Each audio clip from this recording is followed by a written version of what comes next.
A young man in his mid-twenties slowly opened his eyes. He found himself sitting in the middle of a foreign courtyard, surrounded by exotic-looking trees and flowers. The only source of light seemed to be the unusually bright moonlight. The young man took a deep breath and thought, why am I sitting in such a weird position? Wasn't this the famous lotus position? He remembered trying it out once out of curiosity. Let's think back slowly. Am I dreaming? If not, where am I? I died, didn't I? Then a creepy, menacing-sounding voice said some stuff. Now I'm sitting, wearing old-fashioned clothes, in the middle of the mountains, apparently. While looking around, he glanced at the exotic tree. That tree is called weathered iron bark, and its sampling costs 200,000 spirit stones. There are 15 fully grown ones here. Very few sects could afford something like this, thought the young man with a strange sense of pride. How did he know that? Gasp, this is definitely transmigration, right? Think, yes, my name is HHANNN. Wait, that should be my family name. My full name should be Handa. Handa slowly stood up. The excitement was written all over his face. If anyone familiar with the previous owner of his body could see him right now, they would have been shocked. Handa, before he became Handa, was just an average guy. In school, his grades were average. In the workplace, his performance was average. His favorite pastime and longtime obsession were Xianxia web novels. He would read them during his breakfast, commute, and lunch breaks. He would read while walking home after work with a burrito in his hands. He was so dedicated that he even started learning Chinese. Unfortunately, laziness was one of his defining characteristics, so he ended up dabbling in the dark arts of MTL, being content with losing his brain cells. Transmigration usually involves a cheat, doesn't it? I wonder if I have one. Wait, didn't I hear something like a system? Welcome. Why is your voice so creepy? Shouldn't your voice be like a robotic lady instead of this robotic demon from hell? Is there a preset for this? Naturally, there was no response. Handa quietly checked his status. All right, not bad, but I am at core formation realm. This doesn't seem right. Handa realized he, or rather his body, had some information related to the cultivation of this world. Core formation was the third major stage in cultivation, following chi condensation and foundation establishment. These people were considered to be the core pillars of a normal sect and were quite costly to raise. Even if a sect could afford to raise many of them, they would still have to find people with exceptional talents first. Ordinary cultivators would usually get stuck in the chi condensation realm. Those with good talents with some luck could end up at the peak of foundation establishment. Only those with great talents could have any hope of forming a core. Even then, sects of this world wouldn't nurture these people. They would usually end up staying in the foundation realm and become low-level elders. Reaching the core formation realm would depend on their merit. The lucky ones would finally form a core at the end of their lives and enjoy their extended lifespan as respected elders of a sect. Most of this information was irrelevant, or should have been irrelevant in his case. Wouldn't a transmigrator get a body that was supposed to be trash anyway? Wasn't he, as the newly minted protagonist, supposed to use the system to get a disgusting number of power-ups and wipe out the ones that bullied and offended him to the 9th generation of their families? Handa stopped pacing after realizing he had started nervously moving around within the courtyard. He took a deep breath to calm himself down. After combing through the merged, yet still fragmented memories, he realized the gist of the situation. His father was the current sect leader, and his grandfather was one of the core reserves that were in secluded meditation with all the other old monsters. Vast amounts of resources of the family resources were dedicated to him, and a considerable amount of sect resources was dedicated to him since his childhood. Even an ordinary cultivator would advance pretty quickly with these resources, but Handa was also a true cultivation genius. 2 years ago, after reaching the core formation stage, he became the youngest core elder in the sect history. However, previous Handa was arrogant. He wouldn't even look at outer sect disciples, let alone ordinary cultivators. The Han family was known to be a domineering force. Few dared to offend them. The Starfall Mountain sect had the respect that few sects could enjoy. Although it was considered to be a mid-size sect, its foundation was known to be extremely deep. Even though they had over 1 million cultivators, they were still known as a sect that valued quality over quantity. Handa had a high amount of pride in being the prodigy of the Han family and the Starfall Mountain sect. People that offended him would get beaten half to death by his subordinates. Handa himself sometimes personally crippled people that dared to not give him face. The courtyard Handa was currently at was inside the abode of the previous Handa. Although he called it an abode, it was more of a giant estate within the sect boundaries. From the expensive decorations to the spirit spring right behind him, just this abode alone was worth more than a small sect. This doesn't look like an MC template. No matter how I look at it, I seem like an arrogant young Master A that offends the MC and dies a few dozen chapters in. Handa nervously chuckled. The shock of transmigration had not dissipated yet. Many revelations, one after the other, felt unreal. All right, let's test this. Didn't that guy used to sit right there? His eyes went to the spirit spring at the center. In his memories, the previous owner of the body would often sit in the lotus position and silently cultivate there for days, without the slightest worry in the world. No one would dare disturb the cultivation of the next heir of the sect, after all. Handa took a deep breath and replicated the same motions from his memories. Unexpectedly, entering the state of meditation was like second nature to him. All he needed to do was to recall the feeling of cultivation from his memories, breathing in and out, circulating the energy through his meridians, exhaling the filtered, stale spiritual energy. Everything was really as easy as breathing. Finally, after 10 minutes, his first cultivation cycle was complete. Damn, this really is cultivation. Excited by the result, he continued, I can't take IT anymore. Why is this so boring? How could this guy cultivate for a whole day like this? I did 37 cycles. One cycle is about 10 minutes, which means I've been cultivating for more than 6 hours. Handa couldn't help but sigh. At least that should have made some dent, right? Status. Cultivation, core formation mid-stage, plus 26, 37, 67, 500,000. Only 26. One cycle doesn't even give 1 XP. Feeling irritated, Handa quickly started doing some math using his fingers. If it is 1 XP per 15 minutes then, it would take me about 125,000 hours to get 500,000 XP. If I could cultivate 18 hours per day, then it would take me close to 20 years to get to the advanced core state. Wasn't this guy supposed to be a genius? How did he reach the mid-core stage at 26? Even if I gobbled down an entire bottle a day, it wouldn't even double the cultivation speed. Only when he heard the faint echo of his own voice did Handa realize he had started speaking out loud from sheer frustration. What if someone that knew the previous owner of the body saw this sight? Handa quickly closed his mouth and continued thinking about his current cultivation dilemma. Even if the required XP for the mid-core stage is lesser than the advanced core stage, it still should have taken this guy about a decade to reach it. What, was he born in the Foundation establishment realm or something? That doesn't seem to be the case looking at his childhood memories. Wait. Handa started laughing and shouting like a maniac after remembering one crucial point. That's right, I got the system. I have the experience and skill points on my status screen. If I'm right, all I need to do is to hunt some spiritual beasts and skip all the boring cultivation. Man, although this MC template is kind of wrong, with my system I can have a truly easy life here. I'll just get some subordinates to capture some beasts. All I need is to be the last hitter. No one else can gain benefit from the last hit itself anyway. Perfect. The system truly is the best. Calibration complete. Fate type Calamity Attractor. Roots Light 42. Evaluation extremely weak. Destruction of the soul is inevitable. Could not find a suitable option. Unlocking unrivaled master system. Removing experience points. Removing skill points. Activating profound points. Activating privileges. Privilege level 1. Privilege level met. Issuing the welcome gift box. Issuing first quest. Quest first disciple. Difficulty level. Rating requirements not met. Status issued.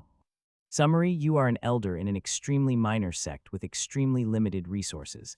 As you are fated to attract calamities, with your weak cultivation and abysmal talent, your only hope is to foster strong disciples. Work hard. Requirements: a disciple with over 30 total potential points.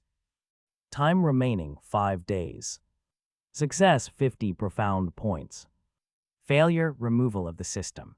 As the system is completely integrated into the host's soul, removal will result in said soul's dissipation. Handa stood in a daze. It was a lot to take in for him. He couldn't help but shudder when he read the words soul dissipation. What the hell is a calamity attractor? I just transmigrated and this is what I get. Where is my cheat? Where is my lottery system full of bullshit cheat items and scriptures? Unrivaled master system. Can that even be considered a cheat? Why did you remove my experience points? As Handa was complaining about how unfair life was, the sun was rising. As a core formation cultivator, he was acutely aware of his surroundings and felt a weak presence enter his abode. Slowly but surely, the presence was approaching the courtyard. This was his first interaction with the people of this world. Therefore, Handa immediately collected himself. When he was alone, outbursts would be fine probably, but he would rather not make a fool of himself in front of others. From his memories, the previous Handa was an arrogant piece-o. Aim. The previous Handa was a young master, who always presented himself as an aloof expert. In dealings within his sect, he would usually adopt a faint smile, nod, and walk away. Acting like someone else, Handa never tried anything like this before. Thankfully, he had the memories of the previous Handa, but as he tried to find the correct posture to greet this visitor, he stumbled on a problem. Having someone's memories and acting like that person were two different things. After all, the current Handa wasn't Handa himself. He just had the memories of his predecessor, nothing more. The way he acted was still that of an average office worker. In fact, the first thing Handa considered was how firm his handshake should be while meeting this visitor. This won't do. This won't do at all. Previous Handa was doted on by his family. If he started to act differently all of a sudden, the result would almost certainly be disastrous. Clearly, he had to tread carefully. As Handa kept panicking inside while trying to pump himself up, the presents had already arrived. A young disciple with gray robes and clear brown eyes slowly entered the courtyard. Handa could tell this disciple was acting with the utmost respect. His posture while walking and the crispness of his movements as he bowed all spelled a substantial difference in status. Pardon for the interruption, Elder Da. Elder Yim wanted to inform you that the disciple acceptance ceremony is about to start. This year there seem to be disciples from prominent families that show some promise. Handa adopted a carefree expression and faintly smiled. Though he had the memories of the previous Handa, the existence of a ceremony, let alone a disciple acceptance ceremony, hadn't crossed his mind. Right, elders select disciples from this ceremony. Isn't that exactly what I need right now? Ever since becoming an elder, the previous Handa rejected accepting a disciple in favor of advancing his own cultivation. He was a prodigy, after all. Even the idea of attending the event, he rejected without a second thought. Why would he waste his time with some ordinary trash? Those were his usual thoughts. However, the current Handa got the feeling that he was supposed to attend this time, but he couldn't figure out why. His memory was too fragmented as a result of the merge, and he needed time to figure things out. While he was in deep thought, the disciple in front of him was getting more anxious every passing second. Heavens, why is Elder just staring at me with that creepy smile? Did I somehow offend him? The disciple thought long and hard about his behavior. Yet he was certain that he never met the legendary young master of the Starfall Mountain sect before this day. He couldn't look directly, of course, but the disciple noticed something peculiar about the young master Handa. Has he even blinked once? At that moment, the disciple was sure that he somehow offended the one person he shouldn't have offended. Mom, Dad, I'm so sorry, I don't think I will be able to make it. Just as the disciple's legs started to give out, Handa made his decision. All right, lead me to the selection area and start telling me about which families are attending and who is showing promise. Since he couldn't remember if there was something the previous Handa was supposed to do at this event, he could only take care of his own predicament. This disciple selection event was like a godsend gift for his new quest, and keeping this disciple close to him has advantages too. First, by interacting with a disciple of lower status, he could get a sense of how to act as the real Handa. Second, he could use him as a shield to prevent others from interacting with him, at least for the time being. If an esteemed elder was walking and listening to some random disciple, wouldn't other people think that he was listening to some important report? Wouldn't it be very rude to interrupt them? Of course, being an office worker, Handa was still thinking as a paper salesman. Walking to work was a natural action for him. Would a normal core formation realm cultivator, and an elder of sect no less, walk to the venue? Unfortunately, the thought of flying towards his destination didn't even enter his mind. After hearing Handa's words, the disciple with the gray robes felt a chill running up his spine. Every year, tens of thousands of disciples would compete to enter the Starfall Mountain sect, yet only a fraction of them would succeed in the end. As a sect known for choosing quality over quantity, Starfall Mountain sect would increase or decrease recruitment depending on their future agenda. Over time, though, the number they accepted steadily decreased. This year, like in the past 100 or so years, the sect chose to accept only 1,000 disciples. The recent version of the ceremony itself was a rather simple affair. Selections themselves were already handled by the minor elders over the course of a month. All that was left was for the final 1,000 initiates to don the sect colors and line up, so that the core elders could take them in as direct disciples if they desired. The venue of the ceremony reflected the grandeur of the Starfall Mountain sect. Audience seats were originally made to hold over 1 million guests, and they were all made of high-grade white jade. Due to disuse, the floating secondary arenas were sealed by the power of space. The final 1,000 disciples only occupied a small section of the main arena. Many roads inside the sect connected to this structure to signify its importance. A sect couldn't survive without new disciples, and Starfall Mountain sect knew this lesson well. And yet the ceremony nowadays was mostly held out of tradition, rather than being a grand affair. Inside, sitting in luxurious-looking chairs, looking at the venue from above, yellow-robed elders of the Starfall Mountain were watching over the children as they lined up. Quality of this year's disciple is even worse than last year. If it wasn't for the Meng and Lin family children, it would have been a disgrace, and Elder sighed with emotion. Elder Zio speaks the truth. I fear the overall quality of the new generations has been getting worse over the past few decades. Elders inside started nodding with grave faces. Who among them wouldn't know the significance of new disciples? That little Lin brat, his talent is quite good, but his temperament needs some work. Any takers on him? This smiling elder was Ju Yang. He was respected by disciples, but was a bit of an oddball among elders. Every year he would take a few new disciples without exception. His teaching methods were considered a somewhat unorthodox, but due to their effectiveness, no one would dare to say anything.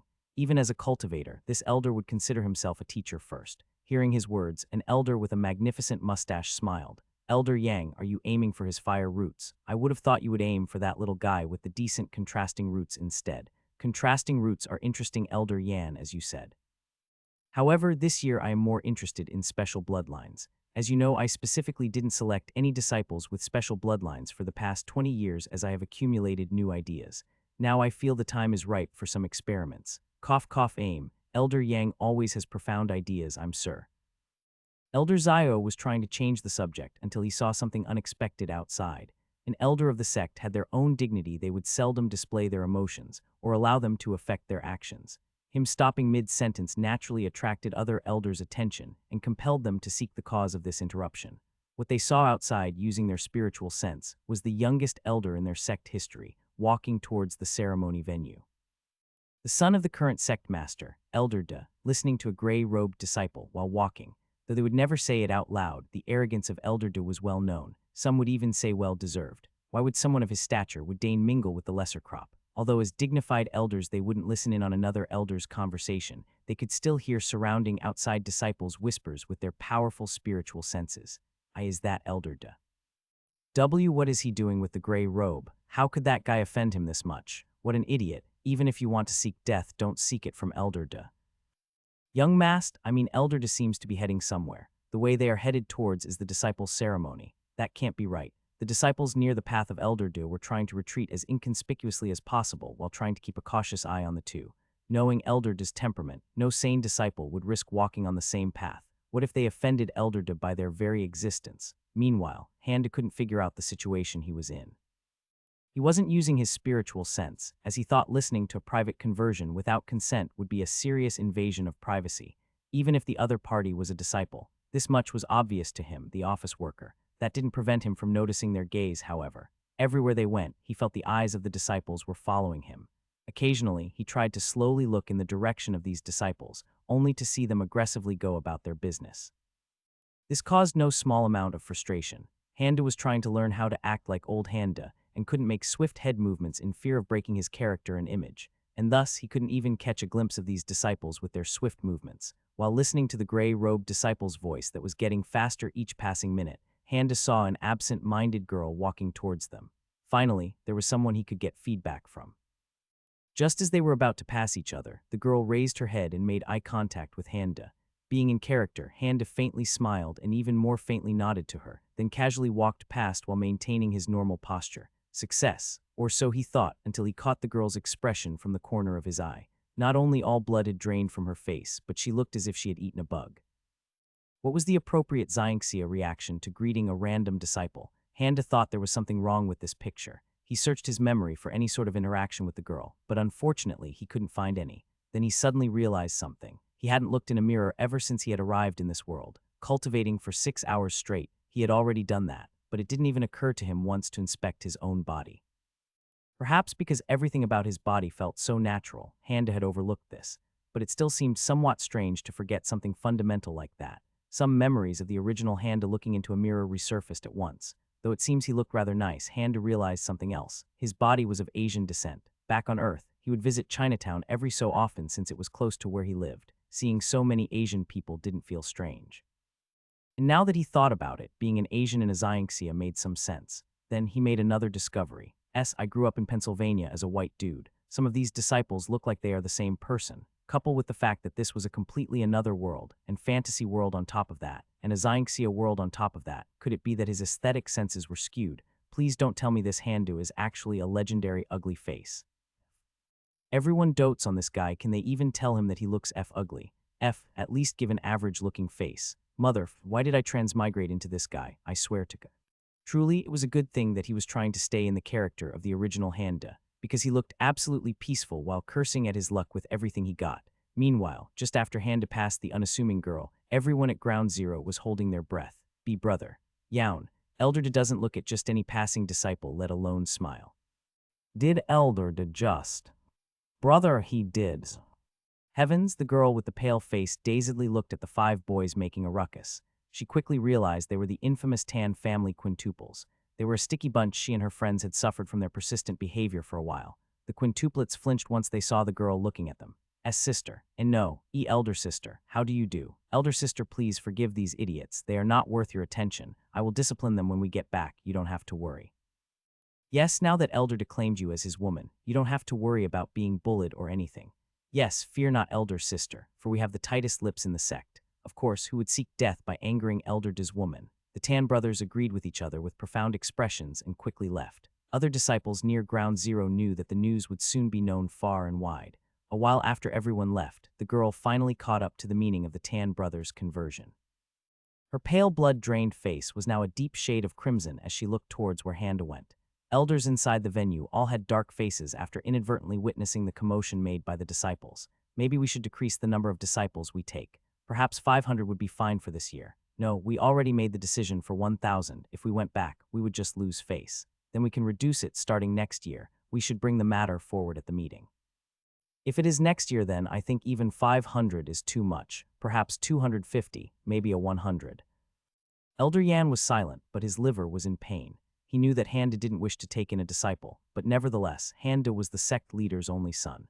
What could Elder Yan do but give him some face and send an invite? The gray-robed servant that he sent collapsed after Handa entered the venue. Did this brat take offense to not getting personally invited by an elder, and decided to take it out on that poor servant? Was he planning to interfere with the ceremony as well? Elder Yan started considering whether to appease Handa. Meanwhile, Handa slowly climbed the stairs. Although his confidence was a little shaken, he decided not to take one experience into his heart. In his memories, there were no instances of the original being treated as ugly. It was true that he did not have any lovers, concubines, or Dao companions, but this wasn't a surprise. The original guy was a cultivation maniac in his mid-20s. There weren't a lot of interactions with peers of his age. Handa walked toward the lounge with a carefree attitude. Confidence was one of the key elements of the original's character, along with an unhealthy amount of pride, of course. While he was busying himself with his performance, a yellow-robed, middle-aged man with a wuxia mustache stood up to greet him. Elder De, I didn't think you would attend the ceremony this year. Are you thinking about getting a disciple after all? Your self-created, heaven-defying tyrannical sword is legendary. I'm sure any of these initiates would jump at the chance of becoming the first disciple of such a dashing figure. Handa looked relaxed on the outside, but inside he was racking his brain. Who is this wuxia uncle? Heaven-defying tyrannical sword is legendary. Didn't the system say it was trash? Wait, dashing figure. Did this wuxia mustache just throw some shade at me? Wait, I need to respond. In a panic, Handa couldn't think of how the cultivation maniac Handa would respond. Rather, his mind went back to the Xiangxi as he read. Although this elder reached the mid-stage of the core formation realm, this elder still needs some time to grasp more of the great Tao. Still, it is never a bad idea to check what the next generation is doing, as I'm sure Elder Yan would agree. For just a tiny sliver of a moment, Elder Yan had a look of disdain, then switched to a benign smile after seemingly remembering something. You don't need to be humble yourself, Elder De. You are the youngest elder in our long history, and your sword Tao is among the strongest. But please let us take a seat. It would be my honor to sit beside a dashing young figure like yours. Haha, Handa was delighted at first. All right, haha. I knew reading so many Xiangxia novels would come in handy someday. I can bulls my way through with this. It works. All I have to do is to put a stupid faint smile on my face. But what's with the dashing figure again? What did I do to this uncle? Is this an insult to my face or just some kind of cheap flattery? The conflicting feedback only served to confuse Handa. A faint frown appeared on his face to the surprise of no one. Elder Yan too noticed it, but gave up with a sigh from inside. He gave Handa enough face according to his own standards. What was he getting offended by? Still, he took a note of this so he could try to make amends later. Handa took the seat right beside Elder Yan, and the discussion between the elders started anew. That kid with the scar doesn't seem that bad. He seems to have a type of giant bloodline. Ooh, I might get that. Never had a giant bloodline before. If you really want ancient bloodlines, you should look at that little girl with fairy bloodline. Her talent is pretty good too. Fairy bloodline interferes with sword-based cultivations. It wouldn't be good for Elder Yang as he favors sword Dao. Her fairy bloodline isn't thin either. Elder Zio, are you looking for a disciple this year? Perhaps if I could find the right one. I'm looking for a pure elemental root, but contrasting or compound ones might be acceptable, but their quality must be rather high. Then it means you are eyeing the Meng family heir, are you not? The random elder smiled profoundly. Perhaps, we shall see. Listening to the conversations, Handa was a little shaken. How are you people even telling who has what bloodline? Do all of you have a supermarket brochure in front of you or something? Why do I not have one? After giving it some thought, Handa thought it was clear that they were using their spiritual sense. By now, he had only spent about 8 hours in this world. 6 of them were spent in bitter cultivation. The feeling of being an alien in a strange land grew as he interacted with more people and listened to their conversations. Using spiritual sense in such circumstances seemed risky. What could he do with his spiritual sense? What type of actions were acceptable? What would offend people? He had no idea. He decided to do some experiments after the ceremony, using the relevant memories. Then his thoughts went to the quest and its requirement of 30 potential points. Surely the system would have a status check function, right? He looked at the girl that supposedly had the fairy bloodline. Cannot be accepted as a disciple. Arrogant young master template, a variation for 10 potential points in total, and I need 30 potential points in total. If this is one of the promising ones, how am I going to find a suitable disciple in 5 days? Panic immediately rushed at the floodgates. Fortunately, there wasn't a risk of a failure event just yet. The system had given him a status function, so Handa calmly started checking every single disciple. 1,000 disciples were all lined up depending on their rank, the closest being the highest and the furthest being the lowest. 7, 10, 11, 8, 9, 8. Oh my god, the results seemed to be getting worse by the second, and every disciple Handa had checked was in the front row. Wait, where is that Ming brat? Isn't he supposed to be a hotshot? Cannot be accepted as a disciple. Compared to other kids, this one isn't bad, but he still isn't even close. Disciple acceptance ceremony. Handa had thought he found a solution to the quest without even looking. Now though, each status-checked disciple only served to increase desperation. After the first few rows were done, he found out the status check had a maximum range, and yet there was no one above 15 points in total. The floodgates were now at full capacity. Without even thinking about his act or image, Handa stormed down and walked towards the mass of disciples. He needed to get closer to check their statuses. The cost of failure of the was so high that he forgot about all pretenses. Elder Zao's eyes were opened wide once seeing this. Does he intend to get a disciple this time? Really?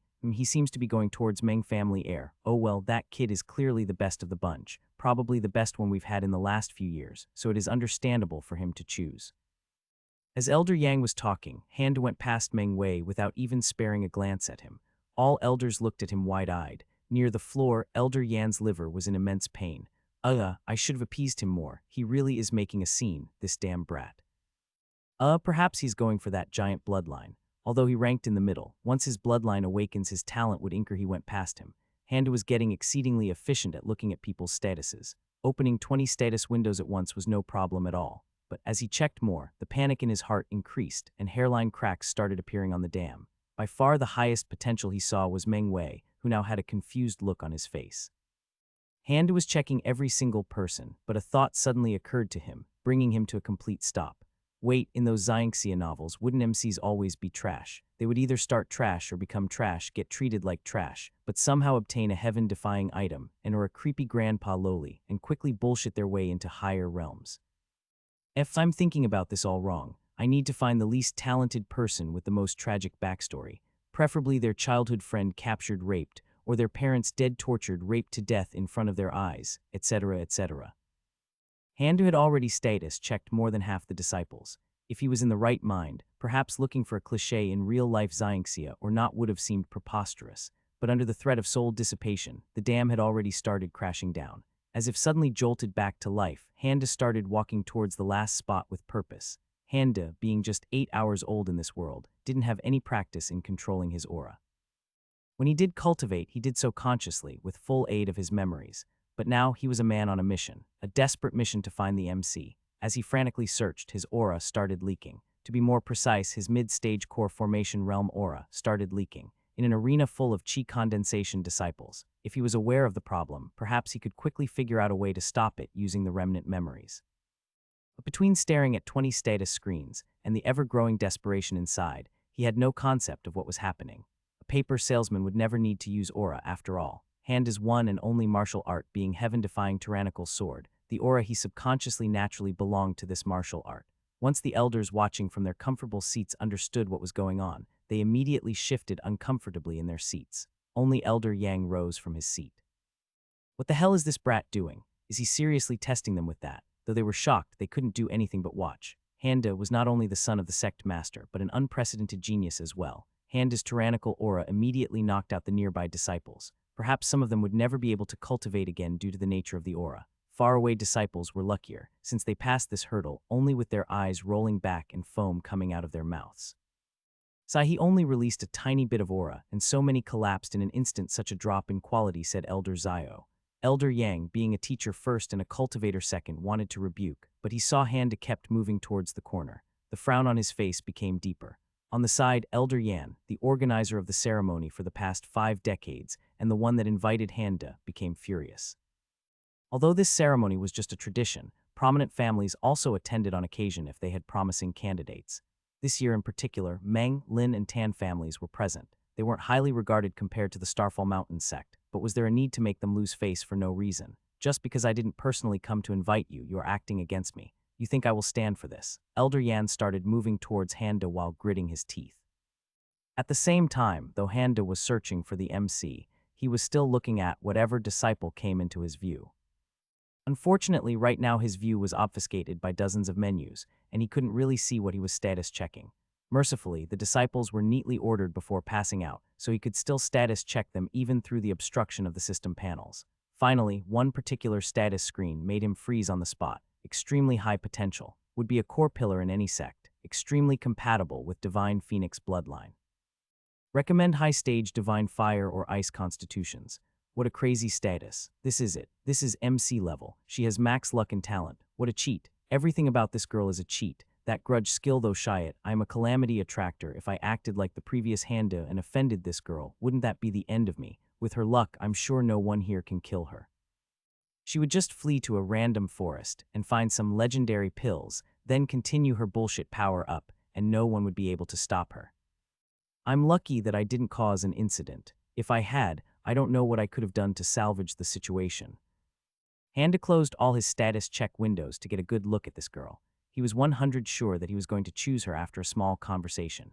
But once he closed all the system UI, he immediately realized something was terribly, terribly wrong. When did the disciples pass out? Why did some of them have blood coming out of their orifices? Some of the farther away ones were clearly having seizures. And even more concerningly, disciples with blood seemed to the ones who were close by. Handa looked up at the MC and saw the little girl shivering all over, barely keeping herself straight and conscious. At the same time, she was unmistakably glaring at him. All blood on Handa's face drained in an instant, and he inadvertently suppressed his aura at the same time. SSS, now I've done it. Disregarding the girl herself, Handa realized some elders with dark faces were walking towards him, with the magnificent wuxia mustache uncle in front. Suddenly, another scary possibility entered his mind. If they somehow find out I'm not Handa, I won't even have to wait for this girl to grow up and kill me. I'm sure the sect leader, real Handa's father, would deal with me long before that. They could kill me, or extract my soul and torture me, or turn me into a spiritual medicine, or trap me inside a spiritual artifact as punishment, or... One after the other, numerous Xianxia elements came to Handa's mind. Whether they were possible in this world, he did not care at that moment. He wasn't used to environments with life and death pressure like this, so he couldn't help but think of irrelevant things as he further went down the rabbit hole of panic. A powerful, almost growling voice came from behind. Elder, would you kindly explain the meaning of your actions? Do you realize this is the disciple acceptance ceremony? Handa turned around and looked at the fuming wuxia mustache uncle. I can't even tell these guys the truth, can I? If I say I panicked, they'll ask the reason. Obviously, I can't say anything about the system. Even if I convinced them somehow, I still can't explain why I didn't end up restraining my aura. What? I suddenly forgot. A peerless genius of this generation suddenly forgot how to restrain his aura, and kept walking because he couldn't see what was in front of him due to bad UI. What is a UI? What do you mean by system? He is a witch. Burn him. Going through the motions in his head, Handa finally made the call. I can't tell them the truth, so I have no choice but to bullshit my way through. I can do this. I can do this. I've read enough crappy Xianxia novels. If I can spew enough nonsensical bullshit while acting like an arrogant young master, I might be able to confuse them to buy enough time to re-strategize my approach. Elder Yan was finding it difficult to contain his emotions at the moment. He had organized 54 disciple acceptance ceremonies, and every single one of them was boring, and Elder Yan was proud of that. Being boring meant consistency. Being boring highlighted the more talented disciples. Being boring made for a good opportunity to hook prominent families by making them look good. Even if Starfall Mountain sect was unrivaled in the southeastern part of the continent, giving face to influential families with such a small gesture had value. With nearly all of the 1,000 disciples on the ground, that illusion was shattered completely. And worse of all, this was done on his watch. Elder Yan and others saw Handa giving a casual glance at the disciples. I felt a faint resonance in this year's disciples. It was like a whisper, like an echo. Some elders couldn't help but look at each other. What resonance? What whisper? What echo? Is this the reason why Elder didn't restrain his aura as he walked? Does Elder not realize how his aura could damage or discourage the disciple? Handa casually waved his hand at Elder Yan. Handa tied hands on his back and raised his chin. How would a master behave? How would they look? How would they talk? With all these in his mind, Handa walked toward the little girl with his best, profound expert impression. Clearly, he had to get away from this place ASAP. And if he was to leave, by God, he was going to leave with a disciple under his arm. We cultivators cultivate our hearts. Overcoming insurmountable odds, going against the will of the heavens, and withstanding tribulations are common affairs for us. Better for us and for the disciples themselves if they failed here and now, rather than failing themselves and their brethren during distress. Our sect has always put quality before quantity. If they cannot even hold the line during a war, what purpose would tens of thousands of soldiers serve? The right man in the wrong place can make all the difference. If we continue to fill our ranks for the sake of tradition, we'll need to prepare for the unforeseen consequences. Handa stopped, looked at the elders, and faintly smiled. Not to mention, Elder Yan and others selected these disciples from the untold number of initiates. I trust that they would not be so fragile. A slight frown crept into Handa's face after a moment of pause. Was this not enough? Why weren't they responding? He continued speaking, primarily out of panic. If a significant number of them develop a shadow of doubt in their hearts, that might indicate there is far subtler work of fate at hand. Then we need to take active measures rather than depend on a tradition to endure it. The elders fell silent. To them, it seemed Handa was alluding to something. Perhaps it was something he couldn't outright tell. Most of them being core elders and nascent soul cultivators, some of his words resonated with them. They could not help but try to interpret their true meaning. I will be taking this girl as my disciple. Handa pointed towards the glaring girl. What was the fastest way of getting away? The natural answer to that was flying. Sword flight in Handa's case, as he had ample amount of memories regarding that. He released and jumped on his sword with one hand on his back. The other took the girl by her clothes as if she was a plastic grocery bag. Unfortunately, the girl had passed out almost immediately, but that was a hurdle for later, since getting away took precedent at that moment. Elders watched as Handa take off with the full power of a mid-stage core formation expert. Martial arts families watching on the sidelines were in a commotion. Who was that so young but so powerful? What, you don't even know? That was Handa, the young master of the sect. SHH, don't ever call him young master. He is an elder of the sect now. Only call him elder. HMPH, choosing that weak girl who took the last place over my Mengwei. He must have no eyes. She didn't even have cultivation, right? Why would he choose such trash? Meng and Lin family elders had dark faces. They couldn't help but take this matter as a personal attack. You'd choose this trash over our Lin family. This brat, if he wasn't doted on by that monster. SHH, uncle, don't raise your voice. This issue might not be simple. Lin family representative, Uncle Lin Li had a doubtful look on his face while looking at this nephew. Although we didn't listen in out of respect, we could still see their body language. How could we not? Elder seems to have done this on purpose without telling the other elders, but he ended up pacifying the elders with just a few words. Isn't this a slap on our face? That doesn't mean anything besides. He still has the backing of that old monster. No one would dare offend his grandson for such a thing, answered the nephew. He understood why his uncle would have thought this was a ploy to reduce the Marshall family's influence, but he did not agree. The girl in the last place was the only one that could stay standing in front of Elder De's aura. She was the last-place disciple. I have seen her during the eliminations. Her clothes were all torn, and she didn't even have shoes. There is no way for her to have a spiritual artifact that could withstand that tyrannical aura. Lin family uncle was about to explode. Are you saying that a girl with no cultivation withstood that aura just by sheer force of will? What nonsense are you spouting? Nephew, don't keep disappointing me with this nonsense. Enough, we are leaving. Lin family nephew wasn't the only one that noticed this. Naturally, Starfall Mountain elders, Meng and Tan families also noticed it, but they couldn't assume foul play as easily as Marshall families. Elder De isn't someone that would do simple calculations like this. He isn't active in the sect as an elder in the first place, and his father wouldn't allow him to do such a stunt without any clear benefit. That girl didn't have any treasures on her, which means she really withstood it by her own willpower, yet she doesn't have a cultivation base. Elder Yan, how did that girl end up as a disciple? With no cultivation base, she should have been eliminated in the first few rounds. Elder Yan's liver, as usual, was in great pain right now. That girl gave him and other minor elders quite a headache in the past month. Just as they thought she would finally get eliminated, a miracle would occur and she would get back in the race. Often she ended up being included out of technicalities, even. Elder Yan, being a righteous and meticulous person, wouldn't eliminate someone if they met the requirements, even if it was out of luck. But in the case of this girl, luck didn't even begin to describe it. She was so untalented, even her roots were below the average of small sects. And yet she was able to enter the sect without any cultivation base. Before the ceremony today, he was already planning to rewrite entrance rules to eliminate edge cases like this in the future. Elder Yan sighed, shook his head, then started giving orders to attend to the collapsed disciples. Other core elders could see the Elder Yan's, along with some minor elders' exasperated expressions, and unanimously decided not to pursue the issue. There was only one thing in Handa's mind right now. Fast, too fast, oh God, no, oh God. It took him about an hour walking to reach the ceremony venue from his abode, but now with the power of flight, it took less than 10 seconds to get back. If the previous Handa wasn't proficient at sword flight, the girl called Ningbai would have already turned into a meat paste from the sudden acceleration to Mach 2 speed. Thankfully, she was completely safe. After his first flight, not even minding the unconscious Ningbai, Handa hugged the ground. After about a minute, he deeply regretted not trying out flying before, and made a mental note to try out all of his powers and abilities as soon as possible.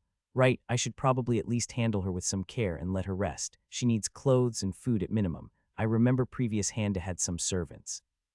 Being a cultivator, previous Handa contacted his servants through his spiritual sense. He was a cultivation maniac and a genius. Anything that caused a distraction for him would get punished or destroyed without exception. As such, servants lived in their own building, not daring to make a peep. Thinking it was the right time, current Handa started searching through his memories for spiritual sense etiquette. If he just went to the servant building, it would be too out of the norm for normal Handa. Even Handa the office worker could see that. This guy was just insufferable. He didn't have any etiquette at all. He just used his spiritual sense as he pleased without any limits. Consequences. What are those? My father is the sect master. Thankfully, Handa's memories still held some information about other people's behavior, so he was able to get a rough idea of what was and what wasn't acceptable. Surprisingly, it was pretty similar to how people behaved during phone conversations. The way a person would talk on a phone would change depending on the status of the person they were talking to. Contents and manners would change whether they were talking to their coworker or to their childhood friend.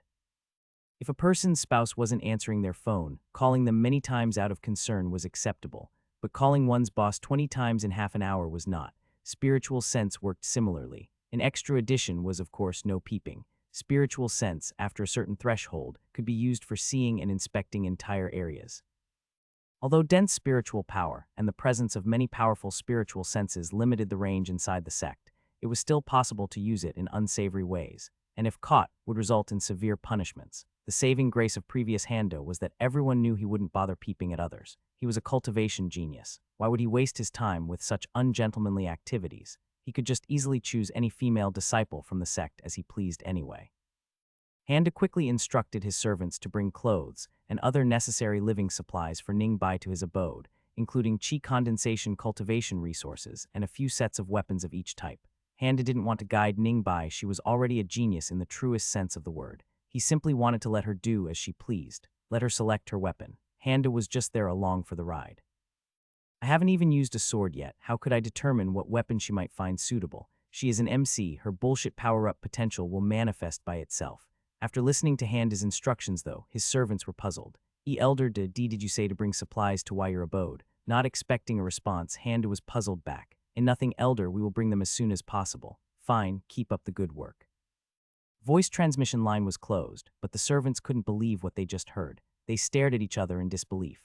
They have been working as a servant for Handa for the last 5 years, and they never had a conversation like this. Everyone in the servants' quarters started sweating profusely. They looked at each other, but no one was able to find any comfort. He did ask to bring her things to his abode, right? Not the servants' quarters, not to one of the side buildings, right?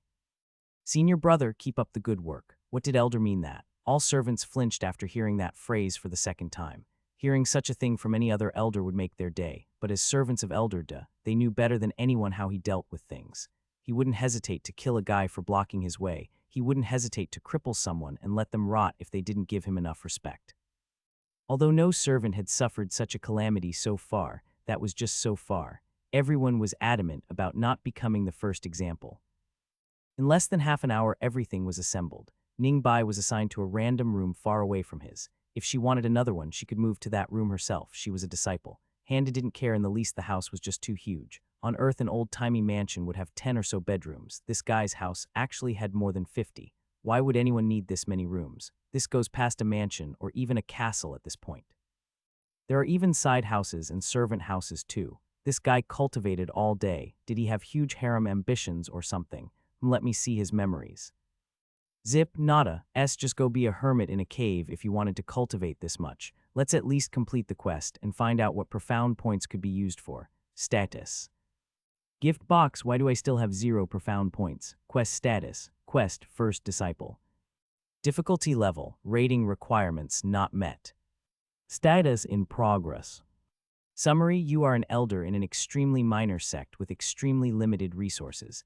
As you are fated to attract calamities, with your weak cultivation and abysmal talent, your only hope is to foster strong disciples. Work hard. Requirements, a disciple with over 30 potential points in total. Time remaining, 4.8 days. Success, 50 profound points. Failure, removal of the system. As the system is completely integrated into the host's soul, removal will result in said soul's dissipation. The sect should already consider her as my disciple. She also meets the requirements, so the only remaining explanation is that she doesn't consider me her master yet. Will the quest stay open if she just pays lip service and doesn't consider me her true master? A long sigh escaped from Handa's lips. Last time I tried to bullshit them on the fly, but it wasn't as easy as I thought. I ended up quoting some old video game because my mind was drawing black on Xianxia quotes. I need to practice some lines and prepare them in advance. If I hadn't remembered that I could fly away, I definitely would have been busted. Remembering the 0 to Mach 2 flight of his, Handa's legs went soft. He needed to find a safe and out-of-sight place to practice flying slowly. He needed to practice as slowly as possible.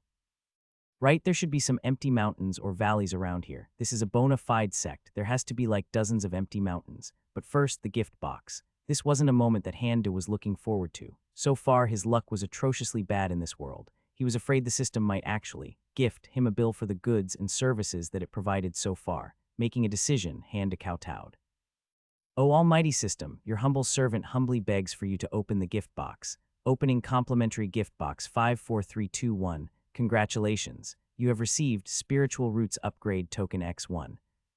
Martial Arts Method Upgrade Token X2. Profound Points Token X5. Cultivation Method Fragment X200. Martial Arts Method Fragment X200. Spiritual Roots Upgrade Token. Upgrade host's spiritual roots to the next quality level. Host can extend 5 tokens to upgrade a disciple's roots. Martial Arts Method Upgrade Token. Upgrades a martial arts to the next quality level. Can only upgrade martial arts known by the host. Can only upgrade methods that are completely comprehended by the host. Profound Points Token. Bundle of 10 Profound Points. Cultivation Method Fragments. Used for filling in the gaps in incomplete cultivation methods. Martial Arts Method Fragments. Used for filling in the gaps in incomplete martial arts methods. Uwakae. I get all of this stuff, but there isn't anything that can directly increase my cultivation, is there? Oh god, I don't want to cultivate. I should have opened the gift box near Ningbai. She has max luck. Maybe being near her some luck would have rubbed off on me. Handa took a deep breath, stood up, and started to think about his options while pacing around his ridiculously large bedroom. He didn't know the size of an Olympic pool, but he was certain his bedroom could fit a few of them easily. Alright, you gender swap demonic Gilados. Activate all of the profound point tokens. Tokens activated. Received 50 profound points. Threshold reached. Profound point shop level 1 is now active. Show me the shop. These all look, very nice. But isn't this all just supplementary? Are there no cultivation methods for sale? No martial arts? No way to improve my cultivation? What good are these profound points if this is all there is to it? Profound points. Primary purpose is for comprehension of cultivation and martial arts methods by spending points. Incomplete methods cannot be comprehended. Alternatively, can be used in Profound Points Shop as a currency. Once activated, Profound Points Shop level is tied to the host's privilege level. After reading the detailed explanation, Handa just threw himself onto the bed and stubbornly closed his eyes, hoping he would wake up back on Earth, and this was all just a bad dream. Handa woke up the next day at noon. He didn't know how many hours he slept, but he knew he woke up at noon because of the system clock. He didn't want to think about cultivation methods or life-threatening dangers or calamities of that stuff. Right now, he just wanted to have some breakfast, so he headed for the nearest of the 6 kitchens. Nice, a refrigerator in the form of a spiritual device. I was worried they would use storage bags to store all the food. While searching for the kitchen, Handa looked at memories related to kitchens and cooking. At first, he was surprised there were 0 memories of these concepts, but then he figured out the reason. This guy never went inside a kitchen in his life. He didn't even cook while he was camping or something. Who the hell brings a chef to a spiritual beast hunt? This guy, that's who. While snickering at the incompetence of the cultivation idiot, he opened up the fridge to look at the ingredients. The inside of the fridge was the size of a room already. At that point, he realized this wasn't a spiritual device, but a room with a formation instead. The formation trapped the spiritual power of the different ingredients and prevented them from mixing with each other. Hundreds of different ingredients and their explanation popped up in his sight. Golden spirit rice. Spirit rice imbued with earth element energy, safe for consumption. Demonic plains horse meat. Thighs of the demonic plains horse. Monster chi removed, safe for consumption. 251 years old rainbow spirit wine. Contains 9 colored chi, made from 4 varieties of composite spirit rice. Recommended dosage is less than 5 ml per kg of body weight divided by cultivation level index. Safe for consumption for late foundation realm experts and up. Sagacious wood salmon fillet.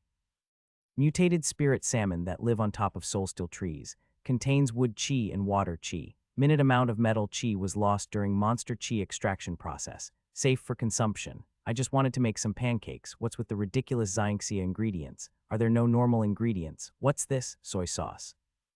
Ordinary soy sauce, produced by fermentation method. Safe for consumption, not spirit soy sauce. Are you saying soy sauce is good by itself and doesn't need improvements? Out of frustration, Handa started pinching his glabella. What do Chinese people eat for breakfast anyway? In Japanese animes, they always went crazy for miso soup. What's a miso? Is there a spirit miso? I can't make any baked food with rice. Wait, could there be gluten in spirit rice? Maybe that earth element energy can act sort of like gluten. He was an average white guy, so his breakfast was either a bowl of cereal or a baked product like a bagel, or maybe PBJ if he went extravagant, he would get himself some pancakes. He had stopped eating bacon and eggs years ago to reduce his cholesterol intake. Core formation cultivators can't get high cholesterol, right? Maybe that's what the cleansing pills do. Maybe they just remove the cholesterol along with all the other junk. Shame there is no spirit pig bacon or spirit chicken eggs in this fridge pantry. I'm not going to touch those virtuous white spider eggs, no way. Although he had ordered his servants to stash the kitchens full of food, he only realized now how deep the cultural gap was. This must be what dense Japanese MCs feel in those isekai novels. Now I get why they look for rice and soy sauce everywhere they go. Feeling frustrated, he searched his memories for what previous Handa ate regularly. This cultivation moron only ate pills. How could you not eat anything for years? Why is there 6 kitchens in this house then? As he was lamenting previous Handa's life choices, his spiritual sense picked up movement from Ningbai's door. His soon-to-be disciple finally had woken up. During their previous encounter, Ningbai had glared at Handa until she passed out. Handa was keenly aware of this issue. One wrong move, she would develop a grudge and kill him a few years later. Few wrong moves, she would only pay lip service and refuse to become his disciple. Then Handa's soul would dissipate in less than 4 days. He had read the report about her predicament during the disciple selection process. How her clothes were torn, how she didn't even have shoes to wear. No one knew where she came from because she wouldn't talk about it to anyone. She probably had immense pride that not even the heavens could bend. Handa could more or less construct a few tragic background archetypes from the available intelligence. Previous Handa's lackeys did good work on collecting information. He made a mental note to reward them later. I have to be on top of this. She is a 13-year-old girl. Perhaps she hasn't even heard the part about me making her my disciple. Everything was probably too hectic for her to follow back at the ceremony. It shouldn't be hard to chart out all of her possible replies and gently guide her into being my disciple. Yesterday, during his search for correct etiquette regarding the usage of spiritual sense, Handa found a particularly offensive method of spiritual sense usage. Up until mid-levels, chi condensation cultivators could not sense spiritual imprints at all. If one were to ignore the etiquette and completely envelop them in a powerful spiritual sense, they would be able to observe every minute change that the person goes through. Even fluctuations at the soul level could not be hidden. Handa encountered some memories of the previous Handa using this technique, just to make some poor loose cultivator confess his crime of purposefully not giving face to the young master. No matter how hard he tried, the poor guy could not fool Handa and his spiritual sense. Afterward, he was promptly beaten to death by his lackeys. I can't afford to let this technique stay on the sidelines. I do not want to use it, but the stakes are just too high at this point. She is still immortal. She will have no idea that I'll be able to catch her every intent. Years later, if she asks, I can easily deny it anyway. Handa has been racking his brain about this moment since yesterday, and by God, he was going to rack his brain until the last second. His margin of error was already non-existent. Ningbai was a little girl that was born in a remote village. She was the only child of a farmer couple. Her father was a retired civil servant and her mother a seamstress. Neither of them had spiritual roots. Both were born and raised as simple mortals. Her father, being a retired civil servant, however, knew a thing or two about cultivators. So on her 5th birthday, they went to the city to have her tested. The family was amazed when they found out little Bai had impure fire roots. Although they knew it was just a low-level spiritual root, they were happy nonetheless, since even impure spiritual roots could change a person's destiny. A low-level cultivator still had a higher status than a high-ranking mortal civil servant. Thus, her father started telling stories about cultivators and their deeds, and Ningbai listened to those stories with sparkly eyes. Although she was happy with her life, like every other kid, she still wanted to be special. She still wanted to make her parents proud. When her 12th birthday came, her entire life changed. With the blessing of her parents, she decided to leave the nest to find an immortal sect, to learn about cultivation and become a cultivator herself. That was her goal. After an arduous journey through the mountains, she heard about the legendary Starfall Mountain sect's disciple selection. Since she wasn't a cultivator yet, everyone laughed at her when she asked where the selection was being held. Dejected, she had no choice but to suffer through defeat silently. Just as she lost all hope, an uncle found her. He had heard about her wish to join the sect and offered to teach her about cultivation and the immortal sects in exchange for work. She happily agreed. She was raised on a farm by her parents, and she didn't fear manual work. Over the course of 7 months, she worked in rice fields, and the uncle told her about basic chi sensing. He told her everything he knew about the Starfall Mountain sect, warned her about the good and bad sides of cultivators. Despite everything, Ningbai still entered the competition, endured being ridiculed and laughed at, endured being targeted by other participants and even their elders. But through it all, Ningbai persevered. As Ningbai was telling her story, Handa was completely dumbfounded. An hour ago, he had found her in the courtyard and casually asked her place of birth to break the ice.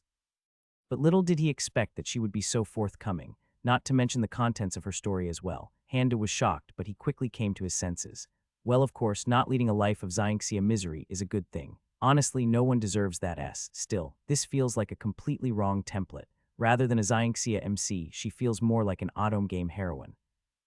This sudden change in genres is messing with my mind. If she is an auto game heroine, does that mean there are capture targets? Here in this sect, wait, could there even be a reverse harem route? In her status screen, her fate still shows up as Purifier of Plains, and she still has that perverted grudge skill. If she had such a wholesome life, why does she have such a calamity-level status? Handa had completely enveloped her with his mid-stage core formation-level spiritual sense as soon as he saw her. He knew with absolute certainty that what she said was the truth. Not technically the truth, but the whole truth, with the underlying intent completely out in the open. Could it be that this is her bad ending? In the bad ending, she becomes the villainess and turns into the Purifier of Plains. I'm pretty sure the action of purifying in this context cannot mean purify through lots of love and sunshine, but rather means purify through flames of agony. While Handa was in his own world, Ningbai finished her telling of her tournament arc. Handa, being a core formation expert, was able to follow her story along with his own thoughts. Ningbai got down to her knees. Elder, this is my story. My talent is mediocre, I know that. But I will do everything I can. I will work harder than anybody else. Please, accept me as your disciple. Handa swallowed a sigh along with his doubts. Never mind, let's just have her teach herself cultivation. If she develops a reverse harem, the drama around it will keep her busy and I'll nicely and slowly fall out. Once she goes to a higher realm, I'll be safe from her as a calamity attractor. The only true risk is me somehow pissing her off. That means bye-bye me. There is also the danger of her getting a bad ending, but she'll probably spare me if I hadn't pissed her off at that point. Damn, why did my first disciple had to be the Purifier of Plains? This is so tiring. Handa, being in profound expert variation 2 mode from the outside, sagely looked down at Ningbai. From this moment forth, you shall be my first disciple. Rise. Handa felt a huge weight disappear from his shoulders. It has been an hour since Handa got his first disciple. He sent Ningbai to the servants' quarters to get some food and learn the basics of the sect rules. He originally had plans to cook some food for her himself, just in case if he had to act like a father figure to scam Koff to convince her to become his disciple. But he couldn't figure out what to do with the spiritual ingredients, and since she was already willing anyway, he sent her away. Besides, he couldn't trust himself to handle those spiritual ingredients, let alone a 13-year-old. She was gone, but soon, the weight that was lifted from his shoulders came back and turned into an insurmountable mountain. Quest, First Disciple. Difficulty level, rating requirements not met. Status in progress. Summary: you are an elder in an extremely minor sect with extremely limited resources. As you are fated to attract calamities, with your weak cultivation and abysmal talent, your only hope is to foster strong disciples. Work hard. Requirements: a disciple with over 30 total potential points. Time remaining 3.6 days. Success 50 profound points. Failure: removal of the system. As the system is completely integrated into the host's soul, removal will result in said soul's dissipation. Why is this still in progress? Hey system, she accepted me as her master. What do you want? What do I have to do? Just tell me. The system was completely silent. No matter what he said, no matter how much he begged, there was no answer. Handa started to worry about the quest bugging out and being impossible to complete. Hours went by and Ningbai returned. Handa was still sitting in the same courtyard. Ningbai hurriedly bowed with her sparkly eyes and greeted her master. Ever since her father started telling stories about cultivators, she always wanted to do this. Master, sit. Handa was still at a loss. Why was the quest still in progress? I am 100% sure she isn't paying lip service and she genuinely wanted to become my disciple. After accepting her, I thought I sensed something cold that nearly made my spine chill for a brief moment, but there wasn't an ounce of ill intent towards me. In fact, it wasn't even directed at me. I just caught it because she was enveloped in my spiritual sense. This angle is dead end. He desperately looked at his memories but couldn't find anything that would make things more official. There is no such thing as master-disciple registration at the sect affairs office that required him to fill the form MD 402 that indicated this was her direct disciple within 3 days of the acceptance. Everything was pretty straightforward in this world. Just saying you are now my disciple was enough. Boom, it was a done deal. Ritual complete, all said and done. Among the Xianxia tropes, there is only the master-disciple ceremony. But I'm sure it doesn't exist in this world, for whatever reason. Well, I don't have anything to lose. Although I have accepted you as my disciple, I can't teach you cultivation yet. There is a small traditional ceremony that we both have to go through. It is called a master-disciple acceptance ceremony. Handa had chosen a relaxed expression for this. He explained whatever he remembered from the web novels in simple terms. Ningbai had a slightly weird, slightly enthusiastic expression, but quickly ran and started making preparations. Ningbai sat in seiza after respectfully presenting Handa with a cup of tea. Then she kowtowed 3 times. Handa slowly and purposefully drank the tea. Once finished, he spoke in a solemn mood. With this, you are now my first disciple. Quest complete, congratulations. Quest reward, 50 profound points. Notes: you have completed your quest in the allocated time, found a promising disciple and became her master. You have become the master of a potential calamity attracted through your fate. Bonus reward is being issued. Bonus reward, derive cultivation method token X5. Derive cultivation method token. Select up to 5 different cultivation methods to create a new incomplete method. Resulting method's quality will depend on the input methods. Can only derive from cultivation methods that the host mastered. Handa thought that system sounded so angelic as he heard the quest notification. He broke into a genuine smile and shouted at the sky. Finally, Ningbai was surprised at the sudden change, but she was a person that could read the mood, so she stayed silent. Once calmed down, Handa Ray entered the profound expert variation 2 mode. Now that the ceremony is complete, tomorrow we will go to the sect archives and find you suitable cultivation and martial arts methods. I will not be teaching you sword arts just because I am using a sword. You have your own fate. As your master, I can only assist you. It is you who will have to tread the path. Ningbai gave a respectful bow. Yes, master. Now that the damn quest was over, Handa was pacing in his absurdly oversized bedroom. Although this cultivation idiot was a genius, he only had 1 cultivation and martial arts method each. Even if I use profound points and perfectly comprehend both of them, I have no idea if they are suitable for Ningbai. I'm not sure if I can even recognize a suitable method for myself, let alone her, and I can't just randomly master different arts either. I don't have enough profound points for that. Wait, she is an MC. Even if her template is a bit messed up with autumn game heroine genre elements, this is still primarily a Xianxia world. Wouldn't MCs usually find an obscure art from a dusty corner that perfectly fits them, or perfectly fits a future legacy that they find or something? Handa poured some high-quality spiritual water gathered from a faraway spiritual spring into a glass made from pure, single-piece spiritual jade. Real problem isn't her. She can get power-ups from a random rock in a quarry. I, on the other hand, have to spend frickin' 10 plus years and God knows how many resources just to reach the advanced core formation stage. And that is if I can cultivate 18 hours a day. No way. No way I can cultivate that much in a day. Even a week is doubtful.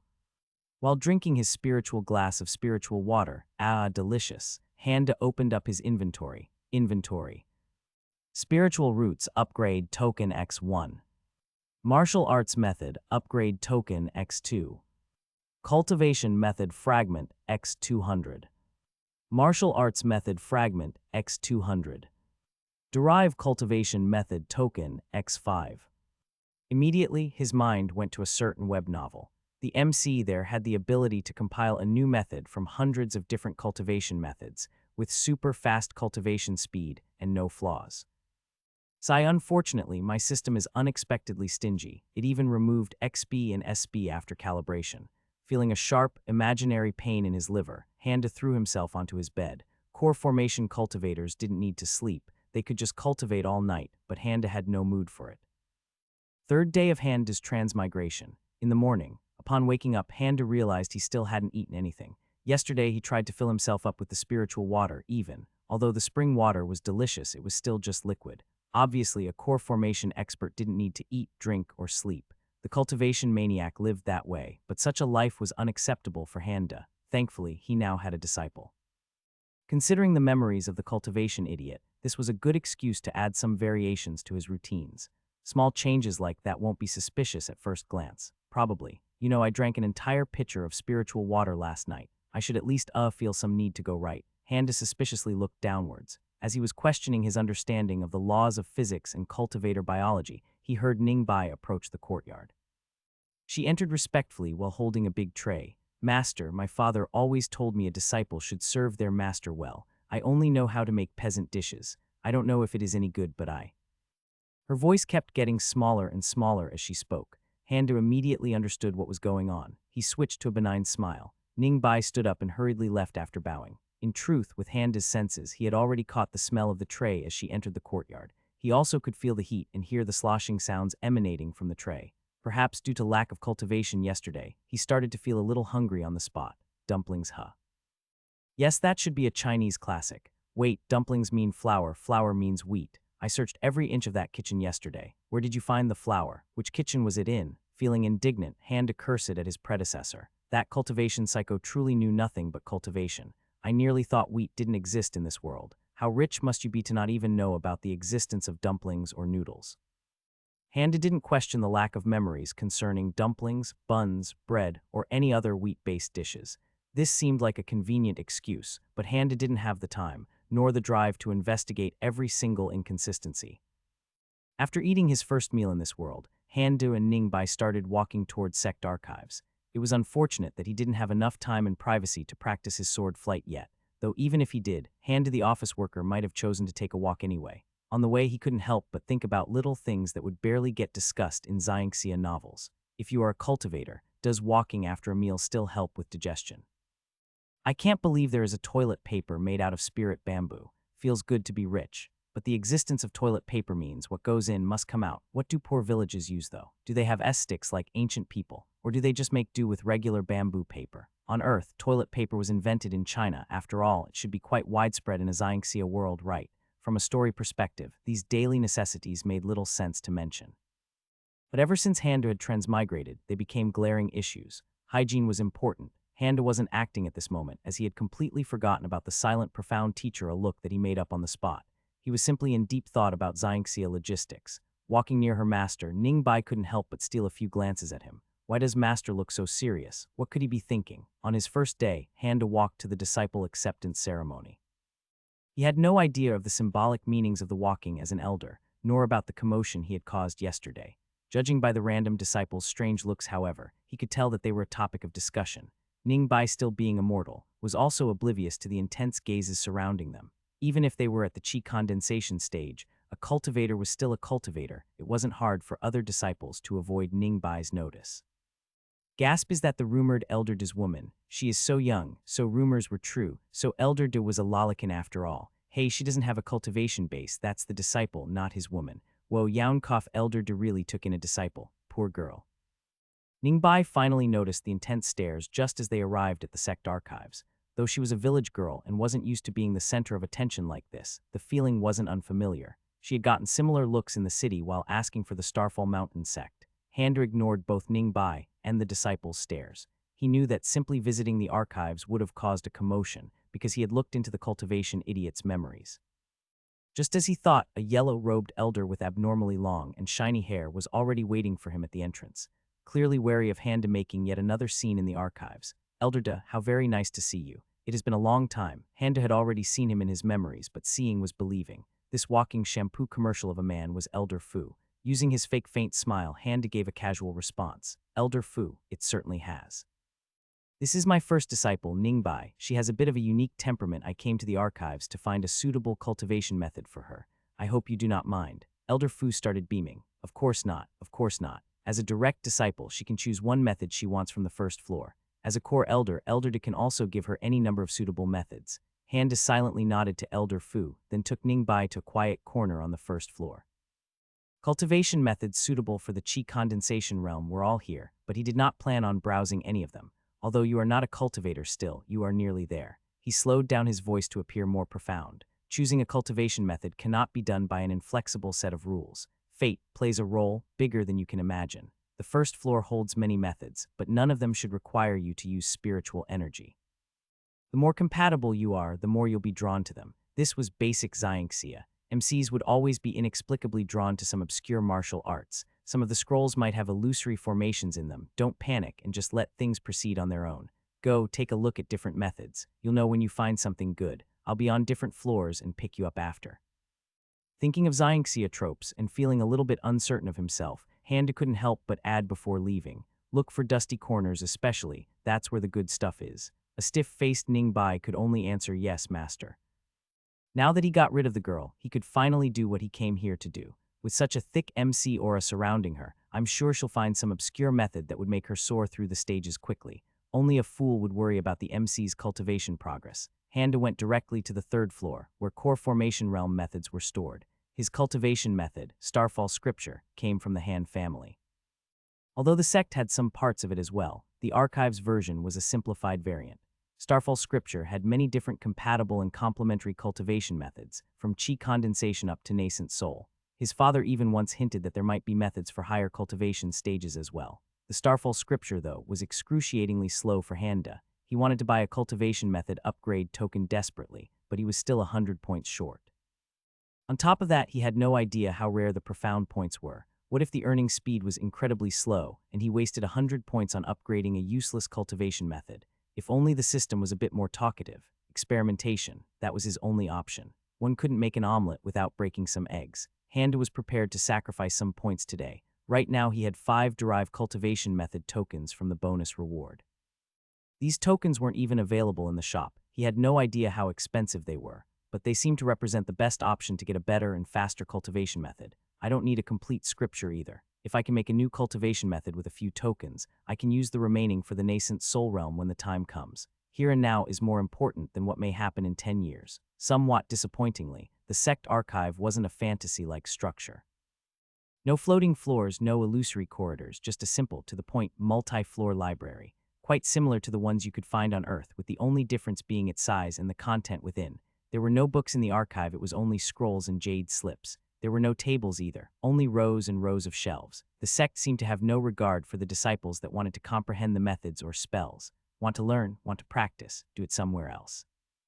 The third floor was smaller than the first two, but there were still an absurd number of cultivation techniques in it. Handa randomly inspected a few with the system's status check. Notes, requires 1 profound point S to learn. System, I get that you don't like any of these methods, but could you at least adjust your power curve so that I can understand the power difference between them? Who are you helping by saying extremely weak to everything? Everything was extremely weak according to the system. There were no exceptions. No matter how shiny the slip was, how dusty it was, how hidden it was, everything was extremely weak. Handa's increasingly frustrating browsing experience suddenly came to a halt. The sound of scrolls hitting the floor along with a muffled scream came from the first floor. Handa moved towards a nearby balcony to check the situation. Archives should normally be quiet places, but now there was an MC inside. Even if Ningbai wasn't his disciple, Handa's curiosity would have commanded him to check. He He saw Ningbai on the floor, surrounded by a bunch of scrolls scattered around. Next to her was a thin-looking youth, staring at her in a daze. Doesn't look like a young master whom this is the first time she visited anywhere in the sect. If she really has autumn game elements, her encounter rate must be off the charts with her maximum luck. Is that guy a capture target, I wonder? His looks are okay, and he seems to be at 5th stage chi condensation. Handa labeled the kid as the legendary forever rebound guy. Since there was no danger, he simply rolled his eyes at the autumn game heroine and her prey. Cultivation methods weren't going to status check themselves, after all. A few hours later, among the endless number of cultivation methods, Handa's search was finally over. After understanding the structure of the archives, he figured out where the pure light element cultivation methods were. Surprisingly, and perhaps a bit concerningly, there were only a few dozen of them on the 3rd floor. Most of them were incomprehensible to an untrained eye, but Handa managed to choose 5 of them, primarily by comparing their names. Now he needed a quiet space to test them with profound points, and finally, derive a new and hopefully improved method from them. He went back to the 1st floor and immediately spotted Ningbai, gloomily looking at random scrolls. In the last few hours, he had kept an eye on her, of course. The little girl didn't have any encounters with other people, but she did scour nearly the entirety of the 1st floor. Feeling the gaze of her master, Ningbai looked up, then timidly walked towards Handa. Master, I looked and looked, but couldn't find anything that really spoke to me. Now, this was rather unexpected. Really, you couldn't find anything, not even a dangerous, incomplete art. Are you an MC or what? Handa suppressed the sudden urge to pinch his glabella. In his memories, the cultivation pervert visited archives only once. His cultivation method, the Starfall scripture, came from the Han family. There was no need to search for a cultivation method. But he did lack a suitable martial arts method. So what did the cultivation pervert do? With only one look at the methods inside the archives, he started loudly complaining. After saying how trash and useless they were, he left and never came back. From that moment, he even scoffed whenever someone mentioned the archives. The situation would have been fine if it ended with that. But this idiot actually went and created his own sword art. He even became famous with it. Idiot was a true genius when it came to creating sword arts. Elder Fu, the ridiculously haired archives elder, looked amiable on the outside, but Handa was certain that a character like that wouldn't hesitate to calculate against him. According to his memories, he belonged to a different internal faction after all, but seeing Ningbai's low-spirited looks, he decided to bite the bullet. He had no idea what made a cultivation method good, and he was already sick of looking at jade slips. Since he was already planning to comprehend Ningbai's cultivation method through the system, he thought the risk wasn't that big. He found Elder Fu on the 2nd floor, reading the contents of a brand new scroll, all by himself. He raised his head and greeted Handa with a nod. Elder Fu. Handa approached him with relaxed steps. I need a cultivation method for my disciple. Handa paused for a moment. If he asked for a method, this guy certainly would give him one, but obviously it would be a weaker method. Could you tell me which cultivation art is the most dangerous here? Handa spat out his thoughts. This was an instant regret moment, but somehow it made sense to ask something like that. I don't care if it is an incomplete one, I just want the most dangerous one, he continued. Preferably one that caused multiple people to die or go crazy and die. I'm not picky. Elder Fu couldn't believe what he had heard. For a long moment, he stood there with a blank look on his face. So he didn't die but went crazy. Interesting. A bit disappointing, but still workable, he thought. Handa was about to make some excuse about academic research, or even talk about making his disciple aware of dangers, but Elder Fu interrupted him. I remember a fire element cultivation method named Blazing Fury. Over the years, there have been a number of disciples that tried to cultivate it, but all of them failed. Feeling intrigued, Handa couldn't help but ask, what happened to those disciples? Nearly all of them burned to death, dreadfully too, I'm afraid. Those with special constitutions were luckier and they were just crippled. This scripture requires precise control of fire elemental energy, and it is incomplete at the chi condensation stage. Elder Yang, being the ever-teaching enthusiast, tried to reconstruct its matrix some years ago, but regrettably failed. As such, we put it on the 7th floor for the safety of the disciples. Handa was now certain. This was it. With 100 pure fire roots, Ningbai could perfectly control fire elemental energy. Probably. Handa gave a faint nod, quickly took away the Blazing Sun scripture from the 7th floor, and left with Ningbai. Elder Fu called it Blazing Fury, but the system called it the Blazing Sun scripture. This inconsistency gave even more confidence to Handa, a method whose true name wasn't even known by the sect. He could smell the heavy stench of an MC scripture from a mile away. Blazing Sun scripture incomplete. Power very weak. Stage chi condensation 71. Foundation establishment 43. Roots at least 75 fire roots. Notes very weak, weak. Weak my A, inside the courtyard. Handa emotionally sighed. Damn, the stuff meant for an MC truly is something else. At the same time, though, he felt content. This way, Ningbai wasn't losing out because she got scammed into becoming his disciple. System: how many tokens are needed to complete the chi condensation stage of this method? Blazing Sun scripture incomplete needs to be comprehended before it can be completed. Can an incomplete scripture even be comprehended? What? Use 6 profound points to comprehend this method. Fine, whatever. It's not like I have any other choice. It should be fine as long as I don't cultivate it, right? Blazing Sun scripture incomplete comprehension successful. Handa instinctively braced himself for a lot of pain and suffering. He was very familiar with how Xianxia systems worked. Good things would be followed by pain, always, but he was pleasantly surprised. This feeling of understanding is similar to what happened when I got Handa's memories, but this is more complete, somehow more thorough. Like the difference between rote memorization and actually learning something, as if the knowledge was always there. This was quite convenient. Handa's reservations about comprehending Xianxia knowledge were thoroughly put to bed. The system really worked. Feeling happy with his first experiment, Handa looked at the cultivation methods section of his status. Cultivation methods. Starfall scripture mortal. Power extremely weak. Comprehension intermediate 2432. Stage core formation mid-stay. Blazing Sun scripture incomplete. Power very weak. Comprehension beginner 032. Stage chi condensation 013. Blazing Sun scripture requires 196 cultivation method fragments to fully complete it. Partial completion not possible. Handa had no frame of reference to know whether 196 fragment tokens were cheap or expensive, but considering the method itself was very weak, he assumed that this wasn't a normal price point. Complete it. Blazing Sun scripture mortal. Power very weak. Comprehension beginner 032. Stage chi condensation 013. Arrogant young master template A variation 4. Man, this Blazing Sun scripture is pretty weird. The completed scripture instantly clicked in Handa's mind, but with knowledge came some worry as well. No wonder people burnt themselves to death. Slight mistakes in cultivation causes minute but cumulative blockage in meridians, causing chi deviation after some time. The damage is long-term and not easy to spot or reverse. Could Ningbai cultivate this? With 100 roots, if she couldn't, no one could. Besides, Ningbai had a huge advantage compared to the disciples that died. She was going to cultivate the complete version. I can easily write this down and give it to Ningbai, but I won't be able to answer any questions since I can't cultivate it. S should be fine though, right? After giving it some thought, Handa was unconvinced. He needed more. How many profound points does it take to get this to intermediate level comprehension? Blazing Sun scripture requires 12 profound points to advance to intermediate level. He nodded after hearing the cost. 12 was nothing compared to 196. All right, advance it to intermediate level. Blazing Sun scripture mortal. Power very weak. Comprehension intermediate 048. Stage chi condensation 013. Handa could feel his understanding of the scripture transform to a whole new level, along with his appreciation. Truly an MC level scripture. Only perverted level people could cultivate this. I'm glad I don't have fire roots. The best way of transferring his knowledge was to record it on a scroll.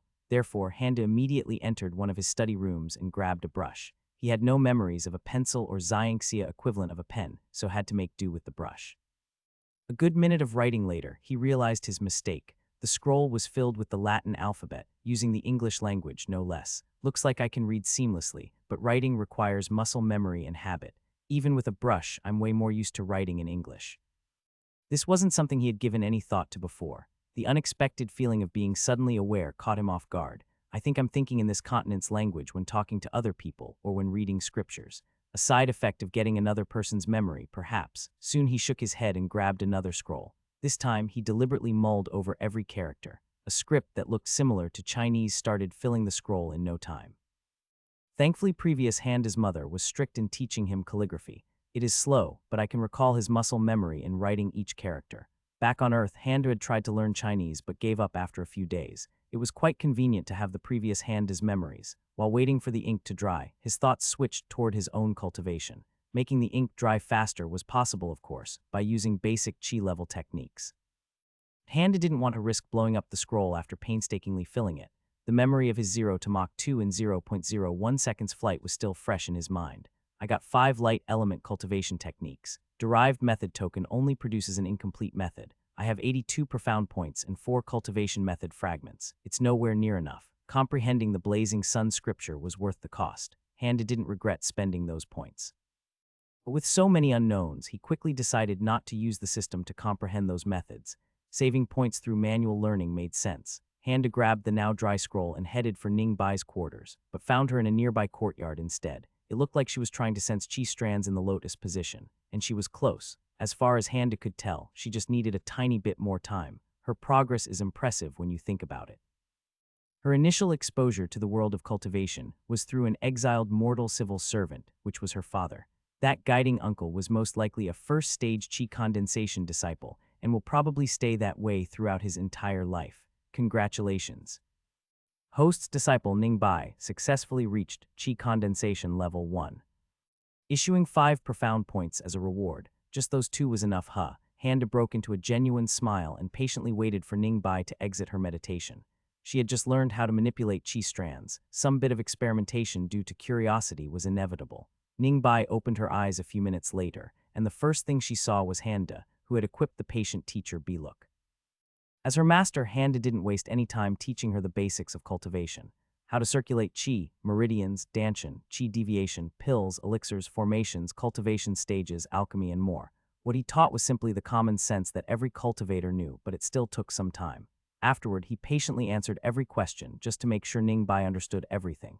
Comprehension 8 is not a joke, she's like a sponge. Thankfully, original Handa had good teachers. All I had to do was to retell their explanations from memory. Handa continued after putting a scroll in Ningbai's hands. This is the blazing sun scripture. It was an incomplete technique stored in the archives, but I rewrote it. Because this technique is highly compatible with you, it will be your main cultivation method for the chi condensation realm. This scroll contains both the scripture itself and some insights I thought you might find useful. Handa explained the scripture in detail. He guided her while she cultivated her first few cycles and pointed out her mistakes. Once he was sure that the girl understood the important points, he added a few encouraging words, then left. While the knowledge that came from the system assist comprehension was extensive, it still had its limits, as Handa realized while teaching Ningbai. It was better to leave when one was ahead. The day after solving the short-term issue of his disciple, Handa started working on his own cultivation. Originally, he was a lazy and average office worker on Earth. One would think that a transmigrated person would work hard and cultivate non-stop to achieve immortality. But that wasn't the case in reality, at least, not in Handa's case. He wasn't giving his all to cultivate, rather, he was giving his all to find a shortcut. This light through a single thought cultivation method is just too nonsensical. Half of what it says is just empty words. One sentence seems like it is describing light, but the next sentence is literally gibberish. Through heaven and earth's transformation, yang becomes yin. Okay, how is that even relevant? Handa put down the jade slate to collect his thoughts. I thought I could save some profound points, but this thing is incomprehensible. You know what, whatever. It's just 3 points, I'll just learn it through that. After admitting defeat and gritting his teeth for the first time in his life, Handa finally used the system to learn the cultivation method. Light through a single thought. Power extremely weak. Comprehension beginner 06. Stage chi condensation 013. Handa picked up the jade slip once again with an involuntary sigh. This S still feels mostly nonsensical. Fine, upgrade comprehension of this to master level. Light through a single thought cultivation method requires 32 profound points to master it. Sure, just spend it already. The change came instantly once again. Without warning, without any signs, the knowledge appeared inside his head, as if it was always there. This time, though, this extensive knowledge of the scripture managed to both surprise and annoy Handa at the same time. I didn't expect cultivators to understand properties of light, but I guess geniuses are geniuses regardless of the world they live in. So that nonsensical sentence, through heaven and earth's transformation yang becomes yin, actually meant to describe photons' behavior as a particle and a wave. Hello, how the hell could anyone infer such a thing through a sentence like that? Light through a single thought. Power extremely weak. Comprehension master. Stage chi condensation 013. Though he wanted to learn these methods manually to save on profound points, in hindsight, his goal seemed naive, if not impossible. Is it because I'm from a different world? Their way of describing phenomena is just too cryptic. It's as if these guys sharing their knowledge, but they are doing it begrudgingly. Wasn't sharing knowledge the basis for advancing civilizations? From Handa's perspective, the authors of these techniques weren't doing any favors to anyone. Could this be the reason why the technological level is so low here? There are formations and flying boats, sure, but there are also people that live tens of thousands of years. Even the mortals should have developed warp drives if the world had advanced at the same rate as Earth. After shifting his point of view towards Xinxia, however, Handa somewhat understood the problem. If Newton was a sect leader, neither his laws of motion nor his theory of gravity would have been published. Those natural laws would have been locked away in the sect vaults, where only the highest elders would have the right to see them. Maybe they would allow promising disciples a few minutes of time if they felt somewhat generous. Or if Newton was a loose cultivator, his laws would be hidden in his legacy and left to rot until someone worthy enough stumbled on it.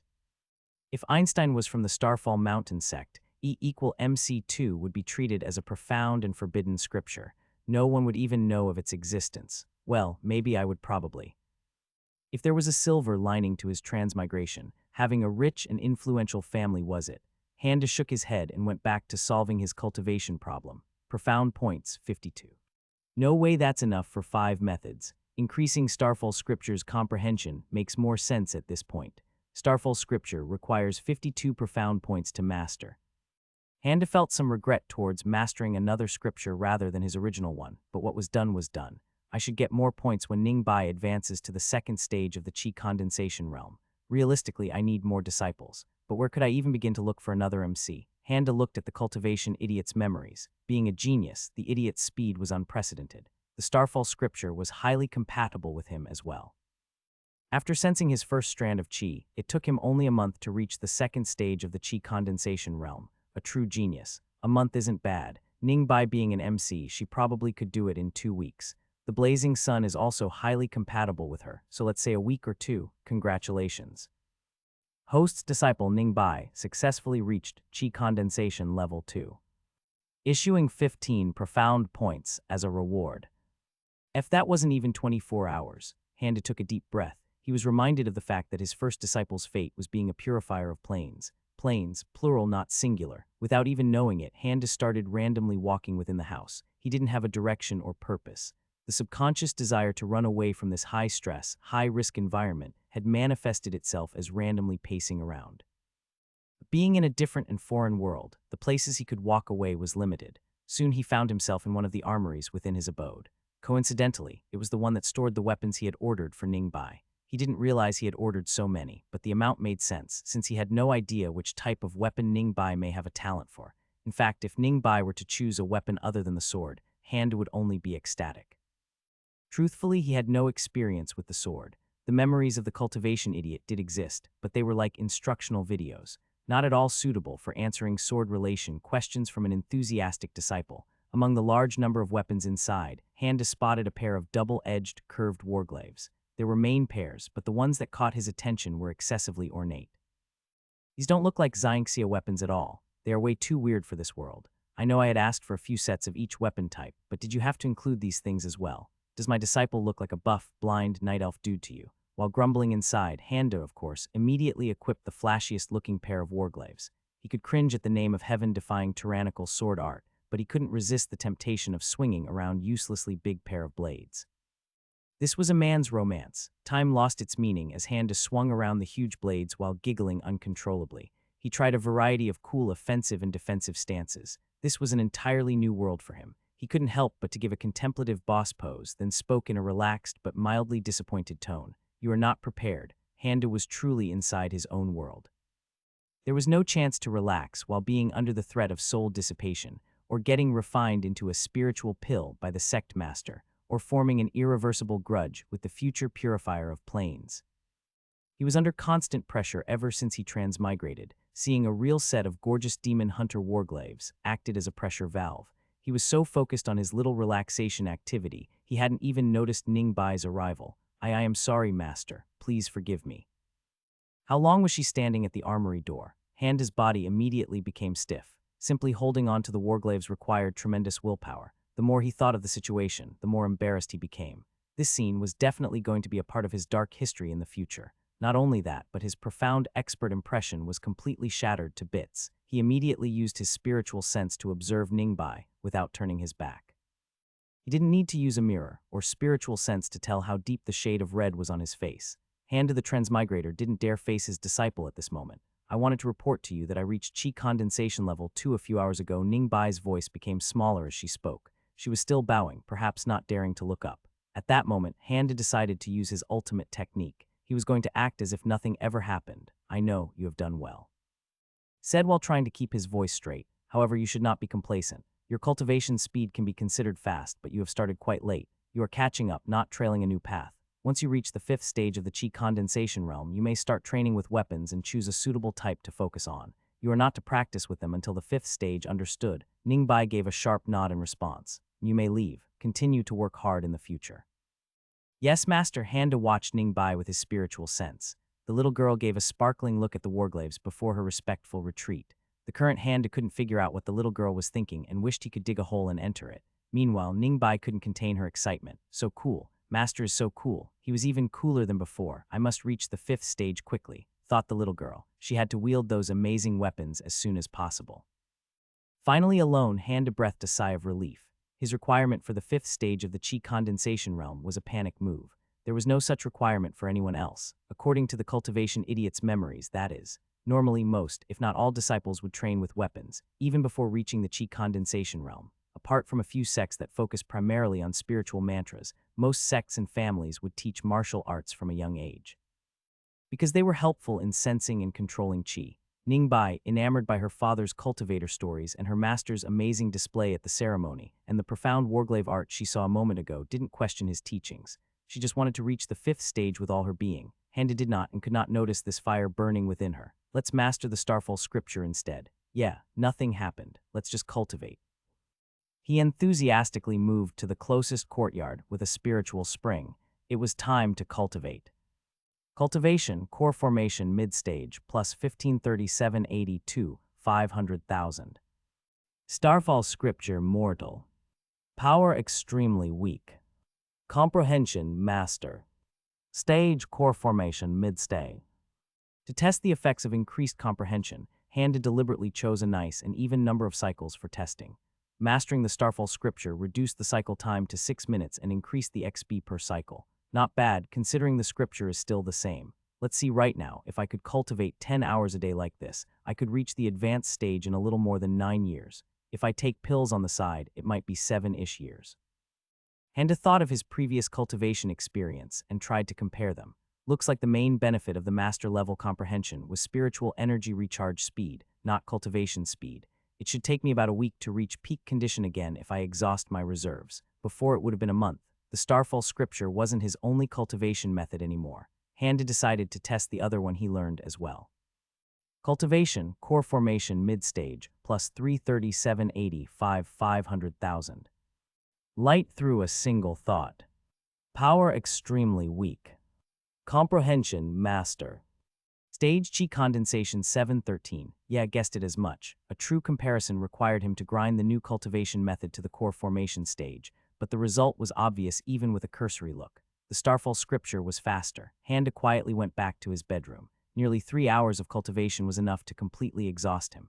Thankfully, today was a peaceful day that was totally ordinary. There wasn't anything worth remembering at all.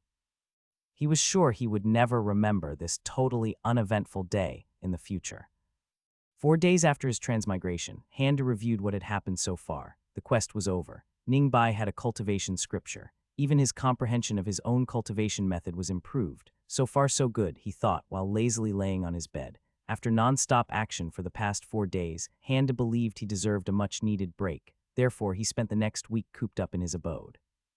In the beginning, he was worried that this sudden change might look suspicious, since the cultivation idiot was both an arrogant young master and an elder of the sect.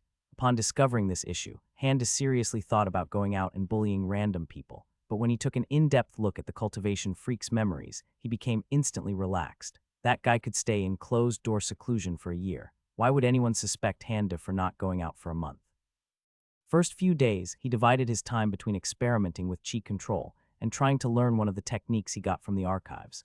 Surprisingly, the creators of these cultivation methods had unique insights regarding natural phenomena, but their secretive and almost jealous nature became their Achilles heel. His family's Starfall scripture and the 2 light element scriptures he learned described the same natural reaction in 3 different ways, 3 different, nonsensically flowery ways. The duplication of effort between these scriptures was simply astounding. but Handa found out one silver lining to this. Learning similar cultivation methods seemed to substantially reduce the profound point cost. Luminous clouds, one of the methods he got from the archives, was extremely cheap compared to the light through a single thought, despite how similar both methods were. This is a blessing, but not exactly a good thing in my case. If the methods I choose for the derived cultivation method token are similar, wouldn't the new cultivation method be similar to them as well? I need cultivation methods with little to no overlap, but I can't figure out if they overlap without using the system because all of them are obnoxiously cryptic. Using so many profound points with no obvious gain is just a waste. In the end, Handa decided not to waste his points any further. He was already down to 3. The results of his chi training, though, were well worth the time spent. Rather than repeating another sword flight incident, Handa treated his training seriously and took the necessary precautions first. These precautions turned out to be very appropriate. Because although Handa learned how to summon a small fire, cool down a cup of water, and cause a small breeze out of nowhere mainly for posing, the collateral damage was rather disproportionate. An entire lake was frozen, a grove was nearly all burnt down, and another grove was completely uprooted by hurricane-like winds. At the core formation level, even basic spells could be dangerous, and these basic spells didn't even use elemental chi, and Handa's roots were of the light element. To a small degree, all cultivators could manipulate all elements. Their roots only determined how effective they were. Handa couldn't use fire element cultivation methods to cultivate fire chi, nor could he cast spells that required wood chi. But given enough practice, he could summon a small fire for alchemy, or cause a seed to grow and bloom into a flower. He just couldn't use that flower seed to strangle dozens of people in an instant. Though his chi practice was successful, Handa decided not to practice the heaven-defying tyrannical sword. He didn't want to add yet another chapter to his dark history so soon. If he were to practice that method, it had to be done far, far away from the sect. Looks like a core formation cultivator really has a tremendous amount of chi. The cause of violent reactions during simple spells should be because I ended up using far more power than necessary. With no expertise in chi control, if I tried that sword art now, it would definitely cause a commotion. Congratulations. Host's disciple Ningbai successfully reached chi condensation level 3, issuing 25 profound points as a reward. Congratulations. Host's disciple Ningbai successfully reached chi condensation level 4, issuing 35 profound points as a reward. 2 days later, Ningbai reached the 3rd stage. 4 days after that, she reached the 4th. Handa thought the girl would make a report just like before, but Ningbai kept cultivating nonstop. She didn't leave her room for a second and chose to consume pills like a bottomless pit. By that world's standards, reaching the 4th stage in 7 days was unheard of. In fact, among the disciples accepted this year, she already had the highest cultivation. Handa was baffled by her speed, but still felt happy, since he got a decent amount of points out of it. Ningbai cultivating nonstop also meant that Handa wouldn't have to worry about getting caught in the open. Handa decided this was an excellent opportunity to scout for Xianxia flour and other spiritual ingredients he could use. Aside from Ningbai's dumplings, he hadn't eaten anything since his arrival, and that was simply unacceptable: white wheat flour. White flour made by only refining the wheat endosperm. Refining process removed all of the spiritual chi inside it, safe for consumption. Wow, even a Xianxia world is biased toward whole wheat bread. After assembling the flour, fire, chicken eggs, and some questionable milk, Handa wanted to make some pancakes, but lacking baking powder or baking soda, ended up settling on French crepes instead. Together with some strawberry-looking fruits that totally weren't strawberries according to the system, and some expensive-sounding spirit honey, he was finally able to have a relaxing and familiar meal. What is that smell? What's me what? How could a demon infiltrate our sect? Elder brother, what demon? Hey, stop exag. The 4 servants on duty were waiting on Elder's instructions as per usual. The peculiar smell produced a variety of reactions. The older pair had a stern look on their faces, while the younger ones only displayed curiosity and disgust. Heavens, I can't take this anymore. I need to get away. Hey, it isn't that bad. It kinda reminds me of the tofu that old man Chen used to make. Shut it. The 2 of you have no idea, but I have been on many excursions before. This ever-changing but foul scent is a telltale of the plague-devouring demon. The younger ones looked at each other. Was there such a thing? Listen to your elder brother. The oldest spoke with a low voice. Before anything, we need to make sure. We especially need to make sure that Elder's cultivation isn't interrupted, otherwise we'll be the ones to pay. Nodding to each other, the 4 servants alerted the sect guards. This was beyond their pay grade, their elder brother had decided. The core formation stage guards quickly arrived with only a whiff they could tell the gravity of the situation. They quickly patrolled the area with stiff faces, and it didn't take long to discover the smell's origin. The demon was inside the mansion. So it is the young master, I see. The guard captain was a prudent man. When he first heard of the situation, he had scoffed inside. Do you expect me to believe a nether demon with a formed core could slip into the sect unnoticed, he thought.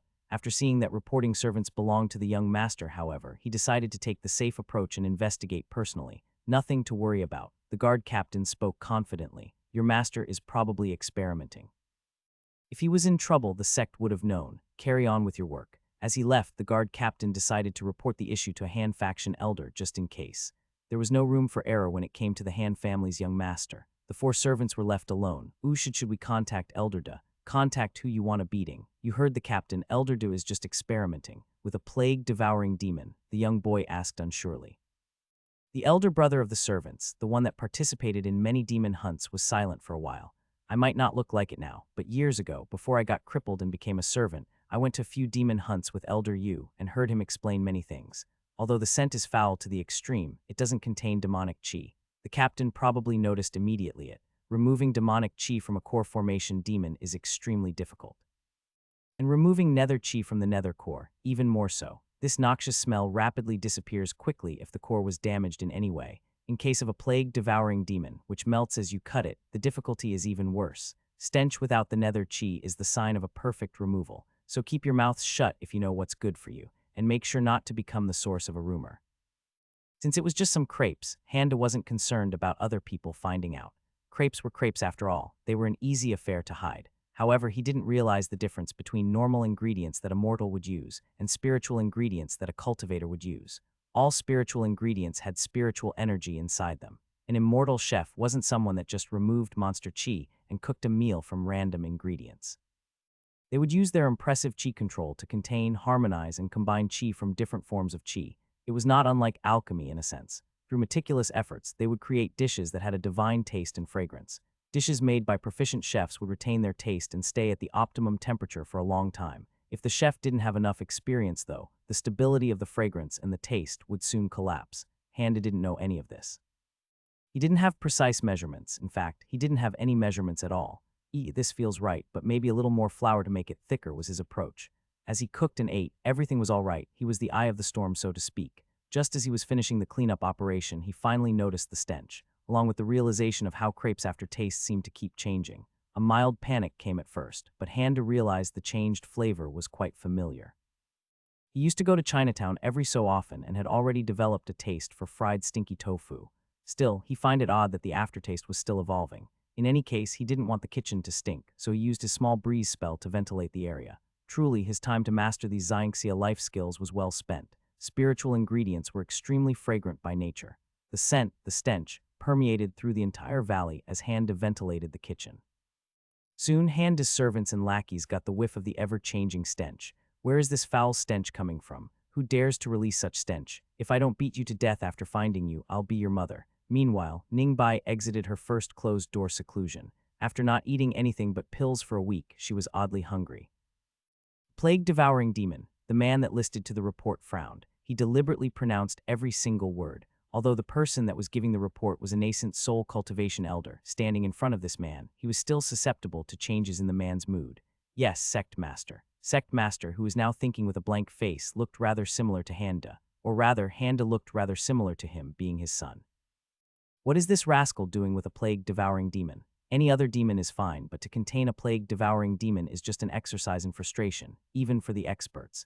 Did he find some fortuitous encounter and only now thought of displaying it? How is it that there was no breach in containment? It would be impossible to hide a breach, especially of this size. After I received the report, I went there myself with a few trusted core formation elders. Nether chi was expertly removed. I suspect the demon itself was kept alive for about an hour after core extraction. There were also some peculiarities within its trace. I cannot be sure, but it might have been a mutant or a variant. Han Wei, the sect master, creased his brows. That brat was always focused on his sword. He didn't have any side interests, not in spells, not in formations, and certainly not in alchemy. Why? As my duty, I have to remind the sect master that he reached mid-stage core formation rather quickly as well. Han Wei didn't want to hear this old argument. Normally he would rebuke him, but today he didn't feel like it. What of his disciple? No one has seen the girl since they visited the archives. I had the archive records looked at again. Although the girl didn't take a cultivation method, I found that Elder Du had taken 5 light element methods and 1 fire element scripture. The scripture itself was stored on the 7th floor, and it is called Blazing Fury. Hearing the scripture's name, the sect master frowned again. Being a cultivator, he remembered the reason this scripture was shelved on the 7th floor and how dangerous it was. Why haven't I heard of this before? The person that had taken the scripture was Elder Du himself. At first, we thought he didn't allow the girl to take a cultivation method due to her still being in the chi sensing stage, and Elder Du's thoughts about the archive are well known. Only after we heard a rumor about Elder Du taking out techniques did we check his records.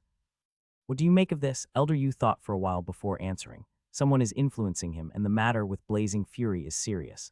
However, the disciple is still someone at the chi sensing stage, so no action is necessary until she condenses the first chi strand, which might take a while considering her low talent. Hanwei first faintly nodded but then shook his head.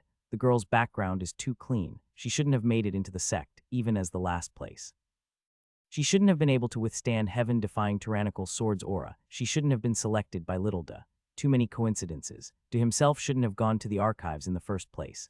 5 light element methods seem like a smokescreen for Blazing Sun, but the scripture itself seems to be a smokescreen for something else. Elder Yu thought the sect master spoke the wrong name, but on second thought, perhaps it was him that didn't know the technique's true name in the first place. And now the plague-devouring demon Hanwei felt uncomfortable. Handa was their only child. The entire family doted on him endlessly. This made the boy a bit presumptuous, but Hanwei didn't think that was a flaw in his character. Although Handa liked to attract attention to himself once in a while, he was always consistent. Invite him and his disciple to the reception tomorrow. Keep it under wraps and handle it well. Go. Elder Yu didn't show the surprise on his face and immediately started carrying out the sect master's orders. Sect master Hanwei always had a don't interfere policy when it came to his son.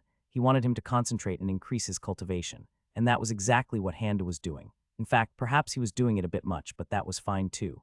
On the occasions that he didn't cultivate, he would stir up trouble, but even then, Hanwei wouldn't interfere with him. Hanwei never, not once, called his son to an official sect event. If he wanted to come by himself, that was fine. If not, that was also fine. Elder Yu knew Hanwei was a doting parent. He wasn't surprised when Hanwei put importance on the events surrounding his son, but he was surprised to see Hanwei becoming so concerned enough to actually change his plans. His approach was bound to change when his son became an elder, I guess.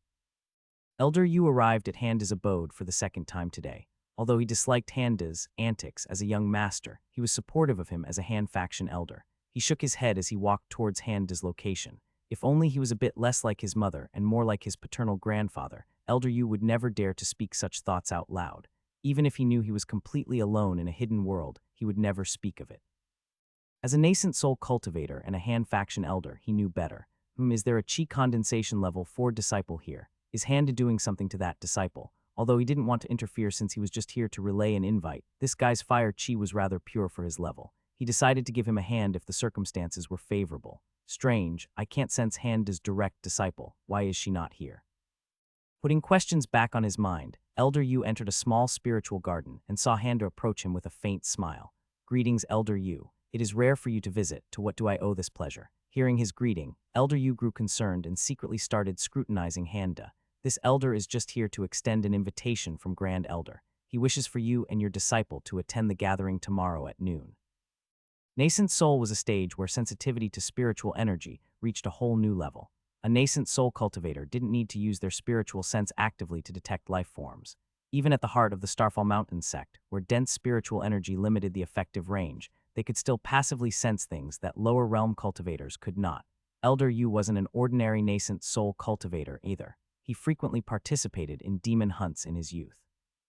Eventually led dozens of excursions to Red Stone Basin.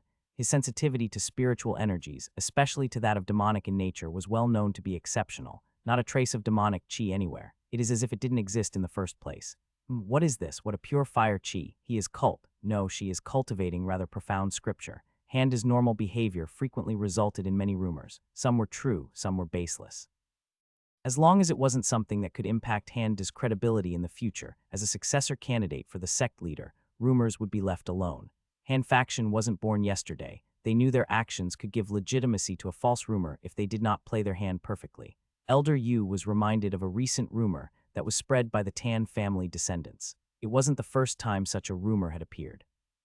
Sometimes families would even start false rumors in hopes of getting the young master of the Hans interested in their daughters. That girl should be following the silent wind mantra as a disciple of their mountain. I don't remember any female disciples with such pure fire chi. The only person that comes to mind is... Did he actually kidnap that lass? Why didn't her family cause a ruckus already? Do they not know about it yet? Wasn't he chasing that Chu family girl? Where did this one come from? Elder Yu felt a headache coming. It wouldn't be a problem if the family had no objections, but if they did object, she would definitely make an example out of them. Elder Yu was in his own world busy with drafting many contingency plans. Handa had gone through several panic attacks during this ordeal. First, when he felt a nascent soul cultivator coming to his abode. He had another when he saw it was Elder Yu, and another one when he heard the invite from his father. Did they discover something? Did I act too suspiciously? I knew should have bullied some random people. I need to make this guy go away right now, otherwise I'm gonna start freaking the F out. The faint smile on his face had disappeared involuntarily. It was replaced with a faint frown. The fact that he didn't have an ounce of panic on his face was a testament to Handa's dedication to acting like a profound expert. He didn't realize it at this point, but practicing in front of a mirror for several hours every day had already paid off. Meanwhile, Handa was already aimlessly walking inside his house. That cultivation moron and his father had a tacit agreement about not interfering with each other before Handa reached nascent soul. Why did he break it now? Handa scoured his memories but couldn't find anything. The only changed variable was him. This is a dead end. I have no way of knowing the reason. I can only focus on how to respond. Ningbai's father was an exiled civil servant. Considering he was able to pull strings to check his daughter's spiritual roots even when in exile, he wasn't an ordinary civil servant. Ningbai's behavior suggests she was taught etiquette, so she will be fine. Cultivation Freak did attend some events both as a host and as a visitor in the past. Looking at his memories, Handa was at a loss on what to do. Previous Handa was the genius of the Starfall Mountain sect. During social gatherings, it was natural for the new generation to exchange pointers. However, his overwhelming pride and arrogance caused Handa to gain quite a few enemies and a reputation that went along with it. He crippled the genius of the Celestial River sect during a duel and even had the audacity to scoff at him afterward. He insulted the Wang family heir, then beat him up in front of his fiancée. He taunted the prime disciples of the Yellow City, faced a dozen of them at the same time, and severely injured every single one. He tortured a disciple of the Phantom Sword sect by breaking a bone for every time he missed a strike, all because he didn't give him a respectful enough look. Poor guy had at least 40 of his bones broken until elders ended the duel. It's fine, I'm an elder now. In a friendly social gathering, no elders would participate in duels. Even the guys that have a grudge against me can't challenge me. Challenges are only valid amongst new generations of disciples. Realizing something, Handa stopped. The new generation of disciples, naturally, included his own disciple, Ningbai. She was already in Qi condensation level 4, Shiat. She doesn't know any martial arts techniques and never trained with a weapon either. The stick that she used to chase away the devil chickens during her travels was the closest she came to using a weapon. Suddenly, his worried expression changed. Handa laughed out loud. What am I getting worried about? She's an MC. Even if she gets defeated, that means the ones that defeated her will become her stepping stones later. Wait, what if she starts to resent me for not teaching her martial arts? What if she blames me for losing? Damn, that is a grudge waiting to be formed right there. Handa wiped the cold sweat off his forehead. I definitely cannot let her fight. Continuing his aimless walk, Handa started to form a plan. This guy was just a menace in his arrogant young master years, so I need to act accordingly. I just need to act arrogant enough without attracting too much attention. Arriving in front of his mirror, Handa started his desperate attempt at improving his arrogant young master act. Starfall Mountain sect held a disciple acceptance ceremony every year. As the dominant sect in the southeast corner of the continent, and being a sect known for accepting few disciples, this affair was followed closely by all entities that surpassed a certain size. Sects, families, cities, countries, empires, however boring it was, they still paid attention to it. Currently, in Starfall Mountain sect, there were many important members of the southeastern side of the continent. They weren't here for the disciple ceremony. They were here for the conference that all major powers participated every 50 years. It was just a coincidence that this time's conference was held in Starfall Mountain, just a little over a week after the acceptance ceremony. Before the conference started, all major powers were invited to a small reception to socialize and let younger generations mingle with each other. This was a rare opportunity, so everyone was keen on seizing it, especially considering the contents of this time's conference. Although younger generations weren't privy to the contents of the conference, being members of the ruling class, they were kept up to date on recent news by their retainers. I didn't expect both the trip and the Starfall Mountain itself to be this boring. Their biggest event recently was their young master accepting a disciple. How is that even an event? The young boy that just spoke had a look of genuine disdain. From his face to his toes, every part of his being was filled with disdain. If Handa was here to see him, he would start taking notes and lament at not being able to video record it. This was prime arrogant young master stuff. Oh, you don't find it interesting that the prodigy young master of hands took in a nearly crippled disciple? Ming Niu looked at his smirking friend. Although Ming Niu himself was a prince and had access to intelligence about major powers, he was trained in the art of ruling, not sifting through intelligence, as he would say so himself. He found such an activity beneath him. That wasn't the case for the boy in front of him, however. Whenever this guy smirked like this, there would be something interesting to play with. What have you found? Zhang Cheng, as the son of General Zhang, was trained in information gathering and processing. Not only he was exceptionally good at it, but he also liked it. He liked collecting compromising information about important people. As the retainer of Ming Niu, they made a good team. Zhang Cheng would collect intelligence, and Ming Niu would use it. As the two 14-year-old boys kept talking in low voices, everyone had arrived and were already talking about a wide variety of subjects. Elder Yu had a calm appearance outside, but inside he was filled with regret. He had worked all night and morning to get on top of anything that might be caused by Han's alleged kidnapping of the Lei Chen. He had prepared gifts, given instructions to crush any and all rumors, and given fake rumors to certain Han family members to buy enough time to settle things. He even prepared a list of targets to be coerced, extorted, blackmailed, and assassinated, just in case if negotiations fail. Everything was ready to proceed after the conference. Preparations had gone smoothly. The only thing that was worrying him was Handa and his disciple being nowhere to be found. It has already been half an hour, whereas Handa, the person that received the voice transmission, flinched. He was the one that was in charge of Handa and his disciple. Elder Yu knew that Handa's disciple didn't have any ceremonial dress. Handa himself didn't have any information about the visitors.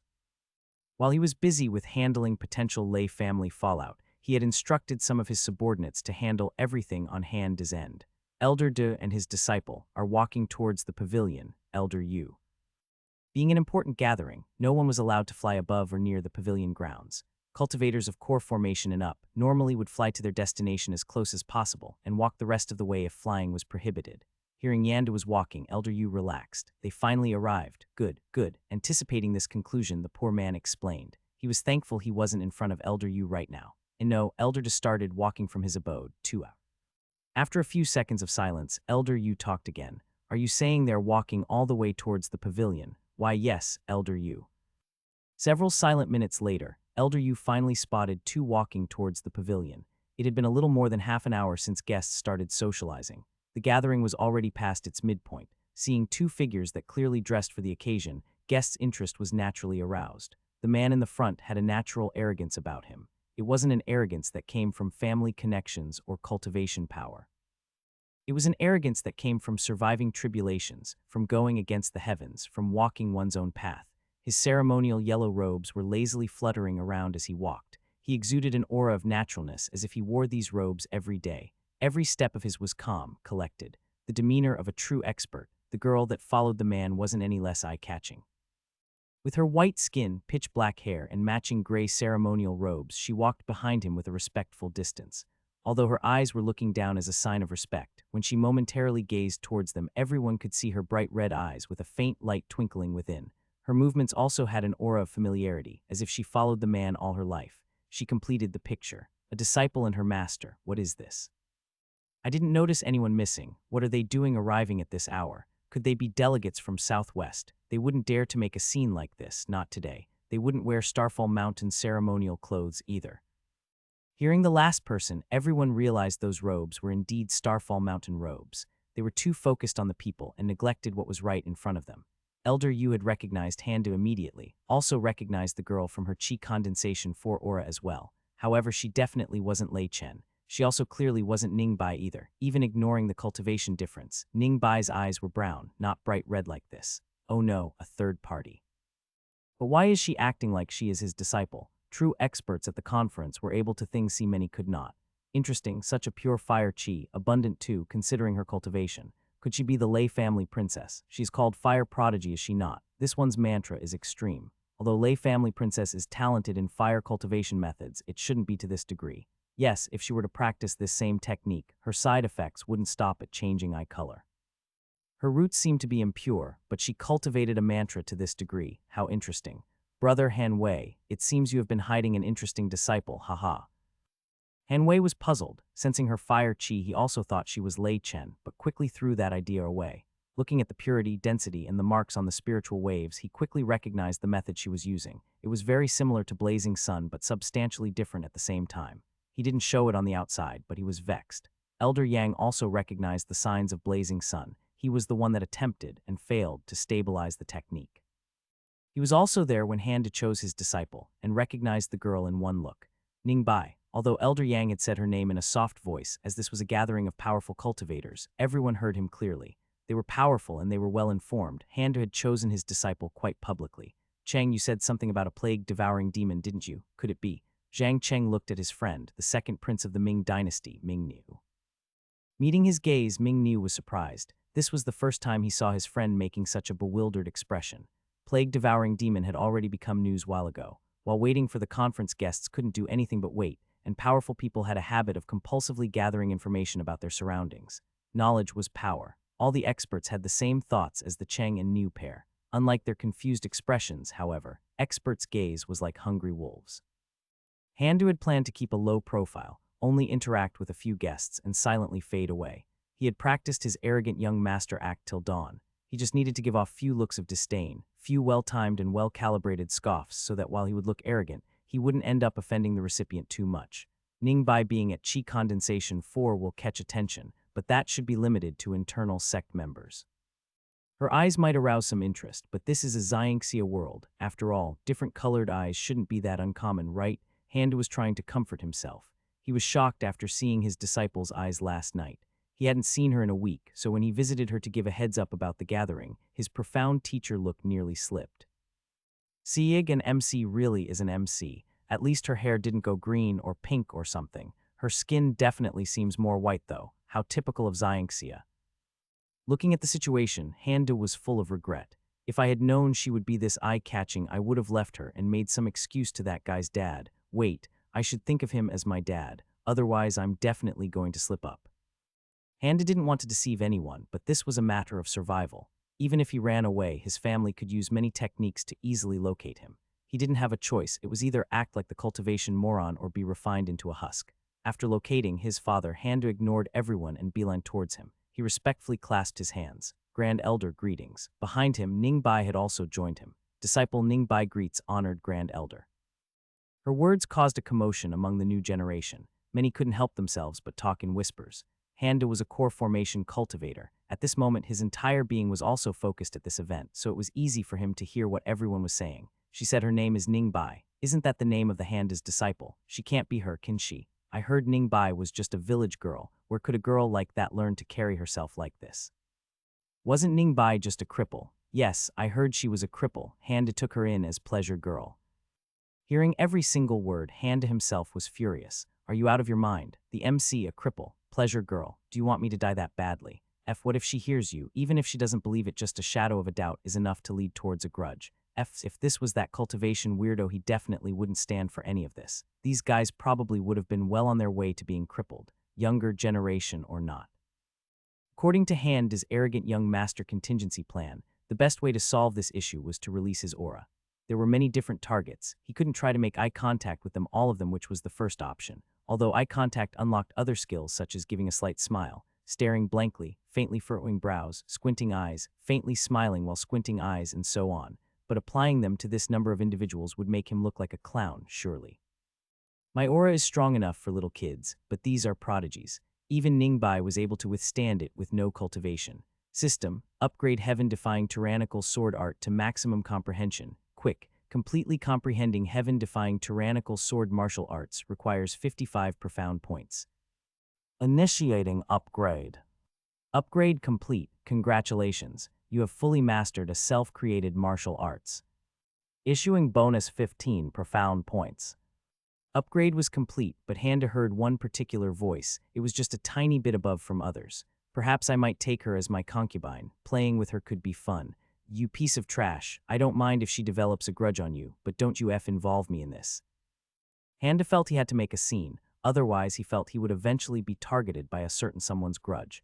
Ningbai didn't even have one martial art yet. It would be disastrous if she exchanged pointers at this time. During his previous experimentations, Handa had mastered the usage of his aura. releasing an intimidating aura, was arrogant young master 101. He also didn't want to repeat his mistake at the acceptance ceremony. So over the last week, he put a lot of work into it, scoured all of Handa's memories for reference. However, all of this preparation was made when his martial arts technique was at the intermediate level, not the advanced level, and certainly not the master level. Listening to their next generation's increasingly foolish words, most of the guests were a little embarrassed. Starfall Mountain sect was unrivaled in their region, and this was their own territory. How could they let the host lose face with such chatter? Normally, they would give voice transmission commands to keep their disciples and heirs in line. However, they were also curious about Ningbai herself. This girl was practicing profound and extreme mantras. Coupled with her background being squeaky clean, the gears in their minds started rotating. What if this girl was from a hidden family? What if she had found a legacy? Is she really Handa's disciple? No one could reach the 4th level from chi sensing in a week. Her roots look impure, but her cultivation clearly says otherwise. Is there a connection with the plague-devouring demon core? Why was she hidden so deeply? Exchanging pointers were a common occurrence in social gatherings like this. As such, they didn't rein in their youngsters. Hanwei, being an old sect master, and knew what others were thinking. Although he furrowed his brows, he was curious himself. Besides, he usually didn't interfere with Handa so that he wouldn't get caught in tedious inter-faction politics before he was ready. Even though he invited him here today, he still didn't want to interfere in his own affairs. This was his disciple after all. As everyone was making their own plans in their minds, a powerful aura suddenly shook everyone. It wasn't a normal aura either. This aura carried a concept. Only the most profound techniques could produce such a phenomenon. This wasn't the sword intent that was a mere extension of the practitioner's will. The concept itself, tyranny. Absolute tyranny with an absolute disregard for anything and everything. It was as if the aura itself would strike anything that didn't submit. Not even the heavens themselves would be spared. Such domineering aura. He is so young too. Even though he is at initial steps of middle stage core formation, his aura is nearly at half step into nascent soul. Emperor Ming felt a tinge of regret. His intuition as a cultivator was warning him. He felt that it somehow didn't come from Handa, but still came from Handa's direction. It was faint, but it was there. Emperor Ming had lived more than 1,000 years. He knew better than to ignore this feeling. That son of mine just couldn't stop himself from playing his games. Handa's aura caused nearly all of the Foundation establishment and below cultivators to kneel. Not only they couldn't withstand the pressure, but they were also afraid of the consequences if they didn't bend their knees. Concept inside the aura created an unprecedented fear inside them. Despite the distance and the defensive spiritual artifacts on them, no one could resist it. Core formation experts were also in a predicament. The concept caused them to be alert. All of them subconsciously entered defensive stances. Many of them had unsightly expressions. Getting forced into a stance due to someone's aura pressure was akin to admitting they were inferior. While Handa's aura didn't cause much pressure to nascent souls and was downright cute for those of even higher realms, what made them furrow their brows was the potential. Everyone knew of the Handa's name, his character, his self-created martial arts, but no one expected to see him advance it to such a degree. This was a major slip-up of their information networks. They had to reevaluate some of their approaches. Handa retracted his aura. He had released it for 10 seconds. He appeared to be calm, but his eyes were truly livid. This was his masterpiece, the calm-looking storm. It took him many days to master this look. Handa tried to practice fighting during last week. However, he quickly found out that although he had the cultivation perverts memories of all his fights and practice sessions, and his muscle memory for different moves, to him they weren't particularly useful. For one, memories of his fights felt more like watching movies. In a fight, every situation was different. Trying to learn to fight through those memories alone felt like watching DIY YouTube videos to build a modern house. Muscle memory was good, but even a layman could tell they were too rigid. Unless he was facing those that were an entire realm lower, it wouldn't be useful.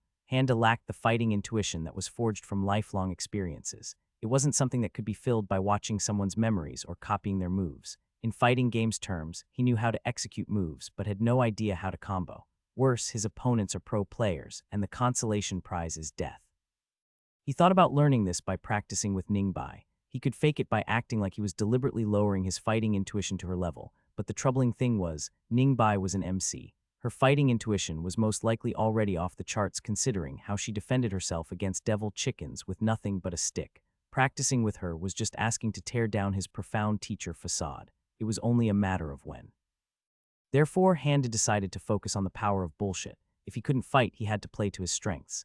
He had the backing of both the biggest sect and the most domineering family in the area. He also had a reputation for being an arrogant young master. You look at me in a funny way, have fun living a crippled life. You don't want to give me face. Good luck with your next life. I don't like your looks. Leave the women then scram. Don't let me see your face again. Handa entirely focused on bluffing, used cultivation maniac's memories to construct behavior patterns. When to bluff, when to back off, when to call father, when to fight as a last resort, when to call mother for the nuclear option, and so on. A calm voice swept through the pavilion. I didn't expect some of our guests to be so bold, courting death so unrestrained, so freely. Handa didn't look at the youngsters that were talking not a minute ago, but looked directly at their seniors. Handa especially made eye contact with Emperor Ming. He didn't know who that guy was. He was just the closest one to his line of sight. One of the most important aspects of his arrogant young master act was to limit horizontal head movement. Any horizontal movement had to be compensated with a vertical one. Elder Handa, do you not think that you are going a bit too far with this? Let younger generations solve their problems on their own. We as the older generation should not meddle. The person who spoke was the leader of Heavenly Gate sect. Its power couldn't rival that of Starfall Mountain sect, but it had many backers within other regions. They were being used as a buffer against the southeast region, but because they were getting advantages, they didn't go against this flow.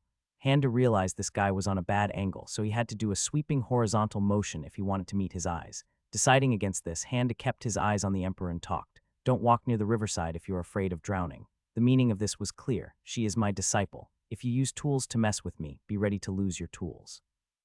Masters all around frowned. The situation was getting out of their hand and was proving to be unpredictable. They just wanted to do some probing. Why this sudden escalation? Actually, Handa didn't really mean anything by this. He had badly remembered a Chinese idiom that vaguely fit the situation, he thought. Handa raised his head while still keeping eye contact with the Emperor. After getting enough vertical clearance, he finally made the diagonal motion with his head, gave a half-contemplative boss look to Heavenly Gate sect leader. This once, I will give you face. I will ignore this situation for the conference. Satisfied with his no-look look, Handa added with a faint smile. Pardon the interruption, let us continue the gathering. Mingniu's face was unsightly. He was the one that made the last comment. He understood what his father and other masters were trying by staying silent. Through Zhang Cheng deductions, he was already interested in the situation. He decided to play a little game, but the board was flipped before he barely completed his first move. Seeing Ning Bai not even spare a look to anyone infuriated Mingniu even further. Not only he was a prince, but he was also nearly at Foundation establishment himself. He had never suffered such humiliation. He signaled to Zhang Cheng. Seeing Handa appear nonchalant so soon after his display made other masters feel vexed. This guy was just too unpredictable and too overprotective of his disciple. Although some of the comments were vile, it was still just the rashness of the younger generation. Him being this cautious made others suspect even more that he was hiding something. Han Wei knew the major powers would not stand for collectively losing face like this. Although they were gathering for their common interest, Handa's act this time was clearly out of line. However, Han Wei's invite for his son had also paid off in a sense. He was particularly interested in the Zhao faction elder's reaction. Foreign powers seemed oblivious, except for Forsaken Sword sect's leader. Great elder of the Chu family was invited to the conference. He had heard about Handa chasing his granddaughter. Although Handa himself was talented, he thought his character wasn't worthy of little Chen. Still, seeing Handa walk towards him and his precious little Chen, great elder Chu Bohai had to give face. Standing near him, Chu Chen was displeased. She wasn't fond of Handa, to say the least. She still remembered Handa's declaration to her when they first met. After that, every time Handa saw her, he made a mess to catch her attention. When she secretly visited the disciple acceptance ceremony, he had somehow heard of it and made a scene to impress her. Even today wasn't any different. She was tired of it. Greetings, Elder Chu, Sister Chu. Handa made a standard greeting and engaged in some small talk. When he first saw Chu Chen, he was taken aback. So that's what a jade-like skin looks like. Her skin really does look like, wow, it looks like someone abused the crap out of the airbrush filter in Photoshop. It looks a bit creepy now that it is in front of me in real life. Chu Chen's disdain for Handa once again broke past its limits. She always felt uncomfortable whenever he ogled her with his eyes, but today was something else. Chu Bohai, seeing Handa openly check out his granddaughter, was fuming inside. Exchanging pleasantries, Handa decided to leave without scoffing after detecting their hostility. He was sure that the cultivation idiot never met them or had any interactions with the Chu family before. Thinking that it must be due to his aura display from before, he departed quickly. Besides, he kept finding himself involuntarily looking at the girl's freaky skin. She was a walking, talking, uncanny valley in real life. It was hard for him to ignore such a sight. Handa's open display of hostility cast a shadow over the gathering. The younger generations were gritting their teeth. They were all geniuses under the heavens. Their sects, families doted on them. They had the power and the lineage to be arrogant. Handa suppressing them so openly, many felt indignant. They didn't have the power to oppose Handa yet, many thought in their minds, but they could mess with his disciple, Ningbai. Ningbai herself was aware of this. She was at the 4th stage of qi condensation. Although her senses were quite dull compared to Handa's, it was still sharp enough to hear most of it. Ningbai was a driven person. Once she realized what she wanted, she would pursue it to the end, no matter what. She went crazy for her father's stories, so she went and found herself a master. She thought warglaves looked cool, so now she was desperately trying to reach the 5th level so she could do cool Mavkov train with them. Truthfully, Ningbai was also a tad obsessive as well. How else could a 12-year-old girl leave her village to find a sect by herself? Not even her family could stop her. Why did they not stop her? She was also a person that knew how to repay gratitude. She was placed last in the selection, but Handa still took her in. She couldn't find a cultivation method, yet Handa rewrote a method specifically for her. Even before getting into the sect, she knew how hard it was to find a suitable cultivation method. How could she not know this? It was the reason why she was stuck in Qi sensing stage. Her cultivation method, Blazing Sun, wasn't just compatible with her, it felt like it was made for her. Insights in the scroll that Handa gave to her were almost prophetic in nature. Oftentimes she would have goosebumps just by reading it. Hearing the horrible things that were said about her, Ningbai felt indignant. She knew she wasn't strong enough, she knew she had bad talent, so all she could do was to stay silent. However, she was a tad bit obsessed as well, so while staying still, she silently committed these people into her memory. When Handa forcefully made these people submit, Ningbai felt another wave of gratitude for her teacher. She was a smart girl. As Handa would say, comprehension 8 is not a joke. She knew Handa was making enemies because of her. So all she could do was to take note of every single person that showed disrespect towards her master and commit them to memory. While looking at the Handa's back as he left, Chu Chen felt a weird chill in her spine. It went away as quickly as it came.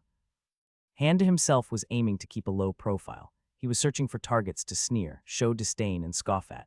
He wasn't happy with turning Ningbai into a target, but at least he had a way of refusing immediate challenges now. He patted himself on the back. Thankfully, I only used 1/3 of the aura, just enough to make people feel some pressure and stumble. With me appearing overprotective, no one would bat an eye if I say she needs time due to her cultivation method. They would just think I am a helicopter parent. No one would further question it. Turning back, Handa saw a group of people heading towards him. From the report that he got from Elder Yu, they were from Plum Seed Sect. None of them looked like the sect leader, which was the only description he had heard from the report. Thinking they were a good target for showing disdain, Handa stood still on the spot and gave them a relaxed look first. HMPH, so the young master of Starfall Mountain still doesn't know the immensity of heaven and earth. Alright, this is workable. He is older than me, but his cultivation is similar to mine. If I acknowledge him, he'll gain satisfaction. I can't ignore him either. The best approach is to act like I don't know them, smile and then leave. They will not get triggered from that, and I'll still appear arrogant. I'll just score this way and move on. Well, it's not even an act, I really do not know them.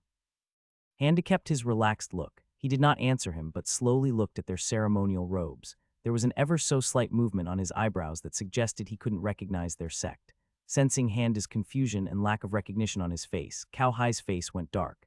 Handa wasn't expecting such a serious reaction, but he was already committed, so he started walking away. In a growling voice, Cao Hai spoke again.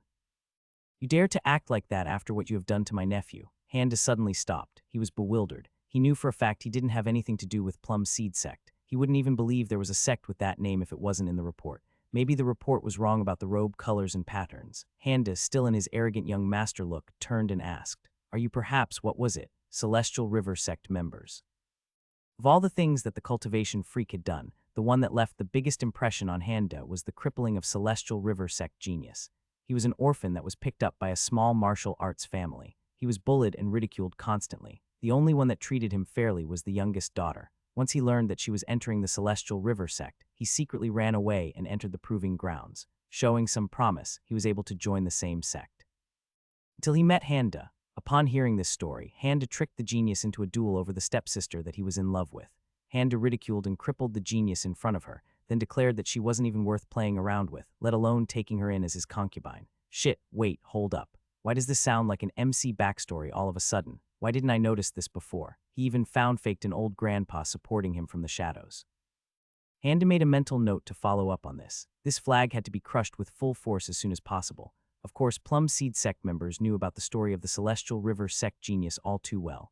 As they say, misery loves company. You good, very good. Seeing Handa's unbridled arrogance, Cao Hai realized his vision was darkening. He couldn't let out a coherent sentence out of anger. young Master Handa, it has been a while, it has been a while.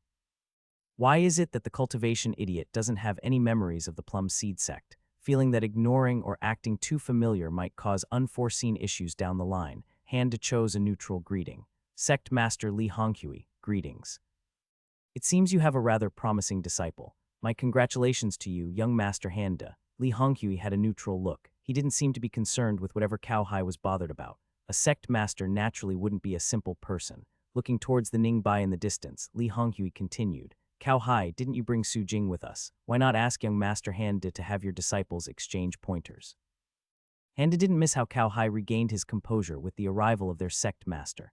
Knowing where things were going, Handa interrupted Cao Hai. Unfortunately, Ningbai is practicing a mantra that requires her to refrain from practicing martial arts. Only after reaching the 5th level of qi condensation she can overcome this restriction. Handa gave a half smile. You are more than welcome to exchange pointers after this crucial step is over. It shouldn't take long, say 2 weeks. Handa was famous as a sword cultivator. He couldn't be teaching her spiritual mantras right. Quite a few brows were raised from his comments. Following his words, Handa saw a youth with plum seed sect robes walk near Ningbai. He guessed this was the Su Jing. He didn't know why, but this boy in his mid-teens looked vaguely familiar to Handa. HMPH, so what kind of low-level cultivation method would force someone to forego martial arts? How disappointing, great young Master Handa cannot even find a suitable cultivation method for his disciple. Su Jing was waiting for this moment since he arrived at Starfall Mountain sect. He had made a vow to collect a debt 3 years ago. Today, seeing a chance, he decided to go for the interest. Ningbai appeared collected. She calmly responded. My master rewrote the incomplete Blazing Sun scripture from the ground up and modified it for me. I will not allow a person of your caliber to sully his great work, issuing a quest. Quest distillation. Difficulty level G. Status issued. Summary: your extremely talented disciple has formed many grudges so far, but this is the first time she forged such a deep grudge. Although her future is bright, she is still young and inexperienced. As her master, you must carefully nurture her. Help Ningbai with settling her deep grudge. Requirements: assist Ningbai with resolving her deep grudge. Time remaining 16 days. Success 250 profound points. Failure: Ningbai will no longer be host's disciple. Notes: with current privilege level 1, the host has to maintain a minimum of 1 disciple S50 of the maximum disciples limit. Failure to do so will result in the removal of the system. As the system is completely integrated into the host's soul, removal will result in said soul's dissipation. Ningbai saw her master's gaze. She clasped her hands and gave a determined expression. Her eyes had a strange glow. Damn, her eyes are really glowing, literally. Handa felt a sharp pain in his liver. Elder Yang was furrowing his brows. He had heard every word of Ningbai spoke. He was adept at modifying cultivation methods for different disciples. This was one of the reasons why he chose to accept many disciples year after year. You worked on Blazing Sun scripture that year. What she says, is it possible? Elder Yang heard the voice transmission and subconsciously looked at the sect master in the distance. He saw Hanwei meet his gaze. Elder Yang hesitated. No, I have to answer no. But her very existence is proof that I am wrong. I have never seen anyone that cultivated it past level 2. It is a vicious, unforgiving mantra. Hanwei stood in deep thought. Of course, as this was happening, other masters were speculating as well. Blazing Sun scripture. Wu Fu, what do you make of this? It should be the same scripture that Starfall Mountain discovered during the breach. They had paid a heavy price for it that year to get it out of the blizzard. I heard quite a number of disciples had perished trying to cultivate it before Hanwei finally gave up and shelved it. Wu Fu, a core formation cultivator with gray-white hair and magnificent mustache, was nearing the end of his lifespan. He had failed at forming a nascent soul centuries ago. Since then, he had tried to take care of what he had, instead of lamenting at what he could have had. Nowadays, he was known for being one of the most influential advisors of the Sun Empire. He was famous for his seemingly unending knowledge. Even now, nearing the end of his lifespan, he collected and analyzed vast amounts of intelligence to serve the Sun dynasty. Under the pavilion, few remembered or knew about these events. One of them was Emperor Ming. He was there personally during the breach. It seems Old Wei unexpectedly never gave up on Blazing Sun. Perhaps the catalyst was the girl. He knew it was his son Ming Nui that orchestrated this behind the scenes. He didn't interfere, but he was still vaguely disappointed, too eager to clear himself of humiliation. Emperor Ming sighed inside. He needed someone to succeed him so he could enter closed-door seclusion. He might have to stay away hundreds of years this time to break through, but if his sons were able to gain his approval, producing even more heirs meant nothing because he was running out of time. With the standoff between Hando and Plumseed secked over, everyone kept speculating. The gathering was nearing a close. The conference was finally about to start. It would last for the next 2 weeks. At the end of the conference, a small 3-day-long friendly battleground was going to be held. I really didn't expect a tournament arc coming so soon. Still, this isn't a tournament. It is just random people choosing each other as opponents. Thinking about how he made Ningbai a target, Handa had many regrets. In 2 weeks, she needs to reach 5th level and learn to use a weapon and a martial art technique at a minimum.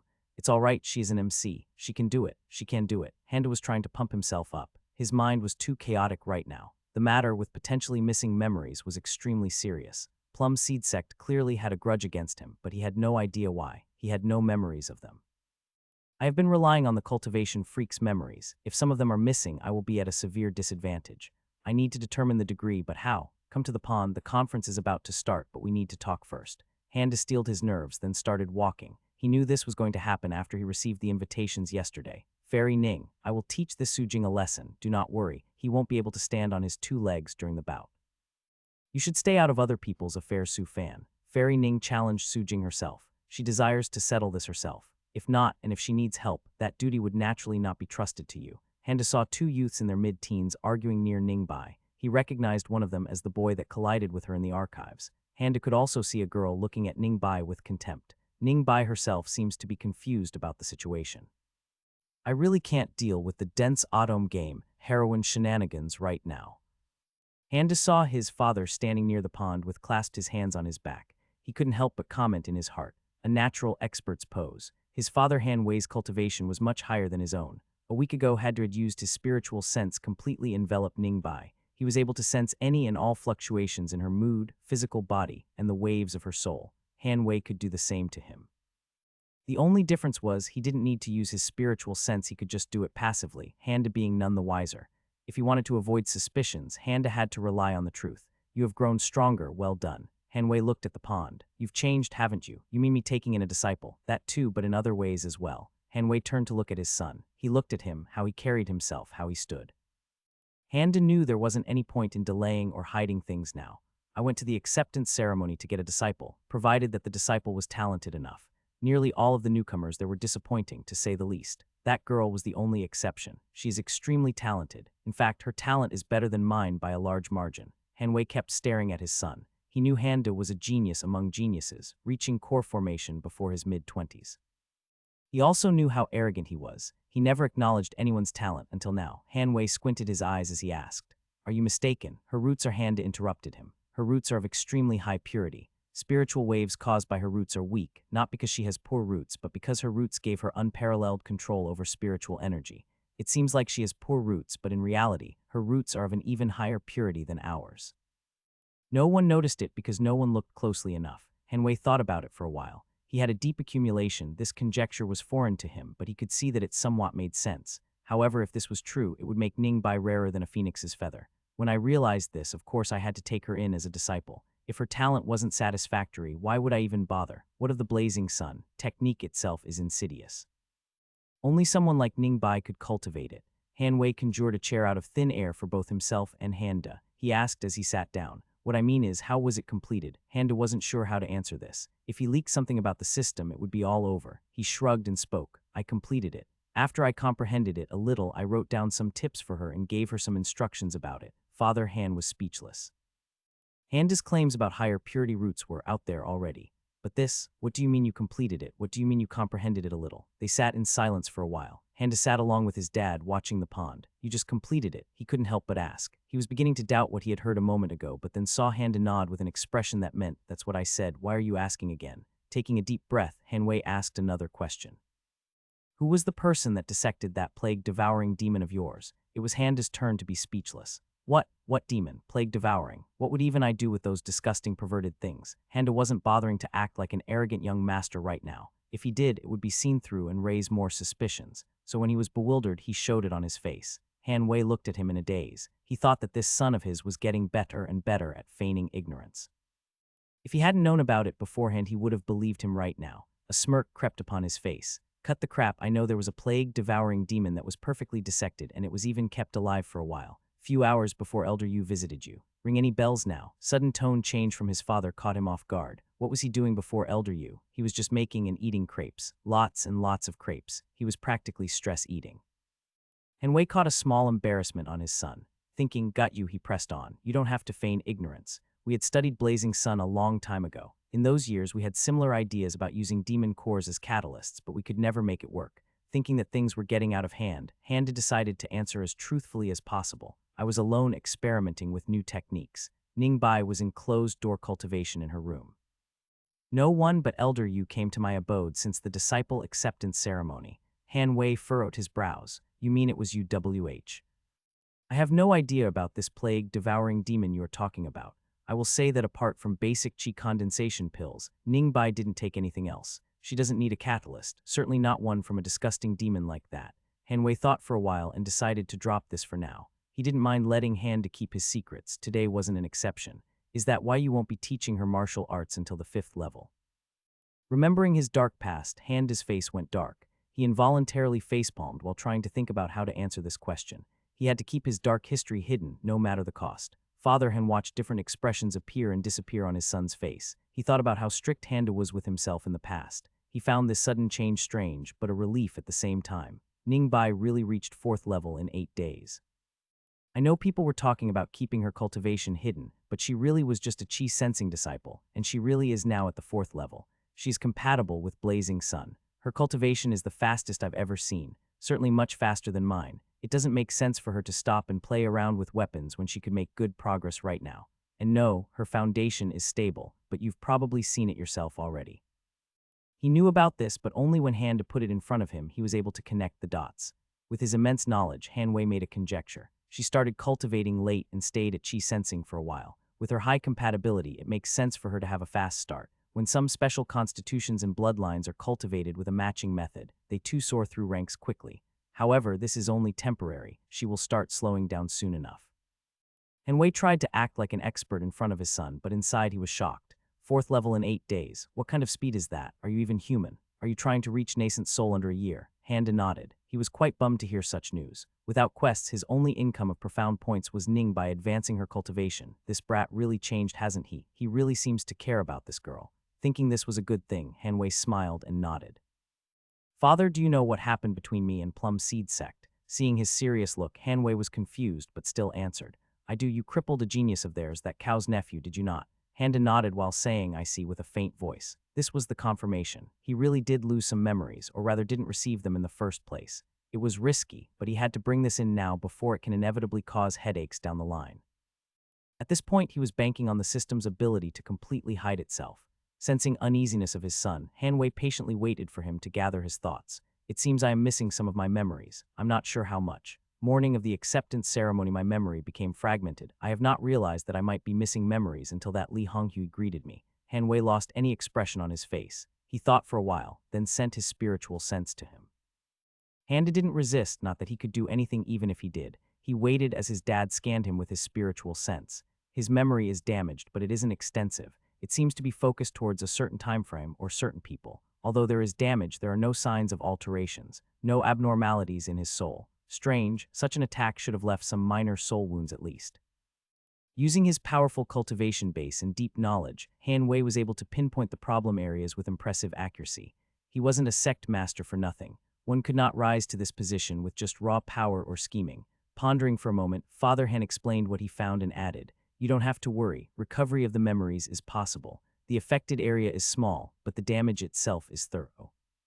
We can concoct a 7 luminaries reminiscence pill. Its ingredients aren't that rare. We'll be able to gather them soon. That should take care of the most, if not all of the damage. Be at ease. I'll send Elder Yu to you. Review your actions of the past few years. Find out what is missing. That can also help you remember and repair some of the memories yourself. I don't need to remind you to focus on your and your disciples' cultivation. Do not reveal your missing memories to anyone. We will find out who is responsible and teach them their place. Do not worry. Father Han had talked rapidly. He stood up. The conference was about to start. Recalling something, he spoke. Don't tell your mother about this, not until we solve it at least. Handa immediately understood what his father was saying. Father and son looked at each other. They shared the same expression as they came to a tacit understanding. As he watched his son leave, Hanwei's face got darker and darker. When I find you, the last thing you'll learn in this world will be how cruel I can be. Handa felt a weight coming off his shoulders. Since he came to this world, matters with his family was a constant source of anxiety for him. Now that he came clean about his missing memories, some peculiarities in his behavior can be blamed on just that. Sigh, being crazy rich is truly amazing. 7 Luminaries Reminiscence pill ingredients are not that rare. Are you kidding?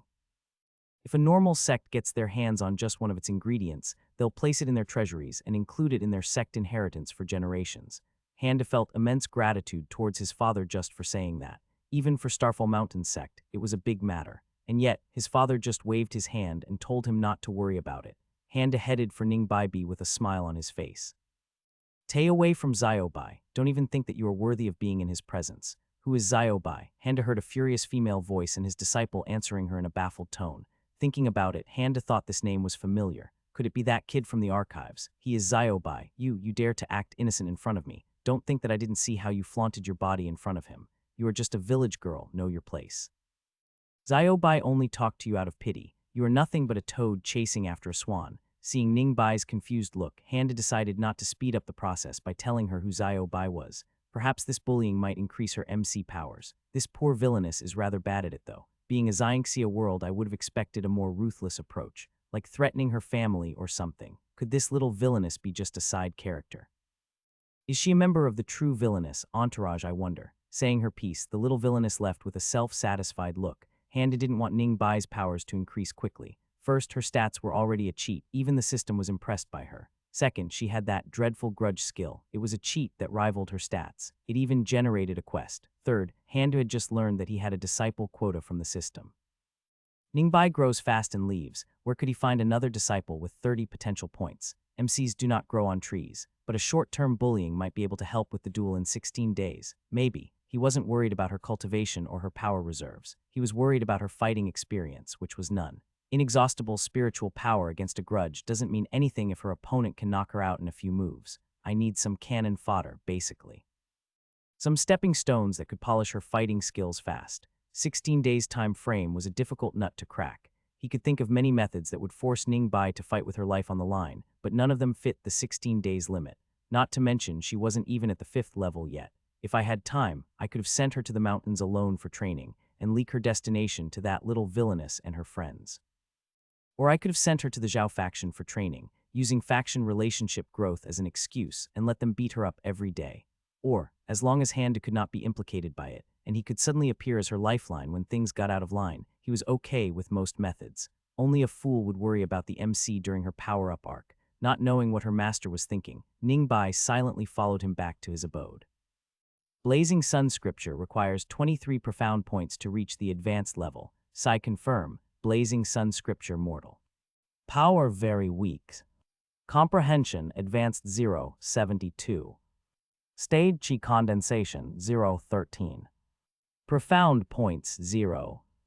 After coming back from the gathering, Handa decided to go all in. He needed to take advantage of every single resource in his possession. Starting from the most obvious, it seems increasing comprehension to advanced is more helpful to higher realm cultivators. Still, there are some tips I can write down for Ningbai to increase her cultivation speed. It would be fine if a day or two can be shaved off with this. Slowly but surely Handa recorded these new insights into a scroll. This time he wasn't going to wait until it dried off naturally. Handa expertly executed his magnificent basic chi spell and instantly dried the ink off. However, he thought something was missing. Maybe I should add a flick of a sleeve movement to my repertoire. These sleeves are pretty long. They could be flicked, right? Immediately trying out a few moves, Handa was reminded of some Xianxia TV series he saw. He couldn't watch them for long as he didn't understand Chinese, but he did remember some fighting scenes with ridiculously long sleeves. There is some potential. It can be used for emphasis in the right circumstances. I could use it to bluff or intimidate others. Handa filed this move under, work in progress, and headed for the Ningbai's room. Seeing her in cultivation, Handa didn't disturb her. I'll just leave this scroll in her line of sight without her knowing. When she takes a break from cultivation and finds the scroll, my profound teacher impression will definitely go up a notch. Deciding against entering her room physically, Handa used a chi control technique to put the scroll in place, then left. Handa was about to do an inventory check to see which tokens could be useful, but he remembered the thing he made a mental note about. From a small age, Handa always had lackeys around him. They were the servants that were assigned to him by the Han family. Although they were also Starfall Mountain sect members, their loyalty was first to their young master and the Han family. Cultivation idiots simply used them as thugs. Granted, these people really enjoyed beating others up. A lot. They were also real experts, handling anything from beating people by far their favorite to information gathering, or even assassinations of lesser targets were possible for them.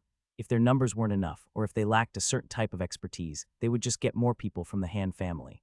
Handa was the most important member of the Han family and had priority on any family resources as their young master. He could mobilize tens of thousands if he wanted, no questions asked.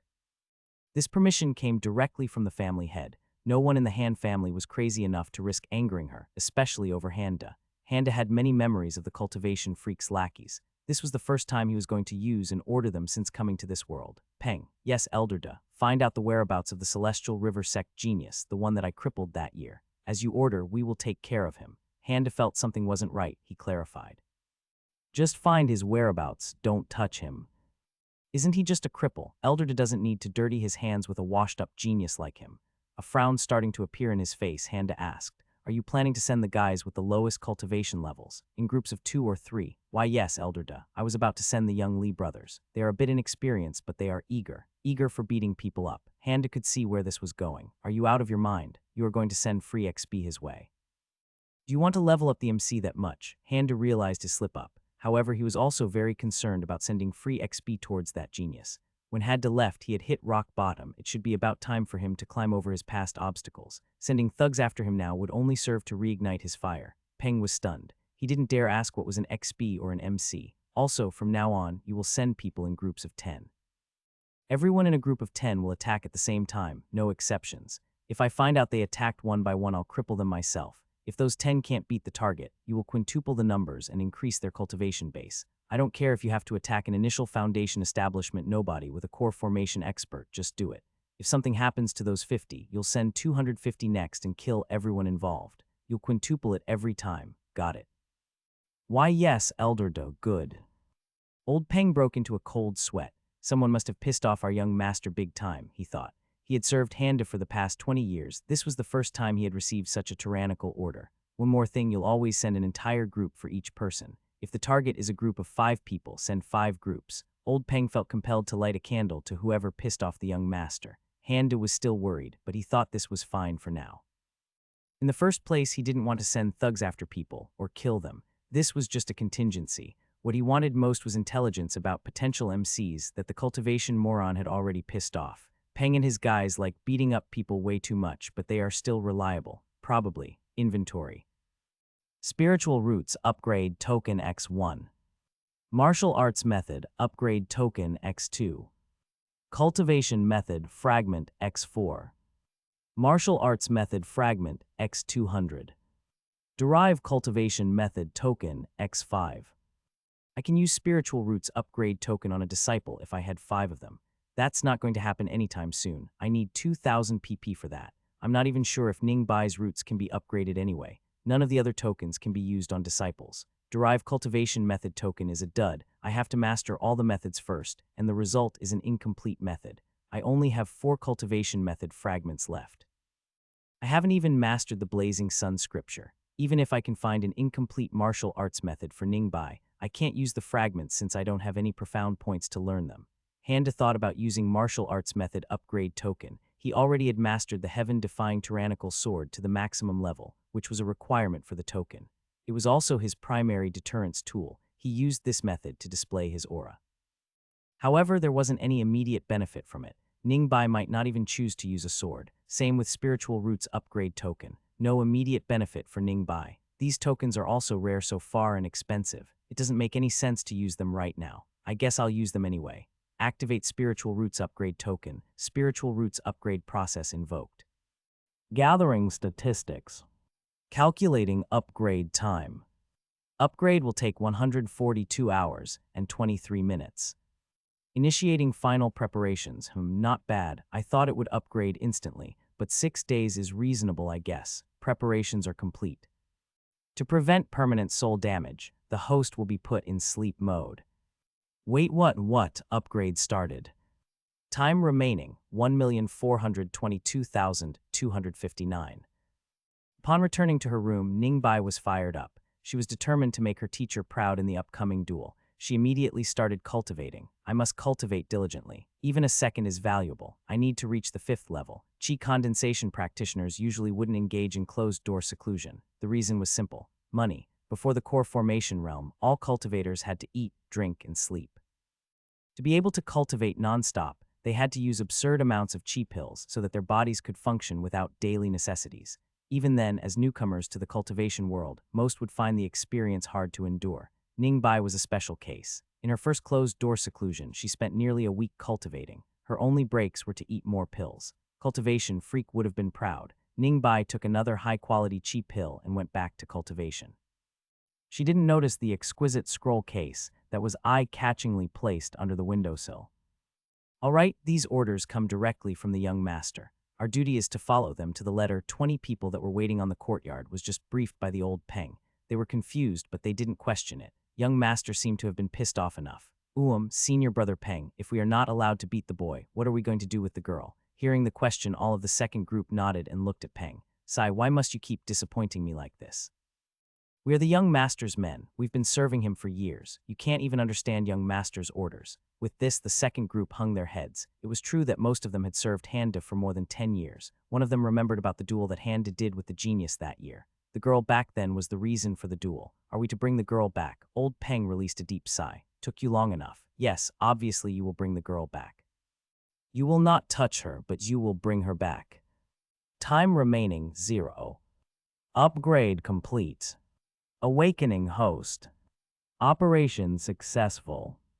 Congratulations, your spiritual roots have been upgraded. Slowly opening his eyes, Handa found himself sitting in the lotus position. Sigh, this feels familiar. Handa stood up. He was in the same room he was before. Nothing seems to have changed. Ningbai was still cultivating. His profound points were still at 0, so she hadn't reached the 5th level yet. I guess 6 days is just a blink of an eye for a cultivator. I can't imagine cultivating for 6 days straight, though. Damn, how can Ningbai stomach it? Shaking his head, Handa looked at his full status. Ningbai needs to learn a martial art and choose a weapon. I don't think she'll end up as a caster type. She might still use spells, maybe a magic warrior archetype. Congratulations. Host's disciple Ningbai successfully reached Chi Condensation level 5.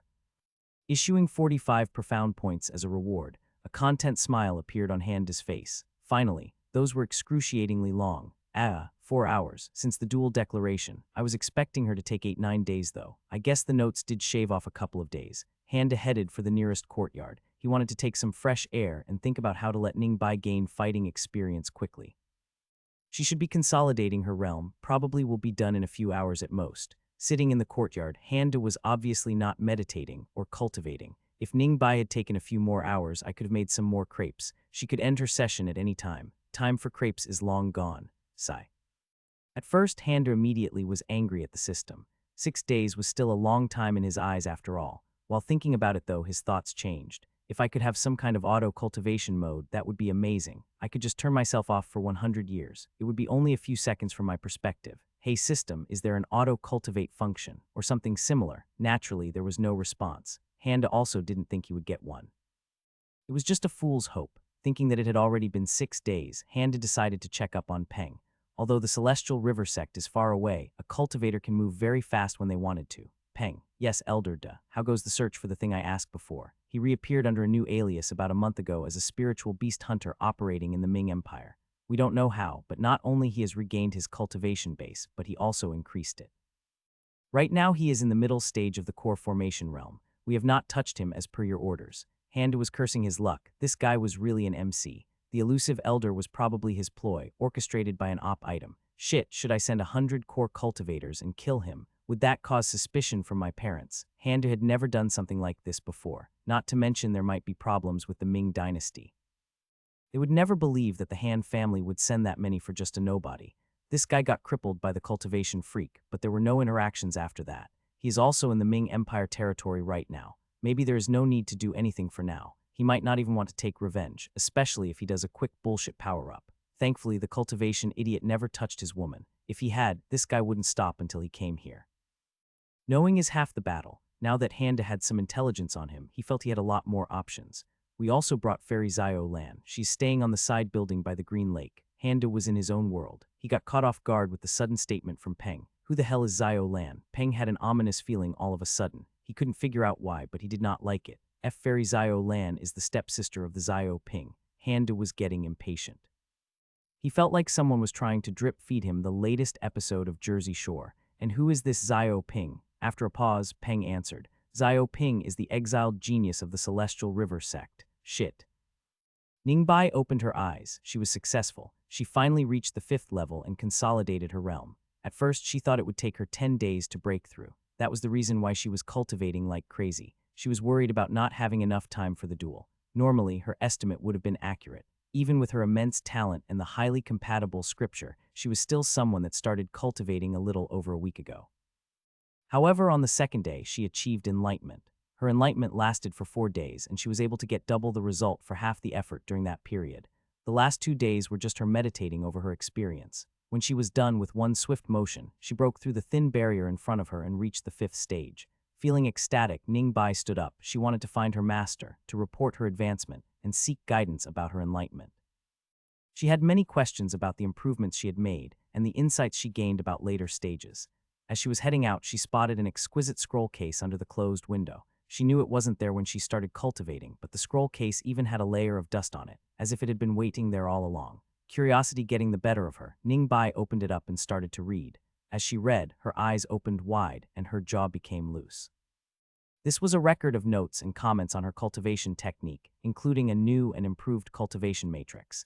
It was even better than the improved one she gained during the enlightenment. This unassuming scroll case contained answers to all her questions, even the ones that she didn't know how to articulate. For the current her, this was a priceless treasure, and it was gathering dust for who knows how many days. Master is really amazing. He predicted all of my questions.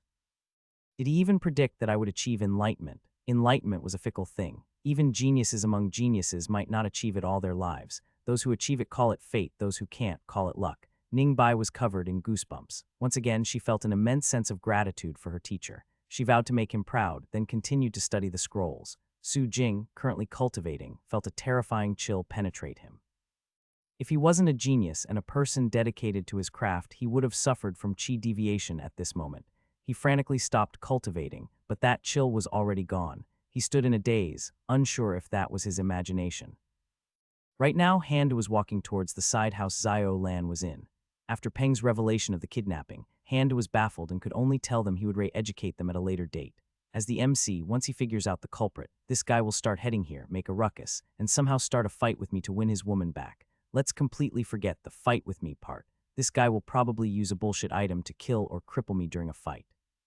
It would be quite easy for him too. I don't have a fighting sense after all. Even if I send 10 nascent soul cultivators, an MC will probably slip through. After all, he was able to run away from his family after the cultivation idiot crippled him. He is already mid-stage core formation. It wouldn't be a surprise if he dropped off the map right now. He might even have an op item for stealth. What if I flip the table? He expects me to act arrogantly. He will probably expect the worst for his woman. Handa pondered on the concept of flipping the table. Could he just say, sorry, my bad, here's your woman, please never come back, and expect it to be all over? I might be able to bullshit him in private, but seeing me in private, he'll most likely attack immediately. I won't be able to do it in public. It is too divergent from the cultivation idiot's behavior. Also, doing it in public would affect sex and family's reputation as well. I wouldn't be dealing with only my parents if that were to happen. If I release this girl now, I'm almost certain she would get tangled in something unrelated and die.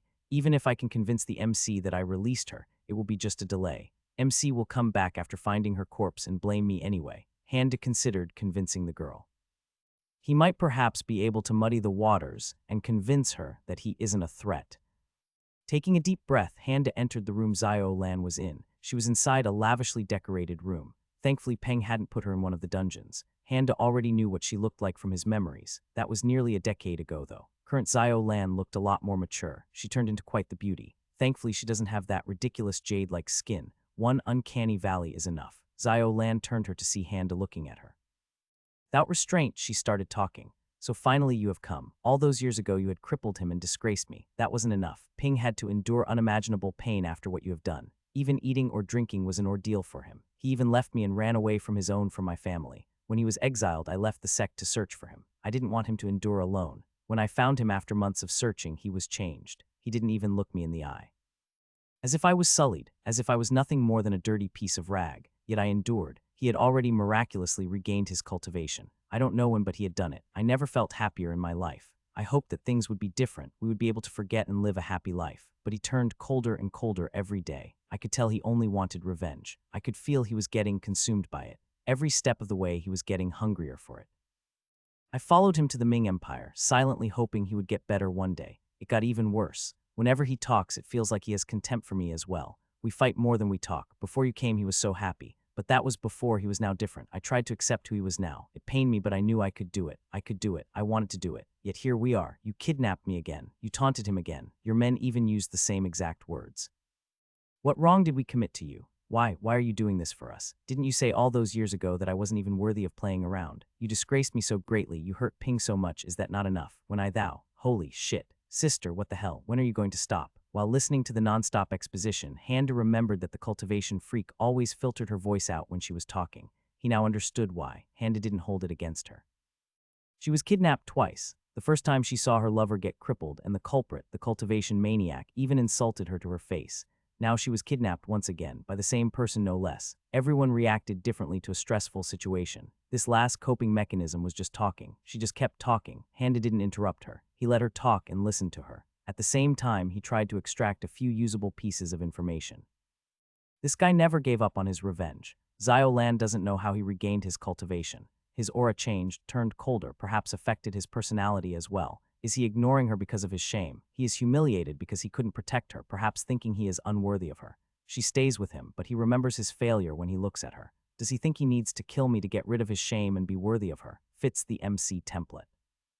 He realized he figured out something very important, but he wasn't happy. With a motive like that, even if he had convinced the girl, Zio Ping would still fight him to overwrite that dishonorable memory. Wait, did she say my men said the same words to challenge him? Handa broke into a cold sweat. He was thinking of keeping an eye on him, and perhaps try covering up any clues left behind. He hadn't gotten a detailed report from Peng on what happened. Thinking he had time, he wanted to perhaps resolve this issue before the guy even found out, perhaps resolve it via this woman, Zio Lan, once and for all. But the reality was different. Handa started panicking. He needed to do something very soon. He couldn't let this matter rest anymore. Your fault, it was all your fault. Yes, it was my fault. So what, did I mess with you after that? He ran away and regained his cultivation. You even betrayed your sect and found him. Then what? You should have led a happy life. Did I keep goading him? Did I interrupt your peace? Was I the one that forced him on the revenge path? I didn't take you with me. I didn't even touch you. Are you somehow dissatisfied with that? While Handa was in a panic, Zio Lan kept talking and accusing him of the cultivation moron's actions. Of course, she was right. The cultivation moron had damaged them deeply. She had every right to complain. But Handa wasn't in the right mind and just lashed out. Hearing Handa's words, Zio Lan was surprised. She had suffered through a lot. First and the last words Handa ever said to her was his shameful rejection of her. He had never even acknowledged her before that. He had more than a decade. He regained what he had lost and perhaps even surpassed it. His cultivation is now in a better place than it would have been. You couldn't even have an open relationship when you were both in the sect. I might be the one that crippled him, but he is the one that couldn't get over it. All of your sufferings are caused by him. You gave him everything and got treated like dirt, and now you are complaining to me for it. Handa recognized how warped his logic was, but after sitting through 10 minutes of a one-sided exposition storm, it felt good to say what he said. Realizing there is nothing to be gained by talking to her, Handa left without even looking at her. Peng, why yes, Elder Da. Hearing his young master's unnaturally relaxed tone, Peng shivered. Why yes, Elder Da. Send 10 nascent soul experts after Zio Ping. Kill him. Anything is fine as long as you are not found out by the Ming dynasty. Deny everything if you are and regroup near our territory. Elder Da, I had just received word that our men lost sight of Zio Ping 2 days ago. We don't know where he is right now. These guys really perform their incompetent henchmen of the villain roles perfectly. Dispatch 10 groups with 1 nascent soul each. Scour everywhere from here to Ming Empire. Kill him on sight. With this, he won't be able to fly uninterrupted. His speed will be much lower. Longer he takes to arrive here, the more chances of mistakes there will be. If one group can capitalize on that, it'll be fine. I feel more and more like a bad guy no matter what I do. Without bothering about the Peng's response, Handa severed the connection. He walked towards his house in silence. Ningbai respectfully entered Handa's favorite courtyard. She had spent the last 2 hours reading and rereading the scrolls Handa left for her. Truthfully, she was a bit intimidated. The insights on the scrolls were too on point for her. Over time, though, her desire to practice with weapons won over, and she looked for her master. You have reached the 5th stage. Well done. Now you can choose a weapon. Handa had the second variation of his profound expert look equipped for this occasion. This was a more amiable version, the first one being specialized around the concept of distant but cool expert. Seeing her master's warm smile, Ningbai couldn't help but respond with her own.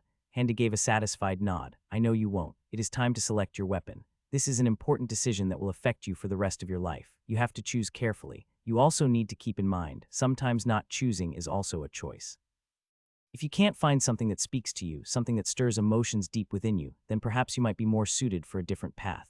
Yes, master, there are many weapons inside the armories. Go and start practicing with them all. You are to practice with every single type of weapon for exactly an hour. Try them all, feel how they move. Try to figure out the best way to move with them, attack with them, and defend with them. Come back once you're done. Go now. Ningbai was surprised, but she didn't object. I will do so, master. Seeing her leave, Handa contacted the attending servants. Bring me all of the different weapon types' basic scriptures from the archives. Ask for Elder Fu if anyone asks for permission. Sword, spear, bow and arrow, axe, polearm, whatever, I don't care what it is, just bring me the sect's standard scriptures for all of them. As you wish, Elder Da. This was one of the methods Handa thought for increasing Ningbai's battle sense. Being an absurd genius, it is easy for her to comprehend techniques very quickly. If she can get a sense of many types of attack and defense moves, she won't be at a disadvantage against different opponents. I have 45 profound points. Even if I upgrade Blazing Sun to master level, it won't make much of a difference. Her understanding should already be near the peak of the Qi condensation realm. Basic weapon scriptures of the sect shouldn't cost too many profound points to comprehend. I might even be able to master a few of them. Giving her the insights that come from higher comprehension levels should increase her combat power quite a bit. With 10 days left on the countdown, she didn't have time to go through normal training. Her starting point was too low for that. If she was at least Foundation Realm, she could have used the Fighting Pagoda. I wonder which idiot limited that to Foundation Establishment only. Handa was sitting inside his room. In front of him were more than 300 scrolls and jade slips. His servants were very efficient. Under an hour, they were able to collect the standard weapon scriptures for every type of weapon. This is just too much. There's a scripture for a dagger curved dagger that is more curved than normal, a dagger with a longer handle, a dagger with a thinner blade. Is there really a need to create this many standard scriptures? Are you guys really that bored? Popular weapon types had different martial arts scriptures for even the slightest variation in weapon shape. Having a sword martial arts method mastered inside his mind, Handa was aware of the number of sword-type weapons. However, he was still a bit taken aback at the sheer number of it all. It's not like these are just one-off martial arts techniques that are highly specialized. Although basic, they cover a rather large surface area, hence they are called scriptures and not methods. They were created for guiding the disciples, but most disciples don't choose to study them further, let alone master them. Being generic and comprehensive, they were difficult to make progress with. A disciple would rather learn the basics than move on to a more specialized martial arts method that suited them better. Starfall Mountain Standard Sword Scripture. Power extremely weak. Notes requires 1 profound point S to completely master. Starfall Mountain Standard Saber Scripture. Power extremely weak. Notes requires 2 profound point S to completely master. Starfall Mountain Standard Spear Scripture. Power extremely weak. Notes requires 1 profound point S to learn. I'll just choose the most popular ones and master them. I only have 45 points, I can't even learn a quarter of them. Let one increase my comprehension of them. Spending about an hour, Handa chose 13 scriptures that had the most coverage and popularity. He didn't bother with the rare subtypes like a Pugio, he just learned the most generic dagger scripture. This action requires 42 profound points in total, confirm. Starfall Mountain Standard Sword Scripture. Power extremely weak. Comprehension Master. Starfall Mountain Standard Saber Scripture. Power extremely weak. Comprehension Master. Handa sat silently as he received a giant amount of information. The amount of knowledge here is just massive. I can see why no one bothers mastering them. Not even their creators had done that. It was obvious that each of these scriptures had many generations of refinement done to them. Unfortunately, each refinement also made them more and more obtuse. Realizing how long it would take to write everything down, Handa stopped standing around and grabbed a brush. Hundreds of standard scriptures. Ming Nui's face was blank. He was listening to his intelligence guru friend Zhang Cheng. Yes, a servant of Handa took them from the archives. Only the standard scriptures, the most basic ones, nothing else. Zhang Cheng has been following Handa's movements ever since the gathering. It was a dull affair, but things have been taking interesting turns for the last 2 days. Just a smokescreen, isn't it? If he truly hadn't taken any other technique, then Ningbai must be a sword cultivator. It was the most likely possibility from the beginning. Zhang Cheng nodded. He also knew, to acquire standard scriptures of the sect and in many numbers on top of that, was a poor attempt at misdirection. Any more movements from his people, hand-descending 20 experts to a mission, had caught the attention of many powers currently visiting the Starfall Mountain sect. The conference was still ongoing, so the retainers had nothing to do but keep their eyes and ears open. After the 10 returned 2 days ago, everything was silent. However, today some movements emerged again. Nascent soul cultivators are arriving from the Han family. They are in a hurry too. A number of core formation experts are also mobilizing. Ming Nui closed his eyes. According to Handa's character, he liked to take care of things himself. Only for small fry he would send his people. Yet now nascent soul and core formation experts are gathering. Latest count had 4 nascent soul and more than 60 core experts. These cultivators were nothing to people like his father, but they still represented a scary amount of power. Just this many could crush a few small sects without breaking a sweat. Did some sect actually offend him? Was there a sect in the area that was stupid enough to do that? It took Handa a full day and night to write down the 13 scriptures. He looked at the little hill of scrolls in satisfaction and smiled while unconsciously rubbing his wrists. He was a core cultivator with a powerful body, but using a brush for such a long time still had a psychological toll on him. Sieg, I'm getting hungry. I don't want to eat pills or cultivate. Should I go outside and find a restaurant? Of course, the sect didn't have any restaurants. There were dining halls for the cultivators that were foundation establishment or below, but no core formation cultivator would go to them.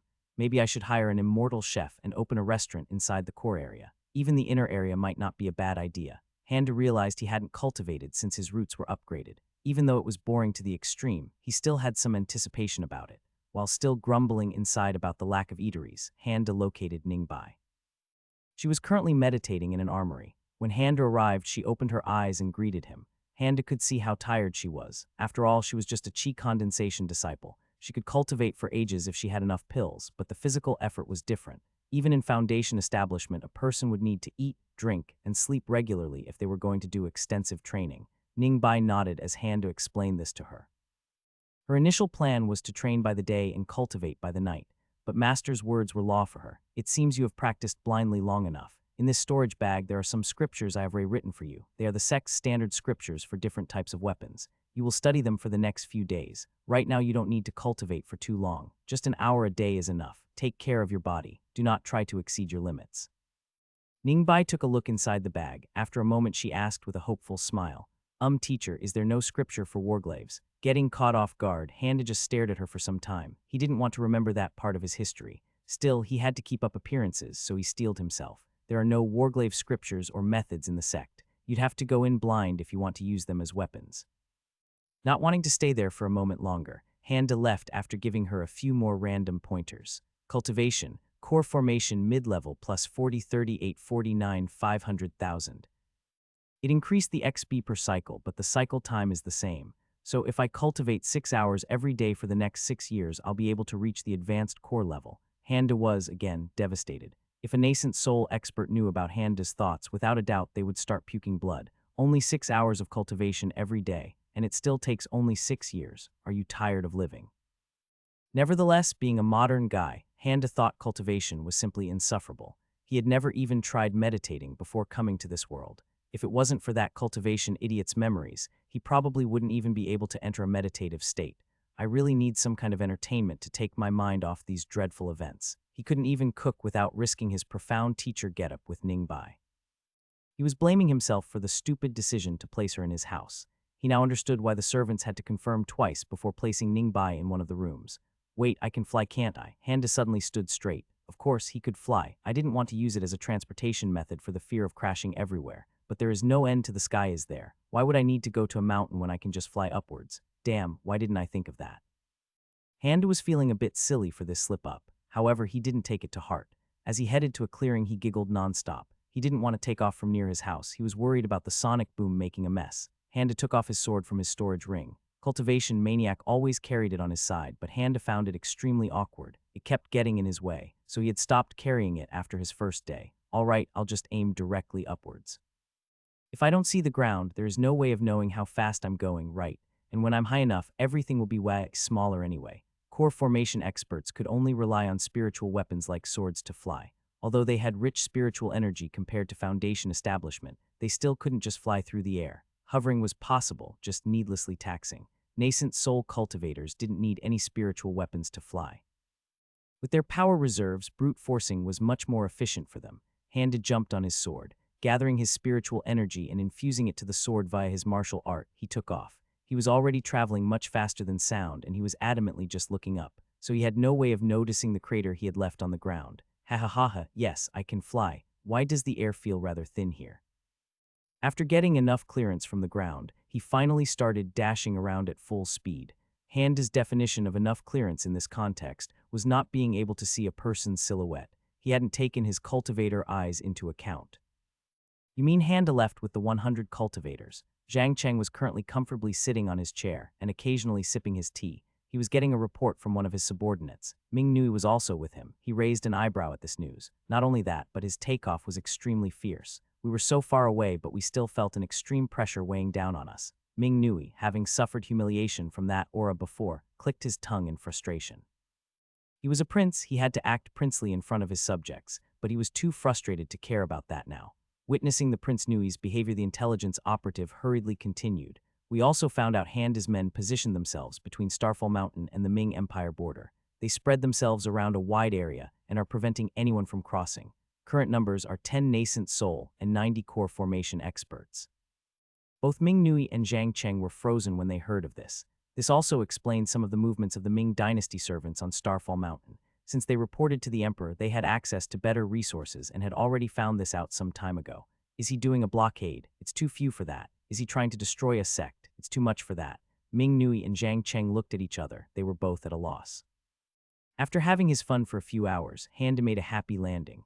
His descent was much slower than his takeoff, and the location he chose was in the middle of the wilderness that was bordering the sect. Man, that pond looked small. I thought it would be fine if I fell down to it in case I lost control. Nice, small, but far enough that nobody would see. That was no pond. That was the Nine Yin Lake, the biggest body of water inside Starfall Mountain sect boundaries. Thankfully, it wasn't far, and Handa had landed on the side closer to the sect. He could get back to his house in a few hours of nice and slow sword flight, or maybe a day of walking. I can't even tell my full speed right now. It used to be around Mach 2. Now I can't really tell just from the sonic boom. Is it 4 times faster? 8 times faster? Handa decided to walk. Ningbai had studied the scriptures that she received from her master for the past 5 days. She had already learned all of the scriptures and practiced their moves. Master is so knowledgeable. These scriptures are astonishing. So easy to understand, so easy to practice, yet so profound at the same time. This sword scripture is nothing like the one in the archives. She had learned while talking to the servants that her master was a peerless sword cultivator. During her visit to the archives, she had secretly looked at the Starfall Mountain Standard Sword Scripture. Back then, she had thought it was bland. She couldn't really understand it. Yet the scripture in front of her now was completely different. She had also stubbornly tried to use warglaives while training with the 13 scriptures. Despite that, she had to admit defeat if she compared it to any other scripture weapon. Even if she had to use a shield and nothing else, the shield's destructive power would be still higher than warglaives. Master was right, both times. Ningbai could feel her eyes getting wet. She plumbed down to the ground. She thought warglaives really looked cool, but going in blind wasn't the right choice. After a few minutes of staring into nothingness, the previously dim light in her eyes suddenly started shining again. Another 3 days had passed. Handa was waiting patiently for Ningbai to choose a scripture. If her selected weapon was not in the 13 she had, he could still use the remaining 3 profound points to master her preferred weapon's standard scripture and use martial arts method upgrade tokens to upgrade it twice. This was one of the reasons why he chose to have such a large coverage with the initial 13 scriptures. Now, with only 2 days left, Handa didn't want to wait anymore. He needed to find out which weapon she had chosen. As he neared the armory, he heard Ningbai's grunting noises, evidently still training. He decided to keep quiet and watch her a little bit first. Perhaps he could, sagely nod in approval after she notices him and stops. Sneaking in slowly, Handa looked at the scene in front of him, but he didn't feel any joy. Ningbai was swinging warglaives with utmost concentration. After a few seconds, an eerie smile crept up on Handa's face. Ooh, this is painful, but maybe with this, I might have a deterrent for the future. Even if she doesn't think so now, this will become her dark history in the future. It is inevitable. Handa decided to keep silent and watched. Actually, her movements are not bad. No, they are actually really good. Wait, is she wearing a blindfold? His previous angle was rather poor, but as he watched, he was able to catch a few glimpses at her face. She really was wearing a blindfold. Evidently, she had ripped it off from her robe and now was wearing that gray piece of cloth as a blindfold. I know you are an MC, but you are not. Are you kidding me? Are you in the middle of enlightenment? With his eyes wide and his jaw hanging freely, Handa just watched. He had lost the ability to think. It took him quite a while to get back to normal. I knew her luck was max, but damn, do you have to rub it in like this? Even the cultivation maniac hadn't seen anyone going through enlightenment. No one in his generation had. Previous Handa's pride was sky high. He was the genius of the Han family. He was the genius of the Starfall Mountain sect. His cultivation progress was unparalleled even at a very young age. This was the reason why he chose to create his own martial arts method rather than choose one from the archives. HMPH, I'll create my own sword art and achieve enlightenment. It is only natural. Unfortunately, he didn't achieve enlightenment, but he did create a famous martial art. Still, it became a knot in his heart. He scoured the southeastern side of the continent, gathered news from all around, just to find anyone that had gone through enlightenment. He would go to that person, defeat him, and wash off this embarrassment. Yet he couldn't find a single person. HMPH, if I can't do it, then it is only natural that no one else can. Current hand to that is hiding behind the door frame and watching his disciple in secret, naturally knew all about this. How long is she going to continue? It can't be super long, right? It should take a day at most. The longest enlightenment record is 2 days. Even if she is an MC, she is still in chi condensation. There should be a limit. Only 2 days left on the quest. The conference should end and battlegrounds should start today. She's still going to need some rest after this. It's going to be close. Handa remembered what other Xianxia characters would do during someone's enlightenment. People close to that person would stay around them and be their dharma protectors. Right, I guess I should sit in a lotus position somewhere nearby and prevent anyone from getting close. Getting excited about doing something Xianxia-like, Handa chose to sit in the middle of the hallway. Unfortunately, his disciples' grunts were rather annoying for him to constantly hear in the background. So he stood up and left after 10 minutes. Why am I even sitting so close to her? This is my mansion. Who would dare to barge into my mansion? My father is the sect leader. It would be basically declaring war on the entire sect, or worse, on the Han family. He arrived at his favorite courtyard, the one with the absurdly expensive trees. He sensed a spiritual imprint trying to contact him. Recognizing the imprint, he opened the connection. Peng, greetings, Elder De. You humble servant begs for your forgiveness. We have failed to kill Xiao Ping. Last signs suggest that he might have entered the battlegrounds in disguise. Every time Handa spoke to Peng, he thought things were getting worse and worse. This guy was his jinx. He was deeply regretting ever contacting him. He can't enter the sect, not in a million years. But Battlegrounds is outside the sect boundaries. There are also many visitors. I can't order them to check everyone's credentials. That's just asking to offend everyone involved. Even if I find him, I can't just drag him while everyone is watching either. Stand down. Do nothing. Normally, this guy would openly challenge me outside the sect. Then I would have to respond and duel him out in the open. I might be able to trick him if he challenges me in Battlegrounds. He might even lose control if he sees Xiao Lan. Put the nascent soul experts around my abode. No one is allowed to go inside the main house. No one is allowed to sweep the house with their spiritual sense. Let no one in. If anyone tries to make a fuss, beat them up no matter their cultivation, then throw them in a dungeon. Might as well play it safe with Ningbai's enlightenment. Handa cut off the connection without waiting for Peng's response. He was trying to come up with a plan to prevent a fight between him and Xiao Ping. The conference was finally over. Elder Yu was filled in on the issue of Handa's missing memories by Han Wei. They had to keep everything under a tight lid. That left Elder Yu as the only one qualified to review inconsistencies in Handa's memories. He was the one that kept Han Wei up to date with his son's events. Arriving near Handa's abode, Elder Yu saw 15 nascent soul experts closing in on him. All of them had ferocious expressions. The one in the front spoke. No one is allowed to get near Elder De's abode. Leave. This will be your only warning. Elder Yu frowned. He recognized these experts as the Han family loyalists. While they were sect members and they belonged to Han faction just like Elder Yu himself, they could also be considered a sub-faction that were only loyal to Handa and to some extent Han Wei. This was getting troublesome for Elder Yu's taste. He didn't move forward. Instead, he sent his spiritual sense to contact Handa directly. However, his spiritual sense was intercepted by the experts in front of him, and now a murderous aura started to appear from all of them. Since you are a Han faction elder, I will give you face this once. Leave, don't ever try to send your spiritual sense again. If you do, don't blame us for being ruthless. The nascent soul experts in front of Elder Yu were raised by the Han family. They had the same upbringing as old Peng. You could say they were classmates in a sense. They trained together, they went to missions together, they went through hell together. They also shared the old Peng's love for beating people up. As they were nascent soul experts, they had to act with a certain gravitas. They couldn't just continue beating people up like in the good old days. They stood still in envy as their young master gave missions to old Peng's subordinates. As such, when they heard about it, they jumped on the mission that Handa issued. Finally, a chance to beat someone senseless. Regrettably, they failed, but Handa issued a new mission. The people that had failed to act quickly to join the previous one also gleefully joined it. It was their young master that had given the mission. Something was bound to happen. Now seeing Elder Yu in front of them, nascent soul experts were excited. He was from the Han faction, so they had to give him some face, but now they were eagerly waiting for a mistake. A chance to completely beat a nascent soul expert senseless. 1v15, truly a rare occurrence. They were under orders too. No one could find a fault with them. They couldn't control their excitement, and all of them leaked their murderous auras uncontrollably. Handa noticed these murderous auras immediately. He was trying to come up with contingency plans, what to do in case a challenge appears, what to do if a duel is inevitable, which methods are suitable to weasel his way out. He was already under stress between Ning Bai's enlightenment and Zio Ping. His face was contorted with annoyance. He didn't know which of the 16 nascent soul expert was the leader, so he sent an area voice transmission to them. 15 nascent soul third cough experts flinched, however soon all of them had very wide smiles. This was the final confirmation. This guy was done for. Handa didn't check out the person that was about to be beaten like a dog, but he did recognize his spiritual imprint by chance. Elder De, I was sent here by the Grand Elder. I think you know what I am here. Handa remembered his father was going to send him for the memory thing. That was 2 weeks ago, so it took him a second to register. Seeing Handa allowing Elder Yu to enter, the 15 nascent soul experts were filled with regret. They all agreed that next time someone sent a spiritual sense, they would simply start beating him without any explanation. They scattered once again and started to wait for their next victim. Handu and Elder Yu moved to a room with special protective formations. What they had to discuss was extremely sensitive, so they couldn't allow anyone to listen in on their conversation.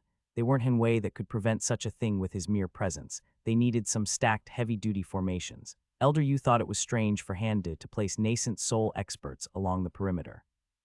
He was also curious about the mission he sent them to, but he knew Hanwei didn't want to interfere with his son's affairs, so he didn't ask about it. However, he was nearly beaten to death by 15 fierce nascent soul experts, so he thought it wasn't out of line if he asked only about them. What do you mean Ning Bai is going through enlightenment? Handa looked calm outside, but he was enjoying this sight from the inside. This guy's reaction is even more exaggerated than mine. After seeing Handa wasn't joking, Elder Yu started babbling. He was excited. Enlightenment was naturally a very prestigious affair for a sect. This is big. We need to inform the Grand Elder. What auspicious news. No one had entered enlightenment since the breach. This will be big N. No, we will not announce it. Handa knew about the cultivation moron's efforts of trying to fight, cripple, or kill a person with enlightenment experience. Although he had faith in Ning Bai's MC status, he didn't want to get himself involved. He was her master. Any fallout from her actions would have to be cleaned up by him. If she accidentally killed an important person, the bill would come directly to him. In the past, whenever cultivation moron's actions caused an incident, the one that cleaned up after him was his father. He didn't want to assume such a mantle himself. No way. Elder Yu forcefully curbed his enthusiasm and thought things through from a logical perspective. He immediately understood what Handa was thinking. Actually, he didn't. They were thinking about completely different things, but Elder Yu thought there was a silent understanding with each other. So he didn't clarify, just silently nodded. Memories are interlinked constructs. When you remember one thing, you inevitably recall another. When your memory gets attacked, the attacking entity uses memory pathways to inflict damage. Soul searching works with the same principle. When you search someone's memories, you follow the pathways. A stronger path means a strong relation. Of course, the soul search I'm talking about is the fake one, the one that searches the physical body. Searching a soul itself is an evil technique that damages all parties involved. We will go through your actions over certain periods, establish which events are missing, who were involved in those events and where they happened. We might be able to figure out an entry position for the attack. As Elder Yu explained, Handa listened. They started going through Handa's actions year by year. Elder Yu hadn't followed Handa anywhere, but he had received reports of his actions regularly. Thankfully, Cultivation Idiot was truly obsessed with cultivation. He didn't go out much, and when he did, it was an obvious affair. Even then, it took all day to go through 10 years' worth of events and characters. Oh, by the way, since you have no memory of her, I should tell you that you were chasing Chu Chen for the last few years. Chu Chen, who was that? Something about a jade-like skin. I was chasing the Uncanny Valley girl. Handa inadvertently blurted out. Elder Yu was surprised at his reaction as well. Handa suddenly grabbed Elder Yu's shoulders. Does my mom know about it? I don't think so. No, she shouldn't know. Handa looked at Elder Yu's eyes. He was very close, uncomfortably close. I am no longer chasing the Unka Chu Chen, all right. No, as far as my mother is concerned, I never chased her. Never, no, I don't even know her. Do you understand? Elder Yu gave confirmation with wide eyes, then moved away from Handa. He was a nascent soul expert. This was the first time someone dared to act like this to him. But that person was Grand Elder's son, so he didn't pursue it. At the same time, he was quite puzzled about Handa's reaction. Chu Chen was an impressive beauty by any standards. Handa took a deep breath and calmed down. Marrying that girl with her freaky flat-colored skin was the last thing he wanted right now. Hanwei watched the last pair of young geniuses duel each other. All masters visiting were watching the first day of the battlegrounds. The conference result wasn't as satisfactory as he had hoped. Time healed old wounds, but also made people forgetful. Elder Yu silently arrived and sat behind him. Hanwei gave a slight nod, signaling him to make his report. Damage is mostly limited to the last 5 years. It starts from 2 years ago and expands backward. Most of it is just minor memories related to sex and families. If there were any important events, they were only known by him. Unfortunately, he wasn't able to regain any significant memories.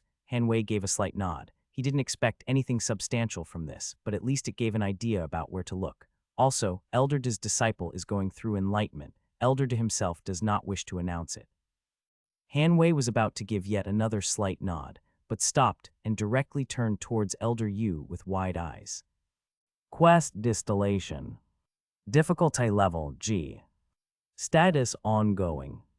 Summary: your extremely talented disciple has formed many grudges so far, but this is the first time she forged such a deep grudge. Although her future is bright, she is still young and inexperienced. As her master, you must carefully nurture her. Help Ningbai with settling her deep grudge. Requirements: assist Ningbai with resolving her deep grudge.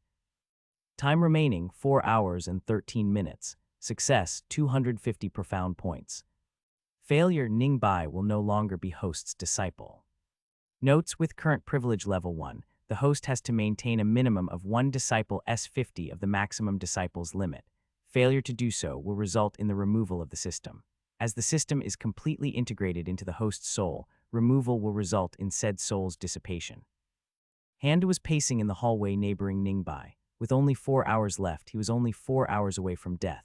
Ningbai was still in enlightenment. She had stopped swinging and was now meditating, but she was still obviously getting enlightened. Should I interrupt her? If I do interrupt her for the duel, she will most likely lose her respect for me and maybe leave anyway. If I don't and she still continues after 4 hours, the quest will fail.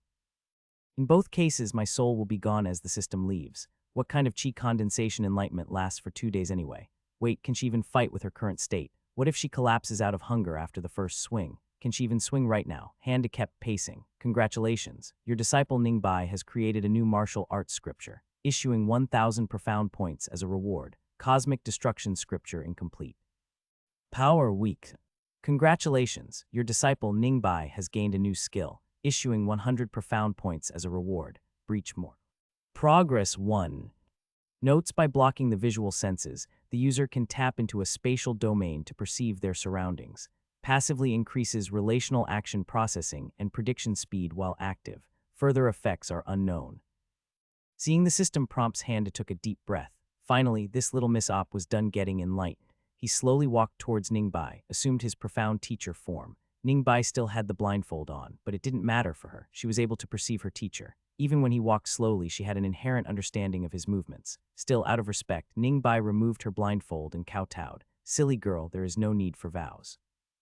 I am your master and you are my disciple. There is no need for words of gratitude between us. Stand up, you have done well. Handa had a warm smile on his face. However, inside he was shaken. He really didn't want to hear the contents of that vow. She was fated to be the purifier of planes. Her self-created martial arts skill was named Cosmic Destruction Scripture. No vows, please. Master the duel. Is there still time? Do not worry, there is still time.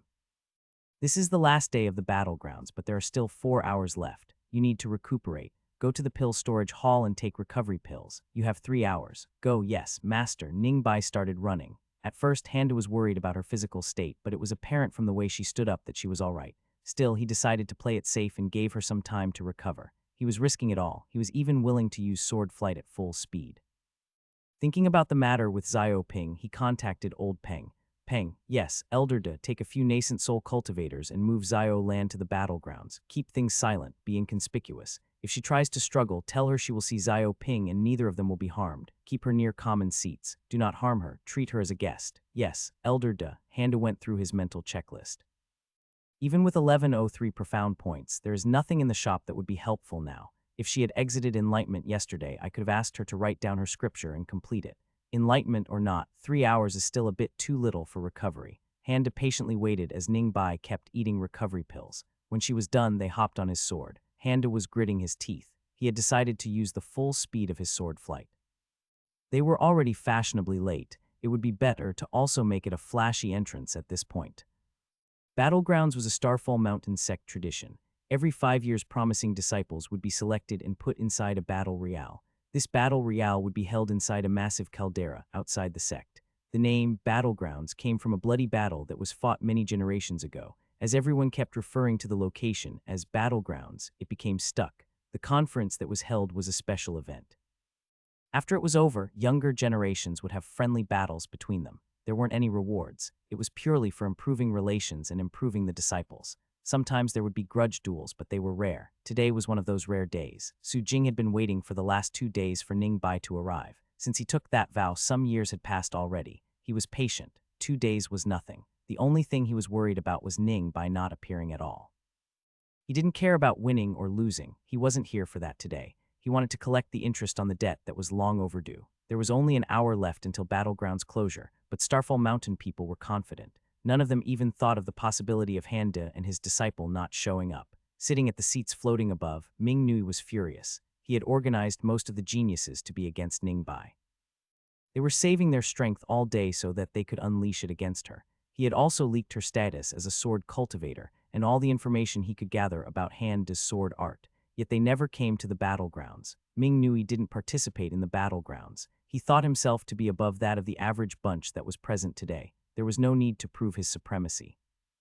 Everyone was waiting. Then they heard thunder, followed by a suffocating presence. Not even a second after the thunder, Handu and his disciple had arrived at battlegrounds. Instantly, all eyes gathered on them. He wasn't releasing his aura. This was just the residual energy from his flight. Despite that, it was still enough to greatly pressure Foundation establishment disciples.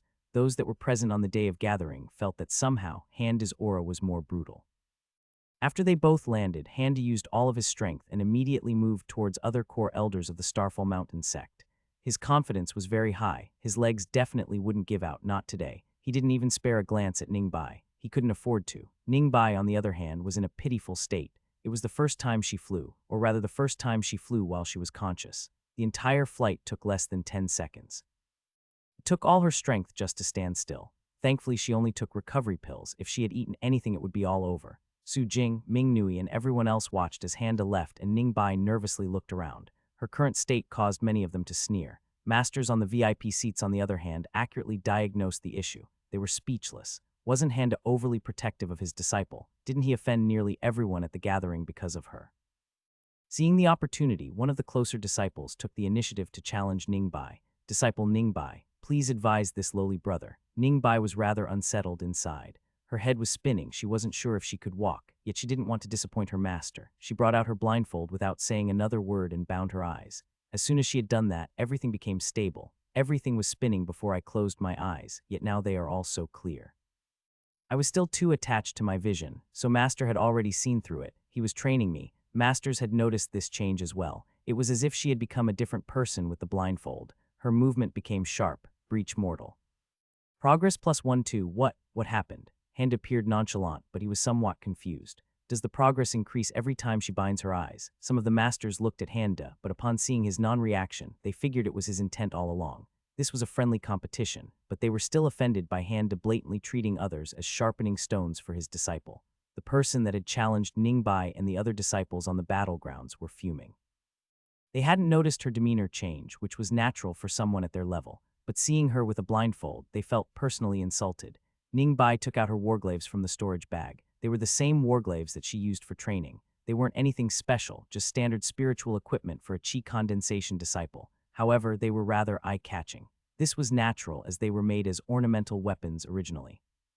They were only included in training weapons because of servants' fear of Handa. Seeing a pair of big, inwardly curved, double-bladed weapons, the disciple that was walking abruptly stopped. Previously angry disciples were also stunned. No sound other than the slight breeze could be heard on the battlegrounds. Handa couldn't suppress his urges and pinched his glabella. He was afraid of people mocking Ning Bai for her weapon choice, but she had already created her own martial art for it.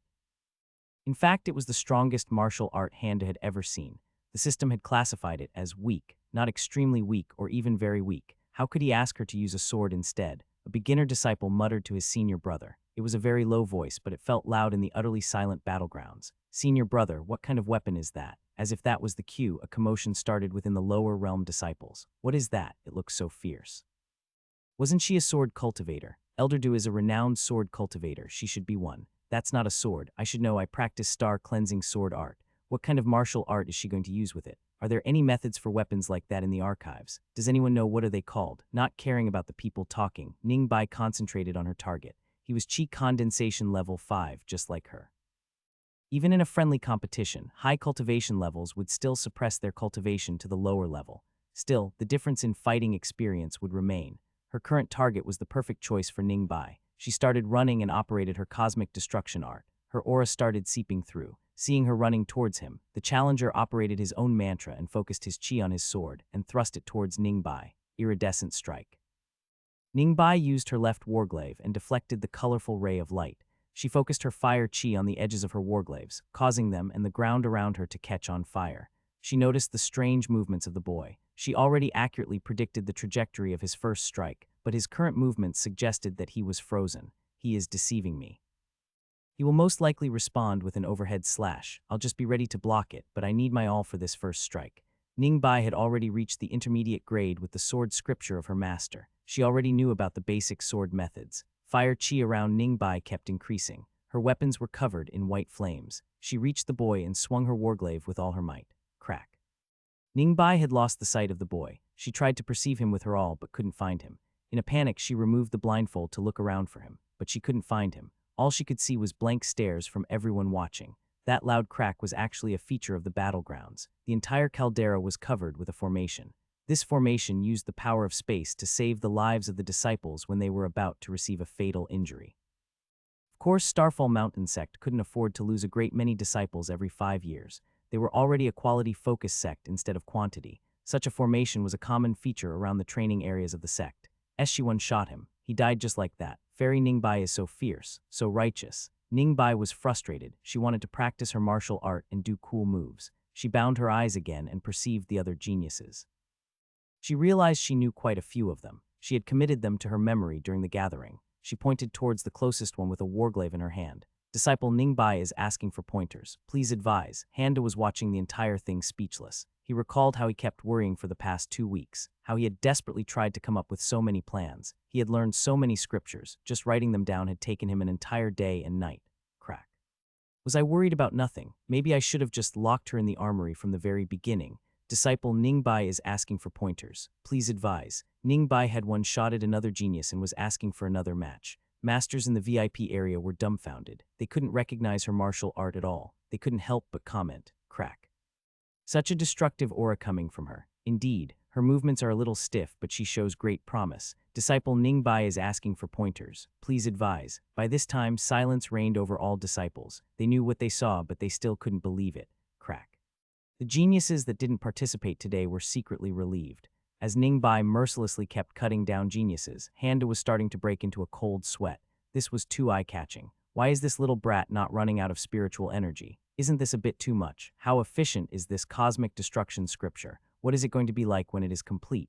Handa suddenly recalled the quest text.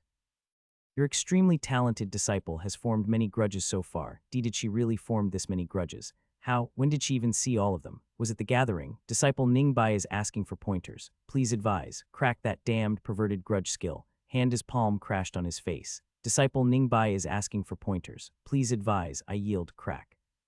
Handa didn't want to prolong things anymore. He sent a voice transmission to Ningbai. Don't forget why you came here. Stop playing around. Ningbai stopped as she was about to challenge another filthy trash. She felt indignant for a moment, but then calmed down. With a clear voice, she shouted, "Where is Su Jing? Come out here now." Sujing. Su Jing's face was dark. After the first few geniuses, he knew he wasn't her match if he suppressed his cultivation. He made up his mind and walked towards Ningbai. Disciple Su Jing is asking for pointers. Please advise. Ningbai increased her power output to the max. This trash had insulted her master's scripture. He had to pay the price. Su Jing appeared calm. He raised his spear and operated his method. His spear got covered with a plum-colored glow. He made the first move and attacked Ningbai over a distance with chi attacks coming from his spear. Ningbai casually dodged them and slowly closed the distance. She wasn't concerned about strikes like these at all. She slowly got closer and closer. Su Jing judged the distance. He increased his cultivation back to the 6th level and thrust his spear directly to Ning Bai's dantian. He was resolved to his fate. No one would die here, the formation would save them, but an injury to her dantian wouldn't trigger it. She would be crippled for the rest of her life. Unfortunately for him, Ning Bai had already seen through his actions. She knew that a normal attack like that wouldn't even be a threat for her, so she preemptively readied herself to block the spear with both blades. And she succeeded. Ah, there we go, surpassing the cultivation stage's template, so she is already at a stage that she could do that. As expected of an MC, I guess. Handa involuntarily nodded. He completely expected this. He didn't bother hiding his smugness. It also fit his currently equipped character perfectly. Masters were surprised. They had already seen or heard of people that could fight against high cultivation stages, but most of them didn't expect Ning Bai to be one of them. This declared her as a genius among geniuses. Starfall Mountain Sect had knew a monster talent with them. Su Jing and Ning Bai's exchange continued for some time. Ning Bai couldn't land a clear strike, neither could Su Jing. Since no one had stopped the duel even though he was using a higher stage power, Su Jing instead went for a war of attrition. He wanted Ning Bai to exhaust her spiritual power. Their exchange continued for 20 minutes. Su Jing was now in a panic. He was tired and he was nearly out of power. However, Ning Bai's aura was still as bright as ever. Ning Bai perceived the deciding moment. With a swift strike, she cut off the arms of Su Jing, then sent him out of the battlegrounds with another. 2 arms and a spear harmlessly dropped to the ground while Su Jing disappeared. Crack. Quest complete, congratulations. Quest reward, 250 profound points. Notes: you have completed your quest in the allocated time. Your disciple Ning Bai settled her deep grudge. She created and used her own martial arts scripture to teach her grudges a lesson that they would never forget. Bonus reward is being issued. Bonus reward, cultivation method upgrade token X5. I must make sure to never piss her off. I really will be finished if she forms a grudge on me. Handa didn't even notice the quest pop-up box. He was deeply concerned about his future. After a few moments of silence, Starfall Mountain Sect disciples started cheering for Ning Bai. Fairy Ning Bai, unrivaled under the heavens. Fairy Ning Bai, please step on me. Ning Bai was surprised at the cheering crowd. She looked for her master and found him. She clasped her hands and bowed. The caldera had a wide variety of geographical features. A small lake, a few grooves, a few rolling hills, a large mesa, a large grassy plain, and more. Some features were artificially created, like the scorching desert in one corner and the lone snowy mountain in another. A battle royale that spanned over a week was more interesting when fights happened in ever-changing locations. Handa chose to fly over with his sword at full speed because he was worried Xiao Ping might challenge him if he walked around that place. Xiao Ping had a deep enmity with him. He couldn't refuse his challenge without getting a big blow to his reputation. He didn't care about the reputation itself. He cared about the suspicions it might bring, now or down the line in the future. He needed Xiao Ping to act ridiculously. He needed him to be out of line so that he could have a valid excuse to wave his hand and move away. He had brought Xiao Lan, his lover, to the viewing seats to provoke him. However, there was no sight of Xiao Ping anywhere. Handa kept looking and looking, yet he couldn't spot anyone. Does he really have a godly disguised stealth item? Handa kept worrying over his own issues. Everyone else was oblivious. The crowd was still cheering, and the masters in the VIP seats were making speculations of their own. Emperor Ming watched the entire spectacle unfold. He was informed about his youngest son's petty tricks. He didn't even need to glance at him to know what he was thinking. Sigh, this one still needs a lot of work. No wonder he couldn't endure it. Over the years he kept making heirs, but each one was more disappointing than the other. He didn't need talent. What he wanted wasn't just cultivation strength. He wanted a strong heart that could endure and keep beating. Emperor Sun and his trusted advisor, the white-haired Wu Fu, didn't have concerns over the succession. They were rather content with the result of the conference and enjoyed the competition in front of them. Wu Fu, is this blazing sun scripture really that profound? Starfall Mountain poured many resources on it, even though it kept failing and failing. It seems Hanwei didn't shelve it, but cooperated with a hidden family. The amount of spiritual power this Ning Bai has is extraordinary. Not only she kept cutting one genius after another, but she even outlasted a higher stage opponent. Yet she still doesn't show any signs of her energy lessening. As soon as she put on the blindfold, her demeanor changed. Even though her sight was cut off, she was able to track her opponents. It almost looked like she was predicting them. She is obviously highly trained in such a technique. This Ning Bai isn't ordinary. Emperor Sun thought about it. His cultivation was higher than Wu Fu, but he lacked the extensive knowledge and experience he had. He thought about Ning Bai's movements and spoke. She used a strange martial art. There were disconnects between her movements. Her aura also felt somewhat unstable or incomplete. Perhaps she was sent to gain experience by the hidden family, which suggests Starfall Mountain is on good terms with them. Yes, Your Highness. I would have said that this was Han Wei's way of announcing the alliance, but it seems there is more to come. Wu Fu was looking at Handa. Emperor Sun followed his gaze and saw Handa was waiting for something. His eyes were searching for someone. Other masters had their designs too. They were thinking of ways to contact this hidden family. This blazing sun scripture wasn't something they could ignore. Her martial art was nothing to scoff at either, even though she was inexperienced in it.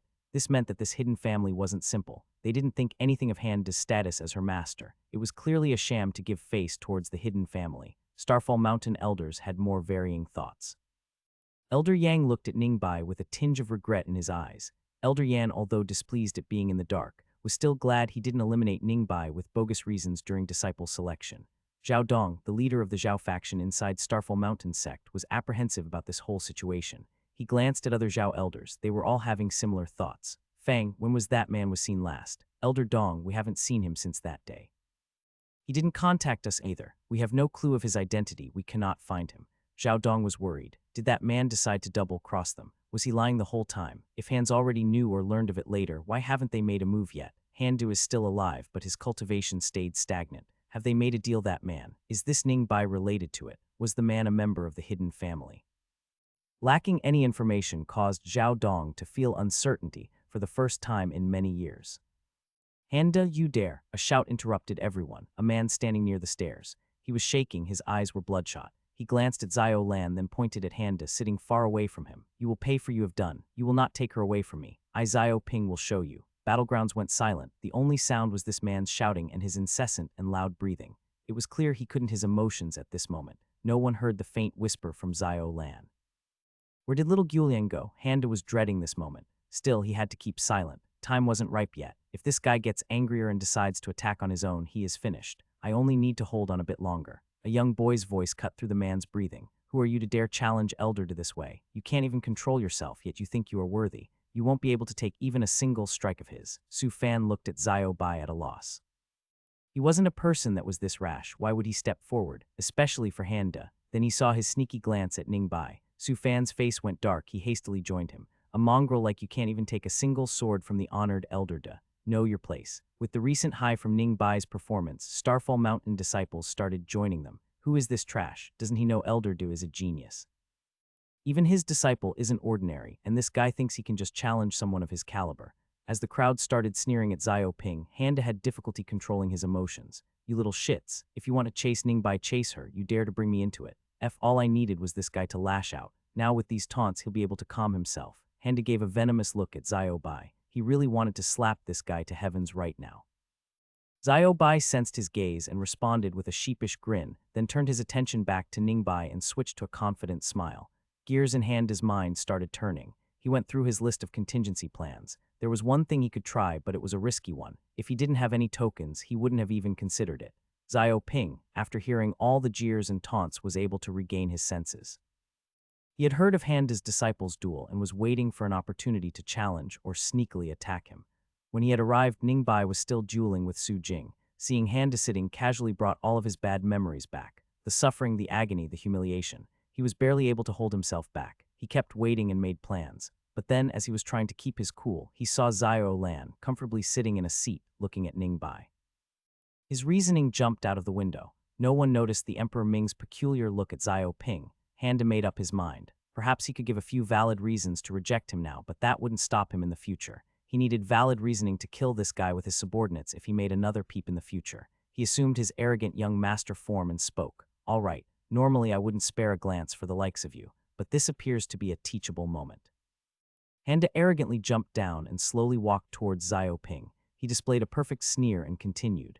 If you can stay standing after one strike from me, I will admit my defeat. At the same time, he was frantically upgrading his heaven-defying tyrannical sword art in his mind. This guy is an MC. He can probably fight higher stages too. A normal strike at the level of an arrogant young master A won't be enough. Use a token and upgrade my sword art. Using martial arts method, upgrade token. Upgrade complete. Heaven-defying tyrannical sword mortal. Power extremely weak. Comprehension master only mortal, still extremely weak. F's upgrade again. Heaven-defying tyrannical sword mortal II. Power extremely weak. Comprehension master AAAH system, you are killing me. Alright, buy an upgrade token and use it again. redeeming martial arts method upgrade token for 200 profound points. Using martial arts method upgrade token. Upgrade complete. Heaven-defying tyrannical sword mortal, III. Power extremely weak. Comprehension master. Handa stopped some distance away from the Xiaoping. Latter was gritting his teeth but calmed himself. Xiaoping considered his options. I have already unlocked a portion of the amulet's power. Once he strikes, I'll focus everything on my finger and attack his blind spot. I will make you pay for everything you have done 100-fold. Handa was still in agony at the moment. He just needed this guy to drop to the ground. He didn't even want to one-shot him. He knew that was impossible. Upgrade again. Heaven-defying tyrannical sword earth. Power extremely weak. Comprehension master again. Heaven-defying tyrannical sword earth II. Heaven-defying tyrannical sword earth III. Heaven-defying tyrannical scripture heaven. Heaven-defying tyrannical scripture heaven II. Power very weak. Comprehension master again. Insufficient profound points. Profound points 153. Handa removed his sword from the storage ring. He used the cultivation moron's memories to recreate his most powerful attack and started operating his martial arts method. Sun still had a few hours to set, but it suddenly dimmed. Stars appeared in the sky. They kept getting brighter and brighter. Handa focused all his energy on his sword. A faint glow appeared on the edges of it. When the cultivation moron used this move, it was very flashy. Sword would give a blinding light, and a huge amount of spiritual energy would collect on the sword. Handa was startled. This wasn't right at all, but he had already committed and couldn't stop. He tried to further increase its power, yet nothing was changing. In the VIP area, masters were in a daze. Everyone except Han Wei and Emperor Ming had blank looks. Han Wei himself was smiling. At this moment, his pride was sky high. He was barely holding back his emotions. Emperor Ming, on the other hand, had an unsightly expression. Handa didn't notice Xiaoping's finger or the glow around his neck. However, everyone in the VIP area did. They were able to see an exquisite amulet with a red jewel glowing in the center. Emperor Ming closed his eyes. It looked like he was considering his options. Then he spoke. Junior Handa, I hope you will forgive me for interrupting. Your sword art is mighty. This kid will accept his defeat. It took Handa several seconds to register what Emperor Ming said. He retracted his spiritual energy and looked at Emperor Ming in pure annoyance and anger. Are you kidding me? You couldn't say this before I spent all my profound points. Where were you 30 seconds ago? Are you for real? Handa's unrestrained disdain surprised everyone. Did you want to kill this guy that much? Are you so bloodthirsty that you won't refuse or back down from a single battle? Emperor Ming had an odd look while staring at Handa. He retraced his thoughts and recalculated the situation. His eyes grew wide after a moment. I didn't mean to interrupt the issues of my juniors. However, it seems this kid has a blood relation with me. I hope you will give me some face and let this matter go. He was misguided. Now that we are reunited, I will properly educate him. I will not slight you either. Let us discuss this, shall we? Everyone turned their heads to Xiaoping. Lower realms could see a faint glow coming from his neck. Xiaoping himself had a look of confusion. He assessed the situation and came to the conclusion that this was Handa's ploy. There is no need to discuss. This seems to be a personal matter. I will not interfere. Handa turned around and went back to his seat. He didn't know what to make of the situation. Blood relation. What about my profound points? Emperor Ming was surprised at his rejection, but then he personally stepped down from his seat and went to Xiaoping's side. Everyone saw him putting his hand on Xiaoping's shoulder. They stayed silent like that for a time, evidently conversing through voice transmission. In the VIP seat, Wu Fu's eyes started shining. Your Majesty, we might need to revise our Starfall Mountain evaluation, especially that of Handa. Young Emperor Sun looked at him. Wu Fu met his gaze and continued. Emperor Ming needs to enter secluded meditation soon. He needs an heir. He has many sons, but he isn't satisfied with any of them. First for their character, second for their incompatibility with his cultivation method. That medallion with the red jewel should be an external refinement tool used in Crimson Lotus scripture that the Ming Emperor uses. Emperor himself stepping down for Xiaoping is the acknowledgement of his lineage. Crimson Lotus is a profound scripture. Not much is known about, but it is known that it can generate a resonance between blood relatives. Emperor Ming could use this to sharpen his other heirs, or groom this one to be a new one. Emperor Sun nodded. He knew about the tales of the current emperor of the Ming dynasty. His cultivation became stronger if there were people that could use the same scripture. Unfortunately, he lost 3 sons during the breach and couldn't produce another compatible one since then. He waited for Wu Fu to continue. Before this kid appeared, Handa was waiting. It seems he had knowledge of him coming here beforehand. The last that he looked at is surrounded by nascent soul experts. They do not interfere with her, but her demeanor suggests she isn't here of her own will. Handa had sent 20 of his people some time ago. 10 returned. Then he sent 100. 10 were nascent soul. He scattered them between Starfall Mountain and Ming Empire borders. Then they retreated and started guarding his abode. It looked like he was searching for something, but with today's events, it seems he was leading someone here. Emperor Sun had a doubtful look. He interjected. Handu is making a deal with the Ming Emperor. He delivered a son that is compatible with his scripture. Wu Fu looked at the young emperor beside him. The plague-devouring demon. It was detected at Handa's abode. Emperor Ming would never miss that. Emperor Sun looked at Wu Fu, then turned to Handa. In the VIP area, well-informed masters all came to a similar conclusion. This was Handa making a deal by himself, not Starfall Mountain or Han Wei. As his father, Han Wei was concerned but still didn't make a move. Handa was watching the situation with wary eyes. I really didn't expect this guy to become a prince. Truly, an MC's life is different. Handa was worried about the emperor trying to make amends with his son by messing with Starfall Mountain or worse, Handa himself. However, when he saw Zio Lan move, he smiled. That's it. If she goes back to him unharmed, all issues will be solved. It will be over. He will go back and become a prince and her a princess. Haha, Handa started giggling. Coupled with his creepy smile, it looked quite unsettling. Masters were already watching Handa and Emperor Ming closely, not willing to miss any details of this deal. They saw Handa's state and couldn't figure out the reason.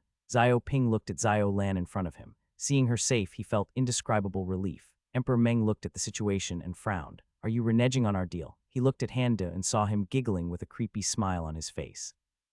Their eyes met and Handa started giggling even more. He couldn't stop. He had solved his issue, finally. All tension had suddenly left him and now he couldn't stop. This infuriated the emperor even more. Zio Lan saw the look of relief in Zio Ping, but it didn't matter to her. She raised her hand. Slap.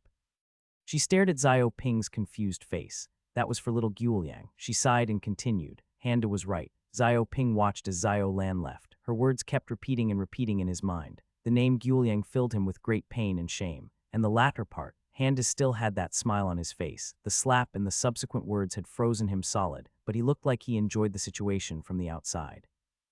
Zio Ping saw this and came to a conclusion on his own. A rage suddenly erupted from deep recesses of his being.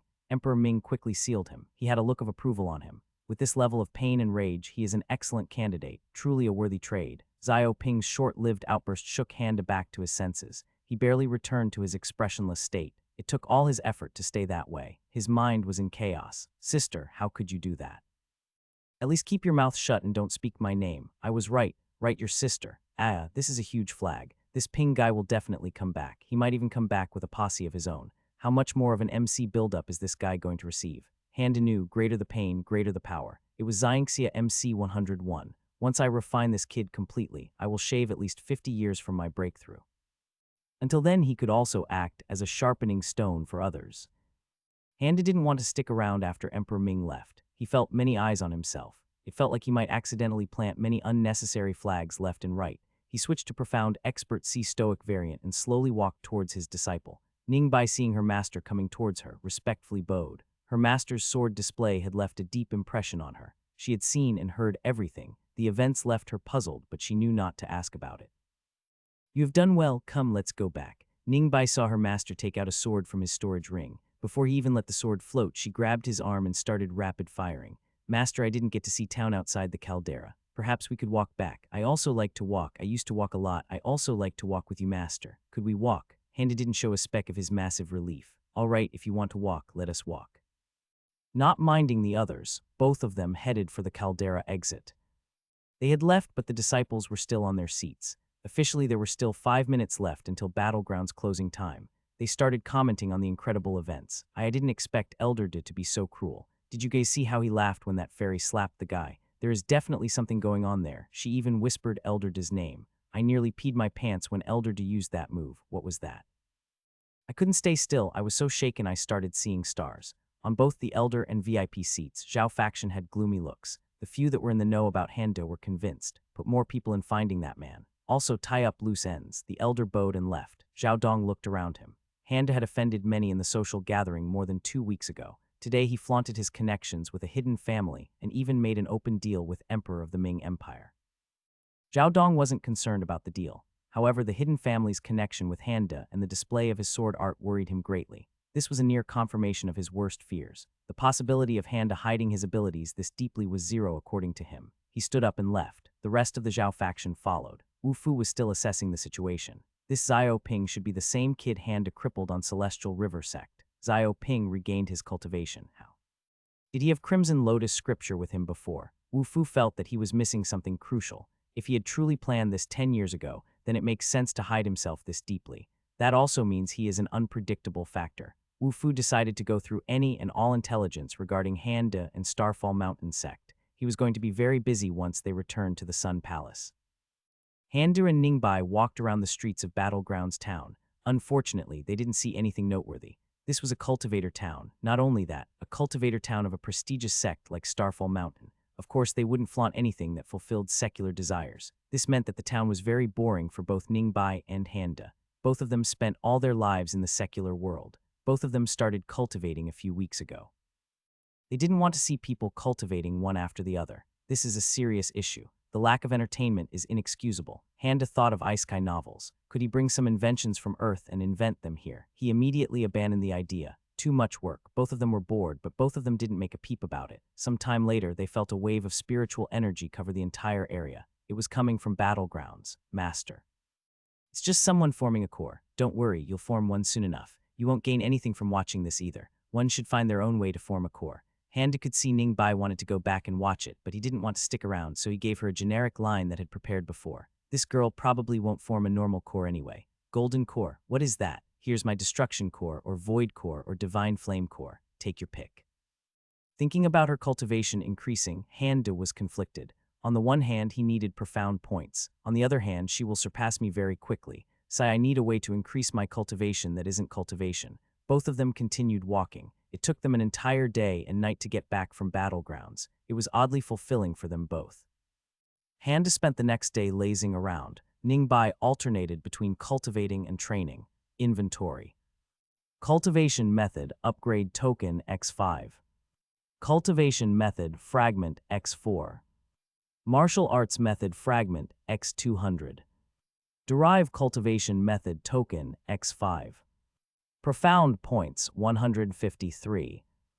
Handa was eyeing the cultivation method upgrade tokens, however, he was undecided.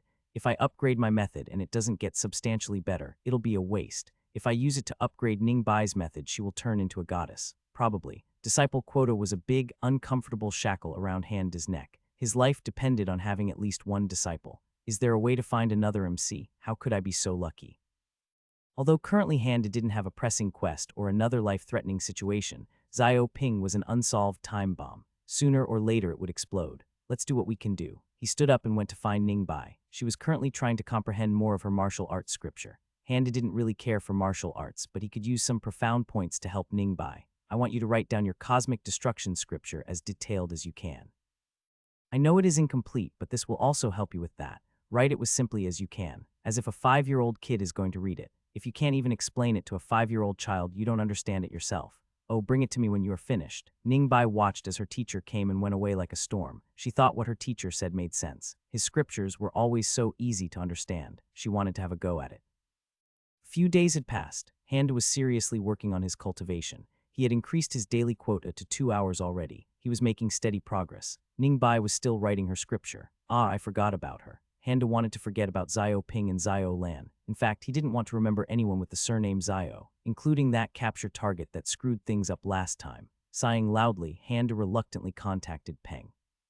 He didn't want to interact with him. This old guy was his jinx. Peng, yes, Elder Da. Go tell Xiao Lan that we are even. If she wants to stay for a while, she can stay. If she wants to leave, she can leave. Give her some supplies and spirit stones as compensation for her troubles. Yes, Elder Da. Handa didn't notice the awkward pause. There was no such thing. Xiao Lan had suffered a lot because of the cultivation maniac, but she also caused huge trouble for Handa. He didn't want to have anything to do with her anymore. As if on cue, Ningbai arrived with her scripture. She looked rather excited. After she gave Handa her scripture, she sat on the side and waited. Handa found this cute and didn't say anything. He looked at the scripture. Cosmic Destruction Scripture incomplete. Completion 5. Power weak. Notes created by Ningbai during her enlightenment. Requires dual-wielding warglaives to operate. Requires 329 profound point S to learn. Seeing the profound point requirements, Handa wanted to puke blood. This was far worse than he had imagined. Her Blazing Sun scripture required 6 points to learn, but 196 fragments to complete. How many fragments would this take? Quick calculation based on Blazing Sun's completion rate resulted in a scary 17,000 fragments. Decisively ignoring the future problem, Handa focused on the current one. Perhaps I can learn it the manual way that would still save a lot of points. While crying inside, Handa finally started reading the scripture. He found that it wasn't as bad as other methods. It was quite easy to read, and if it was complete, Handa had confidence in understanding it on his own, eventually. But right now it was too incomplete. Essential parts were just filled in by Ningbai as instinct. 5 was 5. Handa decided to take a shot in the dark. Tell me which parts you are struggling to understand. Ningbai enthusiastically started explaining a great many different things in random order. Handa didn't understand most of it, but he kept nodding to maintain his profound teacher look. After 2 hours of listening, Handa did spot something. This looks like a bit similar to my sword art. It should be the way it converts the spiritual energy and traps it. Probably the only one that can operate this thing is Ningbai. Like Blazing Sun scripture, it requires very high purity, if not perfect roots. Handa had thought about the different results he got from the cultivation idiot's move. He concluded it was due to his upgraded method being more efficient and his roots being purer. His version of the move itself wasn't weaker, it just gathered and trapped spiritual energy more efficiently. Less leakage actually made it much stronger. I will pass you my own sword art. It might give you some inspiration. Handa didn't explain anything. A profound teacher would try to have their students figure things on their own. This was very convenient. Completely comprehend Blazing Sun. Blazing Sun scripture requires 43 profound points to completely master it. Blazing Sun scripture mortal. Power very weak. Comprehension master. Stage Chi condensation 013. Might as well upgrade this. Faster cultivation means faster points. No point in holding her back. Blazing Sun scripture earth. Power very weak. Comprehension master. Stage Chi condensation 013. It took Handa an entire week to write his heaven-defying tyrannical scripture. Its complexity had increased quite a bit. The word sword was changed with scripture too. However, it still required a sword to operate. Why not sword scripture then? The system moved in mysterious ways. Compared to that, the Blazing Sun took only 6 hours. That was still a long time for a single scripture, and it was with the improvements in Handa's writing speed. Handa gave the storage bag to Ningbai. He also felt a bit guilty for seeing her practice with the same pair of warglaves. He had nothing to do, so he decided to look for some materials. He swiftly left after giving her some generic pointers. The sword that Handa used was made out of star iron. Although it sounded like it came from a meteor, it was actually mined, just like normal iron. Technically, every single iron atom came from the stars, so all iron was star iron, but Handa decided not to argue about this point. Star iron, of course, was exceedingly expensive. Cultivation idiot wouldn't have used it otherwise. Spirit iron was a variation of iron that was infused with spiritual energy. It didn't contain spiritual energy itself, it just conducted it better. Star iron was a variation of spirit iron. In simple terms, it was better. Handa already had large stacks of pure star iron ingots stockpiled in his house. He had already taken enough to make 5 pairs of warglaves and gave those in the design parameters to a servant. Take these to Elder Xiong. Tell him he can use whatever materials he requires in addition to these ingots. I will pay for it personally. Go. Yes, Elder De Haya, it's good to be rich. Just like that, a problem is no more. This was the first time Handa actually spent money in this world. He and Ningbai were using pills and resources, but that was different. Handa was a paper salesman before coming to this world. His salary was slightly higher than the minimum wage, and his commissions didn't make it much higher. Spending more money is the only logical conclusion. Ever since he recalled that the fighting pagoda of the sect only allowed Foundation establishment disciples, Handa was annoyed. If he had access to that, Ningbai could make better progress with her cosmic destruction scripture. He could force them to accept her, but that had other consequences that he didn't want to be bothered with. I really should buy a fighting pagoda, or something similar, a fighting steel. Handa contacted the man for it. Peng. Yes, Elder De. Elder De, we do have one. We do. Handa didn't remember a spare pagoda, but some of his memories were missing, so he still asked about it. Yes, Elder De, we recently acquired it on the mission you gave us. Which one? While Elder De's abode was being guarded, a man tried to contact Elder De with his spiritual sense. Nascent soul experts promptly dealt with this person, and he has been in our dungeon ever since. We were waiting for someone from the foreign visitors to claim him, but no one came. One of the items he had with him was a fighting pagoda. You didn't ask him where he was from. This man has a strong will. He isn't willing to talk. Even nascent soul experts kept trying and trying, but he wouldn't talk. This guy kept silent after getting beaten over and over again by the fighting maniacs for over a week. Handa felt bad for the guy. It had been a week since the Ming Dynasty delegation came back. The conference itself was uneventful and had gone as expected. Upon the return of the emperor, however, the atmosphere around the palace became agitated. A new heir had appeared, a bastard. Emperor had many heirs. The current number of official princes were over 20. No one would have batted an eye for another one, but this one was able to practice the Crimson Lotus scripture, and it wasn't at a low level either. Princes and the supporters behind them felt vulnerable. Emperor was paying special attention to him. Possibility of him getting groomed for the crown was high. This was the effect Emperor Ming wanted. He watched with glee as his son started moving. More pressure on Xiaoping, more benefit he would gain. As he watched, he had also ordered a thorough investigation of Handa. He closed his eyes after reading the last report. Handa made himself into an obsession. Later converted Xiao Lan to his side and used her to push Xiaoping into despair.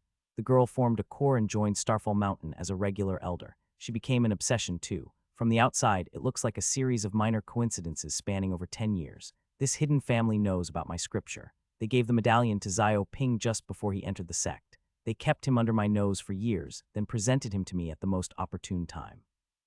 They knew I couldn't afford to refuse. Emperor Ming wasn't a person that would allow others to manipulate him. Unfortunately, he couldn't do anything about it before his breakthrough. He decided to bring his house to order first and keep an eye on the situation. There will come a time to collect this debt. Handa was going down the stairs to the cell holding the pitiful guy. At first he was reluctant to see him. He didn't want to be exposed to a gruesome scene like that. But then he heard what the old Peng said. He is a body cultivator. His body is in the nascent soul stage. Handa sucked in a cold breath. This guy was the perfect punching bag. These maniacs could beat him up all day, then they would let him heal up in a few hours and start all over again. Feeling better that there wouldn't be pieces of flesh stuck everywhere around the cell, Handa decided to visit him. This guy tried to contact him using spiritual sense in the first place. He may respond to him better than others. As he arrived at the cell with a huge number of formations, he saw 5 nascent soul experts giving him deep bows. These guys could form their own minor sects if they wanted. It is a tad concerning how oddly driven they are at their jobs. In a sect like Starfall Mountain, a nascent soul wasn't much, but outside a nascent soul fight meant a sect's destruction was imminent. Handa saw a man hanging in the center of the room. His arms were tied behind his back, and he was hanging by his wrists. Evidently freshly beaten up, he couldn't even raise his head. When the nascent soul expert behind him saw Handa looking at the guy, he grabbed his hair, forcefully raised his head. These guys are a bit too professional with these things. Handa felt a sigh coming to him, but he was interrupted in the middle of it. I'm sure I don't have a memory of him, but just looking at him is making my blood run cold. Handa narrowed his eyes. This was the first time he felt like this ever since coming to this world. He saw the man open his eyes and look at him. The man had a surprise written all over him. He opened and closed his mouth a few times. A few moments later, his gaze became cold and his face turned stoic. Now it's confirmed. He knows me as well. It was apparent that he wouldn't talk to him. There was a history between them, and it wasn't pleasant, to say the least. Handa knew the implications of this. He weighed his options in his mind. Keep trying. Handa signaled old Peng and left the cell. The guys left behind were originally concerned about their young master not approving their work. They hadn't informed him before and waited to extract more information from this guy first. But now they had their young master's approval. They enthusiastically started discussing techniques. Panic crept up on the enduring body cultivator. Were they holding back before? Handa sent a voice transmission to old Peng. Go to my father and tell him we caught someone familiar. He will know what I mean. This is for his ears only. Keep the existence of this guy under wraps. Yes, Elder Duh. Handa wanted to shake this uncomfortable feeling. As usual, he started to randomly walk around. He didn't keep track of time. He was rather unsettled. After a while, he stopped after coming across a big crater. He frowned after assessing the situation. If you're going to fight, at least clean up after yourselves. Who just leaves a giant crater like this and goes away as if nothing happened? Handa made a mental note about this for his Goon Ray education program. This was unacceptable. His estate would look like Swiss cheese in no time if this continued. After finally calming down, he inspected the mystery man's storage ring. This guy was already unfriendly if he was someone important and demanded his ring back later. Well, too bad for him. It wasn't his ring anymore. A bit weird, a lot of unrelated things stored in here. He saw many fire crystals, some were extremely pure. There were a variety of spiritual herbs, a large number of pills, some normal-looking rocks of varying sizes, a peach tree with completely intact roots, a normal-looking axe, an absurdly large sheet of spiritual iron, and finally a small palm-sized black pagoda with 13 floors tucked in one corner. Handa couldn't resist and took out some of the items and started carefully inspecting them. I imagine these fire crystals would be extremely useful for anyone with fire roots. But Ningbai doesn't need to cleanse her fire chi, it is already incredibly pure. In fact, if she used these crystals, the effect would be the opposite. It might be useful to infuse them into her warglaves, though. These rocks are literally just rocks. Who carries around large boulders with them? At least I can understand the tree. With its completely intact roots, it kinda looks cool. Handa didn't bother with the rest. If something amazing was among them, he would have noticed it already. He took out the black pagoda. Shouldn't a pagoda have a red color accent? Why does this look like it was dipped in a tub full of ink? After inspecting the pagoda, he sent his spiritual sense inside it. Pagoda already had a spiritual mark in it. Sensing an intruder, it fought back. Handa was surprised. His spiritual sense was pushed back quite easily. This meant the pagoda had developed some level of instinct. He kept trying, but his spiritual sense was pushed back every time. 10 minutes later, he was frustrated. He looked at Cultivation Freak's memories, but that wasn't any help. Being filthy rich, that guy never needed to delete someone else's imprint. If anything, he would just give it to his lackeys to do the manual work. Handa rejected that option. This had become personal. No more playing nice. Handa released his sword aura in full power. He sent it to the pagoda along with his spiritual sense. Pagoda turned meek in an instant and not only stopped resisting but actually started guiding him. This surprised Handa. He was annoyed, but he let it go. After he replaced the imprint with his own, Handa was able to understand the pagoda's functions. It really is a fighting pagoda. I can choose the number and realms of the opponents on every floor. Interesting. Handa smiled. This felt a lot like a video game. He went over the functions one by one and thought about getting the best use out of it. I wonder if I can use this to learn how to fight. Handa plopped the pagoda to the ground and commanded it to expand its size. He was ready to wait for a while, but the process was instant. He entered it without delay. Inside, the pagoda was just like one would expect. A cozy interior with a few wooden beams around. Handa willed a few chi condensation opponents to appear. He immediately spotted the first problem. These guys demons. So this is a demon pagoda. Although he could sense the functions of the pagoda, there wasn't any feedback from that. It was just Handa being aware of a button and its label. The button he pushed just said, spawn mobs, and that was it. Fighting demons is kind of cool, I guess. Ningbai would certainly like it. Still, these guys are quite grotesque. Handa used the begin function of the pagoda to make the chi condensation mobs attack him. He used his sword art and cut them in half with one motion. He then immediately noticed his second problem. The smell is. Wow, are these guys not going to despawn? Handa looked at the functions, but there wasn't a setting for this. Presumably, when the floor is cleared, they would despawn. Probably, hopefully. He tried different numbers of mobs and realms. Foundation Establishment realm mobs felt like air as he cut through them. Things changed when he summoned a single, weakest core formation mob. He used the classic attacks of the Cultivation Idiot. It didn't take long, but even if it was the weakest, it was still a core formation mob.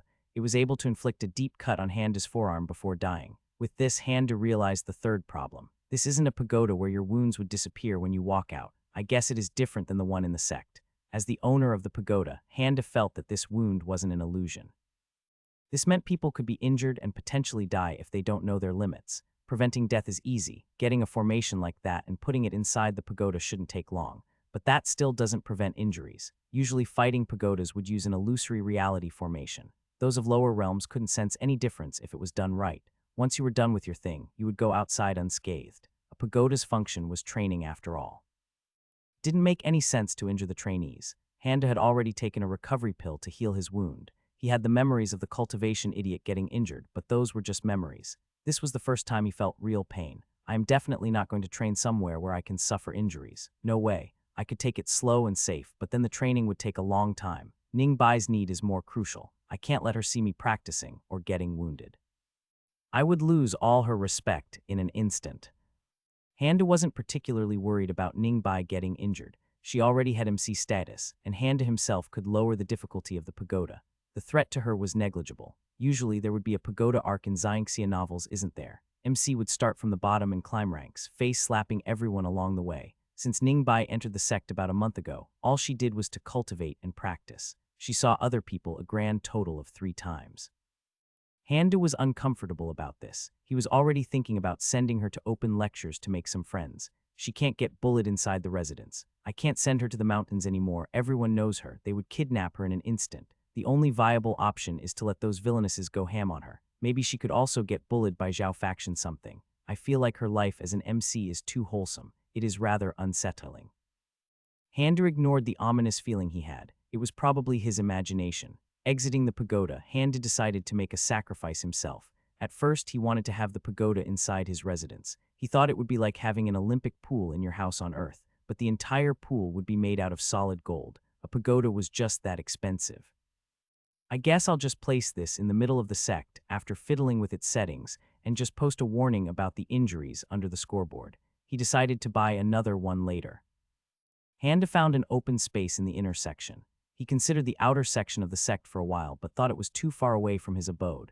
While under many curious eyes, he planted the pagoda and expanded it. He had already put in a death-preventing formation inside it. A black pagoda with 13 floors appeared in an instant.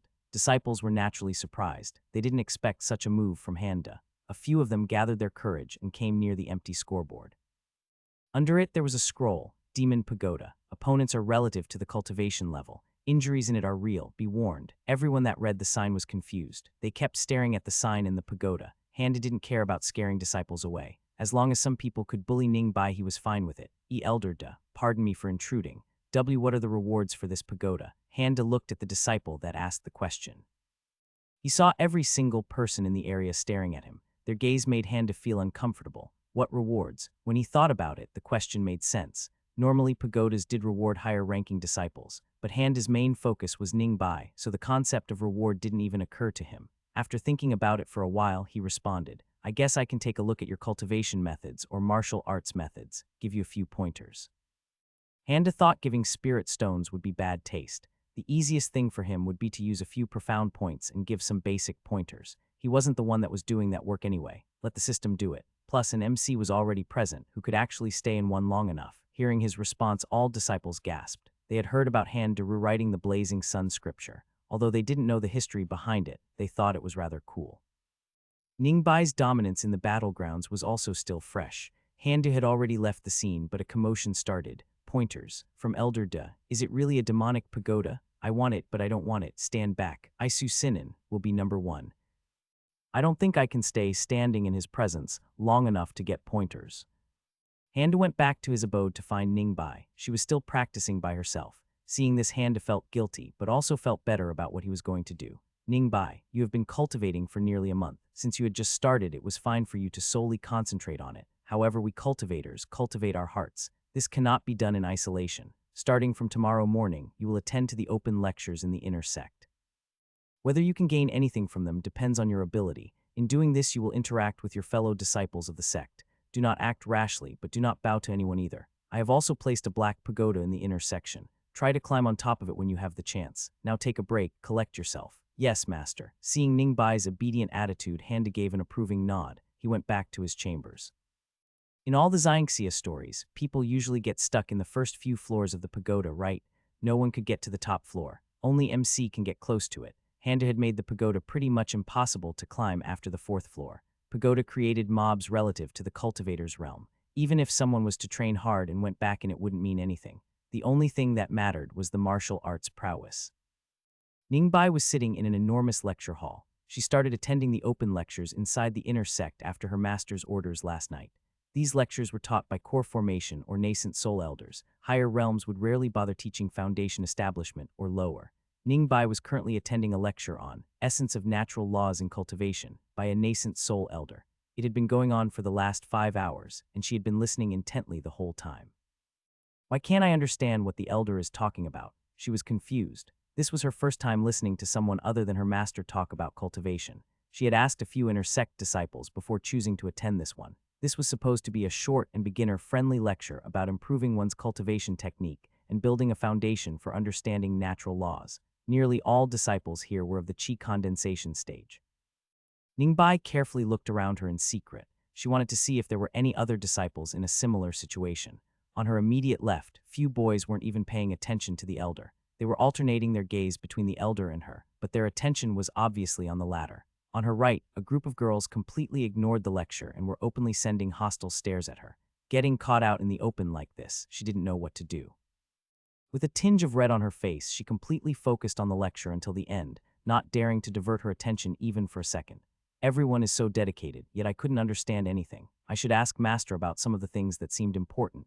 Ningbai ignored everyone and hurriedly headed for the pagoda that her teacher mentioned. Although she did not look it, inside she was rather frustrated. Few disciples started discussing the lecture after she left. Another profound speech from Elder Chen. I wish I could comprehend even a tiny bit. That Su Sinan said he was able to break through after gaining some insights from Elder Chen's lecture. If he could do it, so could we. Su Sinan is a dragon amongst men. Don't overestimate yourself. Few disciples collectively nodded with bitter faces. Ningbai lived the first 12 years of her life in a small village. She remembered visiting a big city with her father. Her memory of it was hazy. She was just 5 years old at that time. After leaving her village, she had lived in a mid-sized town for a while. It felt like a huge city for her, but seeing the size of the Starfall Mountain sect, she realized how naive she was. Currently, she was looking at an intersection. She was completely lost after wandering around an hour. Sect was just too big. Even with a cultivator's memory, it was easy to get lost. This was her first outing by herself after all. Her master wasn't here to guide her today. My, so the little vixen is here. Behind her back were 5 girls. Ningbai recognized them. They were the ones that glared at her when she was looking around. Apart from the one that she recognized from the social gathering event some weeks ago, she hadn't talked to any of them yet. I am the sole disciple of the master. I need to give a good impression to not sully his name. Perhaps I could also ask for directions. She gathered her courage and greeted them with a bow. I apologize for the unsightly display at the lecture. Elder Chen's words were, "Shut it, you even dare to act as nothing happened. Elder sister, this Ningbai truly doesn't know the difference between heaven and earth." She eyed Ziobai and even dared to look at the Su brothers. "Is that so?" The girl in the front narrowed her eyes. While her other friends started sneering, she walked towards Ningbai. As expected from a disciple of young Master Hando, I suppose. A brute can only teach brutish methods. Oh ho ho ho. She probably seduced young Master Hando as well. She is clearly experienced in shaking her tail. Young Master Handa's taste is as unsightly as himself. Violence between disciples of the sect was prohibited. Disagreements would have to be solved civilly while they were inside the sect. If enmity ran too deep and civil discussion wasn't possible, parties could agree to a duel. This Aju-sama was trying to provoke Ningbai into a duel, or better yet, make her attack right now. The girl knew Ningbai had challenged Su Jing due to the latter insulting Handa's work. She chose this as her entry point. She knew Ningbai's talent was high, but she was confident in her 7th level cultivation. It was a simple affair for her to crush this stupid girl. Even if Ningbai could fight a 6th level, she couldn't fight a 7th level. She had done her homework. Ningbai was surprised when her apology was interrupted, but as she listened, her face got darker.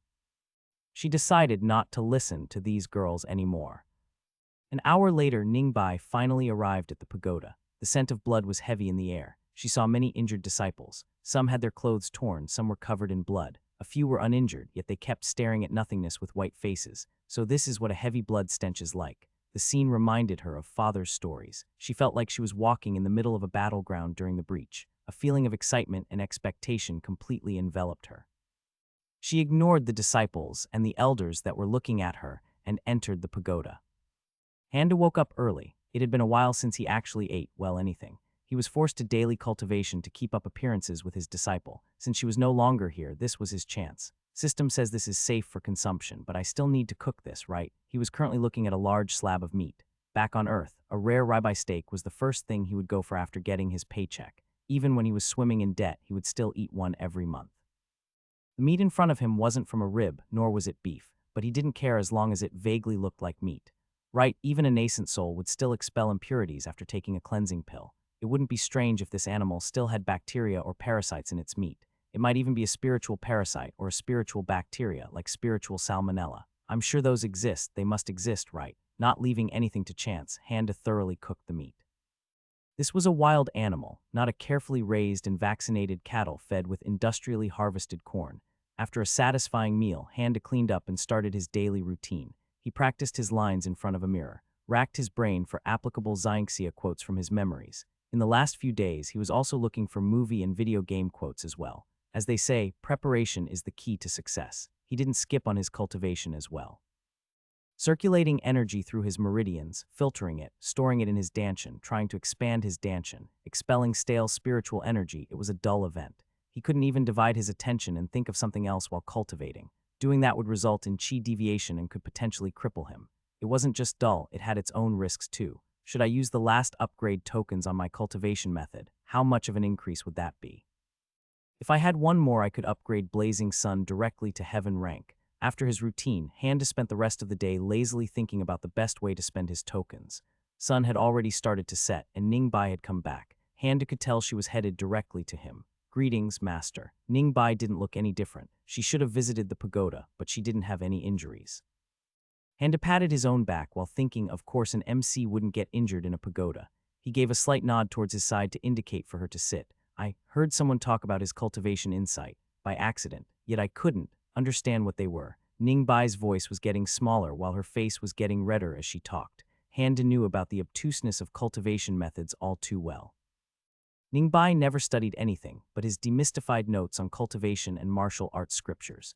Hearing a random Xianxia babble would obviously confuse her. She didn't have any reference point to compare them to.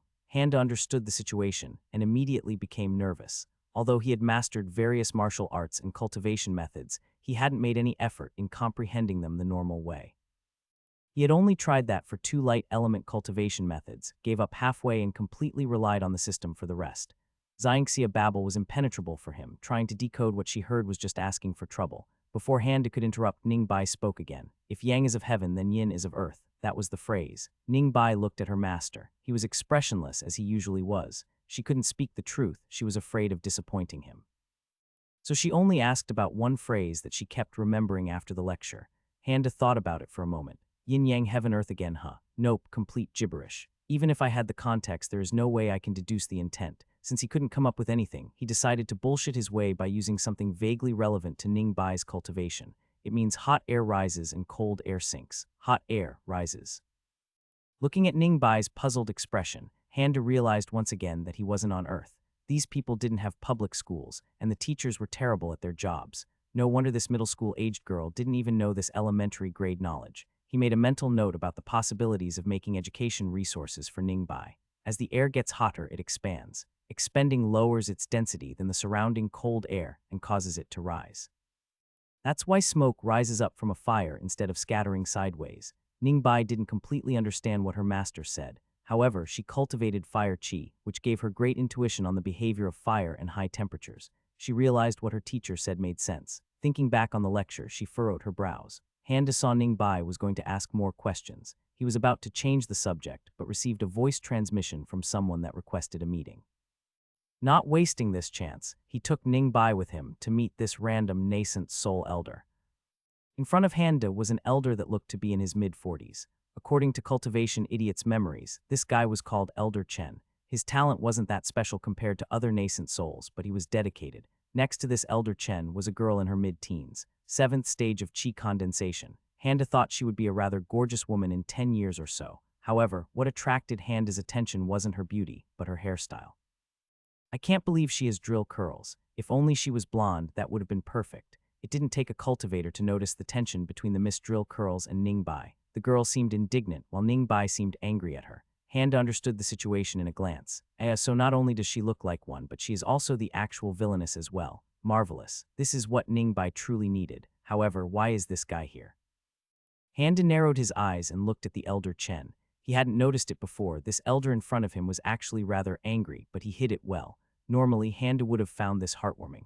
This elder took responsibility for this bullying and personally came to apologize to both him and Ningbai. What a righteous fellow. Truly a dragon amongst men. However, these weren't normal circumstances. Handa clicked his tongue inside his head. This little goody two-shoes wants to prevent my disciple from getting bullied. Are you tired of living? Sensing the change of disposition of Handa, Elder Chen spoke. Elder Da, I'm sure you would agree that juniors should handle matters amongst themselves, but this time I just couldn't stand still. This was the confirmation that Handa didn't want to hear. He felt the need to stop this guy's principled crusade. He was finding it hard to maintain his expressionless state. Elder Chen, you speak truly when you say juniors should solve it amongst themselves. I'm not worried about my disciple. If she can't handle something, it just means she wasn't strong enough either in cultivation or in mind.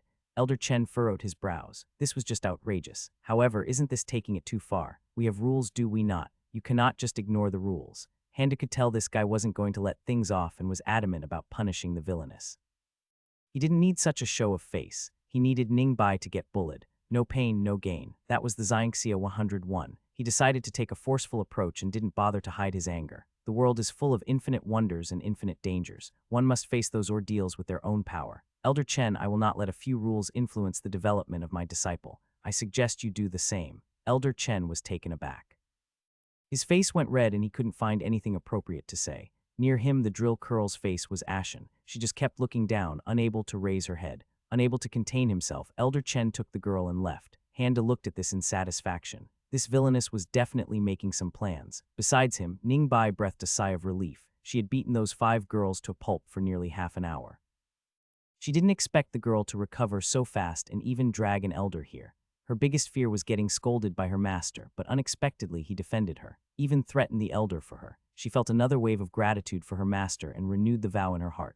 By the way, did you enter the pagoda today? Ningbai flinched as she was interrupted from her thoughts. Thinking back on her results, she felt proud. The highest floor reached by others was just the 2nd floor. Yes, master, I have reached the 7th floor but couldn't make any more progress and decided to continue tomorrow. At first, Handa nodded as she spoke, but then he was able to recognize the crucial point. 7th floor. Shit, didn't I make it so that it was impossible to climb after 4th? What was on the 6th floor? It should be 5 demons of the 7th stage. She really can beat that as she is now. Handa couldn't resist the urge to facepalm. He reconfirmed her cultivation as the 5th stage of the chi condensation realm with the system. How could she even beat that? Was she somehow forming a personal grudge on the spot with every single demon she saw? Aren't they just illusory demons? Ningbai couldn't figure out the situation. This was the 2nd time she saw such a strong reaction from her master. Handa needed to slow down her advancement and perhaps lower the difficulty of the floors she already passed without her knowing. After thinking about it for a while, he remembered her skill. He resisted the urge to suck in a cold breath. He weighed his options, then spoke. You shouldn't rely on your breach skill too much. While it allows you to predict the opponent's movements, relying on it too much will stunt your own growth. You will not be able to take control of the fight and be forced into a reactive position. Starting from tomorrow, you will not use your breach skill. You will begin from the 1st floor again. Handa saw Ningbai froze for a second. Eventually, she nodded after thinking it through. Handa retreated to his chambers after giving her a few words of encouragement. This lass is just a bundle of work. In the middle of the night, Handa woke up to a terrible pressure coming down on him. Since he practiced it a lot, he knew this wasn't a bluffing pressure. It had an extraordinarily sharp killing intent infused within it. He stood up and saw no one was attacking him. Focusing his senses, he could hear faint booms in the background. He cautiously moved towards the balcony. His heart dropped after noticing the lights from fires and the spiritual techniques. The pressure he felt came from a battle high up in the skies. This was a battle of true experts. There were also signs of battle below them and even on the ground level as well. An attack. Why didn't the defense formation take care of it? Why didn't it activate at all? Handa had an ominous feeling. Something must have gone terribly wrong. He went outside to get a clear look at the attackers. He wasn't planning on fighting at all. He only wanted to discern the identity of the attackers so he would know which group to dodge while fleeing. He looked at Ningbai, who was running towards him with fear in her eyes. Now that he could just grab her and go without losing time, he concentrated on the battle. Higher realm fights were just flashes of lights to him, but he could understand core formation or even nascent soul battles to a limited extent. Everyone is wearing the same colors. Civil war, so it was the Zhao faction. Before Handa could turn around and flee, he felt an enormous aura that appeared out of nowhere coming towards him. In that second, Handa understood. He saw through it all. It was as if he peered through the curtains of fate and saw the truth. He looked at Ningbai. Don't tell me this is the template that the MC's sect gets destroyed and their teacher gets killed in front of their eyes and they vow for revenge. I knew it. Her life being so wholesome was just a huge build-up. This is the tragedy trigger. Handa couldn't feel anything but annoyance and anger at this point. Anger at his luck, anger at the system, anger at the cultivation idiot. The owner of the enormous aura landed some distance away. Handa knew at this point anything was pointless.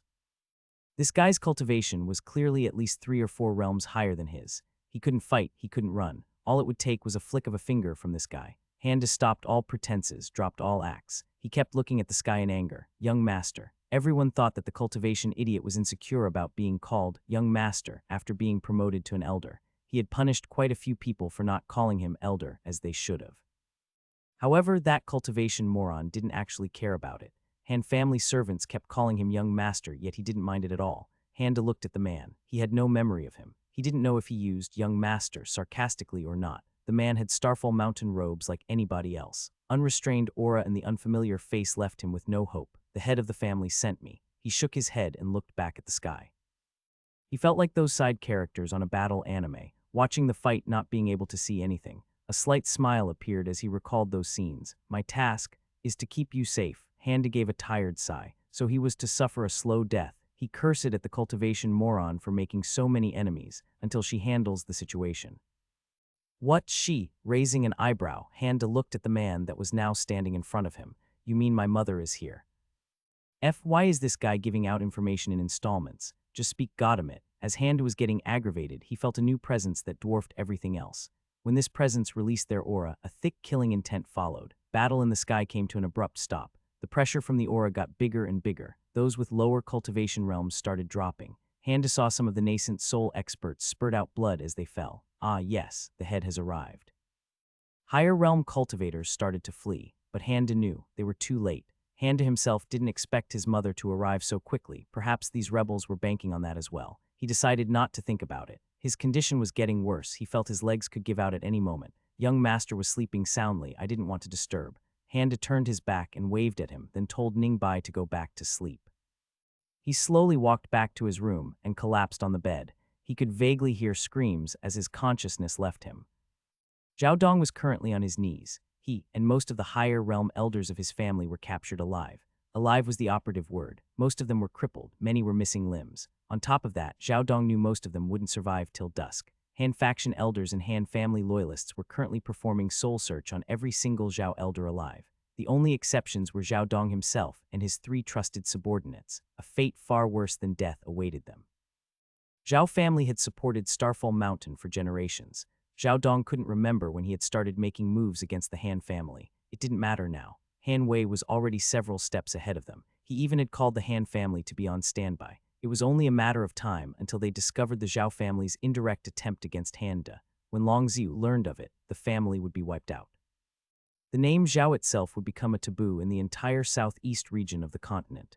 If only that hidden family hadn't interfered and changed sides. Zhao Dong breathed out a long sigh. No auras, no booms, no screams. It was all silent now. Handa could see smoke still rising from the core section of the sect. His mind was filled with possible Xianxia disaster scenarios. Zhao faction and their family was a considerable force no matter how you looked at it. Their elimination inevitably weakened the Starfall Mountain, not to mention the loss of life on the Han faction side during the rebellion. Handa watched the smoke rising from far away. Last night was an eye-opener for him. I need to get as many godly escape items as I can. An entire storage ring full of them should be my starting point. Handa already had many death-preventing items. Unfortunately, that cultivation idiot treated these items as status symbols rather than something that he would actually use. As such, when Handa faced the cultivator from yesterday, those items were all useless. So what if you have 10 life-saving items? I can break all of them with nothing but flicks. I should have spotted this weakness ages ago. My build should totally focus on escaping. Worries about my reputation can only be secondary. My life is far more important. I should get disguise items while I'm at it. Another storage ring full of them should be a good start. Aside from making contingency plans, Handa didn't do anything. He waited. The entire sect was under curfew until this thing was over anyway, not that he went outside normally. He waited while Ningbai continued to cultivate and train. Congratulations. Host's disciple Ningbai successfully reached Qi condensation level 6.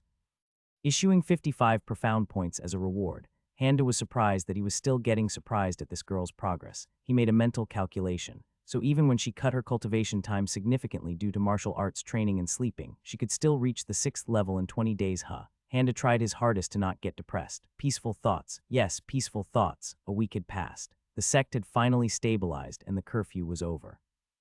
Many disciples and local martial art families were shocked to their core by the news. Zhao family and all their branch families were wiped out by the Han family head, Long Ziu. No one was spared. Their bloodlines were completely wiped. Their properties were completely razed. Anyone that had close relationships with them was also eradicated. This included sects, martial arts families, even trading partners. Long Ziu was nothing if not thorough. Outside forces watched these events with wary eyes. It had been a while since Long Ziu had gone into a rampage like this. It seems she didn't lose her edge, on the contrary, perhaps became even sharper. Handa also kept himself informed. These events weren't surprising to him. Despite that, he was still shaken inside. He decided not to think about it since the Zhao family rebellion had nothing to with him. Besides, if his mother hadn't arrived, who knows what could have happened to him. Handa wasn't about to feel bad for an enemy that would have killed him without hesitation. The week had passed, but things weren't over, at least for Handa. He had received a summons from his father. He requested him and Ningbai to report to him personally. Thinking about it made Handa a little nervous. Although his father had invited him to the gathering, it was just an invite. This was an official summons that addressed him and his disciple. Currently, he and Ningbai were climbing the stairs of the Starfall Mountain Palace.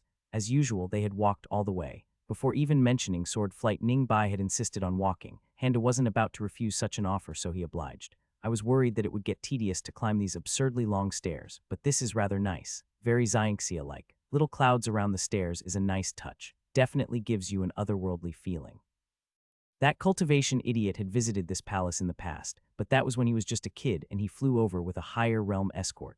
This was a first for Handa, and for Ningbai as well, climbing through the clouds to reach the immortal palace. A few of her father's stories had elements like this. Her eyes were sparkling non-stop since they started climbing. Of course, neither of them had any idea of the symbolic meaning of their actions.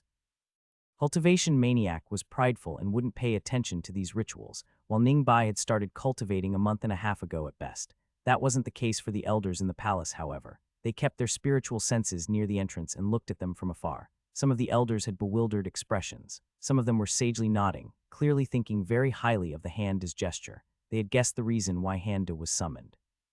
Seeing them climbing the stairs confirmed it. Hanwei himself was expressionless and didn't leak his bafflement, while Longziu made no effort to hide her mischievous smile. She was clearly enjoying this stunt. Handa and Ningbai finally arrived at the palace after an hour-long climb. They saw many eyes on them, minor elders, core elders, and disciples that act as their servants. The usually tranquil palace had become a busy place over the last week.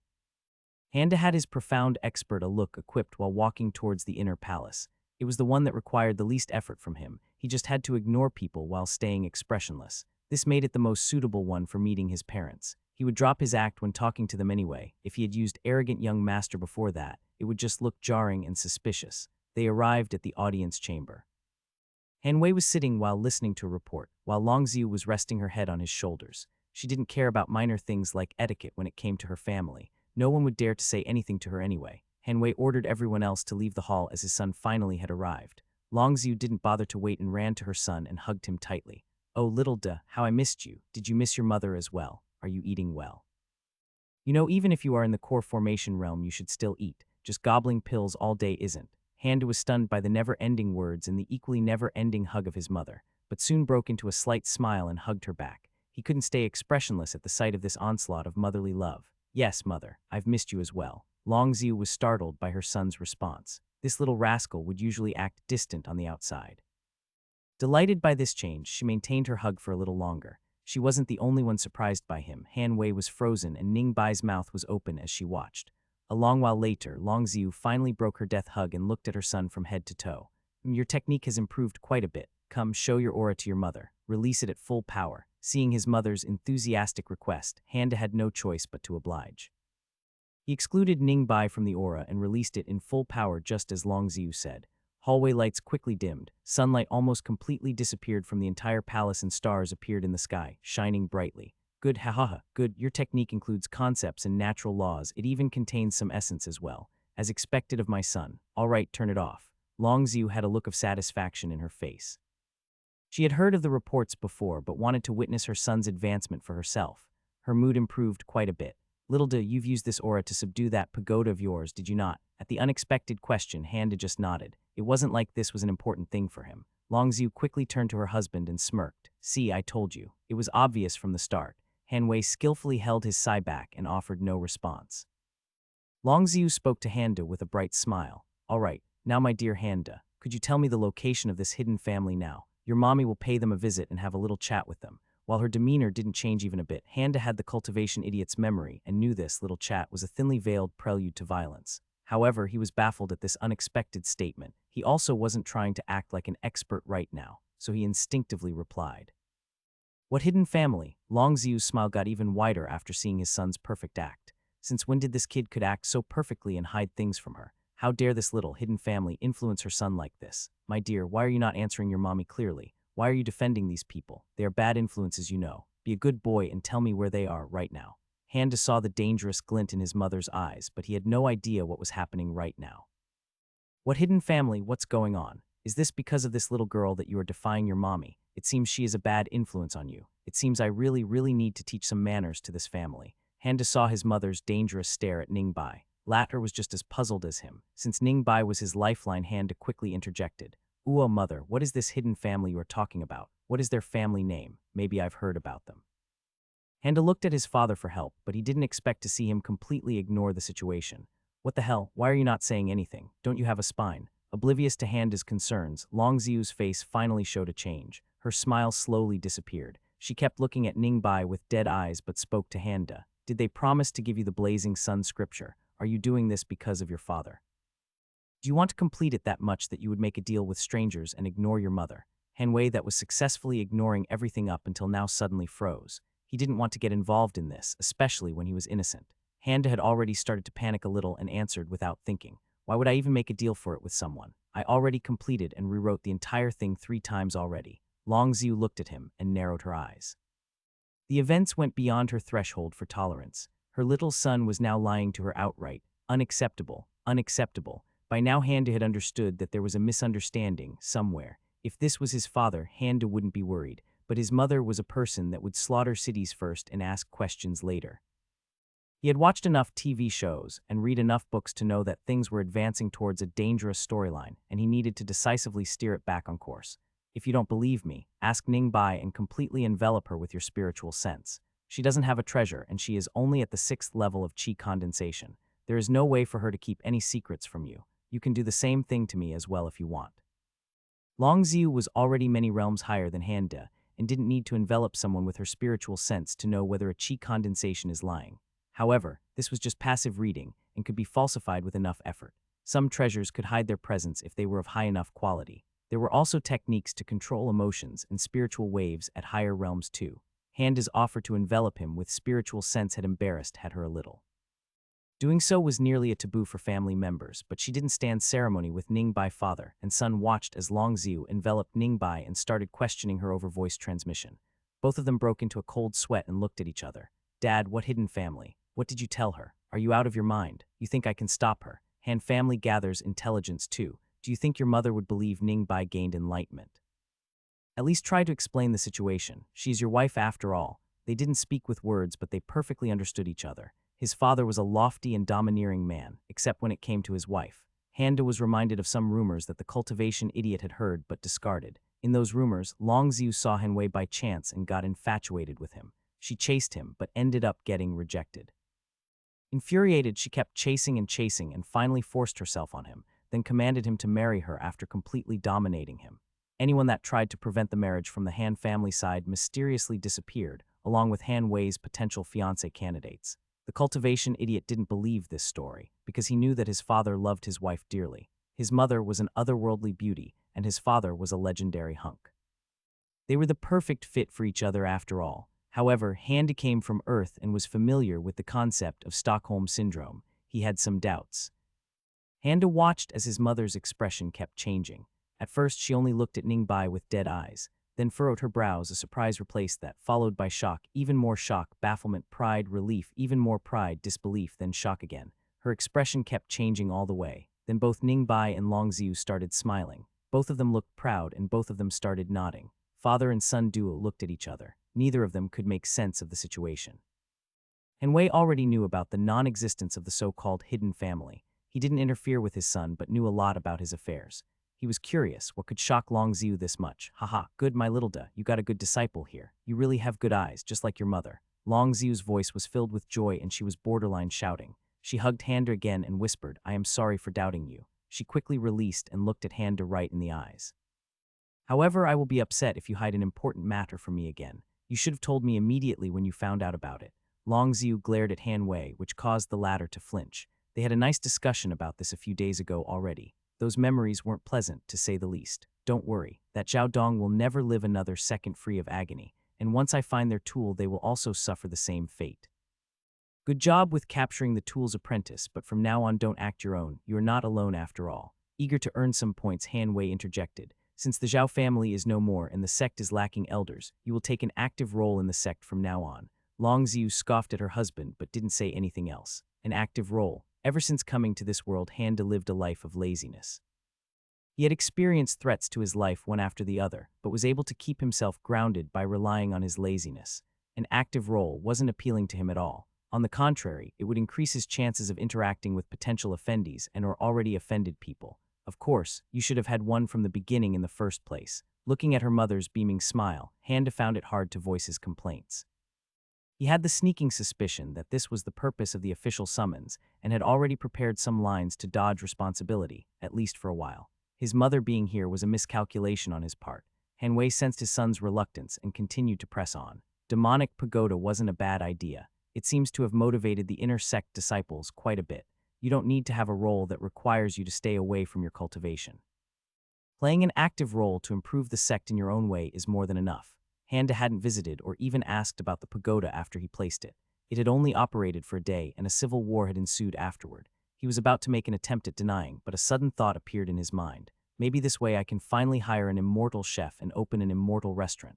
Maybe some entertainment too, like a bookstore or something. Even a pet cafe would be nice. Both Longziu and Han Wei saw the glint in their son's eyes. It seemed like he had some plans already, so both didn't pursue it anymore. Han's agreement was more than enough. After a brief moment of hesitation, Longziu spoke. The apprentice said something about a spiritual artifact. It seems his master had attacked you to acquire it. Do you remember anything about that? Han combed through his memories, but the only thing close to something like that was his sword. What kind of spiritual artifact was it? Maybe knowing will jolt my memory. Han Wei shook his head. We don't know. We couldn't get much information out of him. He leaked that he was from a hidden sect, but his soul burned away when he tried to say its name. Coupled with the demonic pagoda he had, it's safe to say he was from a demonic sect. That narrows things down significantly. 7 luminaries' reminiscence ingredients are almost complete. Even if you don't regain all of your memories, you might regain enough for you to deduce its purpose. Handa gave a nod but didn't say anything. The event seemed too coincidental. An arrogant young master finding a heaven-defying item and losing it to an MC or some other force that will come in contact with an MC wasn't an outlandish plot device. Later, when the arrogant young master sees the MC with that item, he will start seeking death and will eventually get killed by the MC. Of course, the cultivation freak died due to this item, but Handa was now in his body, and this B-plot could continue where it left off uninterrupted. Handa wanted this item to stay far away from him as possible. The more he thought about it, the more it seemed like a heaven-defying item. Even the time frame of Cultivation Idiot's quick advancement to mid-stage core formation and his missing memories entry point fit together perfectly. His parents didn't miss this coincidence as well. They were holding themselves together rather well, but in reality, their fury was boundless. Someone attacked their son under their nose, nearly killed him, then took his godly spiritual artifact. There could be only one answer to that. Ningbai was still present during this conversation. Longziu trusted her and didn't mind her knowing about matters related to Handa. Someone attacked her master and caused him to lose his memory. This situation was unacceptable. And they even stole from him as well. No one had noticed the fire that was roaring inside her right now. Well, no one but Longziu. They didn't keep talking for long. Han Wei informed his son about one of the last ingredients appearing on an auction. Once that was acquired, the last spiritual herb just needed a few weeks to mature. It was something the sect was already growing. Longziu told Handa to attend the auction as well. He reluctantly agreed as he couldn't explain the concept of MC appearing in an auction to his mother. Handa and Ningbai left soon after. Longziu watched them leave with a faint smile, then turned to her husband and released a long sigh. I didn't expect little discomprehension to be this monstrous. Didn't you cause thousands of disciples to burn their souls because of the blazing sun? Han Wei gave a long sigh of his own. It wasn't just thousands, and it wasn't just disciples. What did the girl say? Are you really convinced he really rewrote it? Not once, but 3 times, as he said. It wasn't only blazing sun either. He completely rewrote 13 different standard scriptures and gave them to her for study. She even told me some of its contents from the memory. There is no doubt about it. Also, Longziu coquettishly walked to her husband, threw her arms around his neck and smirked. Like me, it seems little De really has good eyes. He chose a disciple that could go through enlightenment twice in 1 week. Han Wei was about to roll his eyes on her self-praise, but he froze. What? 3 days later, Handa felt a pain in his liver. Starfall Mountain's spiritual boat was prepared and they were ready to go to this auction. On one hand, spending time in a luxury boat flying high above the ground was nice, but on the other hand, this meant an auction arc. Even if he didn't spot an MC, there could be other mysterious forces laying low, waiting to get offended by death-seeking idiots. From Handa's perspective, this whole thing could blow up at any moment. During these 3 days, Ningbai had finally entered the pagoda without her op breach skill. She got stuck on the first floor at first, but was able to reach the second floor by the 3rd day. Her cosmic destruction advanced considerably. Handa didn't ask her to write it down again, but according to her description, he thought it was around 1 improvement. It didn't look like a lot, but the initial completion rate was 5. A total of 20 improvement in 1 day wasn't anything to scoff at. Master and the disciple were looking towards the massive spiritual boat in the distance. Since it was a flying spiritual artifact, they obviously had to fly towards it. Handa had flown quite a few times since he had arrived in this world. As long as he wasn't flying at full speed, he had confidence. Man, if someone knew that I was afraid of flying, how could I ever look at anyone's face again? A core cultivator that is afraid of flying. Even Ningbai was able to fight right away after our flight to the battlegrounds while I had to use all my strength to get to the seats. I really need to get on top of this. I'm not afraid of heights, I only need to get used to the speed. Well, for this little flight, let's choose a low speed though. Both of them jumped on Handa's sword. Ningbai was completely calm. She was the very perfection of calmness. No one could claim otherwise. The only odd thing about it was that she had completely closed her eyes while standing behind her master. Handa himself didn't notice anything. Using only 2 of his power, they took off. It was a rather nice flight, but looking at the large distance, Handa slowly increased his speed. They arrived at the spiritual boat under a few minutes. The flight itself satisfied Handa greatly. He used 1/5 of his power during the fastest part and was able to achieve gradual acceleration and deceleration. A success story, Breach Mortal. Progress +2 4. He saw the indicator as they were jumping down. He looked at Ningbai and saw that her eyes were shut. Damn, here I am trying to overcome my phobia, and then there is this girl that decides to train because it was too slow for her. Fine, I'll just go full speed next flight. Ningbai was able to overcome this tribulation by using her breach skill. She was happy that she thought of it, but then felt a chill on her spine. But when she opened her eyes, everything was normal. Both of them ignored the surrounding people with slack jaws and went to their cabin. Why even call this thing a spiritual boat? This is more like a spiritual ship, no a spiritual cruise ship. No, not even that, more like a spiritual yacht that is the size of a spiritual cruise ship. Handa was complaining, but he was secretly glad. When he first came to this world, he had decided whenever he traveled, it had to be an utmost luxury. For Handa, this absurdly large spiritual yacht was the peak of luxury. He was rather content. 3 days later, Handa was regretting this trip already. Although everything looked luxurious, this was a cultivator spiritual boat, or more accurately a prestigious sex spiritual boat. This meant there was nothing in the boat that would satisfy secular desires. In this boat, you would sit and cultivate. It's just that your cultivation environment looked nicer than the 99.99. Although he was an active elder now, and he was the son of the Grand Elder himself, he still wasn't alone in this giant luxury yacht. There were many other elders as well. Some came as sect representatives, some as guards. Where there were elders, disciples would also follow. A large number of disciples were also present. This was a real-world experience for them. There was also that insufferably slow-talking guy that almost killed him with a heart attack a week ago. Handa's lackeys had joined them too, in fairly large numbers as well. Places he could go without people were just too limited. He couldn't do his routine, there were too many eyes everywhere. Are you expecting me to cultivate all day long? That is just too cruel. Handa got tired of acting like he was meditating the first day of the voyage. He started randomly walking around in profound expert mode. Occasionally, he would start gazing at the landscape. Sometimes he would narrow his eyes for extra profoundness effect. Sometimes he would sigh or sagely nod and continue walking. However, after 3 days, he was finally out of the applicable skills. He couldn't just repeat the same actions over and over again. If he did that, those skills would just backfire on him. He couldn't just blatantly look down at the ever-moving landscape either. He had already seen some elders scold disciples for doing just that. Right now, he was looking down from the port bow. This voyage was just taking too long for his tastes. Auction or not, he just wanted to arrive at the destination. Handa muttered without thinking, "Why is this so slow? Wait, of course I can fly, can't I? Haha, I can act like I'm scouting or studying clouds or something. No one would see me as long as I fly high enough anyway." Handa didn't wait. He quickly jumped on his sword and flew up with great speed. He wasn't alone at the port bow. There were many disciples around and being cultivators. Some of them heard the mutterings of Handa. Elder Do is so fast. No wonder Elder Do likes speed. Of course this boat would seem so slow from his perspective. Handa was having fun flying around the clouds. He could fly at full speed for days. His upgraded sword art's energy efficiency was that amazing. So he kept flying at full speed and never slowed down. HMPH, flying at full speed, it doesn't matter at all. Of course I can do it. Why would I be afraid of it? While he was flying at really high speeds and enjoying the feeling of thin air, Handa suddenly thought of something. You know, the altitude I'm flying at is really high. I should have seen the curvature of this world by now, right? Why does it look so flat? Handa furrowed his brows and flew higher and higher. The sky became dark, and for the first time since his transmigration, he felt cold. His clothes were made out of spiritual materials, so they didn't freeze with the excess moisture, but he could feel some ice forming on his face. He started holding his breath as well since the air was so thin it was practically non-existent. After a while, Handa squinted his eyes and looked at the horizon again. No curvature. Are you kidding me? This is a flat world. Is there an edge? Although he spent half an hour looking, he couldn't spot an edge. There seems to be a very slight curve now that I looked at it carefully. I have no idea how high this is. System, do you have an altimeter? Naturally, there was no response. I thought not.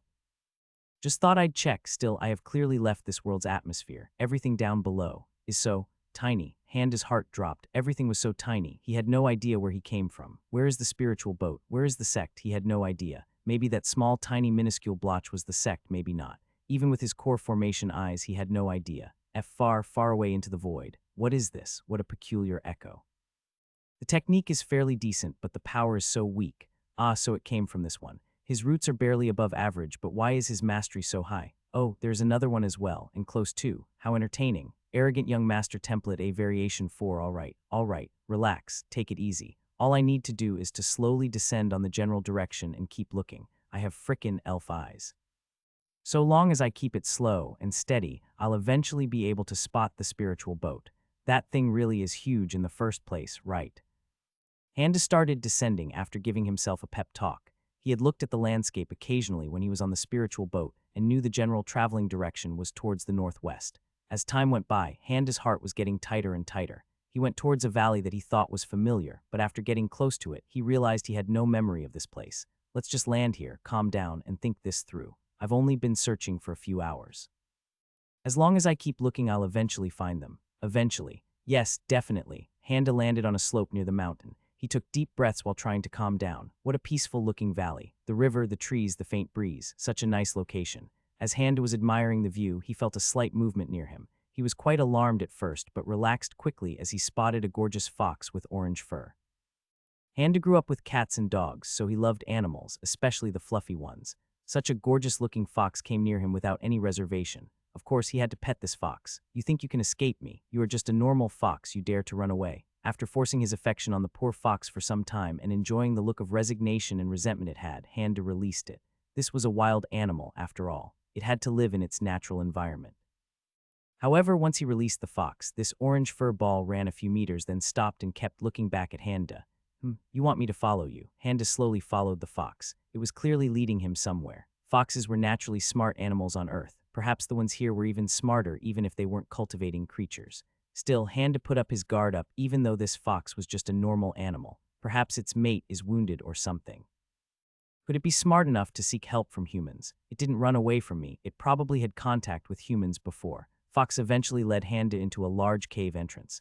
Handa used his spiritual sense but couldn't sense anything out of the ordinary. It really was just a cave. He entered it and kept following the fox. A few minutes later, both of them arrived at a clearing. Sunlight was coming from a hole in the ceiling. In the middle of everything, Handa saw a single bright red flower, Crimson Terror. A mutant fire chrysanthemum plant that matures after 1,000 years. It refines and stores large quantities of flawless fire chi during the growth period. Its roots can absorb and convert life essence into flawless fire chi and store it in its flowers to accelerate its maturation. Maturation progress, 99.99901, flawless fire chi. Reading the description, Handa immediately got excited. This thing would be very useful for Ningbai. Even if it wasn't completely mature, it could still last a long time. He wanted to gauge how much fire chi this thing was storing, but he was puzzled that he couldn't sense any spiritual energy. Handa immediately entered the high alert mode. Wait, a flower with an ominous name just happened to grow in this cave that a fox led me to. Handa narrowed his eyes. The fox was standing near the plant, alternating its gaze between Handa and the flower itself. Nope. I'm not touching that thing. Handa broke into a sprint, started running back to the cave entrance. He wasn't getting a good feeling from this situation at all. He went out of the cave in seconds. Just as he was getting his sword out from the storage ring, he felt a suffocating presence and heard a thundering voice behind him. You dare to touch this dragon's spiritual herb. Handa's heart dropped when he had heard the word dragon, but after slowly turning towards the voice, he was puzzled. The so-called dragon in front of him looked more like a dark blue snake. It was fairly large, sure, but it looked more like a snake than a dragon. It is a Chinese dragon. Right, I shouldn't expect to see a Hollywood dragon in this world. A pity. Regaining his senses after a momentary lapse, Handa assumed the amiable junior a mode he had prepared for occasions like this. The dragon in front of him was at the late stages of the nascent soul realm. Being an intelligent creature, Handa first thought of reasoning with it. This was just a misunderstanding. He hadn't even touched the flower after all. Handa patted himself on the back for his foresight. Greetings, senior. Although my curiosity did lead me inside this cave, I did not take the flower inside it. I have not even touched it. HMPH, good, very good, you expect M. Dragon abruptly stopped and furrowed its long brows. What was going on? The flower was really untouched. The formation around it was also intact. A fox slowly came out of the cave. Its face had a look of bafflement all over it. The dragon and the fox looked at each other, then turned their heads to the human beside them. Cough, ah, yes, it seems you haven't touched the flower. Good, an awkward silence ensued. Handa watched the fox's familiar behavior with the dragon with worry. He remembered information about the flower's roots, how it could absorb the life essence. At this point, a stupid MC would think, they are so powerful, they wouldn't bother with small tricks like this. However, Handa knew better. He was now certain these two were going to feed him to the flower. He wasn't stupid, neither was he an MC. He couldn't just let things sort themselves out. As he was forming a plan, the dragon talked. Blame your luck for seeing something you shouldn't have. Now, obediently go inside the cave. Don't you dare refuse. Otherwise, seeing the dangerous glint in the dragon's eyes, Handa started executing his plan. The dragon and the fox saw the young cultivator's demeanor change. In an instant, his eyes became profound, and his posture became aloof. He looked at them both, and a faint smile appeared on his mouth. It was as if his previous modesty and cautiousness was just a mirage, discarded after their usefulness was over. The dragon and the fox narrowed their eyes. The human spoke. It seems you're going to force my hand, after all. On the account of the difference in our cultivations, I hope you'll allow me the first strike. The dragon looked at the human in astonishment. A wide smile broke in its face. Dragons were proud and arrogant because they considered themselves to be existences above others. They were arrogant, and the best way to talk to them was to be arrogant. The difference in their cultivation was too high. Whatever this human would do, it wouldn't matter. However, the dragon decided to allow it. This human had character. He even managed to deceive them both. While the dragon waited in anticipation, the fox rolled its eyes but didn't say anything. His aura contains traces of essence. He grasped his own concept too. Astonishing. How pitiful. If only he was one realm higher, this might have been a fun fight. In front of them, the human gathered spiritual energy. Sun dimmed and stars shined brightly. For a moment, it seemed as if time itself had stopped. Then a massive release of energy struck the entire area around the dragon. Weaker than I expected, but he is only at mid-stage of the core form. Noticing the rapidly leaving mass of spiritual energy, the dragon's thoughts were disrupted. It took a moment, but then the realization hit them both. Did he just ran away? Both the fox and the dragon had slack jaws. The dragon couldn't help but continue. Why is he so fast? Is he really at the core formation realm? The dragon was about to pursue the wretched human, but the fox stopped him. The spiritual herb is about to mature. He is too fast. You will be able to catch up to him, but it would still take a few hours. The dragon felt indignant, but didn't dare voice a complaint. Crimson terror was extremely important for the fox. The dragon couldn't leave the cave unattended for long. Someone had to keep maintaining the formation. It could only respectfully bow to the fox. Yes, senior. They had waited for decades. They only had to wait a little while longer until they could restore the fox's cultivation. It was only a matter of days. Letting this kid go away meant nothing in the grand scheme of things. Both of them looked at the direction that Hand had disappeared. The fox didn't care that much, but the dragon, being an arrogant creature by nature, was still incensed. Handa didn't dare look back while flying at a speed that surpassed his limit. After his initial speed burst, he had prepared all of his life-saving treasures and was ready to duke it out with the dragon in a contest of speed.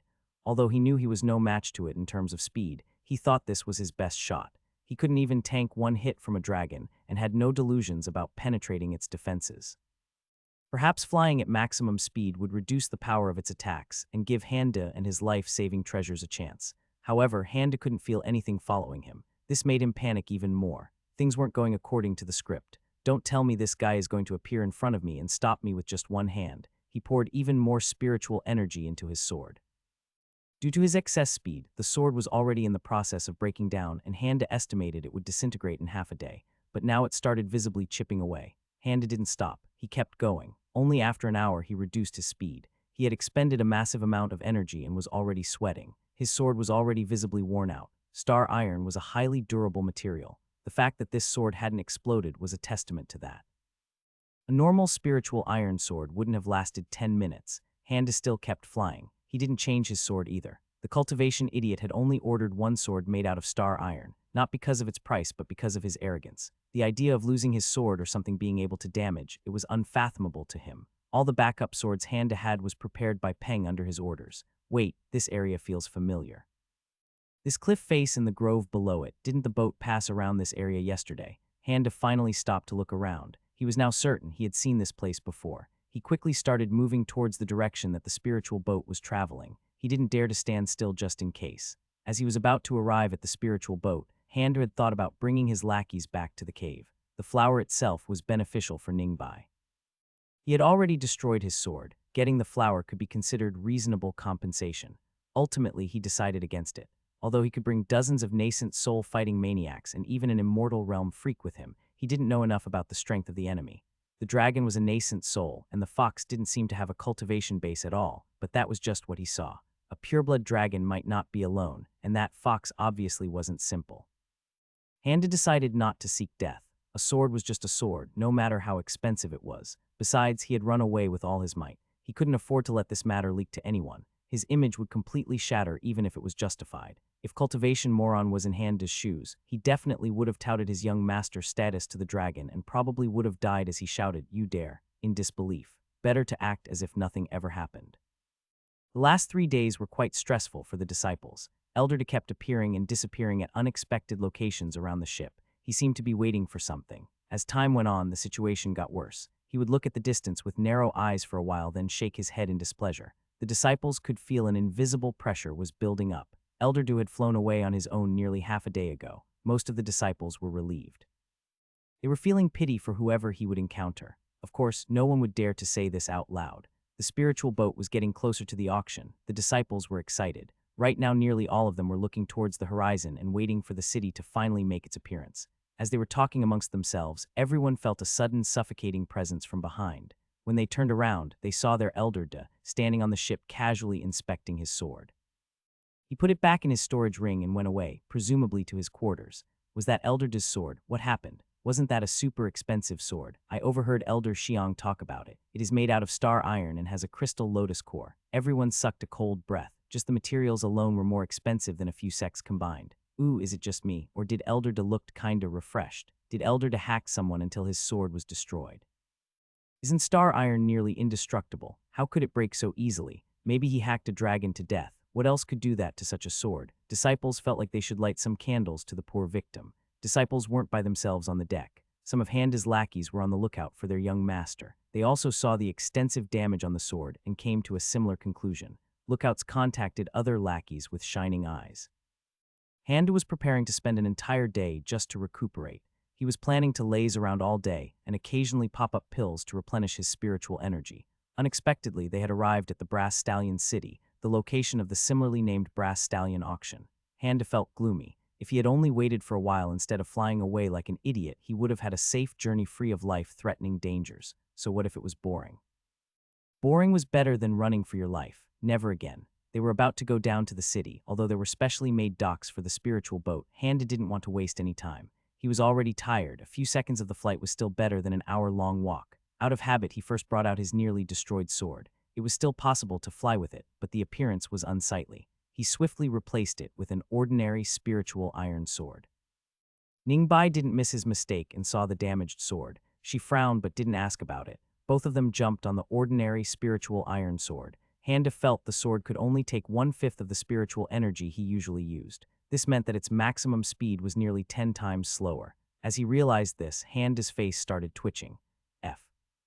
Handu and Ningbai arrived at a place called Immortal Palace. Although the name sounded fancy, it was basically a cultivator hotel that had spirit springs in each room. Handu would have made a comment about how modern it looked, but he was currently feeling intense sorrow over his ruined sword. If I had known, I would have never done something so stupid. That goddamn dragon, that goddamn fox. I had my sword, my poor sword. I should have just turned around the spiritual boat and bombarded them until they turned to ash. Both Cultivation Maniac and Handa had never used other swords for flying around. Cultivation Maniac was filthy rich. Why would he use an ordinary spirit iron? Handa himself didn't care about fighting, so why would he even use other swords? He ordered some backup swords to cover his base. Even he didn't think he would need them.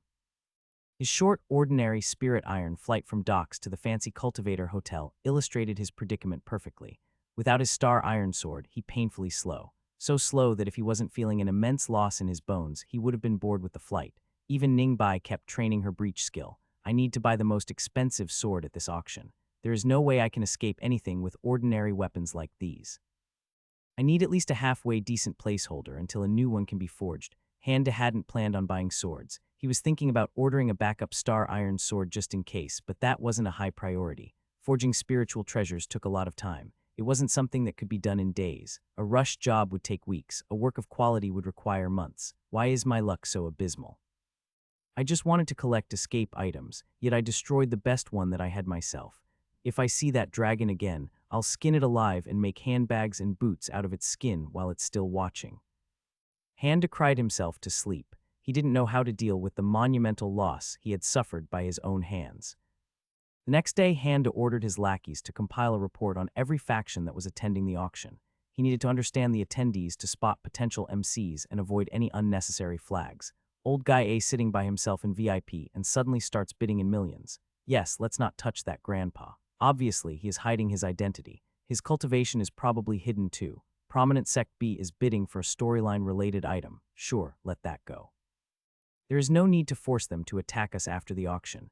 Demonic Sect C gets outbid by some unknown young guy. Shit, let's leave the premises before we get involved with some MC bullshit. He needed information. Starfall Mountain had lost a lot of elders. Breeding enmities now would hasten his own downfall. His fate hadn't changed according to the system after all. Handa's only bottom line was the spiritual herb needed for the 7 luminaries reminiscence pill. Anything else was secondary. Greetings, master. I never visited a city like this before. I was wondering if... Ningbai's voice momentarily disturbed his thoughts, but then he raised his hand and interrupted her. Handa's eyes started shining. Of course, this little MC has maximum luck. Even a pebble that she trips on would probably end up being a spirit stone. All I need is to sick her, let her walk around the city and ancient treasures will start flying to her like moths to a flame. Go ahead and take a look at the city. During this trip, experiencing the world is a disciple's duty. Handa nodded towards the door to forcefully finish this conversation. He could tell Ningbai was going to ask him to accompany her. She was 13 after all, and aside from going to the pagoda a few times, her entire time as a disciple was spent in either cultivation or interacting with Handa himself. He didn't want her to become dependent on him. Arrogant young master plus ancient treasure equal trouble. I'm not going to stay anywhere near an MC during this trip, sorry. Besides, there are probably people here that were already offended by the cultivation idiot. Lay low and keep a low profile. That's what I'm going to do. A while later, Handa ordered Peng and slow-talking Immortal Realm guy that he nicknamed Treebeard to follow and protect Ningbai during her outing. You will stay in the shadows and never be seen by anyone. Also, although she already got some spirit stones, if she seems to be interested in anything. You will buy it or acquire it by any means after she is gone. I don't care if it is a brick or if it is a dirty rag. Just get it without her finding out. Do not interfere if anyone tries to harass her. Just silently watch and take note of the persons. Only interfere if there is a significant danger to her. Minor injuries are fine, she has to deal with those just like anybody else. But anything that could cause her a serious injury, you will deal with it and deal with it with full force. Got it. Peng and Treebeard clasped their hands and gave a respectful bow.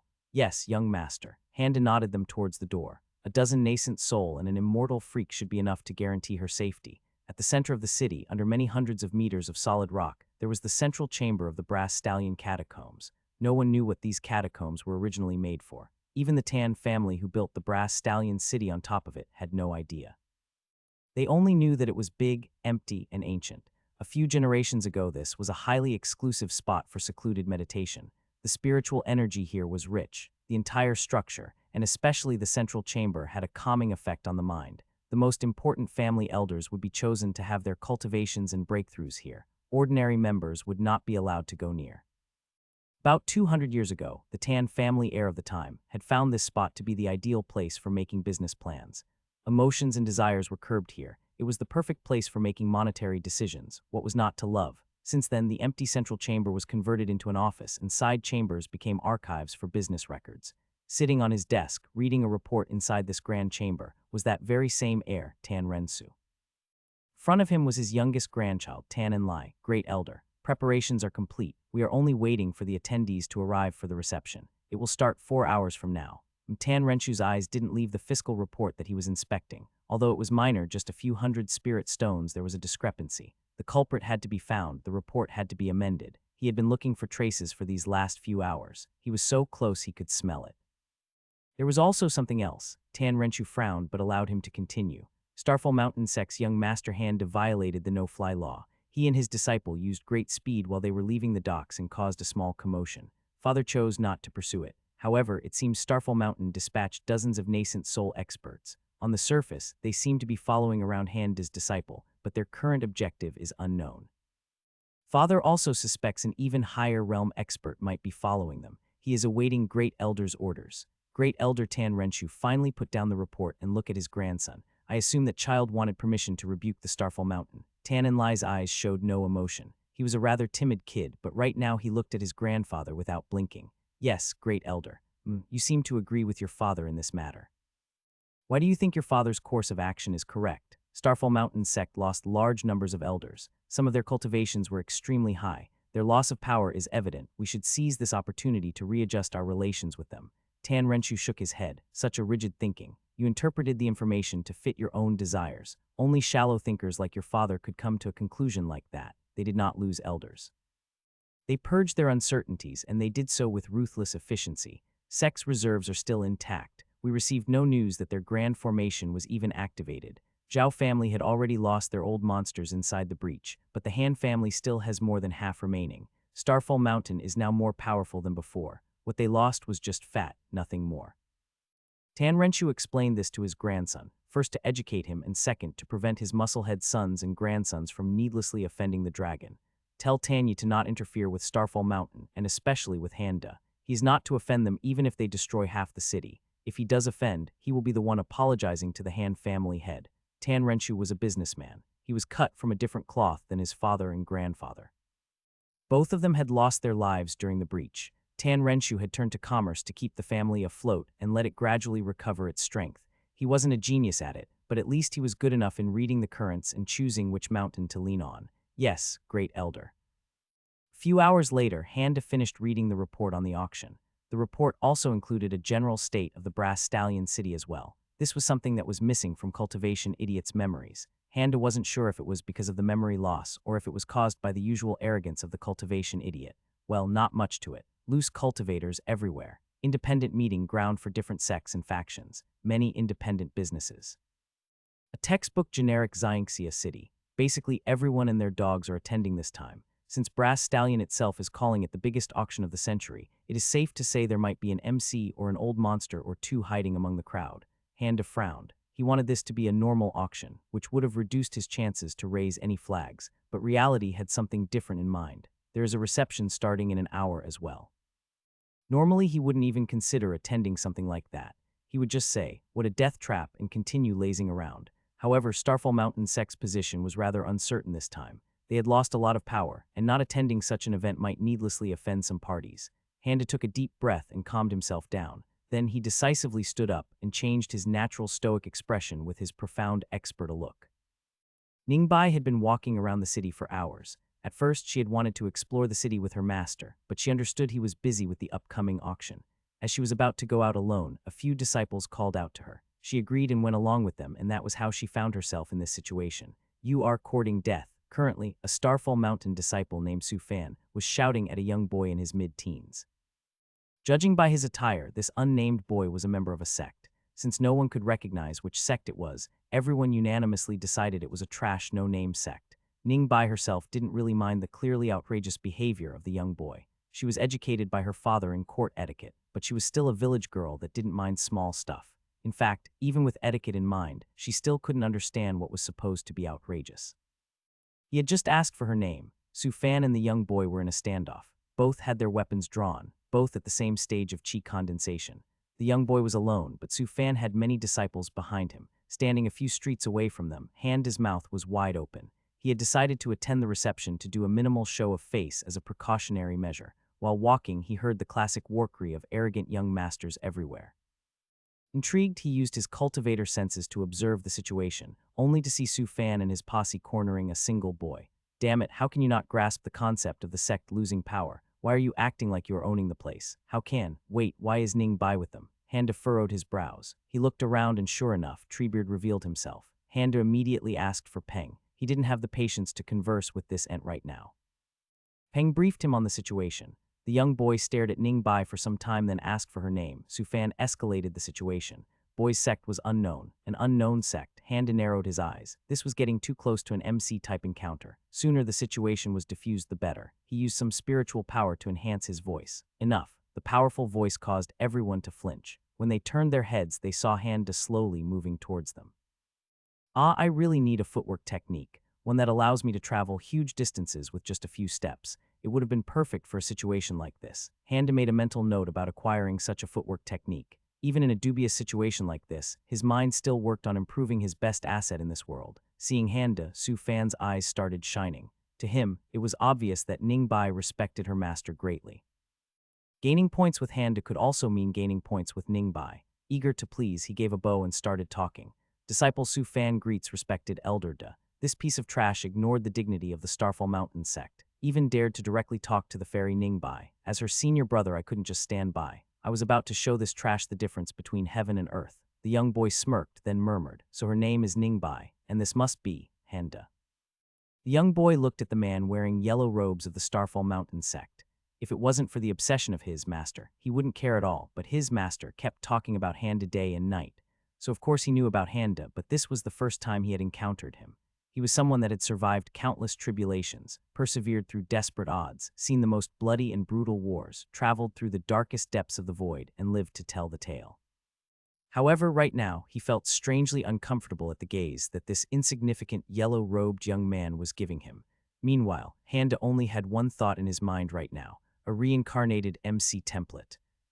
When Handa looked at the young boy's status, it was just out of habit. He fully expected just to see the usual list of basic information and potential points. Seeing a giant list of cultivation methods, martial art methods, and skills, he was taken aback. Although Handa always prepared himself for the worst, he didn't think there would be an extra MC here today. He thought maybe it would be someone related to an MC. Perhaps a childhood friend that would get bullied, and MC would seek revenge for him later sort of deal. What's with the MC encounter rate? Is it because of Ningbai? Is there some sort of law of MC convergence that I'm not aware of? What are they gonna say there can be only one, and start duking it out, one MC to rule them all? By chance, the first thing he saw in the status pop-up was one particular skill, Internal Cycle Mortal. Allows the user to retain their memories after the soul goes back into the cycle of reincarnation. A reincarnated MC template. Handa used all of his will to resist the urge to suck in a cold breath. He had already made a list of MC templates and developed some strategies on how to deal with them. How to scam naive ones into becoming his disciples, the best ways to diffuse tension, best ways to distract them so he could run away, which ones are a good choice to assist, which ones are best kept away, which ones are better of dead, etc. A reincarnated former god like this is pretty much the hardest MC template to deal with. Depending on their disposition, they may or may not care about their families. All of their grudges are from a different realm. They already have a myriad of different cultivation techniques. Their ascendance is only a matter of time. Handa's own synopsis for this MC template was, keep out of its way. To get a better idea of the situation, Handa quickly started reading the absurd status screen. What the hell? Skills. Internal Cycle Mortal. Allows the user to retain their memories after the soul goes back into the cycle of reincarnation. Way of the Cuscuta Earth, III. Allows user to extract spiritual roots from a person and integrate them into their own. Notes can only extract from a pure root. Extracted roots quality loss is at 0. Shit. Red letter day heaven. Consumption of blood essence strengthens the meridians of the user. Notes, target's cultivation must be within 3 realms of the user. Once activated, blood essence cannot be used to purge the Danshan. Recharge time is 85 years. External refiner heaven II. User can force their chi into a target of a higher realm to use them as an external refiner. Notes, target body must not contain a soul. Externally refined chi can be directly used in cultivation with 88 efficiency. Degradation of the target body is 8 after a full cycle of the Danshan. Expand to view 14 more. I have a sneaking suspicion that this guy might be a demonic cultivator. Might be fate. Ruler of the 13 worlds. Notes. Very high potential. Would be a core pillar in any sect. Talent level will increase as his roots improve. Handa's heart dropped when he saw the way of the Cuscuta skill. No wonder he stared at Ningbai for a long time. She has higher quality roots than anyone in this region. Perhaps no one can match her roots in this continent, maybe in this entire world. She is the prime target for a demonic cultivator like him. Currently this Shenzing, in front of him, was eyeing Ningbai. Handa's face darkened. Even if I can convince him that I can increase the quality of his roots, I can't do it anytime soon.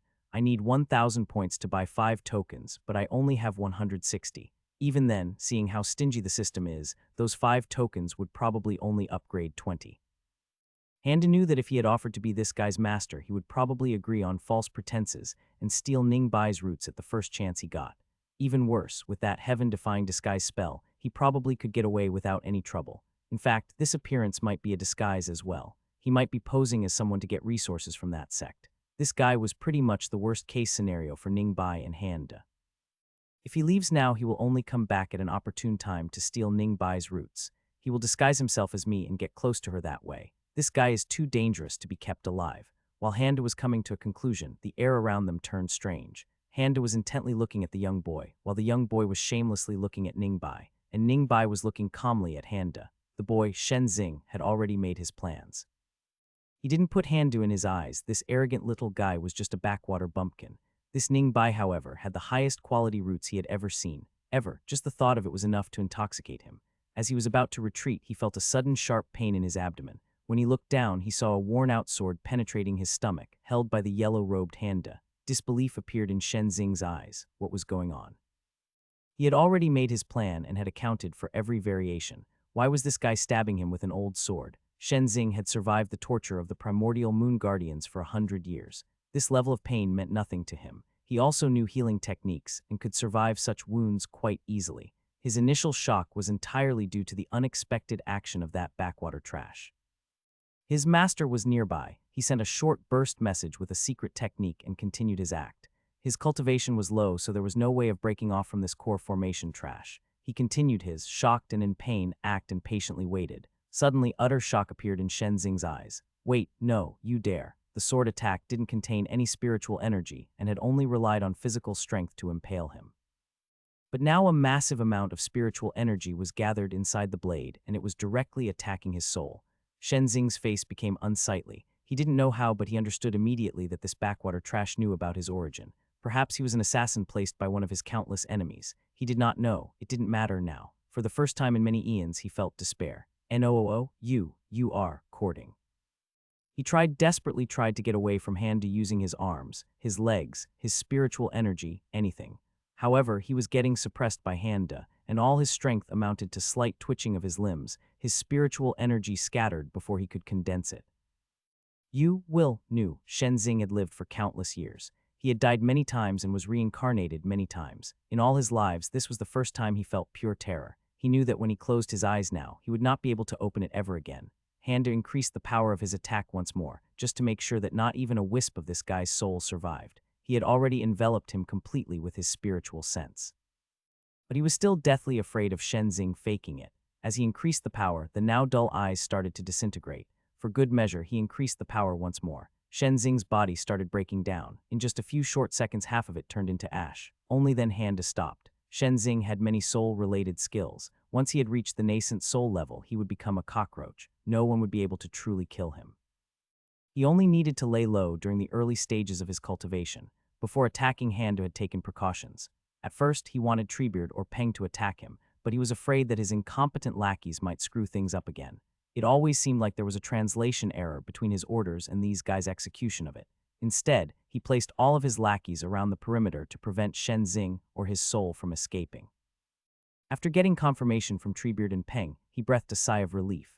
This disaster was averted. Now the inevitable fallout. Still, this result is highly preferable to keeping this cockroach alive. No one, not a soul on or in this world, was aware of the black void that was behind Handa. So the little god emperor's little son died in the hands of a frontiersman.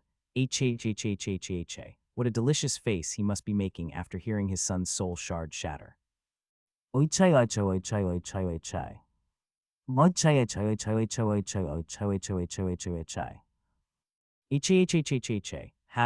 Interesting, fascinating, intriguing. Did he know about the butcher's son? How could he? No one seems to have entered this side for centuries. This guy isn't a reincarnation either, and there isn't any abnormalities in his soul. His mastery is nothing short of astonishing, but his talent is barely above the masses. Yet he has such a heaven-defying talent as his disciple. Too many coincidences. Maybe I should open him up and take a look.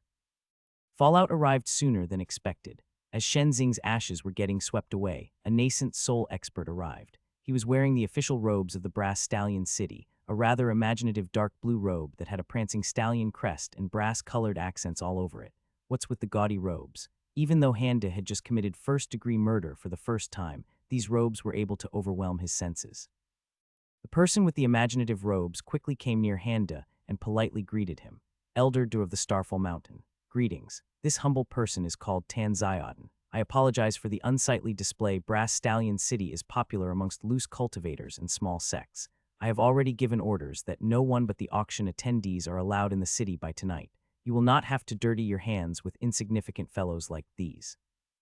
Against the rapid fire of Tanziotin, Handa couldn't say anything. He was expecting a backlash, but it was strange that it came like this. Gaudy and sarcastic, huh? Why didn't I see this information on the report? I really need to re-educate these guys. Handa instantly came up with a small show of face for this guy. He pointed towards one of his nascent soul lackeys, then pointed towards Su Fan. Slap him. Hard. It took Su Fan a few seconds to grasp what was going on. As the nascent soul expert with shining eyes walked towards him, he pleaded with Handa. Elder Da, I didn't do anything. This trash was the one that provoked our Starfall Mountain. He even had dared to look at Fairy Ningbai. With his insistence on Ningbai, Handa finally was able to remember this guy. That day when Zio Ping was about to go berserk, this Su Fan was one of the lead culprits that started the commotion that screwed up his plans. Handa's face darkened even further. He looked at the nascent soul again. Slap him until he loses his consciousness. Once he wakes up, heal him and do it again until he learns his lesson. Handa turned to other disciples. He ignored their flinches. Although he had a personal grudge with this Su Fan, he still had to do an act to mitigate the damage of his previous actions. You are Starfall Mountain sect disciples. If you can get offended by a random nobody during a walk, what is the difference between you and the common rabble? You represent not only yourself, but your sect as well. Do not besmirch the name of it. This isn't your own backyard. You need to learn to give respect when respect is due. Apologize to the elder Tan Zioden. Handa suppressed his happiness and watched the disciples collectively bowing and apologizing to Tan Zioden. Everyone except Ningbai was bowing. He had excluded her purposefully. He wasn't about to risk starting a grudge just to save some face to this city. With this, I kept my arrogant young master air while still giving face to the brass stallion. Perfect. This should get them off our backs, and disciples will be more careful as a side effect. A perfect blend of arrogance and modesty. Tan Zioden watched the disciples with cold sweat dripping all over his body. His father had clearly warned him not to offend Handa, and even threatened to sacrifice him if relations soured because of his actions. He quickly interjected to appease the obviously offended Handa. Elder Da, please, there is no need for such displays. I'm sure your disciples weren't at fault. The fault was completely on that nobody. There is no need for innocent disciples to apologize. On behalf of Brass Stallion, I oppose. Handa shook his head and interrupted him with his hand. Shiat, this guy is really rubbing it in, huh? Way to take advantage of the situation. Fine, whatever. There is no such thing as innocence, only degrees of guilt. Upon hearing Handa's words, everyone was stunned. Fear replaced the indignance that the disciples were feeling. Tan Zioden was deeply regretting ever getting near this guy. It was impossible not to offend him. While Handa was getting annoyed that this Tan Zioden wasn't buying his arrogant young master B act, he noticed Ningbai was giving a strange look at the remains of the reincarnated cockroach. There wasn't much, just some ashes, some charcoal-like lumps made out of his flesh, and a storage ring. Handa's eyes shined brightly. This reincarnated cockroach was an MC. Even if his luck was quite low compared to Ningbai, he was still a bona fide MC. Handa used his spiritual power to retrieve the ring without paying attention to anyone else. He undid the cockroach's seal and sent his spiritual sense inside. What a disappointment. Many sets of clean clothing, an ordinary woodsman axe, some large rocks, a small sheet of spiritual iron. This does feel somewhat familiar. Oh, what's this box? Handa saw an unassuming box tucked into an even more unassuming corner of the ring. His spiritual sense couldn't penetrate the box, so he decided to open it. This must be what Ningbai was drawn to. Other stuff is just too ordinary. Who carries around large boulders with them? What kind of? Gears in Handa's mind clicked and he finally remembered why this storage ring felt so familiar. Before he could fully lay out his thoughts and make a decision, he received a message from Treebeard. Young master, there is a nascent soul expert. Handa furrowed his brows. He couldn't make any sense from the sentence. There were nascent soul experts everywhere. In fact, he thought there was just too much of them. Weren't those guys supposed to be extremely rare? Why aren't they starting their own sects in the middle of nowhere like they are supposed to? That is heading towards the boy. Is it his master? Handa narrowed his eyes. This was actually a perfect opportunity if that was the case. He's wearing a similar robe as a person had already arrived. Since Handa didn't say anything, his lackeys had allowed his approach. So, this is what my disciple's end looks like. Good, very good, Handa, we will.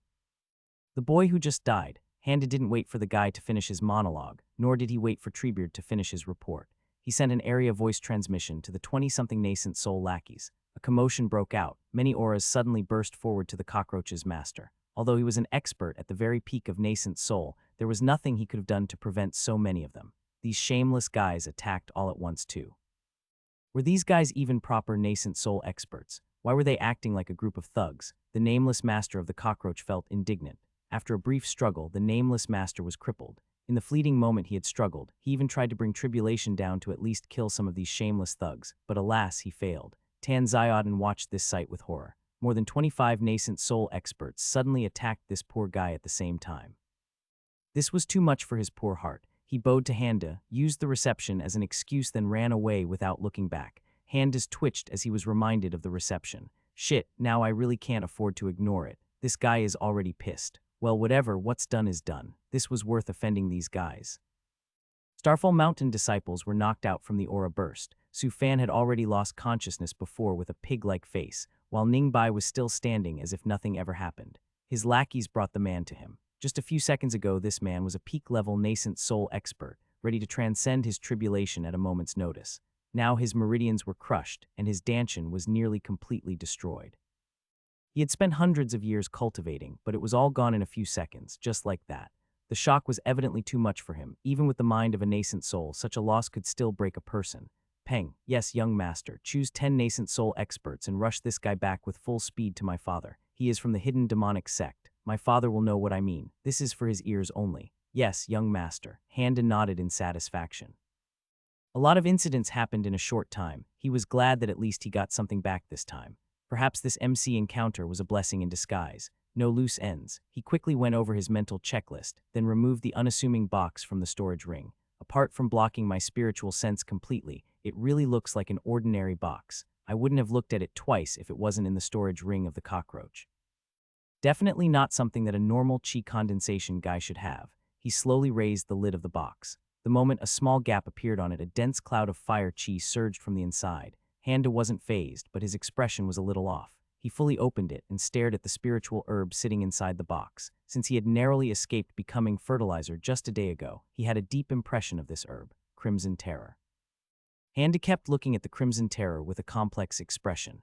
Although he did have a deep impression of this spiritual plant, he had no idea if this was the one that the dragon and the fox were nurturing. However, thinking about how close it was to blooming at that time, and the fact that the reincarnated cockroach was an MC, Handa couldn't ignore the possibility. Better act like they are on their way. Let's assume the worst. Treebeard, Ningbai, both of you will come with me to the reception. Peng, have some of your people bring these disciples back. The rest of you will follow us discreetly. Keep your eyes open for a blue dragon in the late nascent soul stage and an orange fox. Inform me immediately when they appear. Without waiting for anyone's response, Handa started moving towards the auction house. Next time, better keep things PG-13. Handa had the memories of the cultivation maniac. Back on Earth, he was also an avid Xianxia web novel reader. He had no delusions about the brutality of this world. Yet, the death of the reincarnated cockroach was still a bit too violent for his modern mind. Cultivation maniac had killed many people, but of them were as graphic as this one. Watching the last struggle in despair and terror, and seeing the light slowly disappear from his eyes was rather haunting. Handa didn't want to think about it. He didn't want to experience it again. Nope, nope, nope. Although he was disturbed by the violent death of the cockroach, he wasn't going to become a Japanese MC all of a sudden. All of his experiences in this world taught Handa one thing: let somebody else do it. Re-education will commence as soon as I return to the sect. He was filthy rich and violence was inevitable. If his lackeys were incompetent, he just needed to train them and increase their numbers. Maybe a 2-fold increase would suffice, perhaps 3-fold or 5-fold. He settled on a 10-fold initial increase. Handa made his decision as they walked. He gave a side glance at Ningbai. Although this future purifier of plains had viciousness of her own, Handa still didn't want to badly influence her. That Kakroa aim. Disciple was a practitioner of dangerous demonic techniques. Coincidentally, he was also part of the same hidden demonic sect from before. Your master wouldn't have burned his soul otherwise. Such a punishment cannot be given lightly. Handa saw Ningbai thinking. He decided to press on. Many that live deserve death, and some that die deserve life. Do not be too eager to deal out death in judgment, for even the very wise cannot see all ends. Ningbai was still silently thinking. With great power comes great responsibility. Ningbai was still silently thinking. Aren't you supposed to give me a yes, master, and nod? Why are you so silent? Handa decided to continue this later. He realized he wasn't in the right mind and was just babbling. He had a limited amount of quotes. He couldn't afford to spend them all at once. Let's hope she doesn't turn into a Terminator and start killing people left and right. Both Ningbai and Treebeard was aware of the hidden demon sect and their attempt on Handa's life. Hearing the identity of the disciple and master pair, both of them instantly became furious. Before they could say anything, Handa's quote stunned them both in different ways. To Ningbai, her master was an enigmatic expert. Everything he said or did had profound meaning. His knowledge was so deep it left true masters speechless. His cunning was so great he caused the destruction of the Zhao family with a few moves. He even offended many peerless experts on her behalf. To Ningbai, her master was a huge mountain that she could depend on. Handa's quotes left a lasting impact on her, and she became even more determined. Treebeard, however, knew Handa differently. He watched him grow up and knew about the antics of his young master. Changes in the last few months were startling. Perhaps it was wrong to call them changes to begin with. Perhaps this young master was finally revealing his true colors. Xiao Ping was a random nobody, yet Handa went out of his way to cripple him and insult his lover. Years later, at the decisive moment, he herded him to the sect as if he was a sheep and used him as a chess piece. No one, not even the Han family, knew about this deep plot. Then there was the case with the Zhao family and the worn-out sword from yesterday. In his youth, Treebeard was an accomplished scholar before the Han family took him under their wings and nurtured him.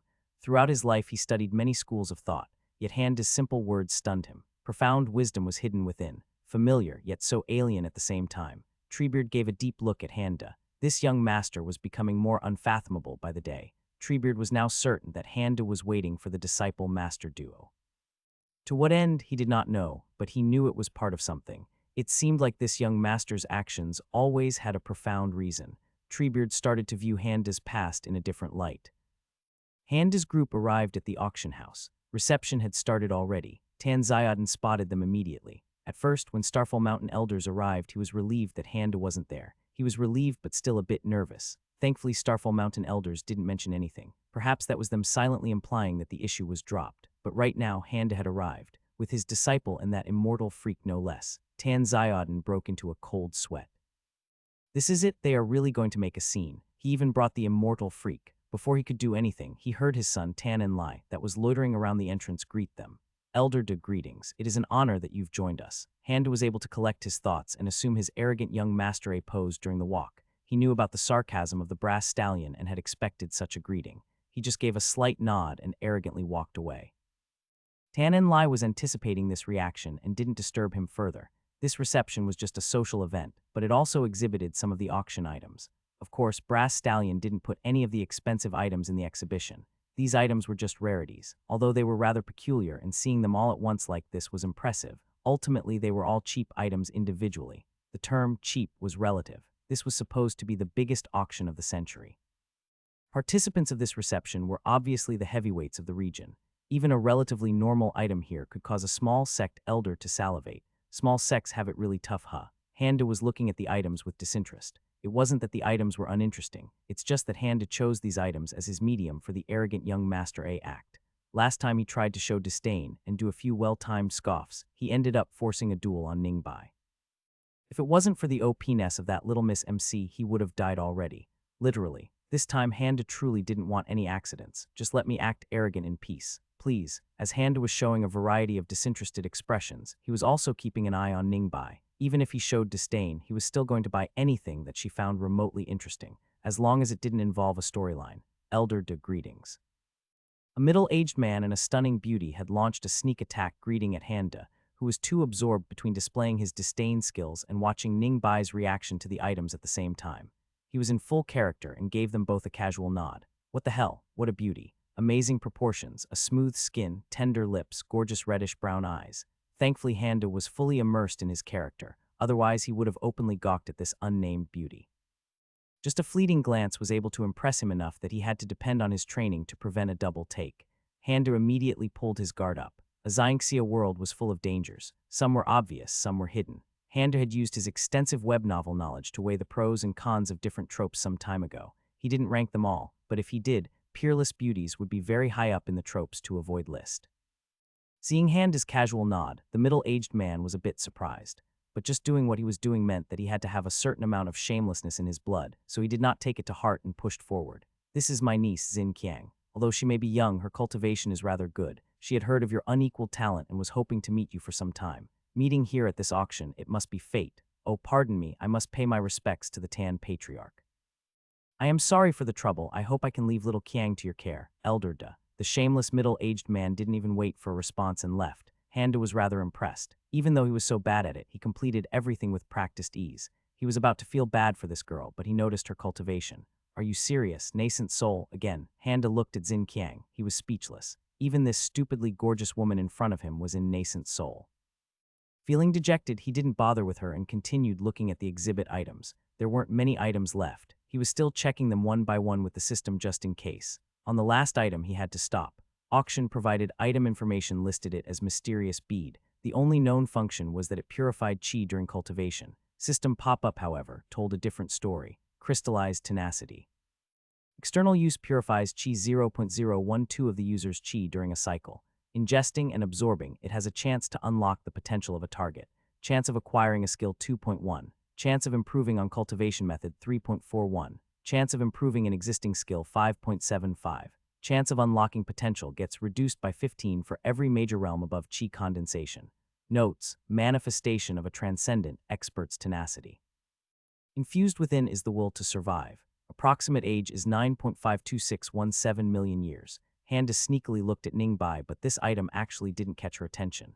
There were various thoughts in Handa's mind right now, so he didn't pay attention to anybody else. Besides him, Xinqiang was unimpressed. Although Handa ignored him, she also ignored Handa. Neither of them noticed the brown-robed man looking at Handa and the bead with a panicked expression. Xinqiang was here to acquire a certain spiritual herb. She was using a disposable family's connections to attend this auction. The shameless uncle had no idea, but his family was already on Xinqiang's to-be-wiped-off list. This despicable man actually tried to use her as a political tool. Just thinking about it infuriated Xinqiang. Thankfully, this little core formation expert was actually dumb enough to fake ignore her to gather her attention. This stupid act suited her interests perfectly. However, she kept giving odd looks at Ningbai. This girl gave a sense of familiarity. Xinqiang was able to sense the astonishingly pure fire qi around her. Its characteristic was rather similar to her own. She couldn't help but probe her a bit. Handa made some calculations in his mind and ultimately ignored the item for now. Since he had shown his face and gave a fashionable arrogance act, he didn't have a reason to stay here anymore. As he was leaving, he heard a voice transmission from Treebeard. "Young master, this Xinqiang's cultivation seems to be higher than my own." What, suppressing his surprise, was easy for the current Handa. He took a look at the Xinqiang and saw her checking out Ningbai. He instantly understood the situation. We got a hidden expert right here. Family connections are probably fake. Probably her name is fake too. She's obviously interested in Ningbai's talent. Is she thinking of making an attempt at poaching her? Are you kidding me? Handa's face darkened.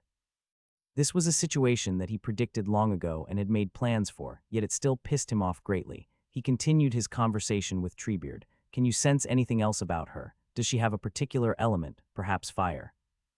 "I can't be exactly sure. I only sensed she was hiding her cultivation when she probed Ningbai. If my cultivation method wasn't sensitive to Qi vibrations, I wouldn't have noticed." "Treebeard, I got to ask, why are you talking so slowly?" "My cultivation method isn't perfect. This is a side effect, got it. Write down your cultivation method completely and give it to me when this is all over." Side F, "Yes, young master. There is no way to collect more information. We are outside the Sect 2, so the first 5 options aren't available. Her cultivation is higher than Treebeard, so next few options are also destined to fail. Only indirect methods are left." Handa didn't waste time and sent a voice transmission to Xinqiang. "My disciple is impressive, I know, but she is my disciple, keep that in mind." Xinqiang was surprised. It seems this little boy didn't have any patience after all. Normally she would have frowned and taught him his place. Handa's tone was disrespectful towards her, but she wasn't supposed to reveal her identity in cultivation. This inability to take action angered her even more. She decided to ignore him. Handa watched her non-response and frowned. Her nonchalant behavior wasn't a good sign. He chose to go all in. "Your cultivation might be high, but remember, Starfall Mountain Sect will not let things end peacefully if you continue this behavior. Know your place, or I will send transcendent masters after you." Handa did actually have the ability to dispatch masters that were on the transcendent realm. He just needed a good reason to rile them up. Someone potentially kidnapping his genius disciple was a good enough reason. Considering her desire to stay secret, threatening her with the nuclear option is the right choice. Probably, I hope. "Oh God, please." Xinqiang was stunned. She guessed that the immortal expert had somehow seen through her. She also knew Handa's and Starfall Mountain's position. Although she didn't have ulterior motives and was just curious about Ningbai, she was able to understand their reaction. As an expert, she obviously could detach herself from the situation and view things objectively. Unfortunately, this ability only intensified her anger. Ultimately, Xinqiang didn't answer Handa. She was only an ancient realm cultivator. How could she handle a master that was 3 major realms above her? Once they appeared, she would definitely get caught, and it would all over. She wouldn't even be able to burn her soul to prevent revealing the location of her family. Handa watched as Xinqiang gracefully walked away. He wasn't comfortable at all with pissing off a hidden master, but Ningbai was his lifeline. He would quite literally die if anything happened to her. She was weak. A sneeze from a nascent soul could kill her. She was young. Any old demon could influence her. After quickly weighing his options, Handa decided to send a message to his mother with long-distance communication Jade and asked for 5 low-profile Transcendent Masters as a precaution. Better be safe than sorry. Once his mother gave the order, Transcendent Masters could travel the distance in just a few seconds. Handa didn't want to risk aggroing Xin Qiang even further. Her cultivation was probably much lower than the Transcendent Realm, considering Treebeard could actually sense chi ripples from her. However, he still had no idea who was behind her. Pissing off hidden families wasn't a wise decision. Handa just wanted to warn her. As long as he didn't escalate from now on, he reckoned he could avoid the worst. Transcendent Masters were just insurance. Handa didn't realize it while thinking, but with the cold exit of the so-called Xin Qiang, people that were watching from the sidelines finally found their courage to approach him. Without warning, he was surrounded. Elder De, so good to see you. I didn't expect you to be interested in this auction enough to come personally.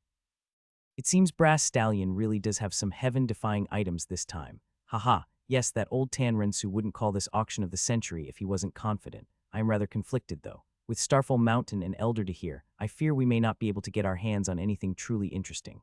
The merry group of elders chuckled and nodded. They were all from mid-sized sects and were just fawning on the powerful as per usual. Starfall Mountain had just performed a spring cleanup. It wouldn't hurt to try to ingratiate themselves with the uncontested heir of the sect. Handa listened to their conversation without showing any expressions. Eventually, he couldn't help himself and interrupted them. We'll see during the auction. Handa signaled Treebeard and Ningbai and swiftly left the auction house. Elders were surprised, but not surprised at the same time. Handa's character was well known. They were used to playing the long game, so they didn't get offended by his behavior. Even if they wanted to, they could not. They couldn't afford to. Idiots, we just lost combat power, sure, but we still have spirit stones. Are these people even sane? What's with all the sarcasm today? Handa pondered about asserting the dominance of his sect through the auction. He dismissed it very quickly. Perhaps it would have been possible if it was a normal auction, but this one was just too high profile. Young master. The sudden appearance of 5 middle-aged men startled Handa's group. Seeing them greeting and bowing to him, Handa immediately felt a huge weight was lifted off from his shoulders. Finally, with these transcendent monsters, he could sit back and relax. If he could, he wouldn't go outside the sect without one of these. Even immortal freaks weren't enough these days. Unfortunately, these monsters liked cultivation way too much. Moving them was a hassle. Hide yourselves and follow us. Do not appear until I say so. After giving their instructions, Handa looked around a bit. Peng. Yes, young master. Did you buy the stuff that Ningbai was interested in? Yes, we did, young master. You don't have to worry. You bought everything right. Even if it was a brick, a rock, or a rag, you got it right. Why, yes, we did. We got everything she paid attention to. Good. Put everything on a storage ring and give it to me later. In the report, he had also asked about the entertainment industry of the Brass Stallion City. This was a cultivator city, but it wasn't a cultivator city of a prestigious sect, meaning it actually had many services that catered to secular desires. Handa was planning to do a serious market research tomorrow. He was going to steal some ideas from this city and implement them in the sect with his elder authority. Unfortunately, he didn't have the mental energy to deal with a serious subject like that right now. So right now, he just wanted to go to an immortal restaurant. This was something he wanted to do since he came to this world. That idiot Tan Xiaodin mentioned closing off the city by tomorrow. This worried Handa a little, but he convinced himself that it was just a sarcastic comment from the prick. Handa had read about a place called Phoenix Beak Pavilion, supposedly the most expensive immortal restaurant in the Brass Stallion City, and it was just a few streets away from the auction house. Perfect. As they were lazily heading towards Phoenix Beak Pavilion, Handa heard a growling voice from his side. Finally found you. You unscrupulous thief, hand over the herb and I promise I will only torture you for a month. Handa stopped. He found the voice rather familiar, but he still couldn't place where he had heard it. He slowly turned towards the voice. There was a flimsy-looking man with a delicate face standing not far from him. His blue hair and deep blue eyes were rather eye-catching. If it wasn't for his fully displayed late-stage nascent soul aura, Handa would have mistaken him for a cosplayer. If you think you can run away again, don't even bother. I will slowly extract life essence from you and teach you some manners while I am at it.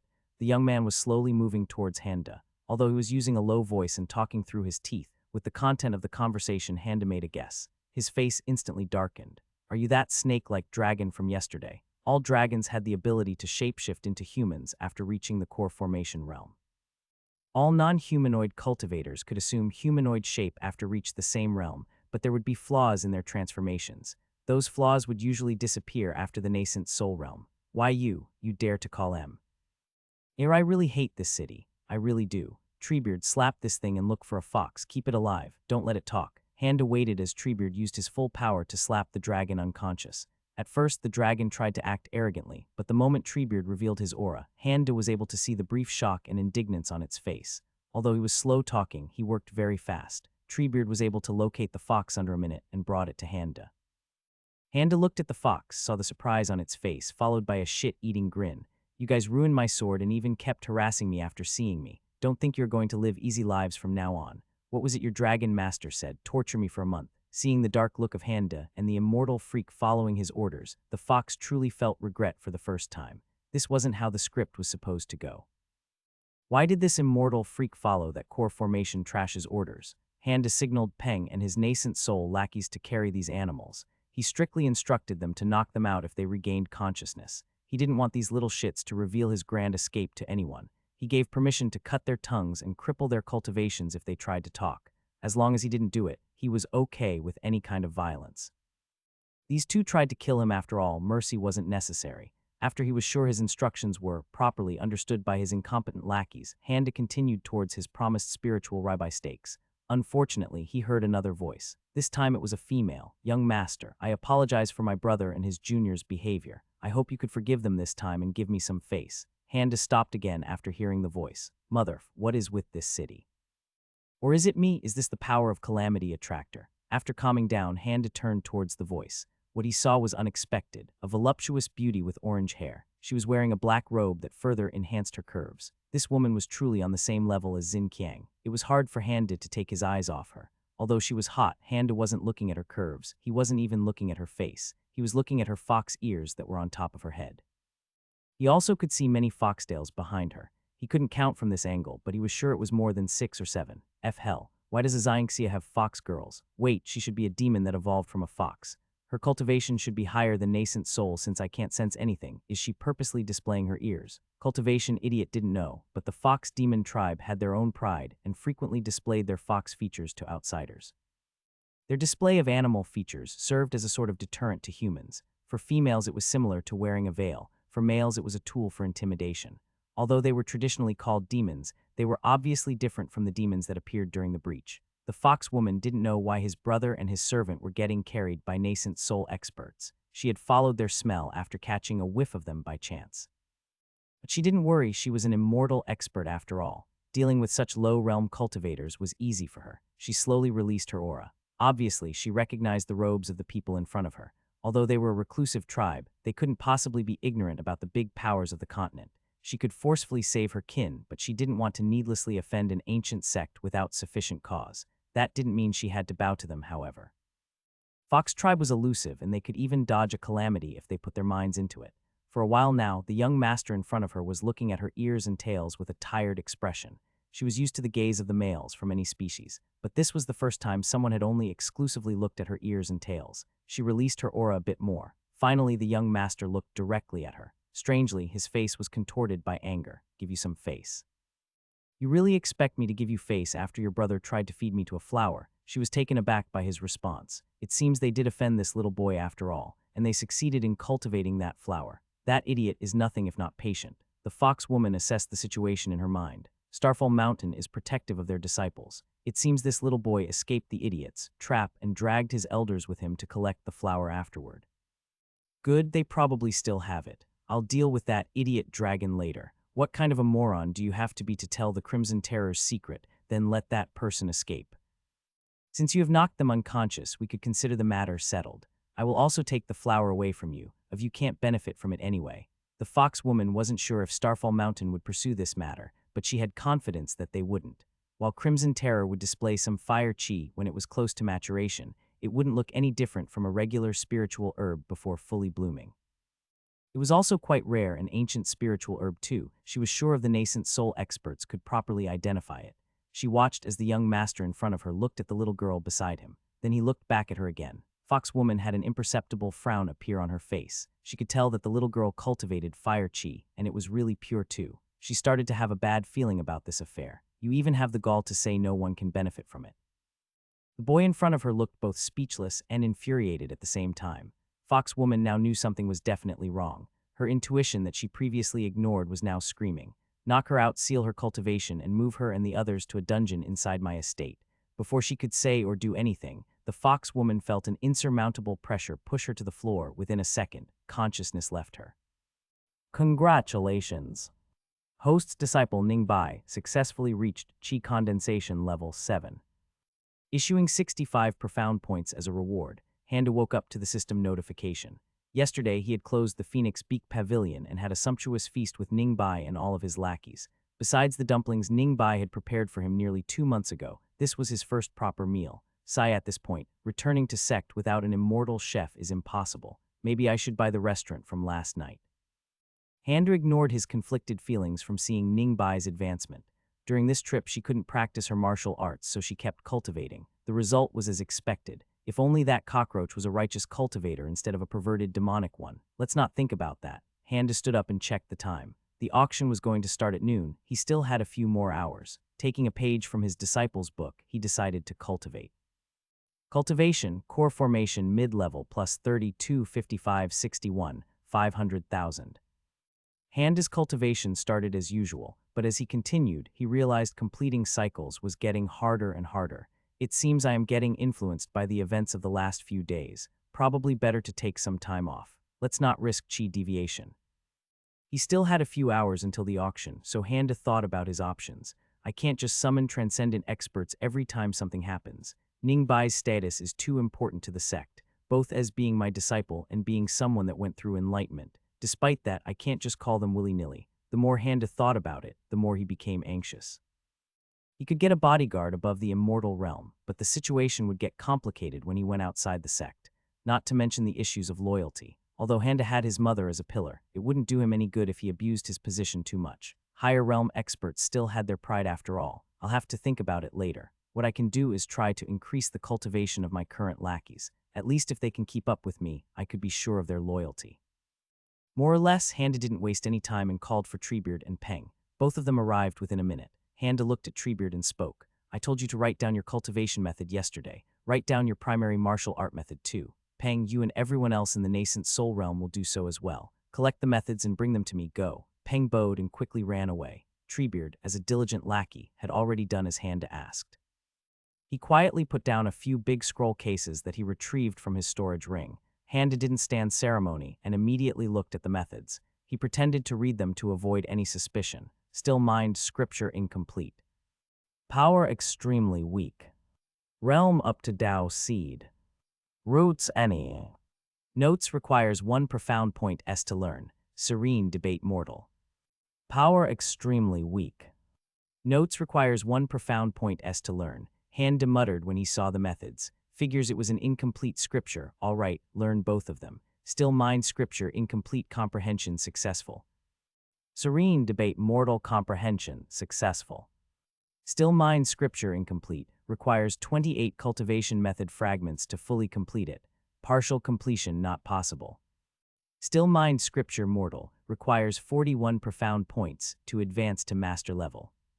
Serene debate mortal requires 52 profound points to advance to master level. Still mind scripture mortal. Power extremely weak. Comprehension master. Stage Qi condensation 013. Serene debate mortal. Power extremely weak. Comprehension master. Profound points 111. Handa sighed inside. He was hoping most of the nascent soul lackeys had the same or similar cultivation methods. Point expenditure would be too high otherwise. Still, there is nothing Ningbai could gain from the shop in the short term. Upgrading these lackeys would pay off in the long term as her protection. Treebeard watched as Handa just had a cursory look on the scrolls. He had heard his comment about it being incomplete and was surprised. His cultivation method wasn't a secret, but he was sure this young master didn't know about it. Under Treebeard's gaze, Handa took a brush and a stack of scrolls from his storage ring and started writing with great speed and accuracy. As Treebeard watched, his eyes narrowed. What Handa was writing the still mind scripture that Treebeard knew and practiced for hundreds of years, yet there were entire sections that he knew didn't exist. It was written with such clarity too.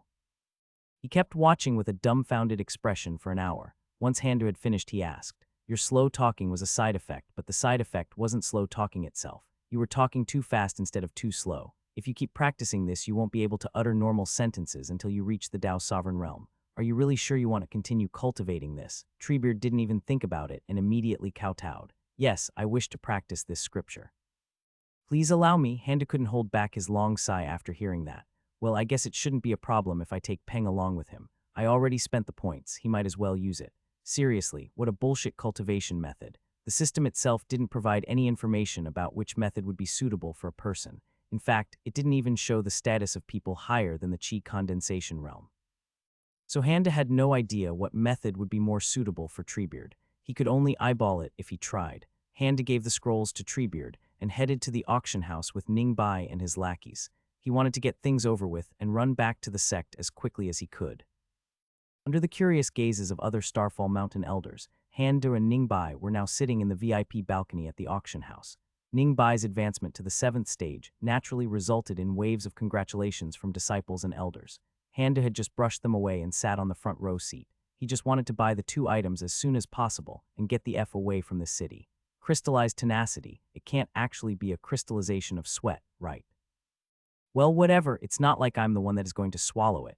Handa's attention was on the presenter. He was purposefully avoiding looking at the other attendees. Due to the weakened position of the sect, he was going to aggressively bid on the 2 items, but he still had to pay attention to the other ones to determine danger levels. He had 5 transcendent masters with him, but he wasn't going to drop his guard. If he could bring such masters with him, so could others.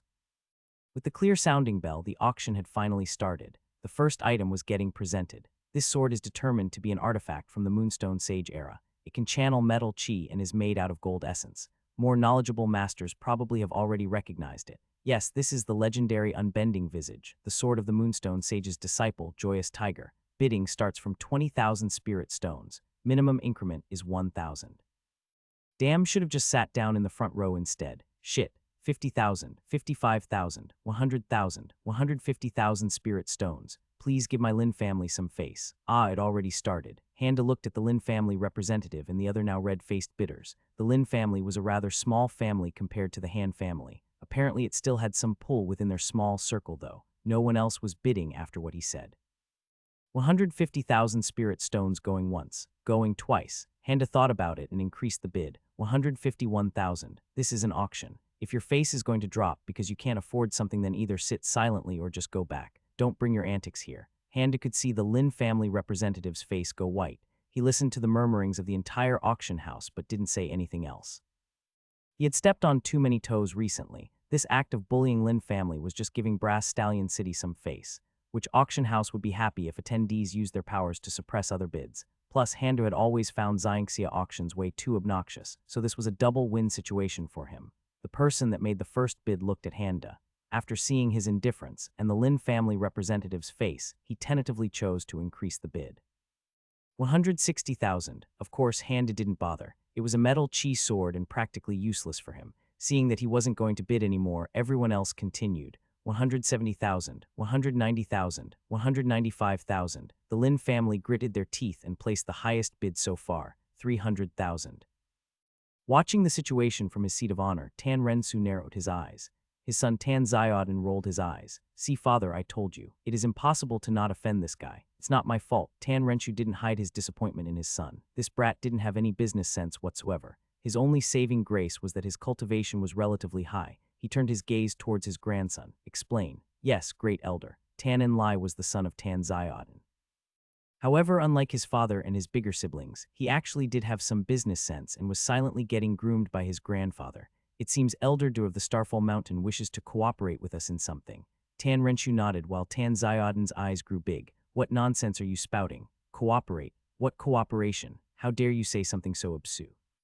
Nuff, Tan Renshu shook his head. Still, he chose to explain. Enlai is right.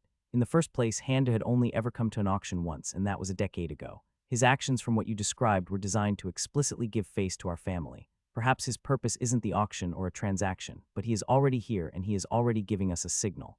With the rise of the Starfall Mountain, there is no loss for us if we accommodate his demands, even if they are unreasonable.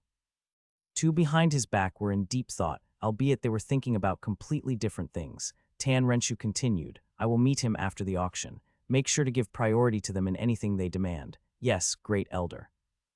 15 items were sold so far. The most expensive one was a nascent soul realm spiritual pill, followed by an ancient zither. sold for 2 million and 1.6 million respectively. Handa kept his eyes open, but he didn't spot any escape items. Not one. The presenter was now bringing the 16th item. This mysterious bead's origins are unknown. We couldn't even determine its age. It is most likely from the ancestor era and was part of an immortal realm or higher spiritual artifact. Although it is just a single bead, its effects are quite miraculous. When kept near, it can continuously purify chi during cultivation. The amount of purification is small, but it is cumulative. The starting price is 200,000 spirit stones. The minimum increment is 10,000. Young master, this bead is unusual. It is.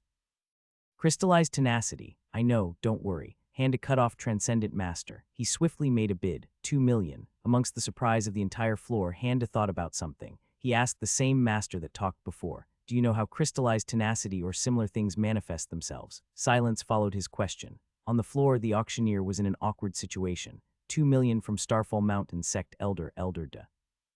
We are not exactly sure how such things get manifested.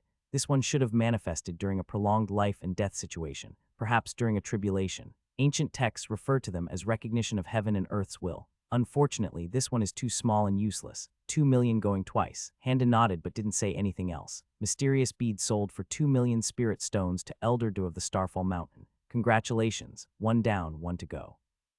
Handa kept patiently waiting. He didn't bother with explaining his purchase. Auction attendees were rather puzzled that such a small bead could attract the attention of Starfall Mountain. No matter how they looked, it was just an ordinary bead, even if it was part of an immortal treasure that was no longer the case. Few of the higher realm masters narrowed their eyes. The only possibility they could think of was that Handa had actually found the original treasure. An immortal realm treasure was a rare thing. Small and mid-sized sects would actually throw them away if they found one to avoid the calamity that inevitably followed such items. Only large sects could afford to have them. However, for a sect like Starfall Mountain, immortal treasures weren't that valuable. There were many types of spiritual items: weapons, tools, defensive charms, mobile formations, attack talismans. One type of spiritual item was the rarest, and that was the type that helped cultivation. Spiritual items that helped increase one's cultivation were incredibly rare. Even chi condensation level ones would become sect legacies that would help nurture the next generation. Some higher realm masters obviously knew about the implications of it. Ming emperor's deal with Handa, Zhao family massacre, and now this bead. Those that could recognize the pattern fell in deep thought. The announcement of such a thing was aimed at someone, but for who they didn't know. During all of this, a certain brown-robed man was sweating profusely, despite being a nascent soul expert. Handa wouldn't recognize this man, nor would he recognize his robes. If he could look at his storage ring, though, he would have a clear idea on which faction he belonged to upon seeing large boulders and an absurdly large sheet of spiritual iron. I need to convey this to my brother. And no, I can't leave right now. If I leave, I'll gather suspicion. I must stay put. No, I should bid at something. Yes, bid on whatever, maybe win a useless item, then I can sneak out. Fortunately for the brown-robed man, no one paid any attention to him. Even if the transcendent masters noticed him, they would just dismiss him as a regular guest. Handa himself was purposefully avoiding eye contact with anyone else. Keeping a low profile was slowly becoming his religion. Auction was now at its 67th item. According to Brass Stallion, there were a total of 100 items. Sadly, Handa couldn't spot anything that he or Ningbai could use. He kept discreetly checking her reaction, but it seemed like she thought of it was worth anything. This perplexed Handa. This girl has maximum luck. Why is there nothing that can catch her attention? There should be something here that can help her soar through the heavens. What's going on? 5.2 million. I can do this all day. I have nothing but money in my pockets. The current item was an ancient spear that could enhance water chi. Materials it was made out of was quite expensive too. The handle was made out of a single golden ivory chunk that came from a Unity Realm spiritual beast. The blade itself was made out of solid star iron with an azure lotus core. Handa had already forgotten about the name of the spear, but it really looked nice. 8 million. This bid was made from a VIP balcony near Handa. After the alluring female voice made her bid, no one made a single sound. The previous bidder calculated his remaining money and found it was a few 100,000 short. He had boasted big but now couldn't deliver. Thankfully, he was a shameless fellow. Since this lady wants this spear, I will give you some face and let you have it. I am nothing if not magnanimous. Young master, this bidder has reddish-brown eyes as you described. Even as old as I am, I also have to admit she is quite the beauty. She is alone too. Handa nodded as he answered. Keep an eye on her. Auction continued. Handa couldn't find a useful item. Ningbai didn't give any reaction to any item. Handa had checked, but her luck was still 10 and didn't drop. Xin Qiang also didn't bid for anything else. He didn't want to do it, but in the end Handa started looking at the attendees out of boredom. Aside from the initial arrogant family representative A and the occasional cliché Xinxia lines, the auction was completely normal. I don't know if I should feel happy or sad. And now for the 90th item. After this, we will have a small break before the last 10 items. Please be advised. The presenter brought forward a box. 90th item is a spiritual herb called Seven-Colored Soul Lily. I'm sure I don't have to make an introduction to this item, nor do I have to remind everyone of how rare it really is. This seven-colored reminiscence lily, most commonly used for the origin separation pill that allows one to increase chances of breaking into the Unity realm, still has more than 95 of its efficacy remaining. Starting bid is 10 million spirit stones, minimum increment 500,000. Box slowly opened. A gentle wave of spiritual energy gushed out of the box. Everyone in the auction hall could feel the herb stimulate their soul. This proved the authenticity of Brass Stallion's claims. The presenter hurriedly closed the jade box after a few seconds. 50 million. Before even the after effects of the spiritual herb had vanished, a bid came from the alluring voice once again. This spiritual herb was the one that Handa needed. Once he was able to register the actions of Xin Qiang, Handa felt furious and raised the bid. 75 million. Along with Starfall Mountain Elders, everyone's mouth was agape at the auction hall. So far, this was the most expensive item of the auction. Second place still belonged to the spear that Xin Qiang previously bought for 8 million, 150 million. Ignoring the exclamations coming from the crowd, Handa looked towards the balcony. She intensely looked at Ningbai, only backed off once I threatened her. Now she is aggressively bidding for the only item that I cannot afford lose. Handa narrowed his eyes. Towards the auctioneer he said, "Hold it." Then he signaled the three transcendent masters. "Bring me to her room." Handa appeared at the VIP suite used by Xin Qiang. On her beautiful face, Handa could see a tinge of worry. "Take her ring, unseal it, and give it to me." Transcendent masters weren't courteous. They used their chi to forcefully remove her ring. Handa leisurely sat next to Xin Qiang, looked inside the ring. I was sure there would be boulders and other useless items, but this, as he was looking, Xin Qiang was finally feeling fear. Although transcendent masters did restrain their aura, she instinctively knew they were a much higher level of existence than her. The pressure she felt was very similar to the family matriarch exuded. Wow, that's a lot of money, even for me. Just short of 500 million spirit stones. What's this? Oh, undergarments, let's move on. A minute had passed since Handa told the auctioneer to put bidding on hold. Tan and Lai had already instructed everyone to comply with any of the Handa's requests. There was an awkward silence on the auction floor. She really doesn't have any suspicious items, was I wrong? No, it can't be. Everything is too coincidental. Unsealing of the storage ring was done by a transcendent master. Handa didn't know, but this master had also undone different layers of sealing done inside the storage ring. This level of intricate work was something that was rarely seen. That master didn't tell Handa, but he was sure that there were some secrets inside this ring. Subsequently, Handa saw a simple but elegant white scroll case with a red-colored accent. Out of curiosity, he took it out. He didn't even look at Xin Qiang, but if he did, he would have seen the unbridled panic in her eyes. Blazing Sun Scripture Mortal. Power very weak. Stage up to Tao Sovereign Realm. Roots, at least 65 fire roots. Notes already known by the host. Blazing Sun Scripture Mortal. Power very weak. Stage up to Tao Sovereign Realm. Roots, at least 65 fire roots. Notes already known by the host. Ah shit, possibilities kept popping up in Handa's mind. She's either cultivating this or know people that cultivate it. No wonder she kept looking at Ningbai. The version that Ningbai practices is superior to this one. Only a matter of time until she connects the dots. She's probably from a hidden family. Perhaps the same one that Mom kept asking about. I know Dad had worked on to complete the scripture but ultimately failed. Meaning their family is rather formidable, or they have formidable individuals. Handa felt pain in his liver. He thought about what to do. When he looked at Xin Qiang, he could see her panic mixed with anger and flurry of other emotions. He looked at the auctioneer, which was still waiting for Handa. Taking things one at a time, he made the bid. 500 million. Auctioneer and everyone else along with him were startled when Handa's voice came from the same VIP suite as the mysterious, alluring voice. Being a professional, auctioneer immediately started calling for the last bids. Handa turned towards Xin Qiang. He had already assumed his arrogant young master C pose. "Do not look for my disciple. Do not come near her. Do not try to contact her. Do not even ask about her. Don't let me catch anyone that practices Blazing Sun Scripture. I won't show any of you mercy if you do." Handa put the scroll case back in the storage ring and threw it back at her.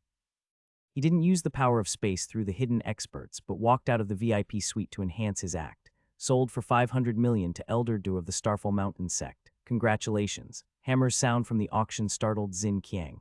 Handa and those terrifying masters had already left. She took a deep breath and calmed herself down. It was difficult, but she was able to detach herself from and analyze the events. The fact that she could achieve such a state of mind after this encounter was a testament to her exceptionally strong will. After 10 minutes of reflection, she came to a conclusion. Ningbai is practicing Blazing Sun scripture. Not only that, perhaps it is a higher form of it. I must inform the matriarch at once. From her storage ring, Xin Qiang brought out a communication jade designed by the matriarch. Her family didn't live in or on this continent, so normal communication jades wouldn't work. The one she brought out was made from a variant called Fire Immortal Jade. She didn't even bat an eye on how expensive it was. She infused it with her thoughts, then crushed it. The message was sent, but there was no way of knowing if it was received. She had no choice. Other forms of communication could be easily intercepted by those masters. She left the auction house, most likely will leave the city as well. Young master, should I not put a spiritual mark on her? No, leave her be. Even if you put a mark that she cannot detect, she probably has family members that could. There is no need to bother with them. In truth, Handa was actually really conflicted about what to do. He could capture her and most likely extract her family's location, but that would open a giant can of worms. His mother might still want to teach them some manners, even if they had no relationship with Handa. Depending on the power of the family, Starfall Mountain might get dragged into it along with the Han family. Not knowing anything about the family, Handa didn't want to risk going to war with them.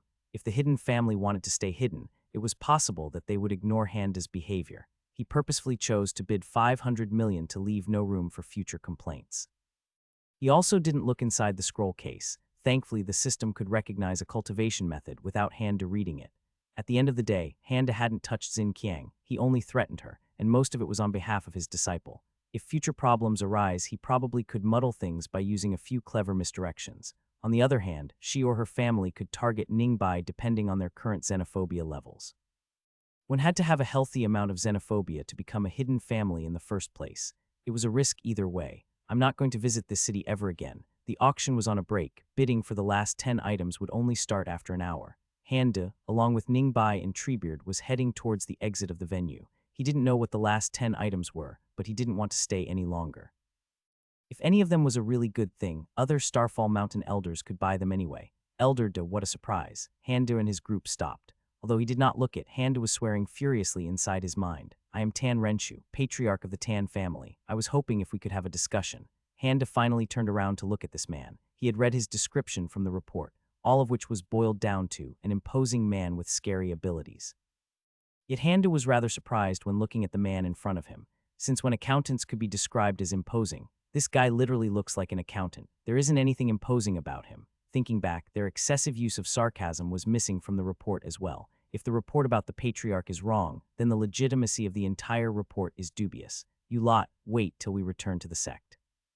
After thinking about it for a while, Handa finally answered the accountant. Sure, lead the way. Outside the venue, Peng felt a sudden chill in his spine. He was starting to get spooked by this city. He kept getting chills at the oddest times since they arrived. Out of respect, Tan Renshu lead Handa to the central chamber of the Brass Stallion catacomb. As they kept going down and down, Handa couldn't figure out how deep this catacomb was. It was only him, Tan Renshu, and one hidden transcendent master. Thankfully, no one in the Tan family had the cultivation to detect him. Otherwise, Handa would have never dared to go somewhere this deep. If it wasn't for the accounting ledgers and journals scattered around, this place would have given a pretty grotesque sacrificial chamber vibe. If someone said those canals were for transferring blood, I would believe them. Actually, this scene was giving a rather familiar feeling to Handa. Back on Earth, he was a paper salesman. He was used to an office environment. Tan Renshu looked like a branch manager as he was standing in the middle of everything. Elder De, please. Handa sat on the chair and accepted the tea served by the Tan family patriarch. As you know, since inheriting the family, I have focused on the business side of things. The breach hit the Tan family hard, and it was impossible to stay afloat during those turbulent times through normal means. Handa nodded. This was already on the report. He gave a mental +1 to his lackeys. Over the years, Brass Stallion City recovered, and so did Tan family, at least partially. Cultivation-wise, we are still lacking compared to my father and grandfather, but we have surpassed the old times in everything else. Handa didn't know where this was going, but he nodded anyway. Branch manager boasting about his achievements was nothing new. He took another sip of his tea. Being direct is a fault of mine that I learned to accept long ago. I hope you will forgive me, Elder De, for skipping all the pleasantries. What manner of cooperation are you looking for from the Tan family?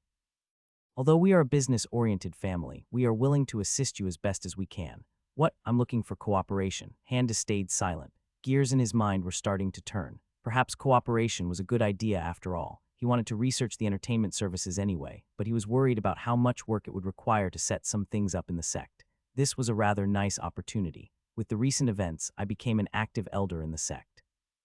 I am more concerned about the overall quality of the sect rather than something specific.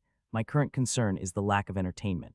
Entertainment. Tan Renshu was surprised to hear something like this. Handa continued, yes, as you know, a sect like Starfall Mountain can't cater to secular desires. However, the current situation is taking it too far, to the point where disciples are now risking injuries in a demonic pagoda just to seek simple thrills. Obviously, this is unacceptable. Handa continued. He felt that his mind was exceptionally clear right now. I want to introduce some entertainment that would create a positive feedback loop around cultivation and other aspects of cultivation.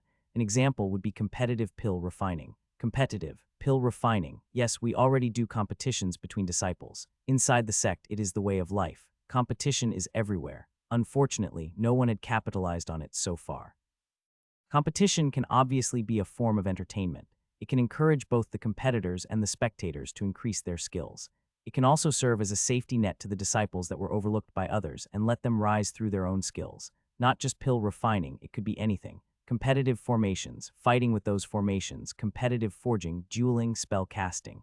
For Tan Renshu, business was the way of life. This was the first time he was hearing some of the terms Handa was speaking. Being a business demon, however, he could infer their meaning from the context. His eyes started shining while Handa kept talking. I have confidence in convincing the sect to accept such innovations. Even if some resisted, I could just force the issue on my own. What I am worried about is the people. This can't be trusted to the disciples, at least initially. They have no idea how to manage a business. They have no idea about the logistics. They don't even know how to keep an account of the expenses. I have no desire to micromanaging these ventures on my own until they grow up. Yes, I can see the issue. I have had similar issues after the breach myself. Handa's mind right now was exceptionally clear. At this moment, he knew exactly what he wanted to do and how to achieve it. Competitive entertainment industry is just a small part. There are many other things that can be done, but expertise is sorely lacking. A simple example would be industrialization. Industrialization? What do you mean? Handa's eyes shone brightly. He started to explain. Conversation between Handu and Tan Renshu lasted 4 hours. Both of them completely missed the last 10 items of the auction, but neither of them felt sorry about it. On the corner, the silent transcendent expert kept listening to both. His heart was conflicted. He was feeling both tremendous respect and tremendous disgust at the same time. He felt his innocence was tainted by something. He didn't know how to explain these to the Han family head. Just thinking about it was giving him a headache. Tan Renshu was sending off Handa and his companions with a great smile. The conversation they had was eye-opening to him. He had gained a lot and was looking forward to working with Handa. After Handa disappeared and the effect of the chamber finally wore off, Tan Renshu started shivering. Tan Enlai held the arm of his grandfather with concern. Tan Xiaodan took the other arm. Never, ever go against that Handa. Ever. Father, did he demand something outrageous? No, we are cooperating. From this moment on, we are business partners. Tan Enlai and Tan Xiaodan, father and son, looked at each other. Tan Enlai tentatively asked to clarify. Then, Great Elder, what do you mean by never go against him? Tan Renshu released a huge sigh. It was a sigh burdened with knowledge. Just do what he says and never cross him. As the patriarch, he had to collect himself. He had work to do, a lot of work. Once they got back, Handa took Ningbai and Treebeard and used the Transcendent Masters to return back to the sect. The rest of his lackeys would return with the spiritual boat. He didn't care. As everyone settled back, Handa started cultivating. His mind was really exceptionally clear right now. He didn't hesitate and used his cultivation method upgrade tokens on his Starfall Scripture. Starfall Scripture Mortal III. Power extremely weak. Comprehension Master. Stage Core Formation Mid-Stage 1 cycle. 2 cycles, 3 cycles, 4 cycles, 5 cycles, 6 cycles, 7 cycles, 8 cycles, 9 cycles, 10 cycles, 11 cycles, 12 cycles, 13 cycles, 14 cycles, 15 cycles, 16 cycles, 17 cycles, 18 cycles, 19 cycles, 20 cycles, 21 cycles, 22 cycles, 23 cycles, 24 cycles, 25 cycles, 26 cycles, 27 cycles. 28 cycles, 29 cycles, 30 cycles, 31 cycles, 32 cycles, 33 cycles, 34 cycles, 35 cycles, 36 cycles, 37 cycles, 38 cycles, 39 cycles, 40 cycles, 41 cycles, 42 cycles, 43 cycles, 44 cycles, 45 cycles, 46 cycles, 47 cycles, 48 cycles, 49 cycles, 50 cycles, 51 cycles. 52 cycles, 53 cycles, 54 cycles, 55 cycles, 56 cycles, 57 cycles, 58 cycles, 59 cycles, 60 cycles, 61 cycles, 62 cycles, 63 cycles, 64 cycles, 65 cycles, 66 cycles, 67 cycles, 68 cycles, 69 cycles, 70 cycles, 71 cycles, 72 cycles, 73 cycles, 74 cycles. 75 cycles, 76 cycles, 77 cycles, 78 cycles, 79 cycles, 80 cycles, 81 cycles, 82 cycles, 83 cycles, 84 cycles, 85 cycles, 86 cycles, 87 cycles, 88 cycles, 89 cycles, 90 cycles, 91 cycles, 92 cycles, 93 cycles, 94 cycles, 95 cycles, 96 cycles, 97 cycles, 98 cycles, 99 cycles.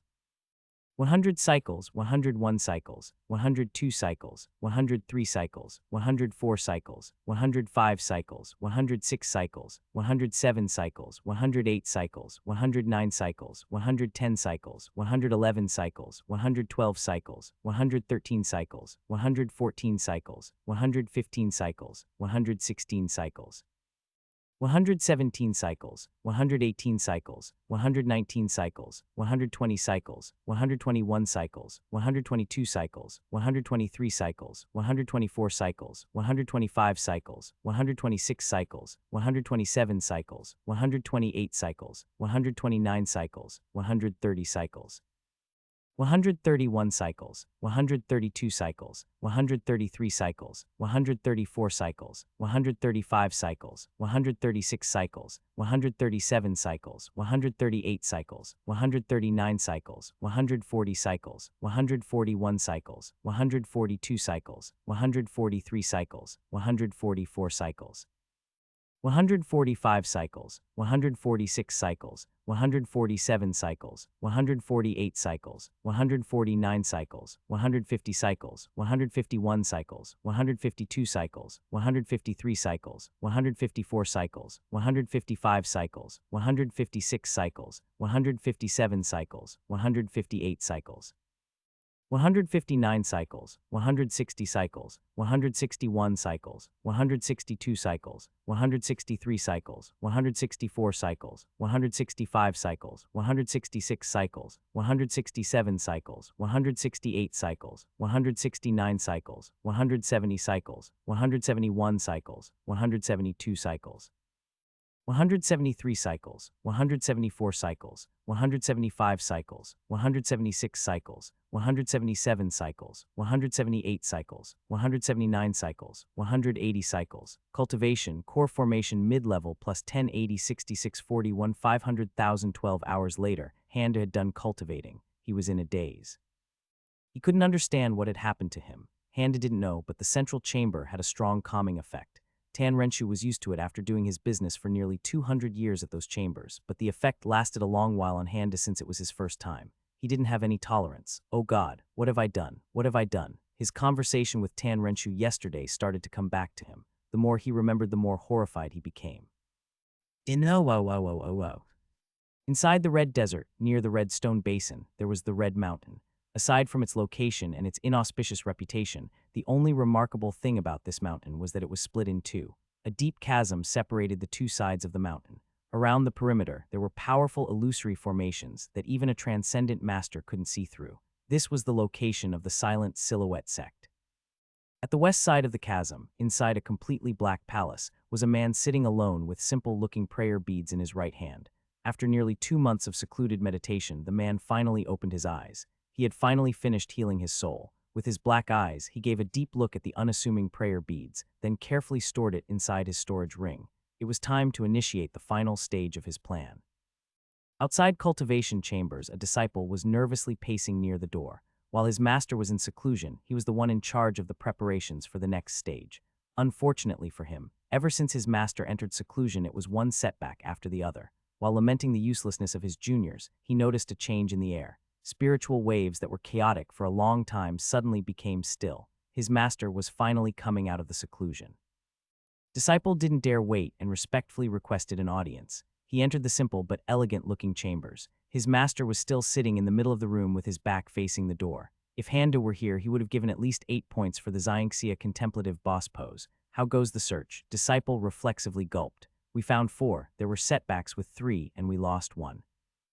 Uncomfortable silence ensued. The disciple couldn't see the master's face. This was a blessing and a curse for him at the same time. A moment later the master asked. Lost, bracing himself, disciple gathered his courage and spoke. It seems Handa from the Starfall Mountain bought it from the brass stallion auction. The disciple couldn't see or feel it, but the master was dumbfounded. He thought, Handa, what Handa? Master quickly asked. Handa, why yes, master. Handa, son of Hanwei.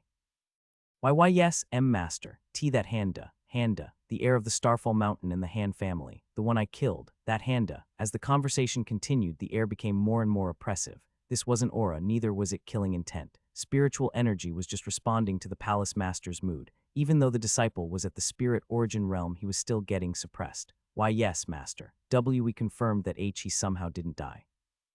He also made moves against us. The master, Yuan Zemin, was dumbfounded again. He knew his disciple wouldn't dare lie to him, yet the situation was too out of the ordinary. He had killed Handa through a true soul search. He witnessed how Handa's soul burned as he searched through it. In the end, all that was left of Handa's soul was a tiny sliver. Normally, Yuan Zemin would have just eradicated everything, even if it was only a tiny sliver of a soul.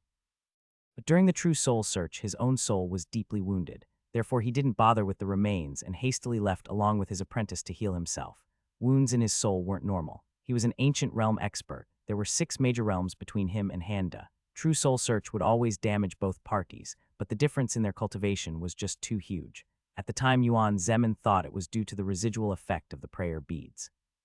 His subsequent seclusion supported this theory. It was through the prayer beads he was able to so quickly heal his wounds. Soul had special characteristics. As long as a tiny sliver of it survived, it could be restored. It would take a monumental effort, but it could be done. Such a feat was impossible for the incomplete prayer beads, let alone through a residual effect. Yuan Zemin narrowed his eyes. He felt uncomfortable. His cultivator intuition was warning him. Explain. Disciple flinched but quickly summarized the events that happened during his master's seclusion. Handa selecting a disciple, Blazing Sun Scripture, deal with the Ming Emperor, Zhao family, capturing and deaths of their sect members by Handa the mysterious bead. He didn't miss anything. After listening, Yuan Zemin was silent for some time. Plague devouring demon and the hell beast. Are you really sure? There were no containment breaches both times. Yes, there are no doubts about those. Our contact in the Zhao faction died during the attack, so we have no way of knowing if more appeared.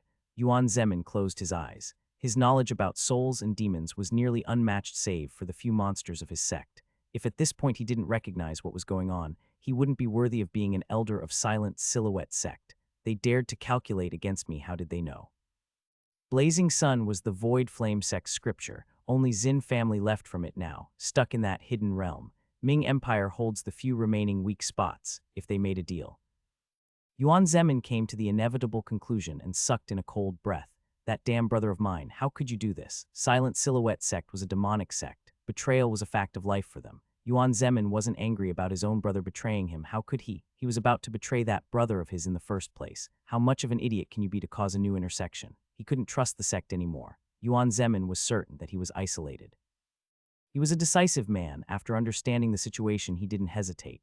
Get everyone trustworthy to the palace, discreetly. Instruct 5th through 12th to go to the Royal Maw and kill anyone that comes in or out. They have to cut the Xin family from the continent as long as they can. Contact Chu and tell him to break everything. Disciple was shocked. He didn't understand why they were splitting away from the sect. Despite that, he didn't question his master. He bowed and swiftly left. Yuan Zemin was in deep thought. The weight on his shoulders increased tremendously. I will never allow another breach, no matter the cost. In the middle of the endless sea of fire and immense heat was an island. On this island, one could see many settlements spread around a single mountain. On top of the mountain was the True Flame Pavilion, where the Xin family matriarch resided. The matriarch, Xin Meili, was in deep thought. She had received a message from her favorite disciple nearly half a day ago. In the message, Xin Qiang had described the events that happened between her and Handa, how they met, Ning Bai's peculiarity, Handa's threat, and his following actions during the auction. Xin Qiang's conjecture was that Ning Bai was practicing a superior version of the Blazing Sun scripture. Xin Meili's eyes finally left the communication jade. She stood up and looked at the endless sea of fire. This place, this hidden realm, was found hundreds of thousands of years ago by the Void Flame sect. They didn't know who created it or for what purpose. They realized it was an ideal place for their cultivation method and moved into the hidden realm. Over the years, disasters struck, Void Flame sect disappeared, and only Xin family remained. Xin Meili's resolve was wavering. Although the family survived the destruction, it seemed as if they just delayed the inevitable. For the last 50,000 years, they were living a slow death. Their numbers dwindled. Old died, but there were no young to replace them. Gateway was too narrow and too fragile. They couldn't leave this place even if they wanted to. And now Xinqiang sent a message. A blazing sun practitioner from the outside, using a superior version. Was it a remnant of the Void Flame sect? How else could it be explained otherwise? Sea of Fire was calming down as Xin Meili's mood changed. She was the current master of this hidden realm. Her state of mind would naturally cause changes in it. Xin family had no idea, but Void Flame sect had a different name before they found this realm and moved into it. They were a branch of Flowing River, a sect that focused on the water element. As that sect grew, they realized they couldn't just concentrate on a single element and created internal branches for different elements. Creators of the Void Flame sect was the Fire branch. One day, they stumbled upon this hidden realm and found the blazing sun scripture within. Seeing the ubiquitous resources of the island and the profoundness of the scripture itself, they severed their ties with the Flowing River and created the Void Flame. To Void Flame, the entire island was holy ground. Everything in it trained a person to be more proficient at blazing sun scripture. This hidden realm was obviously created solely for training the scripture and the accompanying arts, or so they thought. However, the reality was different. Nearly 10 million years ago, a boy was envious of his senior brother's palaces. Unfortunately for him, he didn't have enough skill to get a palace of his own from his master. In despair, he created his own hidden realm to serve as his palace. He decorated it according to his own tastes. He was cultivating fire chi, so he thought his realm should be surrounded by fires. The thought of fires intensifying when he was angry sounded really cool to him. That was what his taste boiled down to. Everything in the hidden realm was designed to be cool. Unfortunately, he never finished decorating his realm. During a friendly tournament, he died at the preliminary rounds. None of his senior brothers knew about the hidden realm either. There wasn't much inside it anyway, just a few beginner martial arts and the beginner cultivation method he practiced. Over the years, Void Flame sect rewrote their history. Blazing sun scripture they found was now invented by the sect founder. Martial arts and spells were created by its founding elders. No one but the first generation of the sect had any idea about their origins. Xin Meili was no different. Sea of Fire calmed down and the flames in it turned crimson. The temperature of the entire hidden realm dropped. Xin Meili detached herself and analyzed the situation. After a few minutes, everything turned back to normal. Xin Meili opened her eyes. Starfall Mountain found a remnant or a legacy of the Void Flame sect. I cannot stay idle anymore. She knew that once she left the sect, she and Xinqiang couldn't return for the next few hundred years, maybe even more. As the matriarch, she had the highest cultivation of anyone in the family. The gravity of the situation demanded her attention. She could not avoid her responsibility. After instructing a few of the family members and informing other elders of the situation, she left. She exited the gateway and saw it close in on itself and sighed involuntarily. Little Qiang, please be safe. Before she could do anything, she felt some low-level experts move towards her with killing intent. Xinqiang left the Brass Stallion City as fast as she could. She was an ancient realm expert, but she wasn't allowed to use her true cultivation to avoid the attention of others. She moved towards the Sun Empire capital at full, nascent soul speed. She had already failed this part of her mission. She wanted to lay low for a few years before looking for promising disciples. Every few hundred years, Xin family would look for people that had high-purity fire element roots. Requirements of blazing sun scripture was extremely high, and they would more often than not fail. Xinqiang flew all night and arrived at a small village as the sun rose. She decided to lay low and mix in with lower realm cultivators by restraining her aura to the Foundation Establishment realm. Before entering the village, she wore her veil, then paid a few spirit stones to the guards. From now on, she would travel with merchants and make her way around the Sun Empire. Inside a small house nearby, Wu Fu's eyes were shining. As the most important advisor of the Sun Empire, his protection was only second to the Emperor himself. The Divinity Formation Master that was guarding him described the characteristics of Xinqiang. As an ancient realm expert, Xinqiang could fool anyone under her realm, but she couldn't fool an expert that nearly stepped into the transcendent realm. Wu Fu, the white-haired core formation expert that was nearing the end of his life, wanted to visit his childhood village one last time. A new emperor was coronated a few years ago, only now his work was light enough for a short visit. He knew he wouldn't have a chance to see the rolling hills of his hometown in the future. Unexpectedly, this short visit brought an opportunity that he wasn't going to miss. After returning to the Sun Palace, Wu Fu had ordered a complete report on any and all actions of Handa. It took him and his subordinates more than a month to comb through the reports. The more time they spent analyzing, the more impressed they became. Handa was anything but simple. Since then, Wu Fu would frequently try to find methods to get closer to the Starfall Mountain and Handa. This visiting ancient realm expert had quite pure fire chi, and the divinity formation expert himself noticed how similar it was to the Handa's disciple. An opportunity. Xin Qiang rented a small hut after haggling with a villager. When she entered the continent first, she used her real name out of pride. After the incident with Handa, she didn't dare and was now giving a fake name instead. She found the entire ordeal shameful, but she had no choice. She sat and meditated to think through her options. I can't contact my family. I can still return, but if I do, the gateway will close for at least a century. I cannot risk returning without searching for a potential disciple. Maybe. Her thoughts were interrupted when she realized two people were heading towards her hut. She kept vigilant and waited. Eventually, they reached her door and she heard a knock. Even while posing as a Foundation Establishment Realm rookie, she used her ancient realm senses to passively gauge their cultivation. Both of them were in the core formation realm, but the feeling she got from one of them was too stable, which meant their cultivation was either on par or higher than hers. Before she prepared herself, an old and weary voice could be heard from outside. Miss Zio Dayu, I apologize for disturbing you. We do not have bad intentions. We just came here to offer goodwill and desire to cooperate. I am Wu Fu, an advisor of the Sun Empire. Under her veil, the beautiful face of Xin Qiang showed doubt mixed in with surprise. She could either run away now or run away after listening to them. Listening to them didn't pose any immediate threat to her as long as she was careful. If the expert's cultivation was higher than hers, her options were limited anyway. She decided to accept their goodwill and invited them in. After a brief exchange of pleasantries, Wu Fu brought up the main topic. Position of the Sun Empire stayed constant throughout the years. Change is inevitable, and along with the coronation, the empire changing too. One has to be careful during this process lest they lose the plot. Miss Zio Dayu, would your family be interested in cooperating with Sun Empire on charting a weak spot? Xin Qiang was listening to the old man in front of her. Of course she knew about the significance of a weak point in space, but she was puzzled about the reason why he was asking for cooperation from her. She chose Zio Dayu as her fake name. Could it be that there is a powerful Zio family? Could there be a Zio Dayu in Foundation Establishment Realm in that family? Surely such a coincidence wouldn't happen. Elder Wu Fu, I am not sure why you are telling me this. Xin Qiang decided to probe a little. Wu Fu didn't mind this. Cautiousness was only natural. He quickly spoke to dispel any uncertainties. My apologies, my guard here was present during our visit to the Starfall Mountain. As such, he was able to recognize your cultivation method. We wish to offer collaboration between Sun Empire, Starfall Mountain, and your family and did not want to invade your privacy. The old man in front of her immediately bowed as he apologized and explained. His shameless yet sincere behavior would have moved Xin Qiang if he did not mention Starfall Mountain. She hid her panic and probed. Starfall Mountain, and my family, I hope you'll forgive me for asking. I have been away for a number of years. Walking encyclopedia known as Wu Fu understood the situation.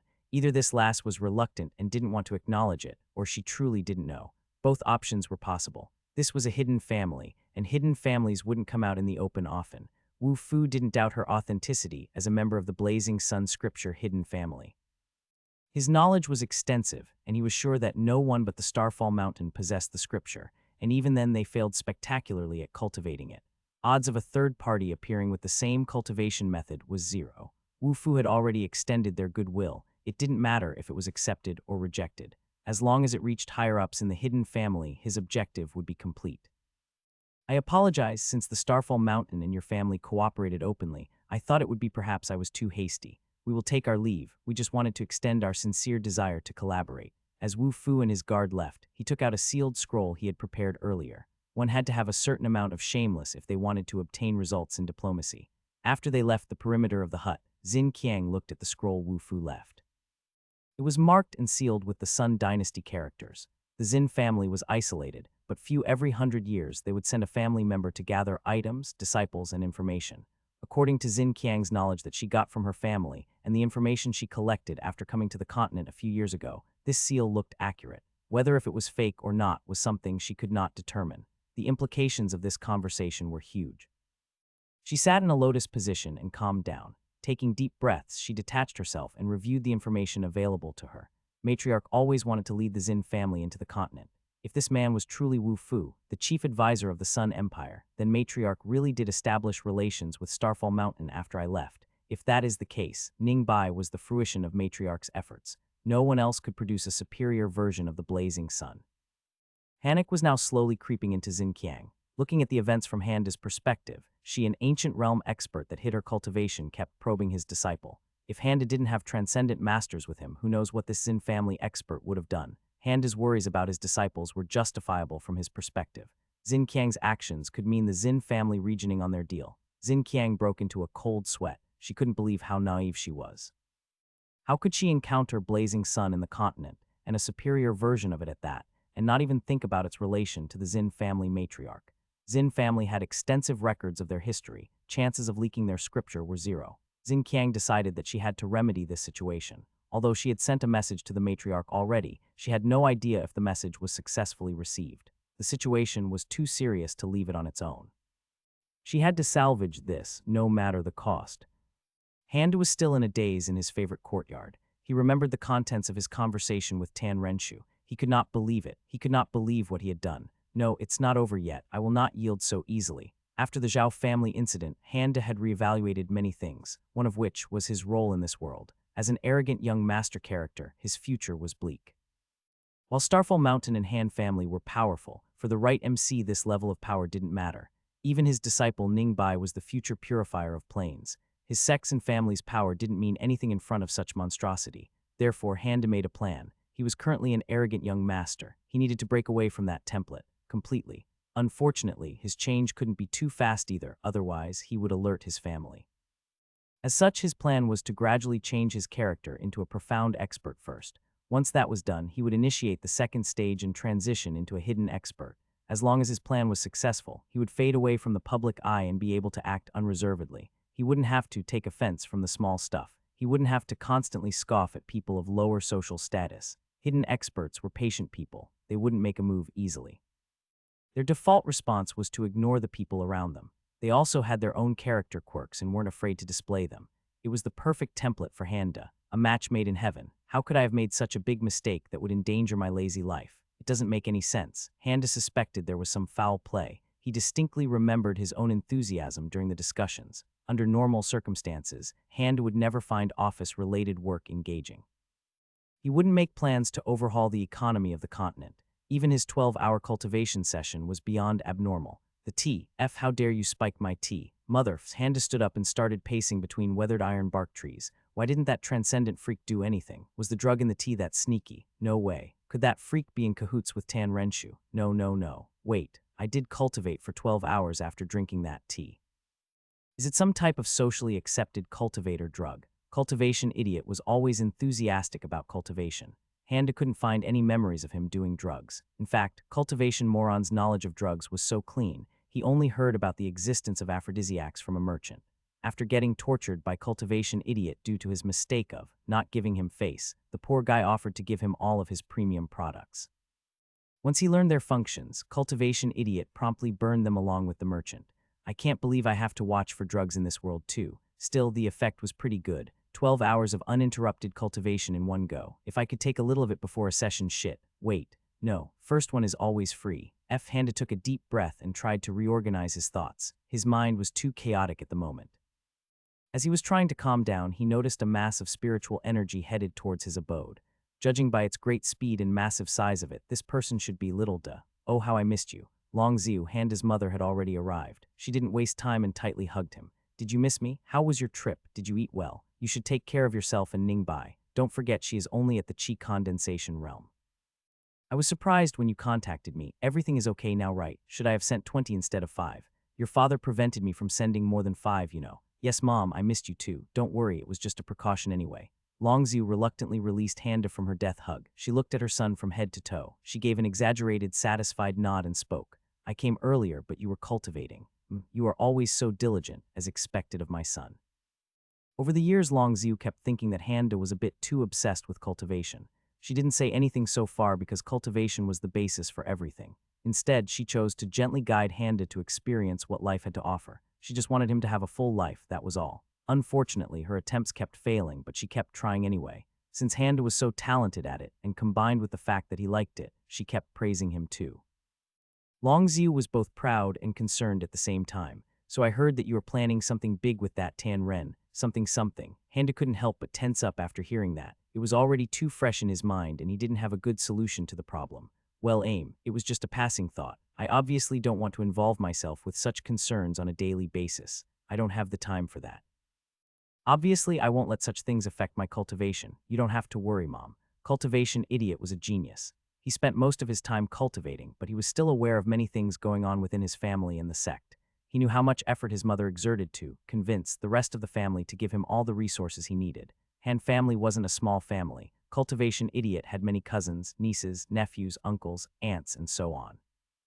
No one would voluntarily give up their resources. His mother's endless efforts impacted the Cultivation Idiot greatly. It became his primary drive in cultivation to live up to the hopes and dreams of his parents. Of course, later on, he genuinely liked cultivation and effortlessly kept doing it, over and over and over again. Handa knew about this, and he quickly interjected to avoid suspicion. Slacking off from cultivation would be way too out of character for the Cultivation Idiot. Longziu had a tinge of regret but didn't reveal it on her face. I know that, but some of the things I heard from Little Mo were a bit out of the ordinary. Industrialization, sweatshops, public schools, free market, tax regulations, trickle-down economics, and so on. They might sound tiresome, but I won't be the one supervising them. Besides, most of them are just basic necessities. Handa tried to alleviate his mother's concerns, but then realized what he was doing. Wait a minute, I shouldn't act like I'm going to participate in it. Before Handa could say anything, his mother continued. Are you really planning on shaving off the Misty Mountains completely and establish factories, with the sects that were based there? Handa's heart sank a little and he nervously waved his hand. That was just a fleeting idea. Of course I wouldn't do that, why would I? So much work. Handa had actually promised that he would supervise this project personally. This was the backbone of mass-produced cultivator items. Handa had even planned the layout of the pill manufacturing plants along with the industrialized spiritual herb farms. When Longziu heard about these plans through Little Mo, she immediately sought Handa only to find him in a deep cultivation session. She had seen him cultivate countless times, but it seemed different this time.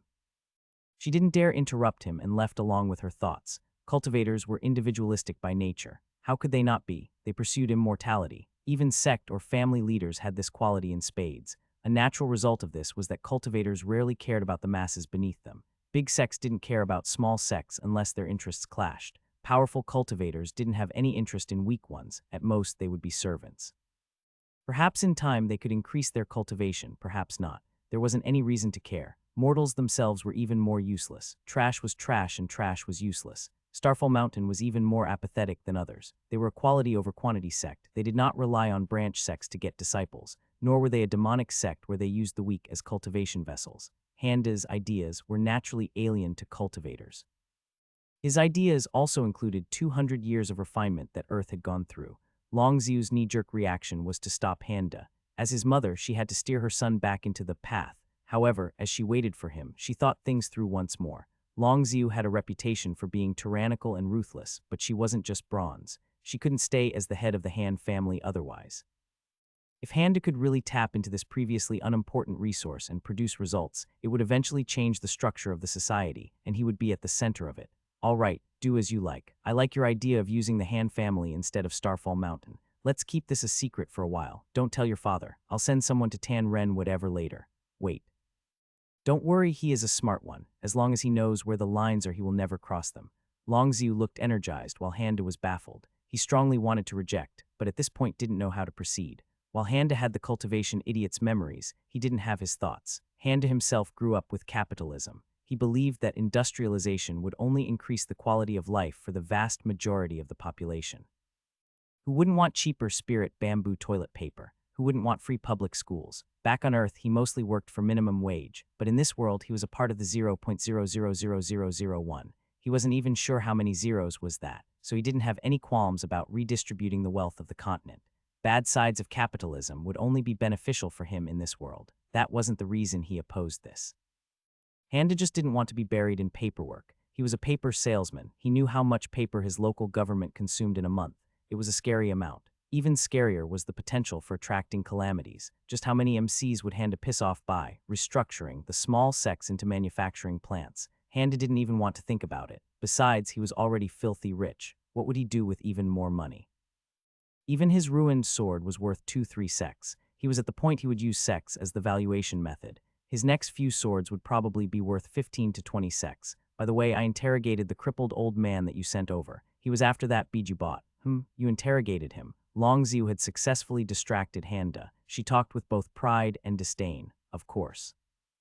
After that botched interrogation with the apprentice, how could I leave him to the Starfall idiots? How could they let a nascent soul burn his soul? How incompetent could they be? Anyway, I already got a lot of information from him. He was one of the pawns that focused on acquiring beads. He doesn't know about others, but he will eventually spill everything he knows. I'll make sure of that. Handa inwardly shuddered. He wasn't about to feel bad for the guy, but he thought it would be best to leave the matter alone.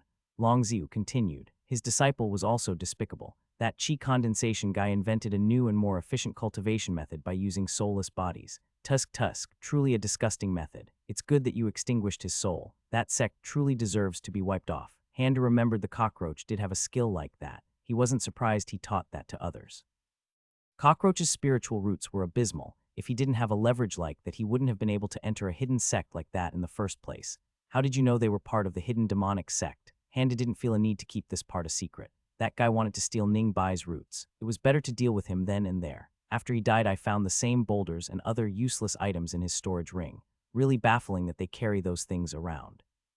Longziu blinked. What do you mean boulders and other useless items? Handa explained what he found on the apprentices and the cockroach's rings. Longziu frowned while listening. She had dismissed those things from the storage ring she searched before. She blurted out without thinking. That works. These guys just carry around big boulders and sheets of spirit iron. Are they idiots? Both Handa and Longziu dubious expressions. Handa shrugged. It worked so far, so he didn't care.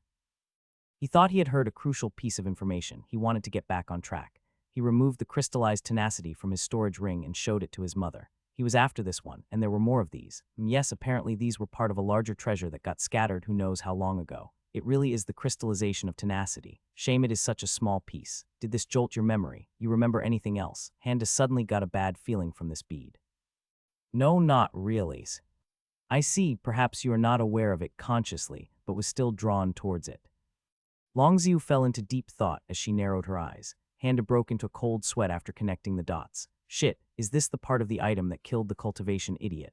I just bought it so Ningbai could get a skill. I should immediately feed this to Ningbai. The sooner it gets absorbed, the better. While Handa panicking, Longziu muttered. Yes, it's not like this crystal has any other use. I'm actually surprised someone was able to fashion it into a bead. That would be difficult even for me. Even father-in-law would have to exert tremendous effort. Handa heard his mother and blurted his thoughts accidentally.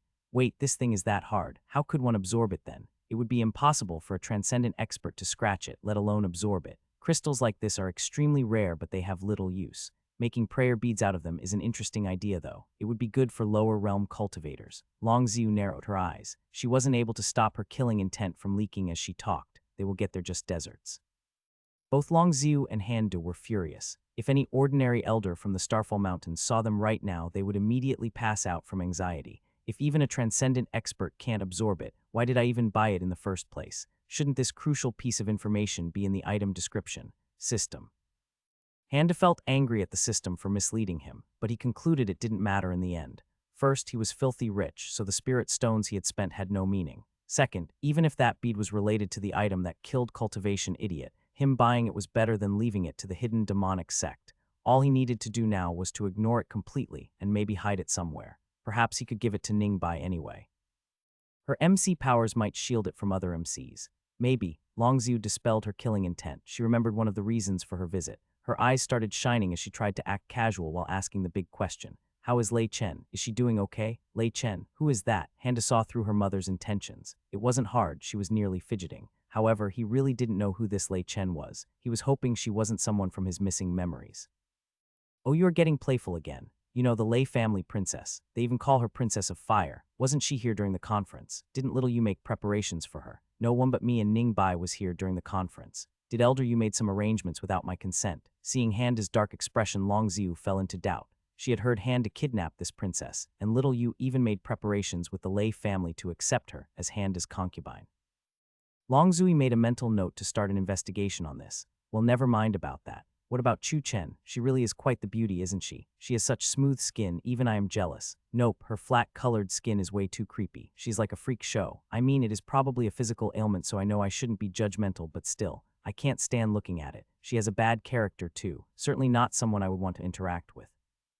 Handa didn't know how his mother found out the name Chu Chen, the uncanny valley girl, but he had to break this flag, right here and right now. He had to disintegrate it into dust so that no strange accidents would occur down the line. He made a mental note to ask about this to Elder Yu.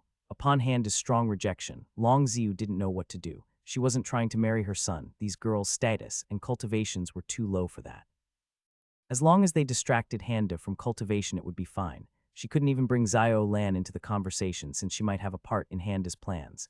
Aim, what about the fox girl you brought? I heard she is a beauty once she hides her ears. Seeing Longziu grasping straws, Handa relaxed a little. It's not that he didn't want a relationship, he just didn't want the implications that a Xiangxia world brought into the fold. Casual relationships weren't a thing here. A relationship could only result in a marriage, or a grudge. He had Ningbai too, he couldn't even visit brothels. The risk of his incompetent lackeys leaking information was just too high. He was also concerned about how well Ningbai and his mother got along. It was already stressful to keep up his act. Would he have to do it all day long if he was married? Even if it was a political marriage, Handa felt it was all kinds of wrong to deceive his spouse in such a way. Her brother tried to feed my life force to a flower. I got away, but my sword was ruined. She later tried to rob me. Light in Longziu's eyes slowly disappeared. She was back to square one. Perhaps she had to execute one of her contingency plans after all. She didn't want to make this decision lightly. After faintly saying, "Okay, dear," she started leaving. Suddenly, one last hope appeared in her mind. Don't you think Ningbai would benefit greatly from the Starfall cultivation realm? A few days could change things a lot. I should prepare it for her. Handa had relaxed after he saw his mother gave up on the topic. Once she brought up the cultivation realm and Ningbai, he froze. Few days, isn't that like a few decades? She might even surpass me by 4 or 5 big realms if she spent that time cultivating. How could I stay as her master if she returns as an immortal realm master? Are you trying to kill me? Handa exploded in full force. Absolutely not. Ningbai's talent is already great. There is no need to rush her. Why should she spend decades in a boring cultivation realm? Is there a need to rush her cultivation? Cultivation is important, but it isn't everything. She should be able to live her life. Mother, as her master, I will not allow this. Please don't mention it again. Longziu was taken aback after Handa's forceful response. She realized she couldn't pinpoint the reason for this explosive counter. Their relationship was that of a master and a disciple from both sides. Perhaps taking in a disciple gave her son the perspective he needed. She was happy that Handa finally realized that cultivation wasn't everything. Longziu's mood improved greatly. That is good. Since she is your disciple, you should be the one that makes those decisions. Good, I'm happy that you're taking good care of her. Well done. Handa didn't dare to relax anymore. He thought her mood had improved a bit too fast. He was right, although Longziu's mood did improve. She was now even more confident with her contingency plans. With the perspective change from Handa, perhaps things wouldn't be as forceful once one of the plans was in motion. Longziu didn't delay things and left after hugging Handa once more. Once she was gone, Handa released the breath he was holding. He really needed to transition into a hidden expert soon. After that, he could find someone to marry. His standards weren't high. As long as there was mutual love and trust, it would be fine. Otherwise, Mom might end up obtaining brides from who knows where. Oh, I forgot to mention, little Mo will start concocting the pill after the last ingredient matures in a week. You should be able to take the 7 Luminaries Reminiscence pill within a month. Also, your cousin sent a message. He's returning from that lower realm within a week. Apparently, he has a special gift for you. Wait, I wasn't supposed to say that. Never mind, just act like you didn't now. Don't forget to eat well. News about his cousin didn't matter to Handa. The cousin in question was a variant of the arrogant young master template. Him and Cultivation Idiot had a cordial relationship, and they would not step on each other's toes. Little Mo will concoct the pill. Is that the same transcendent idiot that didn't say anything while I got drugged? Xiaoping no, Mingping was sitting in the lotus position inside the Ascendance chambers of the Ming Palace. He had spent the last week consolidating his realm after he surpassed his tribulation. He was now a nascent soul expert. Ming Palace wasn't a good place for him. He had resources, but his father didn't restrain his half-brothers. He was deceived, ridiculed, and plotted against ever since he came here. He nearly died the first few times. Once he killed one of his half-brothers, things got even worse. The heirs realized their father wouldn't protect them, just like he didn't protect their new brother. A silent bloodbath was initiated once they realized this. Mingping opened his eyes. He reveled in his newfound powers. As he released his aura, a comfortable groan escaped from his lips. His spiritual sense was strengthened too. Even with all the formations in this room, he could still sense the 2 figures waiting outside, sitting in front of the door with their backs facing it. He didn't need to guess. Those 2 were Ming Nui, his brother, and Zhang Cheng, his brother's trusted servant. These 2 never ceased their attempts at getting close to him. Perhaps it was due to their cultivation being low. Ming Ping didn't feel too guarded when he was near them. Although he didn't trust them, he didn't hate them either. Ming Nui reminds me of the Emp father. Among my half-brothers, he is the one that resembles him the most. Perhaps I can trust him. He is the youngest and the one with the lowest cultivation. Ming Ping opened the doors. 2 teenagers in front of him stood up and clasped their hands. Big brother, you have succeeded at last. Congratulations, I knew you could do it. Congratulations. Ming Ping, being a nascent soul expert, immediately knew there was something wrong. They were hiding something. I don't like schemers, so you better speak. Ming Nui and Zhang Cheng looked at each other. Both of them were startled by Ming Ping's sudden change. Neither of them could respond. They could only open and close their mouths. Big brother, my apologies. We are not scheming anything, it's just that we. Ming Nui looked at Zhang Cheng as if he tried to gain strength from him. Ming Ping wasn't impatient. He knew these two trusted each other greatly. He also knew they couldn't hide anything from him. Zhang Cheng hesitantly continued Ming Nui's words. We received new intelligence from Starfall Mountain. Ming Ping's eyes narrowed. He stayed silent, but his killing intent was leaking. Even if he did consolidate his realm, he was still a rookie in the nascent soul realm. It would take him some time to get used to his powers. Zhang Cheng looked like he didn't dare delay it any longer. Intelligence says, Zio Lan formed a core and became a Starfall Mountain elder. Ming Ping's already pale face somehow became even whiter. He stormed away, leaving the two teenagers behind. After a few minutes, teenagers looked at each other. Both of them had faint smiles on their faces. In the palace courtyard, Ming Emperor received a report about these events 5 minutes later. Ming Ping was the most important person for him, and he was always informed of matters related to his son within minutes. Good. This kid used the information at the right moment after waiting for so long. He is getting better. Ming Emperor looked at the clouds above him. His face was expressionless, but those who knew him would know that right now he was content. At least 70 years would be saved now. A good push at the right moment might even achieve 100 years. While Ming Emperor was peacefully planning his advancement, an intelligence agent arrived without making any sound and placed a sealed envelope in front of him. During his rest, no one would dare disturb the Emperor unless it was news about Ming Ping or something else equally vital. Emperor frowned after reading the news. Possible transcendent expert massacred unknown group at Royal Maw. Traces of pure fire chi. It couldn't be a weak point. A natural aperture. Those that died didn't have low cultivations either. Otherwise, there wouldn't be any traces left. Yet another hidden entity. This was the perfect opportunity for the Emperor to see the power of the Blazing Sun hidden family and how deep they collaborated with Starfall Mountain. He decided to keep watching before giving a helping hand to these unknown interlopers. Handa lazily walked around inside his estate for a few hours after his mother left. He needed to empty his mind to figure out what he could do. The most pressing matter is the Crimson Terror. To give or not to give. Ningbai already saw it. Even if her comprehension was zero, she could still understand that it is something immensely beneficial to her. If I don't give it to her, then in the future she might see that as me holding her back, which would be the truth. Depending on our relationship at that time, things might get complicated. If I give it to her, then her cultivation will soar. With her roots and her talent, she'll be able to absorb an absurd amount of it every time. She doesn't need to worry about her foundation being unstable with her cheat-level spiritual roots. At most, I can use her martial arts as an angle and prevent her from chugging the entire flower. I guess that is the best case, Han decided. He needed to increase his own cultivation. Unfortunately, even if he somehow got auto-cultivation from the system, he was still 100% certain that Ningbai would be able to surpass him in a short amount of time. Handa had thought of a wide variety of nightmare scenarios. He imagined Ningbai explaining events with her excited voice. Master, look, this random weed I pulled was actually 100 million years old divine fire ginseng. Master, look. This little pebble that got stuck on my shoe was actually a primordial void essence crystal that survived the collapse of the previous billion cycles. What are the odds? Handa gave another weary sigh. He remembered the look in the cockroach's lifeless eyes. The image kept popping up in his mind at the oddest times. Handa didn't give in to frustration and tried to move on. Let someone else do it. Right, sure, I can re-educate my lackeys and improve their cultivation and martial arts methods. That's probably the best bang for the buck long-term with my current profound points. After that, I should focus on my cultivation. Ningbai doesn't need anything. She already has that op flower. Quest, first step. Difficulty level, G. Status issued. Summary, your extremely talented disciple has stumbled on her first bottleneck and cannot make progress inside the sect's Black Pagoda. As her master, you must carefully guide and nurture her. Help Ningbai overcome her first bottleneck. Requirements, assist Ningbai with surpassing her limits by helping her reach higher floors of the Black Pagoda. Time remaining, 7 days. Success, 100 profound points.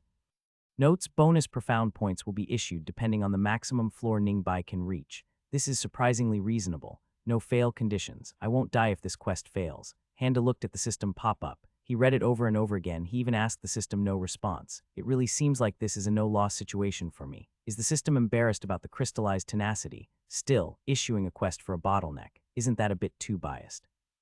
Will there be a quest for getting a new weapon? No, I already ordered 5 for the next 3 realms. Maybe I should have waited for a quest. After getting a piece of rare good news, Handa was in a better mood. There were still 7 whole days he could afford to relax. With that in mind, he went directly to Peng. These are all of the cultivation and martial arts methods. Yes, Elder De, Peng had worked extra hard in these last few days. He had returned to the sect on his own without waiting for the spiritual boat and had already collected nearly everyone's cultivation information. Total of 21 cultivation methods across thousands of people. Yes, Elder De, our cultivation methods come from the Han family, not Starfall Mountain. There are probably some minute differences among the nascent soul experts, but any of the lower realms should be following their methods to the letter. Reduction in different cultivation methods was one of the first orders that the family head gave. Handa nodded. Of the 21 methods, he also saw his own Starfall scripture. Unfortunately, only 6 cultivators used it, and of them were in the nascent soul realm. Light element roots were pretty rare to begin with. It was highly possible that those 6 guys had some blood connection with the family. He was happy cultivation methods were at least somewhat manageable. Unfortunately, 2,000-something experts that were directly under him right now were using nearly 500 martial arts methods. It is also evenly spread. There isn't a method that is a minority compared to others. These are only their primary methods too. They probably have many supplementary methods. It is possible that there may be some overlap between them, but nope, no way I can afford to even learn these 500 methods. Hand instructed Peng not to collect martial arts methods from now on. I have 111 profound points left. I could probably master about 4 or 5 of the most popular ones and leave the rest for later. That quest was really timely. I guess I better not ignore it. Handa asked Peng about the Fox family's situation. We are knocking them out as they regain their consciousness to prevent them from talking, just as you ordered. Elder De, I see. If they are just knocking them out, their condition shouldn't be too bad, right? One of them is a dragon after all, aren't their bodies strong? Handa convinced himself that their situation shouldn't be too grotesque and decided to gloat pay them a visit. It was important for his arrogant young master character. With Peng leading the way, Handa soon arrived at a dark dungeon. He had come to a different dungeon when he visited the apprentice. This one had a higher ceiling and it looked more like a giant cavern. It made sense that a dragon would require a bigger space. Handa saw the dragon in its true form at the end of the large opening. Underneath it was the glowing runes and items, evidently a strong restraining formation. Around the unconscious dragon was 20 or so nascent soul experts. As Handa got closer, he also noticed an unconscious fox on the left, and a beautiful woman sitting in the lotus position on the right.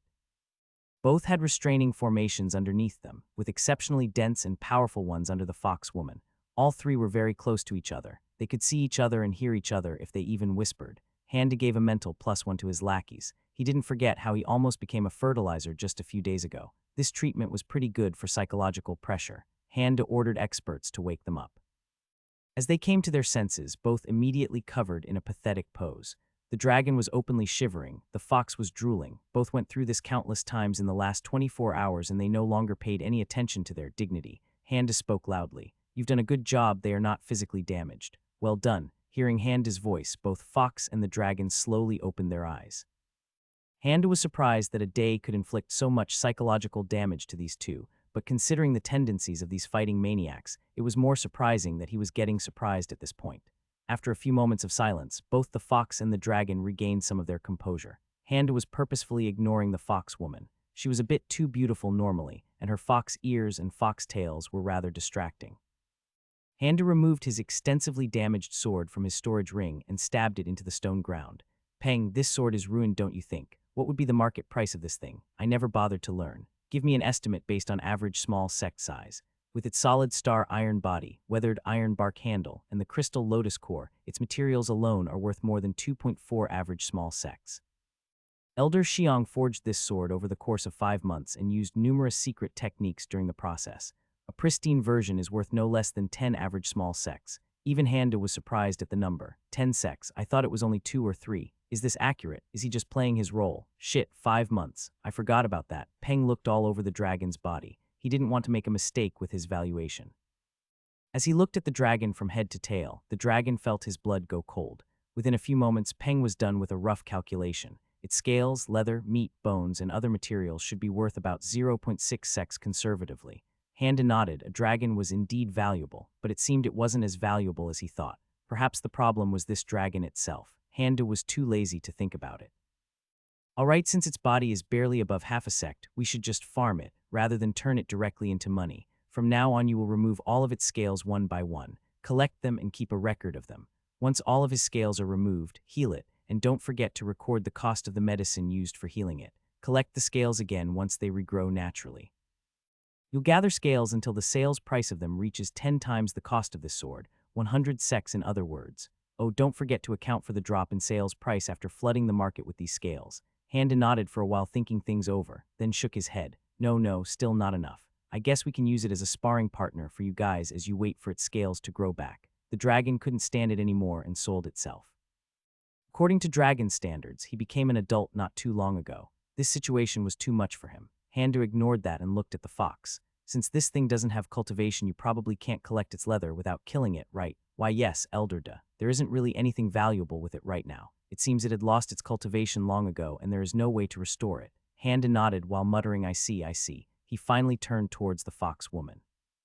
Unlike the two, she was still composed. Still, Handa thought he saw a tinge of anger in her eyes. This anger probably had to do with her pride rather than his treatment of the dragon. Handa didn't really care. Peng Fox tribe is one of the elusive ones, isn't it? Why yes, Elderda. There is no way to contact them. We don't know their numbers. We don't know where they live. Their strength should be close to a large sect. They also have no known allies. Handa got the gist of the situation. As a group, this fox tribe wasn't a threat as he had feared. Their elusive nature was both a blessing and a curse for them. They probably had no idea where this fox woman and her brother had gone to. At first, Handa didn't want to offend them even if they were a small group. Unfortunately, things had gone out of hand. He reckoned if he had released them instead of capturing them, they probably would have clashed with him in the future. This woman was an immortal realm expert. If he was soft, she could only interpret that as him being weak. Handa thought about the order he just gave. He didn't know why he was giving such a cruel torture order. Upon hearing it, even the usually enthusiastic look that the nascent soul experts had turned blank. It was true that he almost died and escaped with a significant loss, a loss that might cost him his life in the future. Was it because of that, or was he just punishing them for everything he had experienced in this world? Handa felt his morality was getting eroded more and more ever since he came to this world. Cultivation idiots' memories were one thing, they had enough violence, but he was also under constant risk of losing his life. Handa turned once again to the fox. Since this thing was cultivating fire chi, let's give it fire. You will burn its fur completely without interfering with it. Once the flames are out by themselves and not a single hair is left on it, you will heal it with medicines. After its fur regrows naturally, you will do the same thing over and over again. Deduct the expense of the medicine from the dragon scale account as well. Handa turned towards the woman. This woman did threaten me twice and even tried to rob me. Still, she didn't act. Let's be merciful to her. Since her cultivation is sealed, she needs nutritious food, otherwise her cultivation will suffer. Give her the scraps from one of the spiritual beast-rearing farms. She is a fox, we should provide her with familiar meals. Don't give her too much though, she is a lady, we don't want to affect her figure. Nascent soul elders turned solemn. This was worse than death for a cultivator. Cultivation takes time, and it takes time to disappear as well. This fox woman will have to watch her cultivation decline for many centuries while being unable to do anything about it. Also, if you encounter any more fox people, capture them or drive them out. They are no longer welcome anywhere near the Starfall Mountain or the Han family. Although there was a chance that a Beast Girl enthusiast 21st century weeb might transmigrate or reincarnate here in this world, Handa didn't think chances of it would be too high. The rest of the population probably wouldn't care, and the fox tribe itself wouldn't retaliate being all elusive. Handa felt nauseous. However, somehow he couldn't stop himself. It was as if he had pulled the trigger and the bullet had already left the gun. It was impossible to stop. Every time he tried, he ended up wanting to make things even worse. As he was about to turn around and leave, the fox woman suddenly kowtowed to the ground and started speaking. Young master, I know this is too late, but please have mercy. My brother and his servant are foolish. You have every right to exact your vengeance. I was foolish as well. I had eyes but failed to see the MT. Tie. Our fox tribe is elusive, but we have a long history. Please, young master, allow us to compensate you for your losses. Although our cultivations are low, our status is quite high in the tribe. You will not make a loss. Seeing a mighty immortal realm cultivator beg for her and her brother's life was a heavy sight to bear. Handa could see some nascent soul experts nodding at each other as if they were enlightened, while the rest had solemn expressions. He could feel the fox and the dragon was bowing their heads in shame. Handa knew he was about to cross a line. Perhaps he already did, but had no idea. He knew how cunning the foxes were. Even on Earth, they could feign death or injuries to distract their pursuers. These demon foxes were also known for their cunning. The cynical side of Handa was already thinking about the perfect timing of her plea. She knew any bargaining chip she brought out early would be useless, so why wouldn't she just wait? Honor, dignity. Who cares about them if you're dead? Handa had read enough Xinxia to know that even the most righteous cultivator could abandon their principles if the situation was dire enough. Handa was alone in this world. The only thing he had for his name was the shitty system that kept ignoring him. Before the death of the cockroach, he had thought about which lines could he cross. Violence was constant. Even his own family wouldn't spare him if they realized that the cultivation idiot was dead and this Handa was an imposter. The only conclusion Handa could reach was that he didn't want to think about it. He didn't want to know about it or hear about it. He didn't want to see it. Fine. Peng put previous orders on hold, tried to send a message to the Fox tribe and negotiate from the starting point of 1,000 secs. Handle it. I can't bother with this anymore.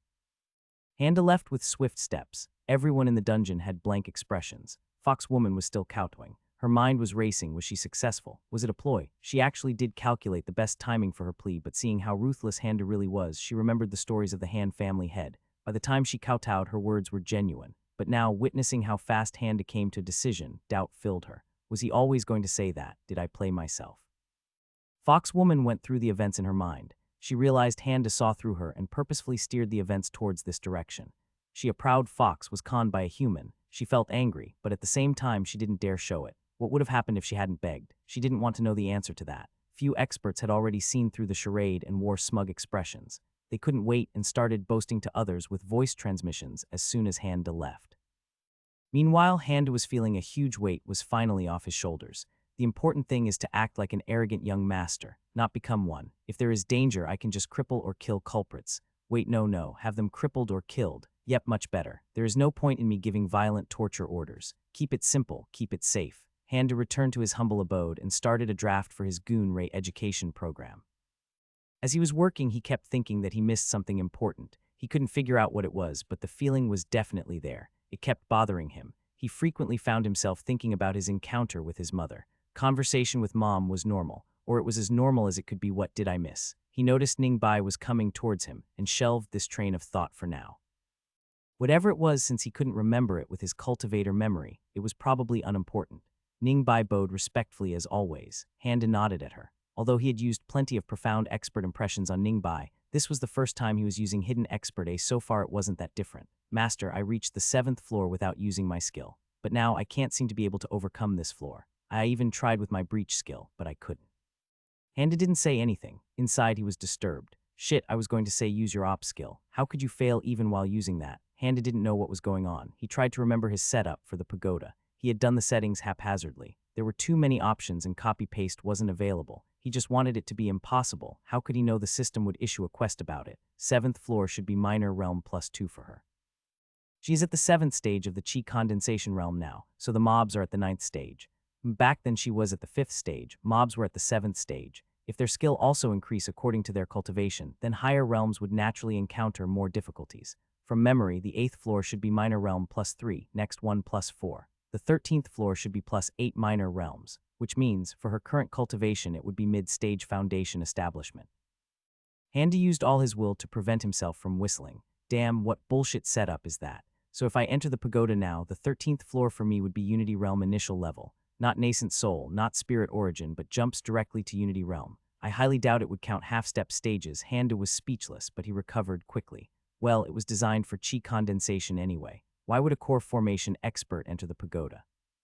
That's just ridiculous. No self-respecting expert would do such a thing. I saw a few core formation and nascent soul elders enter the pagoda. They said as your cultivation increases, the pagoda's difficulty would also increase. I saw a few core formation and nascent soul elders enter the pagoda. They said as your cultivation increases, the pagoda's difficulty would also increase. Handa didn't know how to respond to that. Core formation and nascent soul elders going into the pagoda. Are they not worried about losing face? The entertainment situation is worse than I thought. I guess introducing sea sports wouldn't be such a bad idea after all. During his 4 hours long drug-fueled discussion with Tan Renshu, Handa had coined the term sea sports, saying competitive pill making. Every time was somewhat goofy. He also couldn't just call it sports since that had mortal connotations. Handa recognized the importance of correct branding and decisively chose sea sports. He also gave some branding examples to Tan Renshu so he could utilize it for other products as well. Marketing was unexpectedly primitive in this world. Never mind about that. What to do with Ningbai? I can't even learn her cosmic destruction, so improving on that is impossible. Increasing her cultivation will only make things worse. She might even regress instead of making progress. Wait. System, you wouldn't subtract profound points if Ningbai regressed, would you? You wouldn't be that cruel, no, I don't believe it. Besides, it would be impossible for profound points to go into negatives, right? System, F system. Naturally, there was no response. The entire situation was iffy to begin with. The quest itself was too out of character for the system. No failure conditions, bonus for extra floors, too reasonable, too generous. Handa was afraid to think about what would happen if his profound points really did go into negatives. Would the system leave? Would he receive a debt notice? Would he have to pay daily interest as long as his points were in negatives? Shit. Damn, what to do? A new weapon might improve things, but it probably won't be ready for some time. I should get an update from Elder Xiang. Honestly, from past experiences, I get the feeling that even if I don't do anything, she probably would end up getting some power-up out of nowhere. Handa thought about it for a while. His sample size was still just one. Betting everything based on a single instance was way too risky for his tastes. I should just give her some generic bullshit right now, then hurry Elder Xiang to finish one of the warglaves. She can reach the 7th floor with her crappy ceremonial weapons. Even a rush job star iron warglaves would be a good upgrade for her. Then, at worst, I can just let her rest for the remaining days to prevent a regression. Handa held back his sigh, then looked at Ningbai. Reaching the 7th floor without your breach skill means your foundation has a good start. You created your cosmic destruction art and your breach skill at the same time. They are meant to be used together. From now on, you should spend equal time training with and without breach.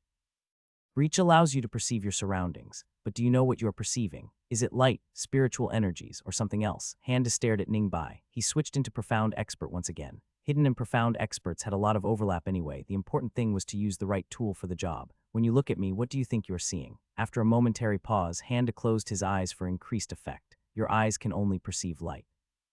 Light is made out of countless small particles. As they travel the void, their path can be bent or distorted. Handa raised his hand and used his heaven-defying tyrannical scripture to create visual distortions. He could use his martial art to bend the path of light. Unfortunately, this effect was mostly useless. If he practiced enough, he might be able to become invisible, but he could only influence photons. He couldn't do anything about his spiritual energy.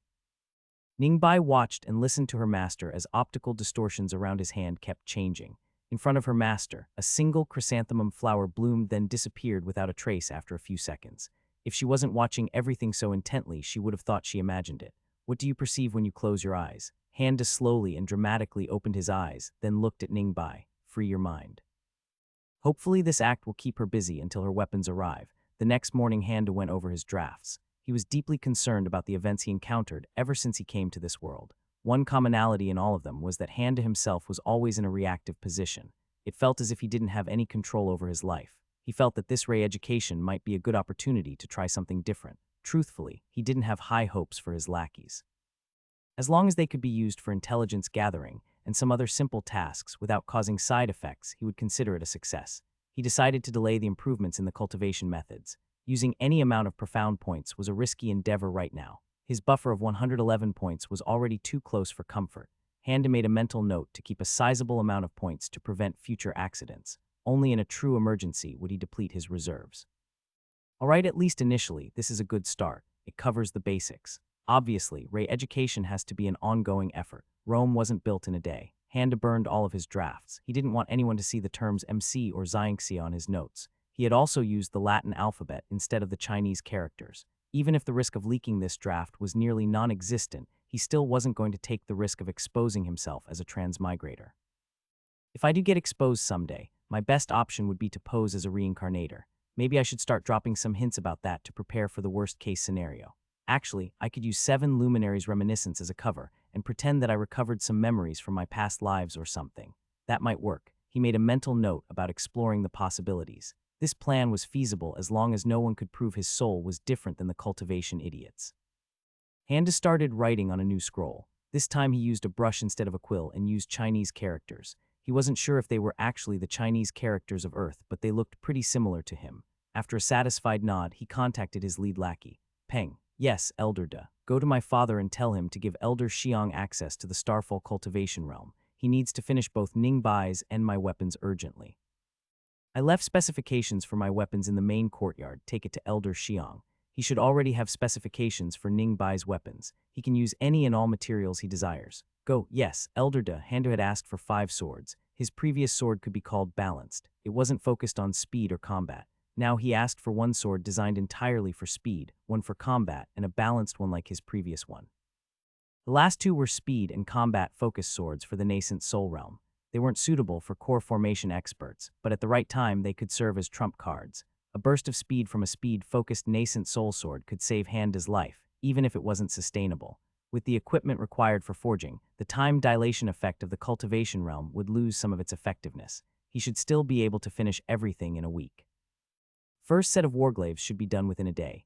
Handa sighed with a smile and looked up at the clear skies. Feels good to be filthy rich. The cost of operating that cultivation realm for forging should be 100 times higher than the total cost of the weapons. Truly disgusting. Ningbai was alone in her chambers. She had spent all night perceiving her surroundings after her master's lecture. She tried to understand more about this skill of hers. It was difficult to describe, difficult to define.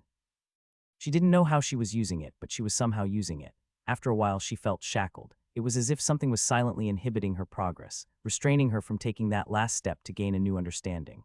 Ningbai slowly went through her teacher's words once again. Suddenly, her body jolted. Her posture changed. If her eyes were open right now, they would emit a certain glow that the cultivation idiot would recognize immediately. After lazing around for a few hours while waiting for his lackeys to assemble, Handa finally proceeded towards the lackeys' buildings. Being fighting maniacs, they already had a large open space that they used for sparring and training. 2,000-something lackeys were intently waiting for him. They were hand-selected by his mother and were fiercely loyal to him. The cultivation idiot never really paid attention to the people that were assigned to him.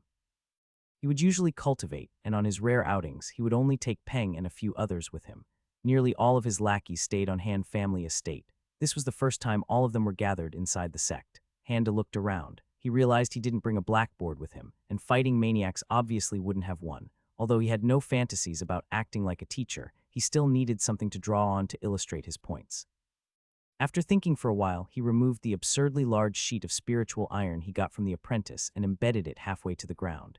Even with half of it inside the ground, its height was still 3 times higher than Handa. All right, you primitive screwheads, listen up. From now on, you will forget everything that you know. You will follow everything I say to the letter. No more, no less. I will not tolerate any excuses. Everything you learn here will be classified. Do not mention anything you are about to hear to anyone else. The only exceptions will be the family head and the sect leader. If anyone else tries to dig around, just beat them and lock them up. First, I will educate you on the existences that I call anomalies. I will introduce you to their common types, their living environments, and their behaviors in their natural habitats. Second, I will completely change the way you lot operate. Frankly, I am very disappointed with how you half-assed nearly everything.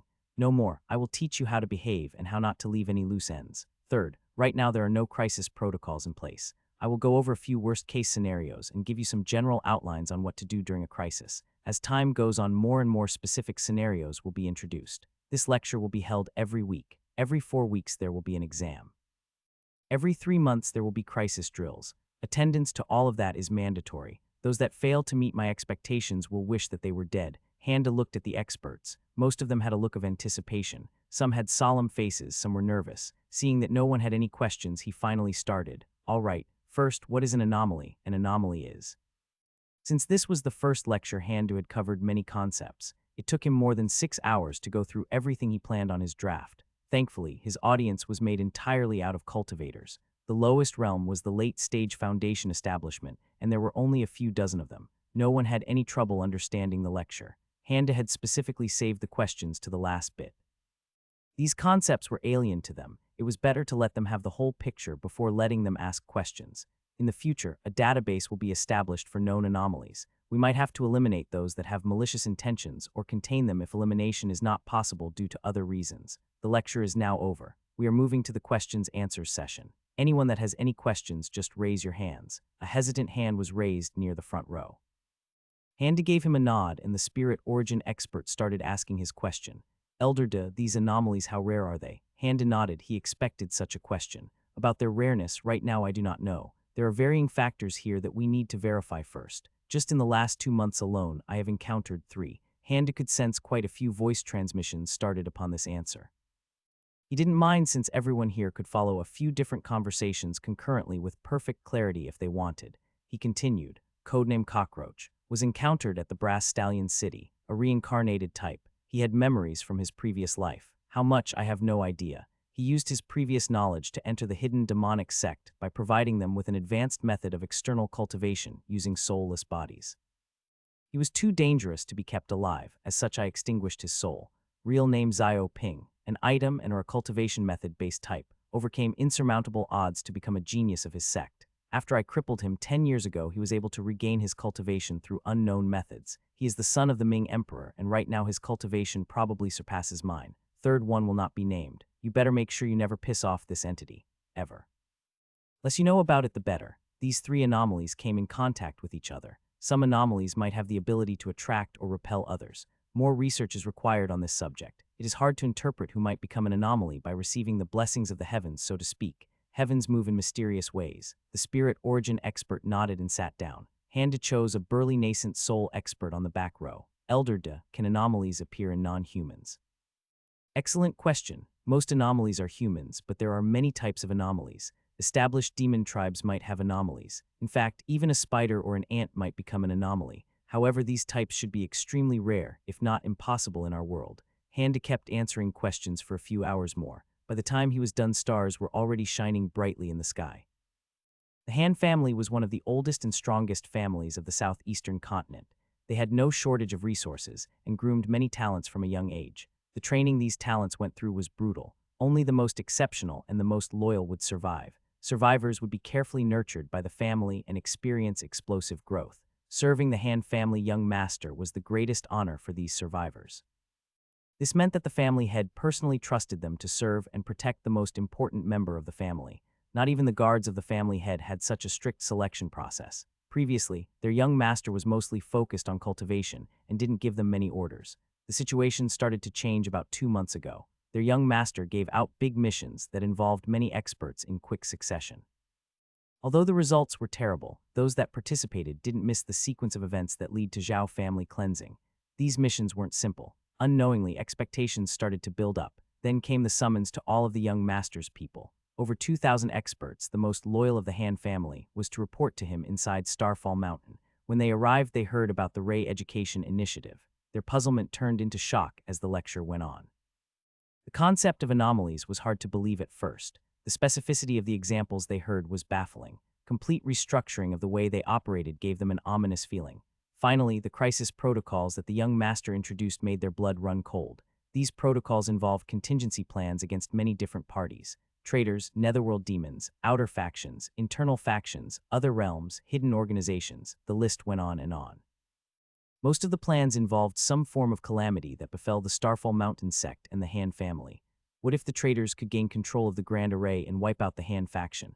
What if the continent bands together and try to wipe out the Han family? What if a Han family member betrays the family and assassinates the higher-ups? What if another breach happens? What if breach appears in the middle of the sect? When to fight? When to run? Where to run? How to run?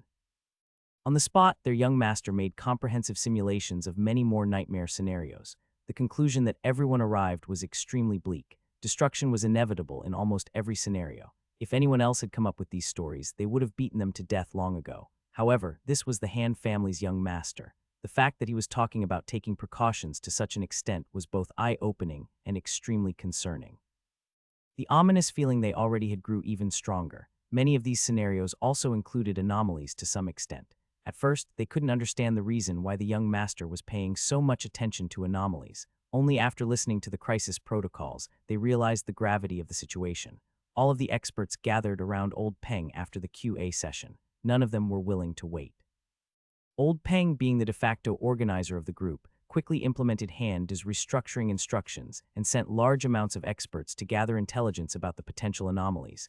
They lacked the numbers, but they couldn't just sit by any longer. One large group went to the Misty Mountains. These mountains held thousands of sects. Many of them were small, only a few could be considered mid-sized. Misty Mountains themselves might look small in a continental map, but in reality they were huge. One of the reasons why Handa was so against shaving off the Misty Mountains was its size. When compared to Earth, this mountain formation was larger than the continent of Asia. By and large, this operation was many times worse than finding a needle in a haystack. However, Handa's lackeys were determined to search mountain by mountain, sect by sect, village by village. Handa woke up energized. Yesterday's lecture was a refreshing experience for the current him. He had reasonable confidence that over time, his extremely incompetent lackeys would upgrade to very incompetent, baby steps, re-education of his lackeys also reminded Handu of the education standards of this world. Like ancient Earth, education here was a privilege. The cultivation idiot didn't have any knowledge of the mortal education standards, but Handa suspected literacy would be extremely low. Ningbai was already incredibly lucky that her parents taught her how to read and write. One could not cultivate if they couldn't read their cultivation method. There were probably some that got taught verbally, but unless they were heaven-defying talents, there was no chance of them advancing. In the cultivation world, nearly all education was handled by the sects. Unfortunately, a sect's first focus was power. They wouldn't teach anything unrelated to their cultivation methods. In some cases, they wouldn't even teach the related knowledge too. Cultivators were extremely selfish. They wouldn't easily share their experience. Knowledge was power, literally. Handa was raised in a modern society that valued education. He didn't care about the pettiness of the cultivation world. If Ningbai could learn some general knowledge, his life would only be easier in the long run. It's also never a bad idea to gain favor points from Ningbai. Handa started writing science education topics on a scroll. He only needed basic knowledge, just middle school level was enough. What is fire? What is lightning? Speed of sound, speed of light, gravity, magnetism, radioactivity, and so on. Should I convert Newton's laws into Handa's laws? That is in line with the arrogant young master persona, but it is a bit risky. Just calling it laws of motion is enough, I guess. Later I can move on to basic physics, chemistry, and biology, but would they even be useful here? Handa was currently living in a magical supermassive world. The existence of spiritual energy messed things up. A lot. How do you even explain gravity in a supermassive world? How does it not collapse on itself? Is it hollow? If it is, does it even have a magnetic field? How could life evolve here otherwise? Handa always liked the concept of flat worlds and was disappointed that this world wasn't one of them. He always found supermassive worlds too sci-fi and genre-breaking. His own pet theory was a cultivator-made Dyson sphere that used the power of a star to power the unimaginably large formation inside it. The world outside was just matter that accumulated over billions of years. Too sci-fi. Never mind, let's keep things super basic. After a sigh, Handa kept writing science class topics that he remembered from his school days.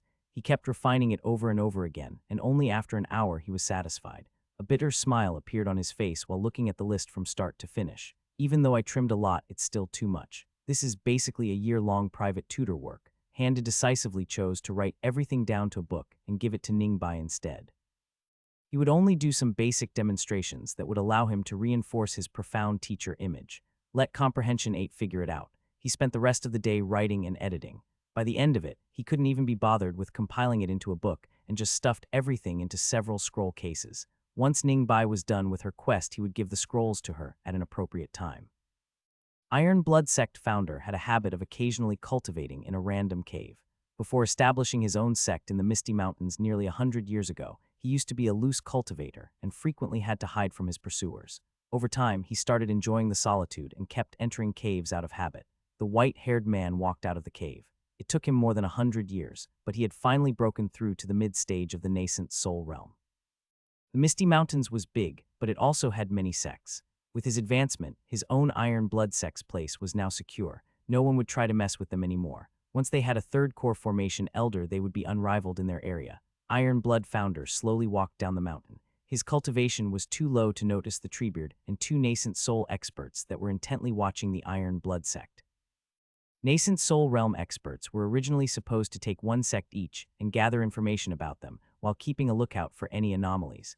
Treebeard himself was supposed to watch 5 different sects since he was an immortal realm cultivator. Before entering the Misty Mountains, their main group was already broken into subgroups, and those subgroups would eventually split up as they found targets. Before they had a chance to split up, they saw a boy in his mid-teens getting beaten up by another boy and his lackeys. Normally, this absolutely common sight wouldn't catch their attention, but their vigilance was raised to absurd levels due to Handa's lecture. Before long, a similarly aged girl came out, said a few threatening words, and dispersed the crowd. One of the nascent soul experts gasped. See, could it be? Is she a childhood friend of the anomaly? Treebeard didn't say anything, but his face was solemn. They kept watching. The girl carried the boy into a lonely wooden hut some distance away from the sect village. She selflessly tended to his wounds without saying a word. They could see the fire of determination inside the boy's eyes. Soon after the girl left, he picked up his spear and started practicing without minding his injuries. Experts watching from far, far away realized his simple-looking thrusts weren't actually simple. This was a profound technique. It really is, as young master says. He is so weak but has a determined will. This Iron Blood sect seems to practice fist methods, but this boy is practicing a profound spear technique. The girl fits the description of a supportive childhood friend. Treebeard nodded. They weren't completely sure, but this boy fit the description so well that it was eerie. They couldn't just observe and contain when needed. After carefully considering his next word, Treebeard spoke. Report. Two nascent soul cultivators looked at each other. One of them had to go with Treebeard and report the news to the young master. With heavy expressions, they started playing rock, paper, scissors. Handa woke up to a spiritual sense that kept buzzing outside his room. He looked at the system clock to see that it was only 9:48 a.m. His first reaction was to start cursing to the person for waking him up this early, but he came to his senses before he did anything rash. Anyone that dared to disturb him like this would only do so if the situation was urgent. Handa donned his profound expert act and contacted the spiritual sense. Peng. Why, young master, I deeply apologize for disturbing you, but a group returned and they say they have information on a potential anomaly. Handa froze for a moment. He wasn't expecting a contact this soon. He calmed himself down and reminded himself that false positives would be numerous in the beginning. No one else could look at someone's status. There was only one system. Probably. You don't need to apologize. I instructed you to do this if there was an emergency. You have done well. Now, explain. Peng breathed a sigh of relief and explained the situation. Handa quickly met the group and debriefed the excited nascent soul expert and the silent Treebeard. The situation looked more promising than he first thought, so he decided to determine the validity of this MC himself. With Treebeard, he didn't need to worry about travel time. At most, it would take an hour. Having an immortal realm master around was really convenient. Handa arrived at the same mountain peak overlooking the Iron Blood sect. You know, I really thought these misty mountains would be a European Alp-style formation. They look like the yellow mountains of China instead. Maybe my expectations were wrong. Handa spotted the Iron Blood sect. It was a few dozen buildings scattered on a mid-sized peak with tiny-looking buildings around the base of it. Unfortunately, he wasn't a nascent soul expert yet and had to get closer to see anything. The system had a really short range for status checking too. Thankfully, with Treebeard, they could hide from the lower realm cultivators easily. The highest realm currently inside the sect was a core formation expert cultivating in seclusion. The potential MC was just an outer sect disciple that worked on menial tasks and slept in a rundown hut outside the sect. Conditions could hardly be more ideal. As they got closer to the base of the mountain and the sect surrounding it, they saw the potential MC and the potential childhood friend surrounded by an arrogant young master and his lackeys. Zhengxi, you really don't know immensity between heaven and ear. Handa quickly filtered the arrogant young master's voice. He really didn't want to hear any more of that bullshit, especially from an amateur like this one. Just by looking at him, he was able to spot numerous errors. Just awful. He focused on the potential MC. Tattered robe, defensive posture with an unyielding look in his eyes. Looks are above average. He probably would look dashing enough with some grooming and proper clothes.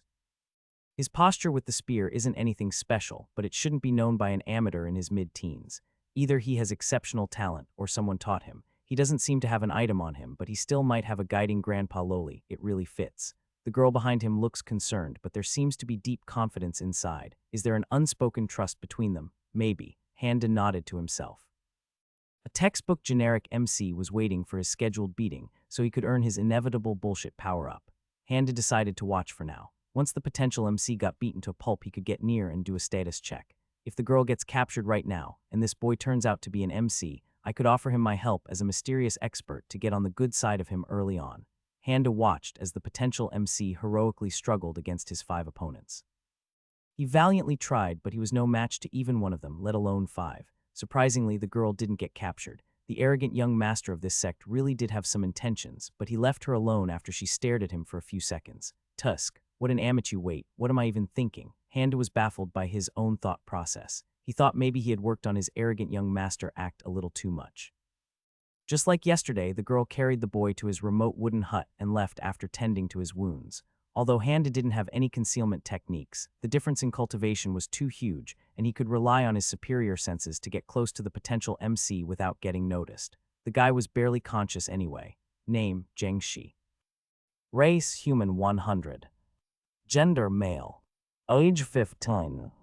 Cultivation, Qi condensation, 31380, 5.81. Constitution, none. Bloodline, nuns. Roots, metal, 31. Potential points total, 16. Wills, 5. Talent, 4. Comprehension, 3. Luck, 4. Cultivation methods. Iron blood, mortal. Power, extremely weak. Mastery, beginner, 2-4. Stage chi condensation 313. Martial arts methods. Basic spear mortal. Power extremely weak. Mastery beginner 2-5. Indestructible spear mortal. Power extremely weak. Mastery beginner 1-8. Vaid. Cannon fodder. Notes. Cannot be accepted as a disciple. Naim Jiangxi. Race human 100. Gender male. Age 15. Cultivation chi condensation 31380 5.81. Constitution none. Bloodline nuns. Roots metal 31. Potential points total 16. Wills 5. Talent 4. Comprehension 3. Luck 4. Cultivation methods. Iron blood mortal. Power extremely weak. Mastery beginner 2-4. Stage chi condensation 313. Martial arts methods. Basic spear mortal. Power extremely weak. Mastery beginner 2-5. Indestructible spear mortal. Power extremely weak. Mastery beginner 1-8. Vaid. Cannon fodder. Notes. Cannot be accepted as a disciple. Handa was speechless. After all that build up, this is what I get. He is only a single point above the best Starfall Mountain disciple. Handa was both happy and disappointed at the same time. Unfortunately, he couldn't scam this guy into becoming his disciple. But fortunately, this guy wasn't a time bomb waiting to blow up at random. Handa decided to count his blessings and leave. As he was leaving, he froze. His mind started racing. Oh no. Could it be that he has a heaven-defying item that shows the wrong status to the system? Or maybe his grandpa Loli is capable of providing fake information, something that can affect the system. Handa stood still in the same spot and kept thinking of different possibilities. His entire body was stiff. His expression was really sour. No, no, no, no, don't panic. Not even my mother could notice the system. If this guy has an item or a helper that can fool the system, then even 10 transcendent experts wouldn't be able to kill him anyway. Just relax and think things through. Handa thought about the potential points. So far, he had only encountered 2 people with more than 30 potential points. He had scammed the first and killed the second. This guy with his 16 points was the third highest so far. The majority of the Starfall Mountain disciples were around 8-9 points. The worst he had seen was at 6, and the best one was at 15 points. Perhaps he is not a full MC, but a minor MC instead. Handa felt uncomfortable about the situation and decided to do some quick field research. He summoned Treebeard to his side as a precaution and found some ordinary outer sect disciples that were carrying water as training. Potential points total 2. Will 0. Talent 1. Comprehension 1. Luck 0. Vaid. Potential points total 1. Will 0. Talent 1. Comprehension 0.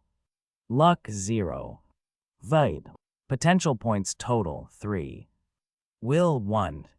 Talent 1. Comprehension 1. Luck 0. Vaid. Handa didn't care about his image and whistled away. System, are you sure? Are you really saying that guy in the middle has 0 comprehension? How is he even still alive? Handa checked the total potential points of all the ordinary disciples he could find in the area. 211, 211, 3111, After gathering this baffling data, he decided not to risk detection and moved away from the disciples of the Iron Blood sect. He needed to gather his thoughts and try to analyze his findings. They definitely weren't puppets. If something was amiss, Treebeard would have definitely said something. Compared to these people, that Jiangxi really looks like an MC. I guess they are called potential points for a reason. I can't compare them to ability scores in RPGs. Handa realized his view of this world was genuinely skewed. It didn't take long to realize that the culprit was the system itself. It had absurdly high expectations for everything. Handa couldn't even get angry. He didn't even know what the system was. Was it sentient? Was it a program? He had no idea. Getting angry at it served no purpose. This means I can't just ignore someone just because their system-designated fate is cannon fodder. Actually, now that I think about it, aside from Ningbai, Cockroach, and my own fate, I haven't seen anything other than cannon fodder. After thinking about it for a while, Handa reached a conclusion. Since the system didn't provide any help, all he could do was to gather more data by himself. Actually, this is quite good. This minor MC is disillusioned and angry. I'll just invite him to the Starfall Mountain and closely monitor him. Once he gains enough power and returns for his revenge, I can get a rough idea of his growth curve and use that as a base for defining proper power levels. Handa didn't restrain his smile. Things were really easy when he didn't have to worry about his arrogant young master reputation. He made a mental note to increase the speed of his hidden expert transition. Treebeard and the nascent soul experts had no idea what Handa was thinking. They watched as Handa kept sneaking up on the disciples, then leave after staring at them for a few seconds. They could tell that their young master was somehow detecting something they couldn't. Was it the smell? Perhaps anomalies had a special smell. Handa didn't bother explaining his behavior. In Xianxia stories, hidden experts had their own peculiarities, and they also usually didn't explain anything. This was a win-win situation for him. He instructed them to wait and went in the direction that the girl disappeared. Motivation-wise, this girl is the key. I can just covertly take her away and let her live a normal life. Her talent is probably as miserable as others anyway. The minor MC will think she is suffering in the sect, and his character arc won't be disturbed. Once he gets his revenge, I can reveal her to him. As long as she stays safe, this minor MC won't be able to turn on me in the future. He might even feel like he owes me a debt of gratitude. As Handa was displaying his trademarked creepy smile, he finally spotted the childhood friend A from a distance. The girl was standing alone on a cliff facing yet another mountain. Her entire body was covered with sweat. She leaned on her spear as she tried to regulate her breathing. Handa sent his spiritual sense to her. He knew that this girl was at the low stages of the chi condensation realm and couldn't detect anything. He realized the girl was actually mumbling to herself. Left for auction 3 months ago. As long as I act carefully, Shen Xing won't be able to steal my roots this time. The girl sighed and looked at the sky. Her face was expressionless. In a year, Longzhu will destroy Starfall Mountain after going crazy. Ming and Sun dynasties will collapse on their own. Silent Silhouette sect should be close to making their move. Even just looking at the red stone basin is practically a suicide. I'll need to leave soon. Where to go? The girl kept watching the clouds without saying another word. Handa's mind went blank after hearing her mumbling. He slowly retracted his spiritual sense. Thankfully, he hadn't done something as stupid as enveloping her completely. She was also exceptionally calm while she watched Minor MC getting beaten up. 3 possibilities. First, she is crazy. Second, she is an oracle. Third, she went back in time and became a regressor. Technically, she could be any combination of the 3. A time-looping lunatic oracle was nothing to scoff at.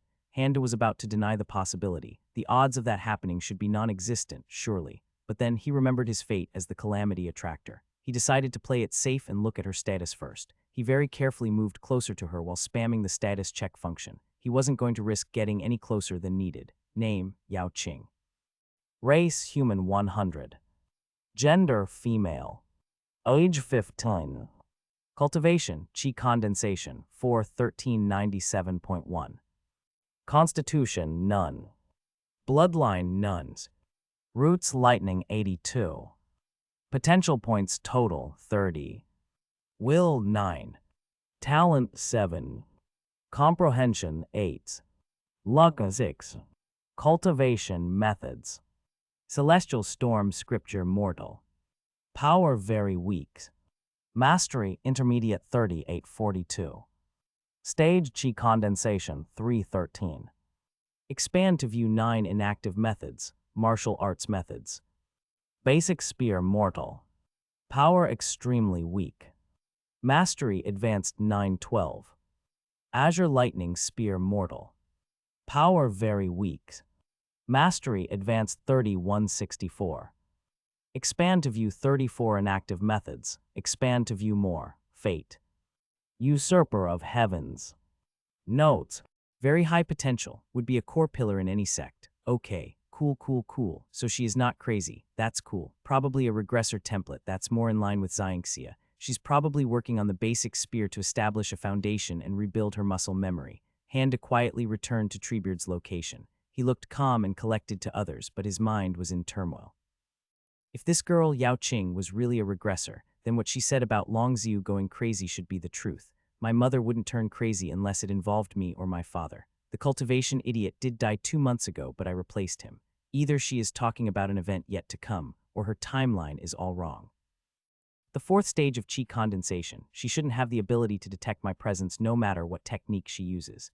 Even if she somehow did, she couldn't have known that I am from the Starfall Mountain, unless this is the 2nd time for her. Handa was in a dilemma. The existence of this girl was both a blessing and a curse. Her presence warned him of the potential dangers in the future, but it involved a risk of exposure. Was I in her previous timeline, or is the system a new variable? If it is a new variable, then she will probably notice inconsistencies in this timeline due to my presence. Will she think I am a regressor reincarnator too? This whole situation was giving Hand an incredible headache. It was fun to watch or read about people involved in time travel stories, but encountering one for real was both confusing and aggravating. Alright, let's think from another perspective. With how haughty the system acts, it shouldn't get trapped by a tiny MC's time loop. I can only assume I am a new existence in this timeline due to the system. In the first place, the cyst. Not even Hand himself noticed how he froze for a tiny moment. The first possibility is that my mother lost it after the cultivation idiot died. Makes sense, it is the simplest explanation. The second possibility is that the cultivation idiot had already died in her timeline, but my mother was able to hold on. If during the following year anything had happened to my father, she would totally lose it, although he was leaning towards the first possibility. He was uncertain. The handling of the Zhao faction was extremely clean to the point of disappointment. Handa was questioning the motivations and the intelligence of Zhao Dong, their leader. The possibility of a second attempt wasn't that low. Handa needed more information. It's not like I can ask her for confirmation. Should I just go, "Hey little miss, would you kindly confirm the time frame of the Starfall Mountain's destruction for me?" You see, I am the sole heir of the sect, and this destruction business would be really inconvenient for my plans, and expect her to answer. Might as well admit I am a transmigrator. Handa shook his head and went back to reality. This destruction business will cause her to be wary. I should take things slow and build layer upon layer. She talked about Shenzing stealing her roots and mentioned an auction. The timing fits the cockroach's appearance in Brass Stallion City. I can use this to my advantage. I can scam her by using this as leverage. Normally, Handa wouldn't want to interact with a regressor at all to prevent his exposure. Unfortunately, these weren't normal circumstances. By building a relationship with this MC, he might be able to gain some crucial information and prevent or prepare for the sect's collapse. At this point, he was really glad that he started preparations early. After patting himself on the back, he thought about the ways to get information from her without exposing himself. This was the 167th day of Yao Qing's return. She was walking towards her usual training spot. On the first day, after she inexplicably returned to her younger body, she thought she was going mad. Was this a dream, an inner demon? Perhaps she had finally lost it and started seeing things. She had lost her cultivation, but her mind was as sharp as ever. She quickly regained her confidence. This wasn't a dream or an inner demon tribulation, and she wasn't crazy. This was real. She had no idea how, but she really did come back. In the previous timeline, her early years were filled with misery. These memories frequently haunted her even after she regained her cultivation. Only after tens of thousands of years, these memories had finally started to fade. But now she was back. Seeing the faces and hearing the names she had long forgotten filled her with indescribable emotions. She remembered she had a crush on her childhood friend. He was strong and always protected her. She often used his memory to get through the pain and misery during her early years. It was both soothing and terribly painful at the same time. When she realized she could finally meet him again, she was ecstatic. Yao Qing sighed. She had arrived at her training spot and removed the training spear from her back. I really can't believe I had a crush on that idiot Zheng Shi. I really don't know what the hell I was excited about before meeting him. He is just a 15-year-old kid. I don't even know how old I am. I stopped counting after 20,000.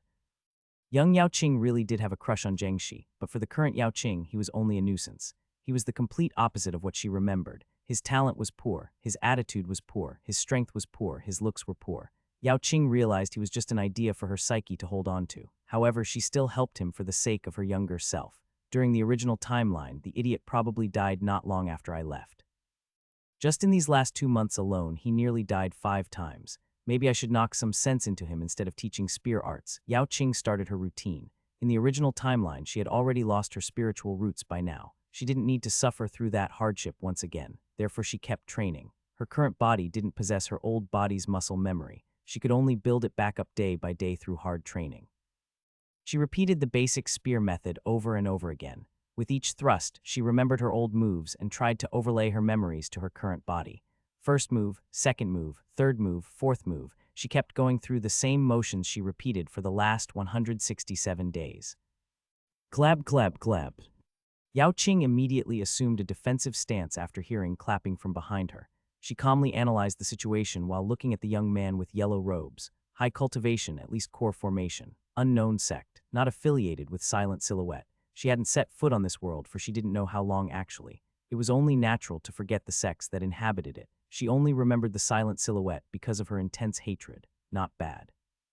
Your spear skill really isn't bad. Yao Qing kept her vigilance as the young man talked. A Apparently this amused him. He smiled and continued talking in a relaxed manner. You don't have to be so stiff. If I wanted to, I could kill you with a flick of a sleeve. I don't have an ulterior motive. I just saw your spear practice and thought I'd say hello. I know a little bit about spears myself. Since we met here, it must be fate. How about I show you some moves to improve your skills? The man looked at his storage ring. Just this act alone was enough to prove that he wasn't from the Misty Mountains. No one would flaunt their wealth like this in the mountains. The poorness of the Iron Blood sect was a daily source of shock for Yao Qing. Just how poor could a sect be? After looking for a while, the young man seemed frozen. He slightly shook his head, then cleared his throat. I consider myself a sword cultivator. I don't play with spears often, so it seems I forgot to bring a spear with me. Why don't you let me borrow that training spear? Under Yao Qing's baffled gaze, he grabbed her spear and moved to the side. As soon as he entered his spear stance, Yao Qing felt something was wrong. This pressure, this will, he isn't using qi or releasing an aura. This is just radiating from his stance alone. Yao Qing was a spear cultivator. She knew many spear arts by heart and could recognize tens of thousands of them from a look, yet she couldn't tell the origins of this art in front of her.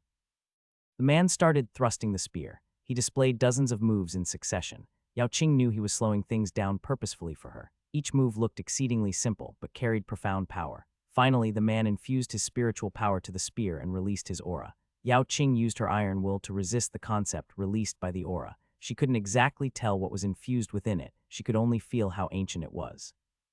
The man started another thrust, but the simple training spear couldn't hold on any longer and disintegrated into dust.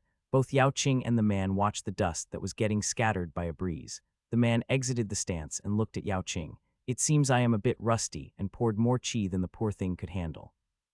Yao Qing looked at the person in front of her. She wasn't even sure if she could do the same thing in her prime. She had only exhibited her concept after reaching the immortal realm. This mysterious expert's mastery was clearly much higher than hers. Is his realm really this low? It didn't seem like he was higher than the core formation realm when he released his aura. Could he be purposefully faking his realm? What purpose would that serve? I am just a qi condensation disciple. Wait, did he say he considers himself a sword cultivator? Yao Qing couldn't say a word. Her mind was too busy trying to figure out the identity of this expert.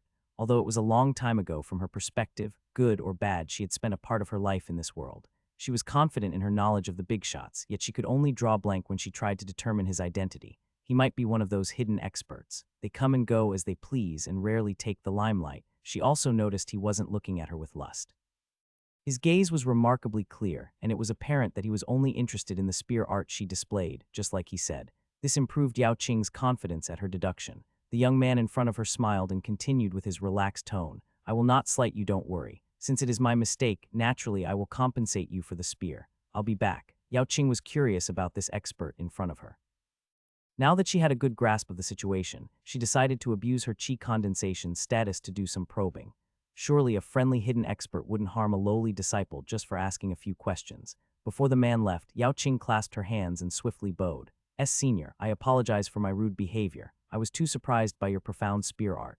Senior, may I ask the name of this spear art? And maybe your esteemed name too. The hidden expert stopped. Yao Qing couldn't see his face while bowing, and her senses were too weak in her current state. Despite that, she had confidence in her intuition to sense threats, and this hidden expert in front of her didn't exude a sense of danger. A moment later he responded, Stand up. You need to offer your name first if you want to learn someone else's. Yao Qing slowly straightened up. She looked nervous and uncertain from the outside, but inside it was the opposite. Why Yao Qing? Yao Qing, a good name. Well, Yao Qing, it is a pleasure to meet you. My name is Handa, and the spear art that I just used is one of the standard scriptures of my sect, Starfall Mountain. Yao Qing was surprised. She hadn't heard of a Starfall Mountain expert that survived the insanity of the Long Ziu. No wonder she didn't know about this expert in the previous timeline. Still, his name made her uncomfortable. Hand-to-Hand family was one of the families that disappeared. Long Ziu was the head of that family even though she didn't take their name. Unfortunately, Yao Qing didn't have a good grasp of the history of this era. In her previous timeline, she had already lost her spiritual roots and was discarded and disfigured by Shen Xing. After spending 2 decades as a wretched mortal, she had a fortuitous encounter that allowed her to defy heavens and regrow her roots. Her memory of the events surrounding the Starfall Mountain was based on hearsay. Before leaving this world, she was already trying to forget her past. Why would she study its history? Over time, she evolved into a person that would boldly keep moving forward and rather than worry about the past. Obviously, her current predicament made her feel a tinge of regret, but a tiny pebble like this would have no lasting effect on her. If I remember correctly, Long Ziu went insane after losing her family. Her son was supposed to be the peerless genius of the continent. I heard he had even created his own sword art. Handu and Yao Qing kept staring at each other. Although they were cultivators and could think really fast, the current silence between them had already reached the realm of awkwardness. Still, neither of them made any attempts to dispel it. Yao Qing never paid much attention to history.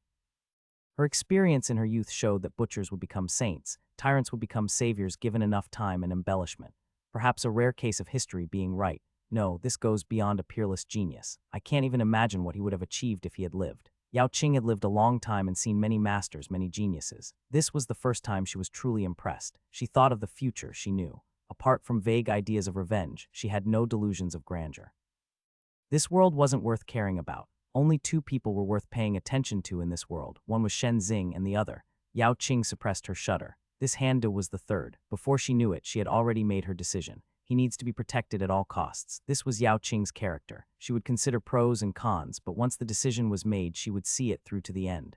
Nothing could change her mind, even if it was to her own detriment. She kowtowed without hesitation. Senior, I know I am not worthy, but please teach me. Please teach me that spear art. I promise I will follow you for the rest of my life. Please give me a chance. An awkward silence ensued. Seconds went by. Doubt started to erode Yao Qing's confidence. Now a full minute had passed, but she didn't hear a response. She didn't change her posture and just waited. Finally, 2 minutes later, she heard a short sigh. I was not planning on getting another disciple so soon. But there seems to be some fate between us. Very well. From this moment forth, you shall be my second disciple. Rise. Yao Qing breathed a silent sigh of relief. She was confident that she could become his disciple. She just didn't want to waste time trying other methods if this one had failed. She had confidence in her spiritual roots, but this world lacked the knowledge of high-purity root characteristics. The fact that he could accept her as his disciple improved Handa's image by a notch. Now I can subtly guide him around. I can earn his trust with a few on-point suggestions and increase his alertness. As long as they are ready for the silent silhouette sect, they should be able to weather the storm. Benefits we can provide for each other are endless. What about your family? I don't have a family. Handa nodded by saying I see and asked again. What about friends? Family doesn't end in blood, and it doesn't start there either. Perhaps you have a childhood friend that is like family. This line of questioning and insistence was surprising for Yao Qing. She looked at Handa. She could tell he was hiding his bafflement under his blank look. Oh right, his mother did go on an insane slaughtering spree on the continent for her family. It should be quite important to them. She hesitantly told him about Jiangxi that was like a brother to her. Under Yao Qing's baffled gaze, they went toward his wooden hut. This idiot had tried to practice after Yao Qing tended to his wounds and collapsed on the floor again.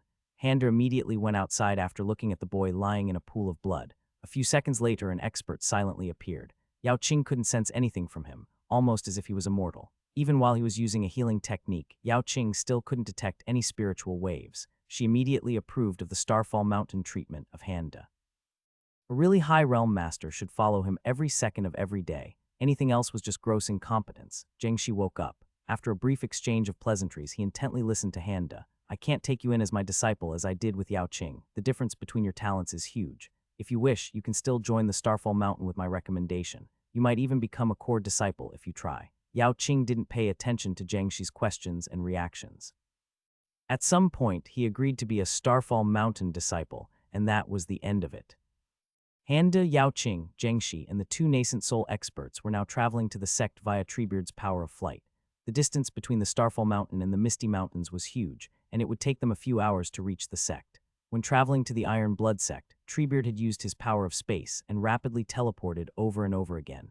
Handa didn't want to gain yet another phobia and asked for flight travel for their return trip. During the flight, Handa had equipped his profound expert act and was going through the events in his mind. He couldn't believe it when Yao Qing kowtowed and asked to become his disciple. Isn't this too fast? This script is all wrong. He was trying to scam information out of her, so he should have felt somewhat happy when it happened, but he became deeply concerned instead. He almost refused her a few times before finally accepting her. She is definitely going to use this opportunity to get resources and bail when trouble starts. I guess that's fine. As long as I can get some tips about future events, it'll be worth it. Besides, keeping her too close to me would be risky anyway. Should I limit her contact with Ningbai?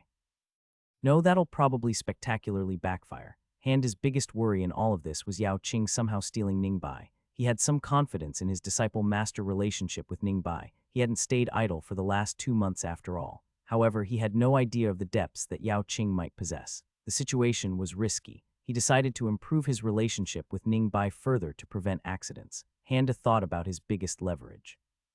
He had already killed the cockroach. He could probably instill a sense of gratitude if he mentioned it to her. I need to balance it out carefully. If the gratitude she feels becomes too heavy, she might decide to stay. Handa calmed himself down and went over his thoughts once again. Rethinking the situation improved his confidence. He had gained an early warning system. He could also encounter unexpected gains if some degree of trust could be built between them.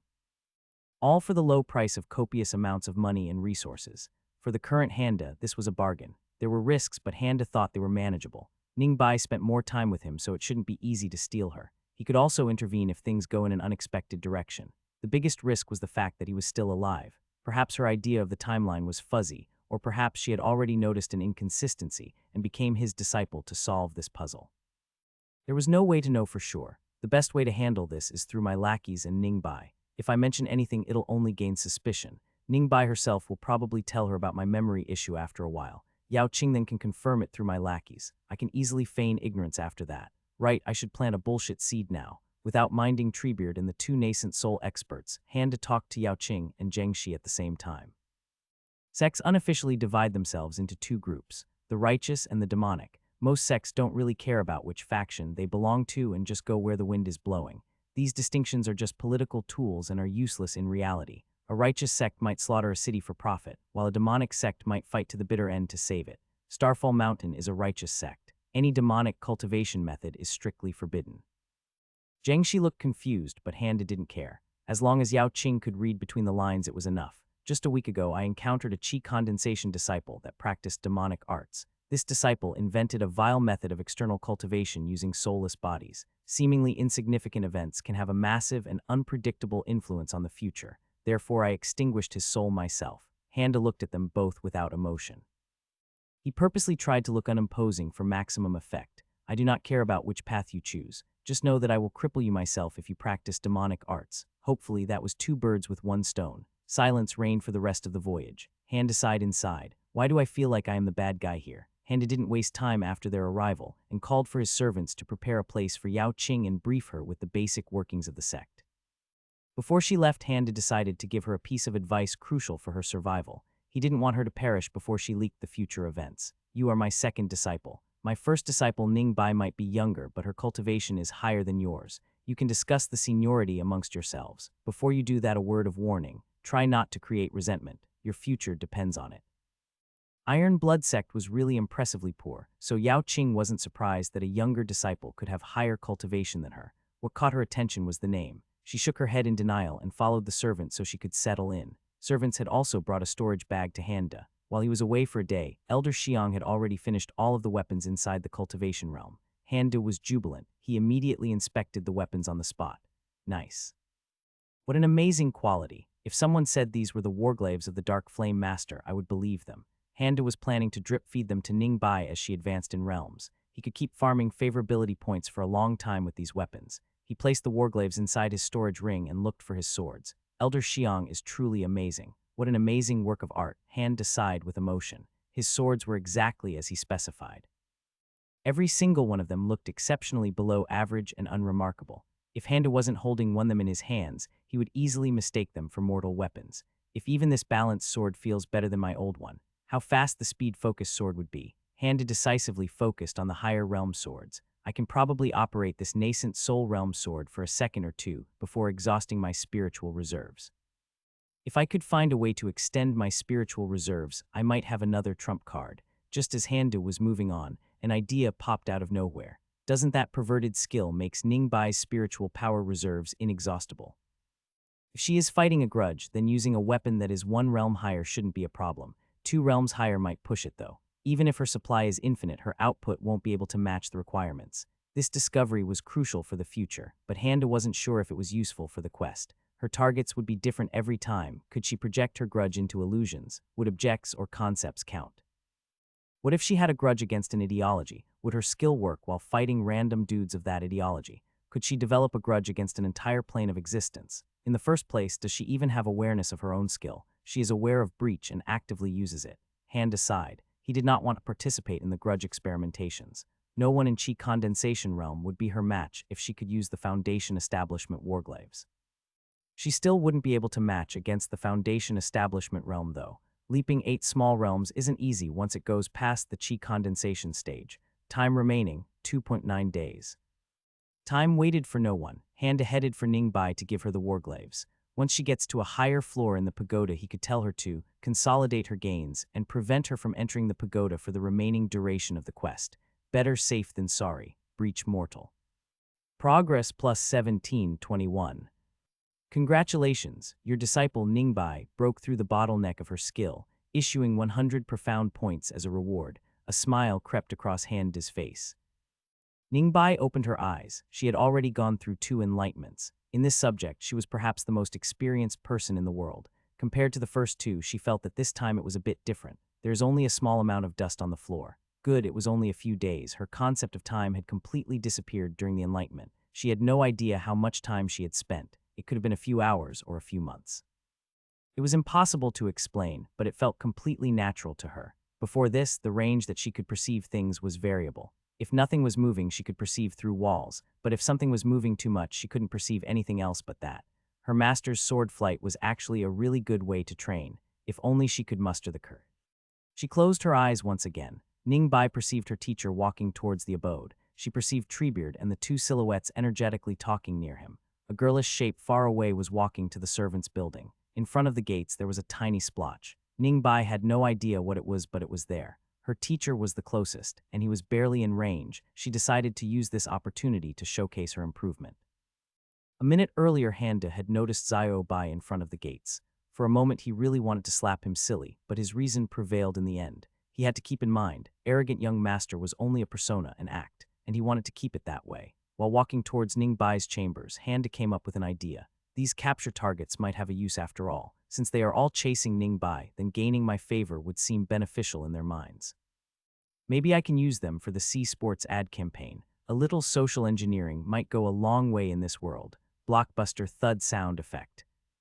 Master, the sudden appearance of Ningbai naturally left Handa speechless. In that moment of silence, he stealthily looked at her skill through a status check. Breach mortal. Progress 21. Notes: by blocking the visual senses, the user can perceive and interact with a spatial domain. Greatly increases passive relational action processing and prediction speed while active. Further effects are unknown. Good, it seems you have broken through your bottleneck. The results seem rather surprising. No, I didn't do anything. This is your own effort. Take pride in it. Seriously, I didn't do anything. When did I teach you how to teleport? I wasn't even in the sect yesterday. Handa didn't let his thoughts disturb the hidden expert of facade. Although it was more flexible than the profound expert series, he still needed to practice some restraint. He didn't linger and ask details in a way that would impress her. How much can you interact with it? This question widened Ningbai's eyes. She nodded as if she had comprehended something just now. Yes, I interact with it, but it is difficult to describe. I can move, but sometimes it feels like time stops for everything but me, and sometimes it is the opposite. Sudden appearance plus the skill description had already given Handu a good idea. He was pretty confident that it was a blink-type sub-skill, but her description meant it was more than that. He further probed. Can you choose or influence this passage of time? I couldn't at first, but now I think I can. Yes, if it is a short period, I can. Handa had no words for the MC cheats this girl was getting. Just one of them would be enough for any kind of MC to soar through the heavens, but this girl just kept getting new ones. Handu ignored his momentary envy and concentrated on Ningbai instead. Show me. In just 10 short minutes, they were able to determine the rough parameters of her skill, just like Handu had first suspected she could teleport around. Technically, it wasn't teleporting. She was entering and exiting a spatial domain. When inside the domain, she could affect the flow of its time. From the outside perspective, her exit could be instant or could be a few seconds later. She didn't even need to move. She could dodge an attack just by disappearing into thin air and reappear a moment later. Her awareness wasn't affected at all. She was like a fish in the water. The only downside was the cooldown after exiting the domain. She couldn't enter it again for a few seconds afterward, but that was negligible. What a disgusting skill. This is simply broken. While feeling nausea due to the breach skill, Handa was also somewhat concerned on the inside. The description said a spatial domain but didn't elaborate further. At first Ningbai could tap into it, now she could interact with it. Was this domain something naturally occurring? Handa had no way of knowing, and he also didn't want to scare Ningbai for baseless reasons. If there was an issue, the system would have mentioned it by now. There was no need to worry. With this, she really might be able to get to higher floors. If she could use the Foundation Realm weapons, then she could reach the 11th floor. The last 2 floors should be a major realm difference, not that easy to jump through that one even with multiple cheats. Handa decided to give it a try. Ningbai was an MC and she had maximum luck. It would be extremely hard for her to get injured in the pagoda. Higher floors would probably one-shot her anyway, and that would mean she'll get teleported to safety. That's enough for now. You just broke through and need some downtime. Sometimes you'll need to stand still in order to advance later. I know you want to go to the pagoda now, but don't. You'll need to rest for today and attend to your other duties as my disciple. Ningbai was bewildered, but obediently continued listening to Handa. While taking a stroll at the Misty Mountains, I have encountered a promising individual by chance. Although her talent isn't as good as yours, her will is extraordinarily strong. Handa instructed Ningbai to meet Yao Qing and to teach her the master-disciple acceptance ceremony. He purposefully didn't give any negative or positive suggestions to Ningbai. If he gave a negative impression of Yao Qing, it might give ammunition to Yao Qing against him. If he gave a positive impression, it might make Yao Qing's job easier if she wanted to steal Ningbai. I guess I should refrain from showing favoritism to Ningbai in the future as well. She might be young, but she isn't stupid. Any odd behavior might arouse her curiosity towards Yao Qing. After sending Ningbai away, Handa looked for Treebeard. The nascent soul experts were still waiting with him. It was a good thing that these lackeys had some brains and waited for further instructions from him.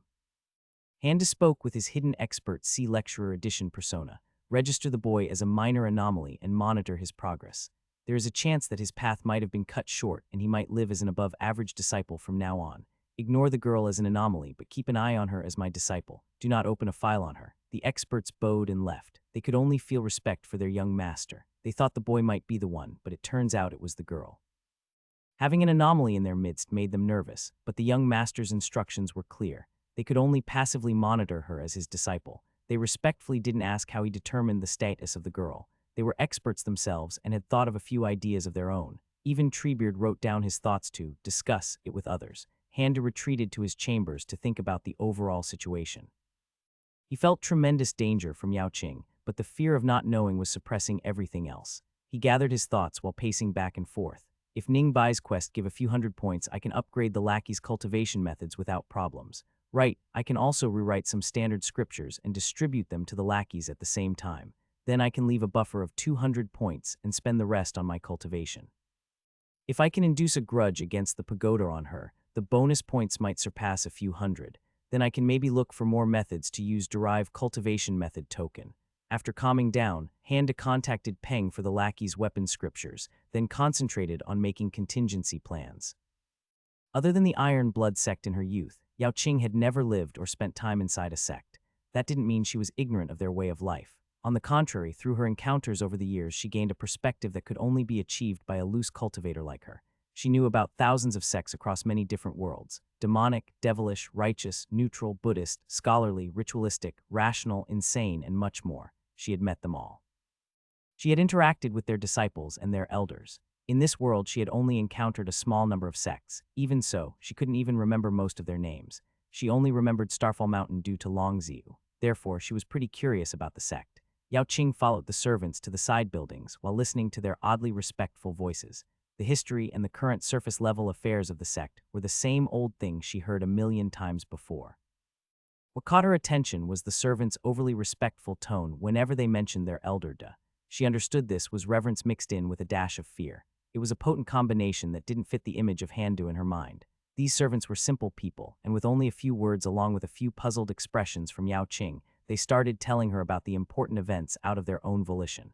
Most of it was just gossip, to Yao Qing's dismay.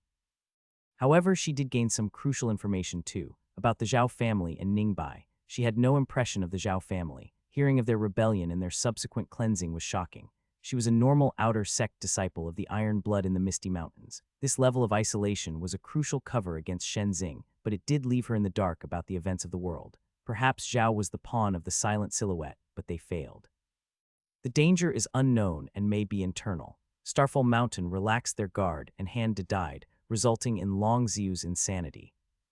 Yao Qing was determined to raise the vigilance of the Starfall Mountain, especially of the Handa's people. This was both helpful to Handa and herself. She didn't dare believe that the boy Handa killed at the Brass Stallion City was Shenzing. Although timing seemed to fit perfectly, it didn't fit the timeline she knew. It was better to act as if he wasn't dead until she had irrefutable evidence. When it came to Ningbai, she had to admit she was nervous. Although it was a very rough version, listening to the story about her acceptance and her duel completely eased her mind. This Ningbai was actually using warglaves, who would use those incredibly useless weapons, and she wasn't even using one but using two. Dual-wielding these increased their difficulty tenfold. Even mastering single warglaive was a futile effort. It required mastery of many different weapons. At times it acted like a spear, other times like a sword or even a dagger. You could use it like a shield or an axe. The more you learned about it, the more you would realize how lacking you were. It required tremendous awareness too, otherwise it was a massive liability. As Yao Qing was going through her list of why warglaive are stupid and 200 reasons why you should not use them, servants told her of Ningbai's achievements in the Black Pagoda. When she heard Ningbai reach the 7th floor on the first day, and that no one else could surpass the 3rd floor 2 weeks later caused her to narrow her eyes. A hidden expert like Handa obviously wouldn't have a simple disciple. Although these servants didn't know what cultivation method she used, this conversation still completely convinced her. The differences between the images in her mind and this Ningbai was just too huge. Her name was a simple coincidence. In the first place, she was supposed to be living in a hidden realm and only come out hundreds of years later.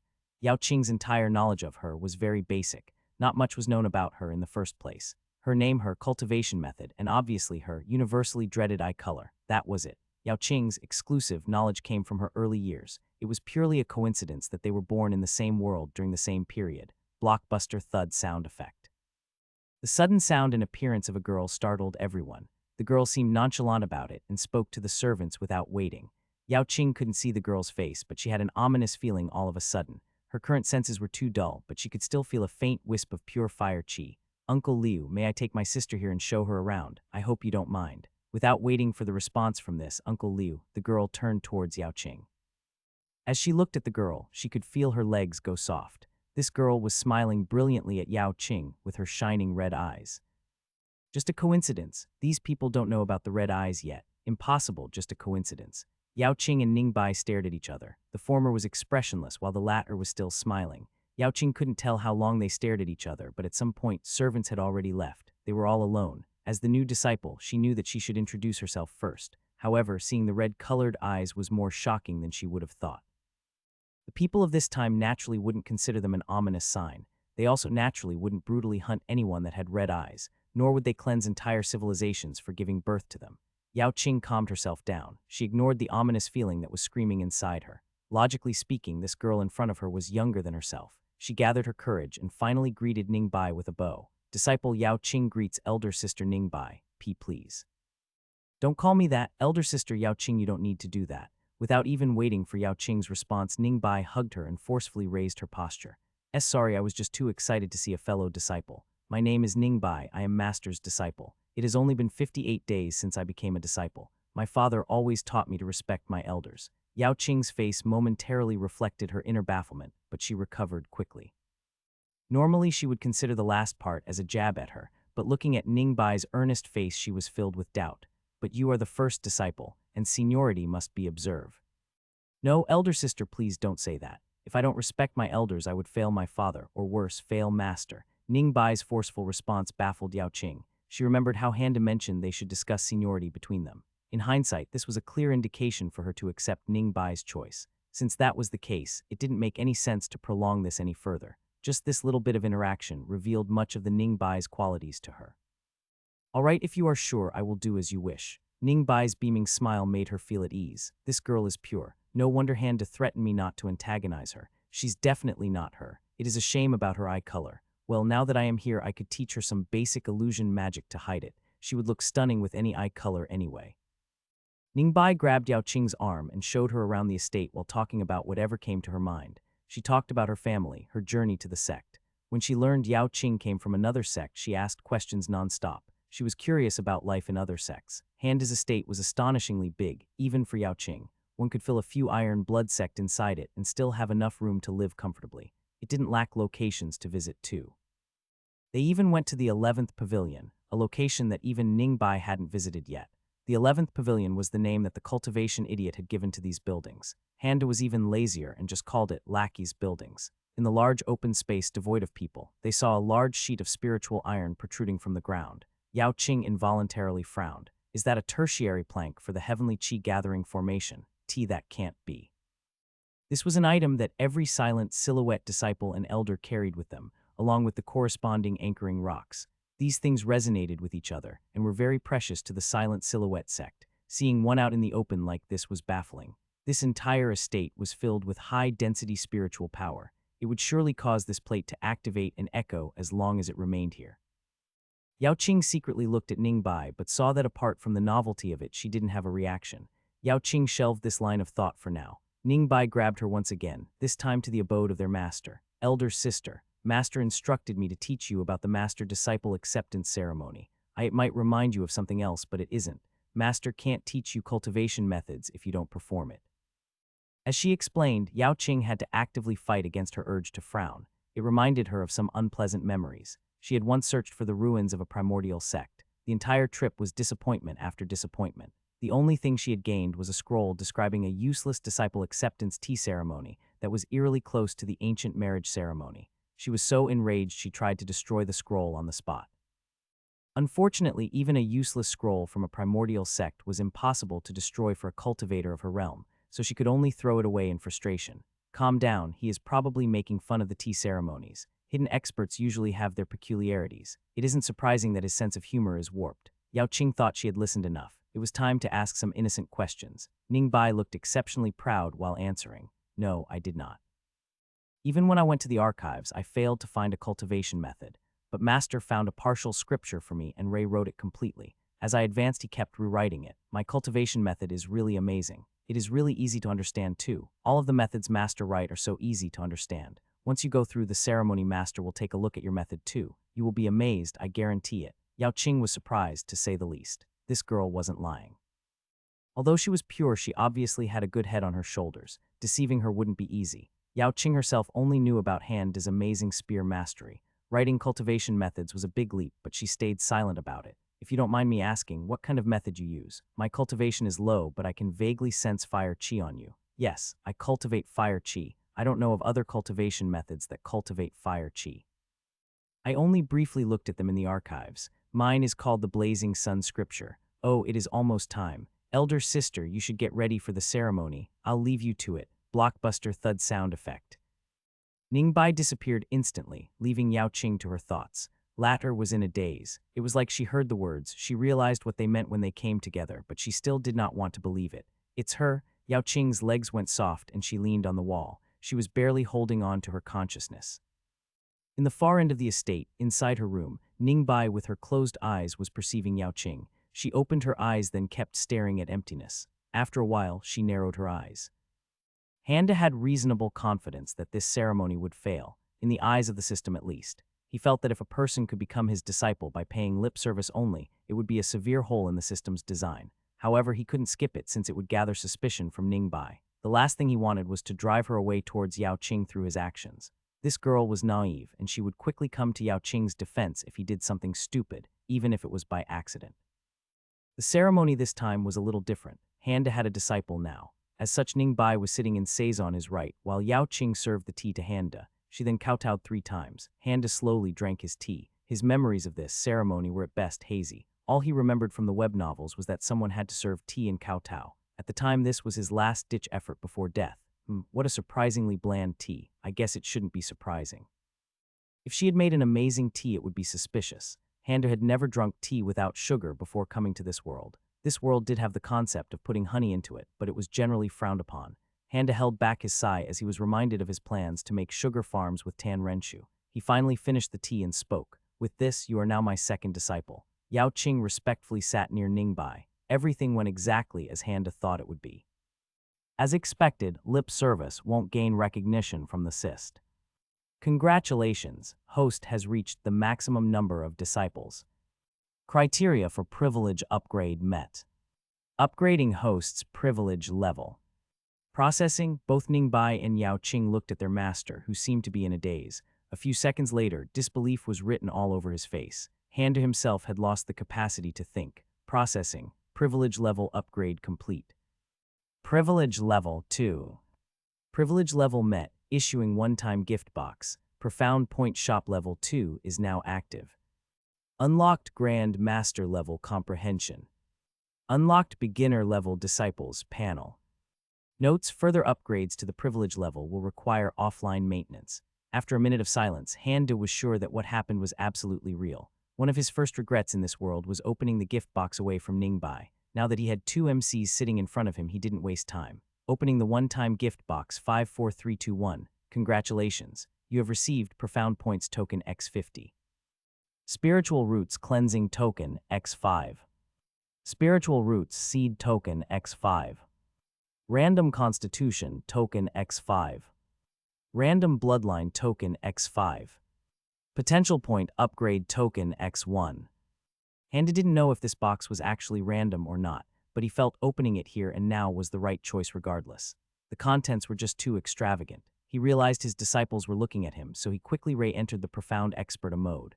Now that you are my disciple, I can pass cultivation methods to you. Normally, I would give you something appropriate to your talent, but it seems that won't be necessary as your current method is well suited for you.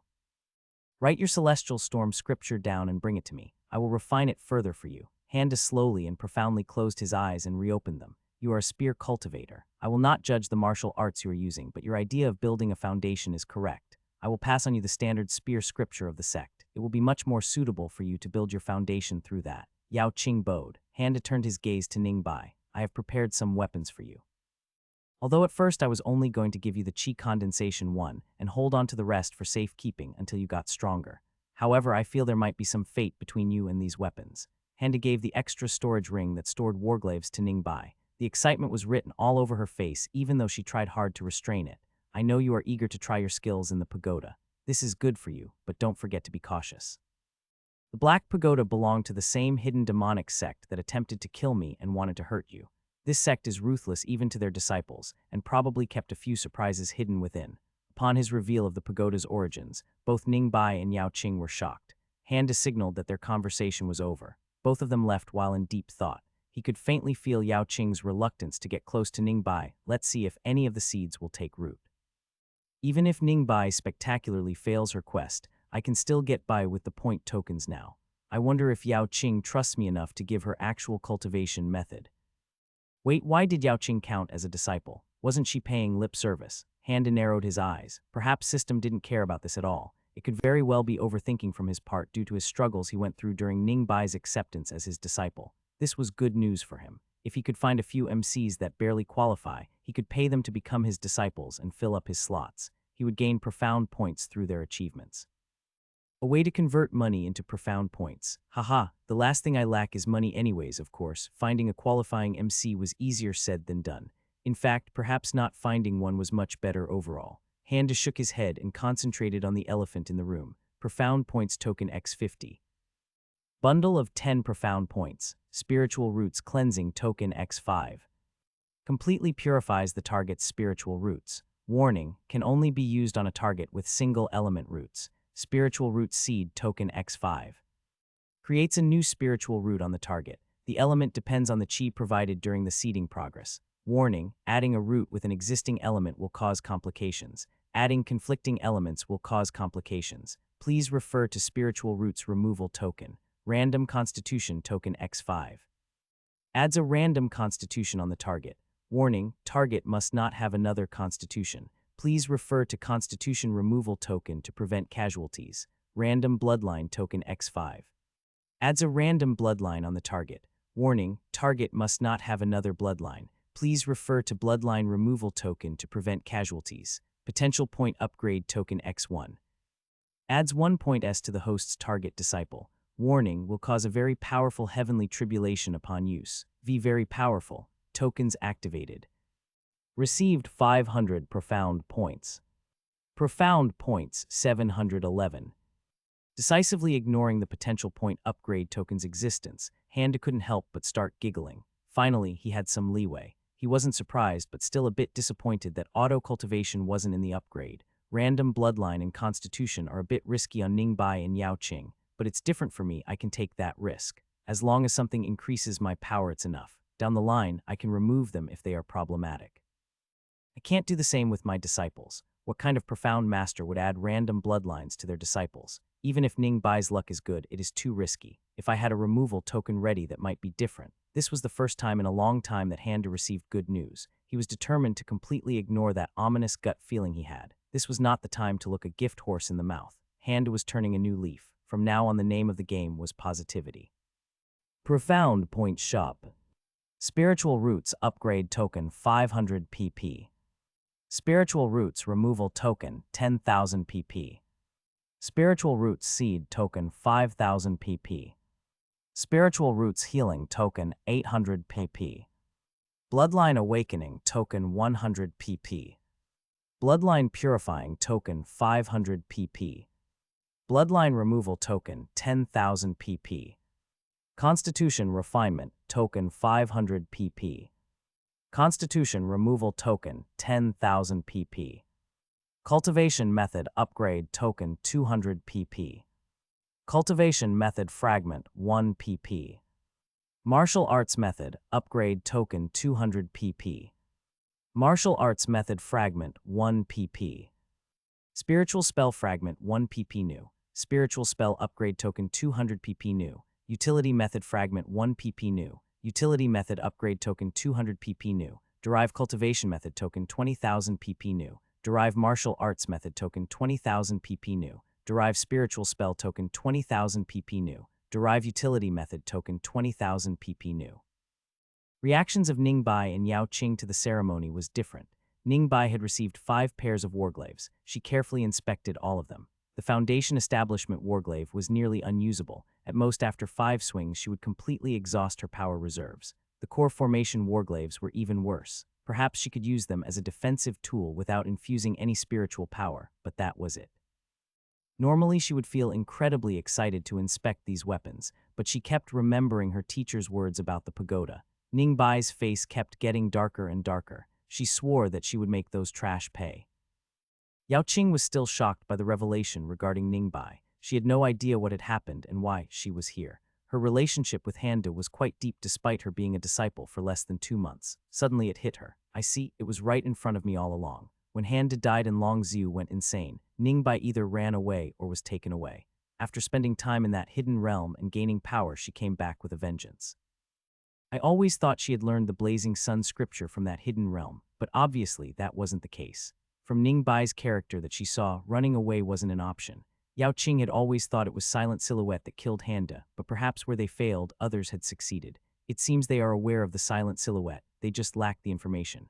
But now the problem isn't them, but the ones that target Ningbai. Her thoughts couldn't help but jump back to her nemesis. Shenzing's death seems more and more real. Perhaps he was right. The insignificant me didn't go to the Brass Stallion City. Shenzing couldn't target me and turned to Ningbai instead, causing him to provoke Handa. Yao Qing smiled bitterly. What my life could have been if I hadn't visited the Brass Stallion City the first time.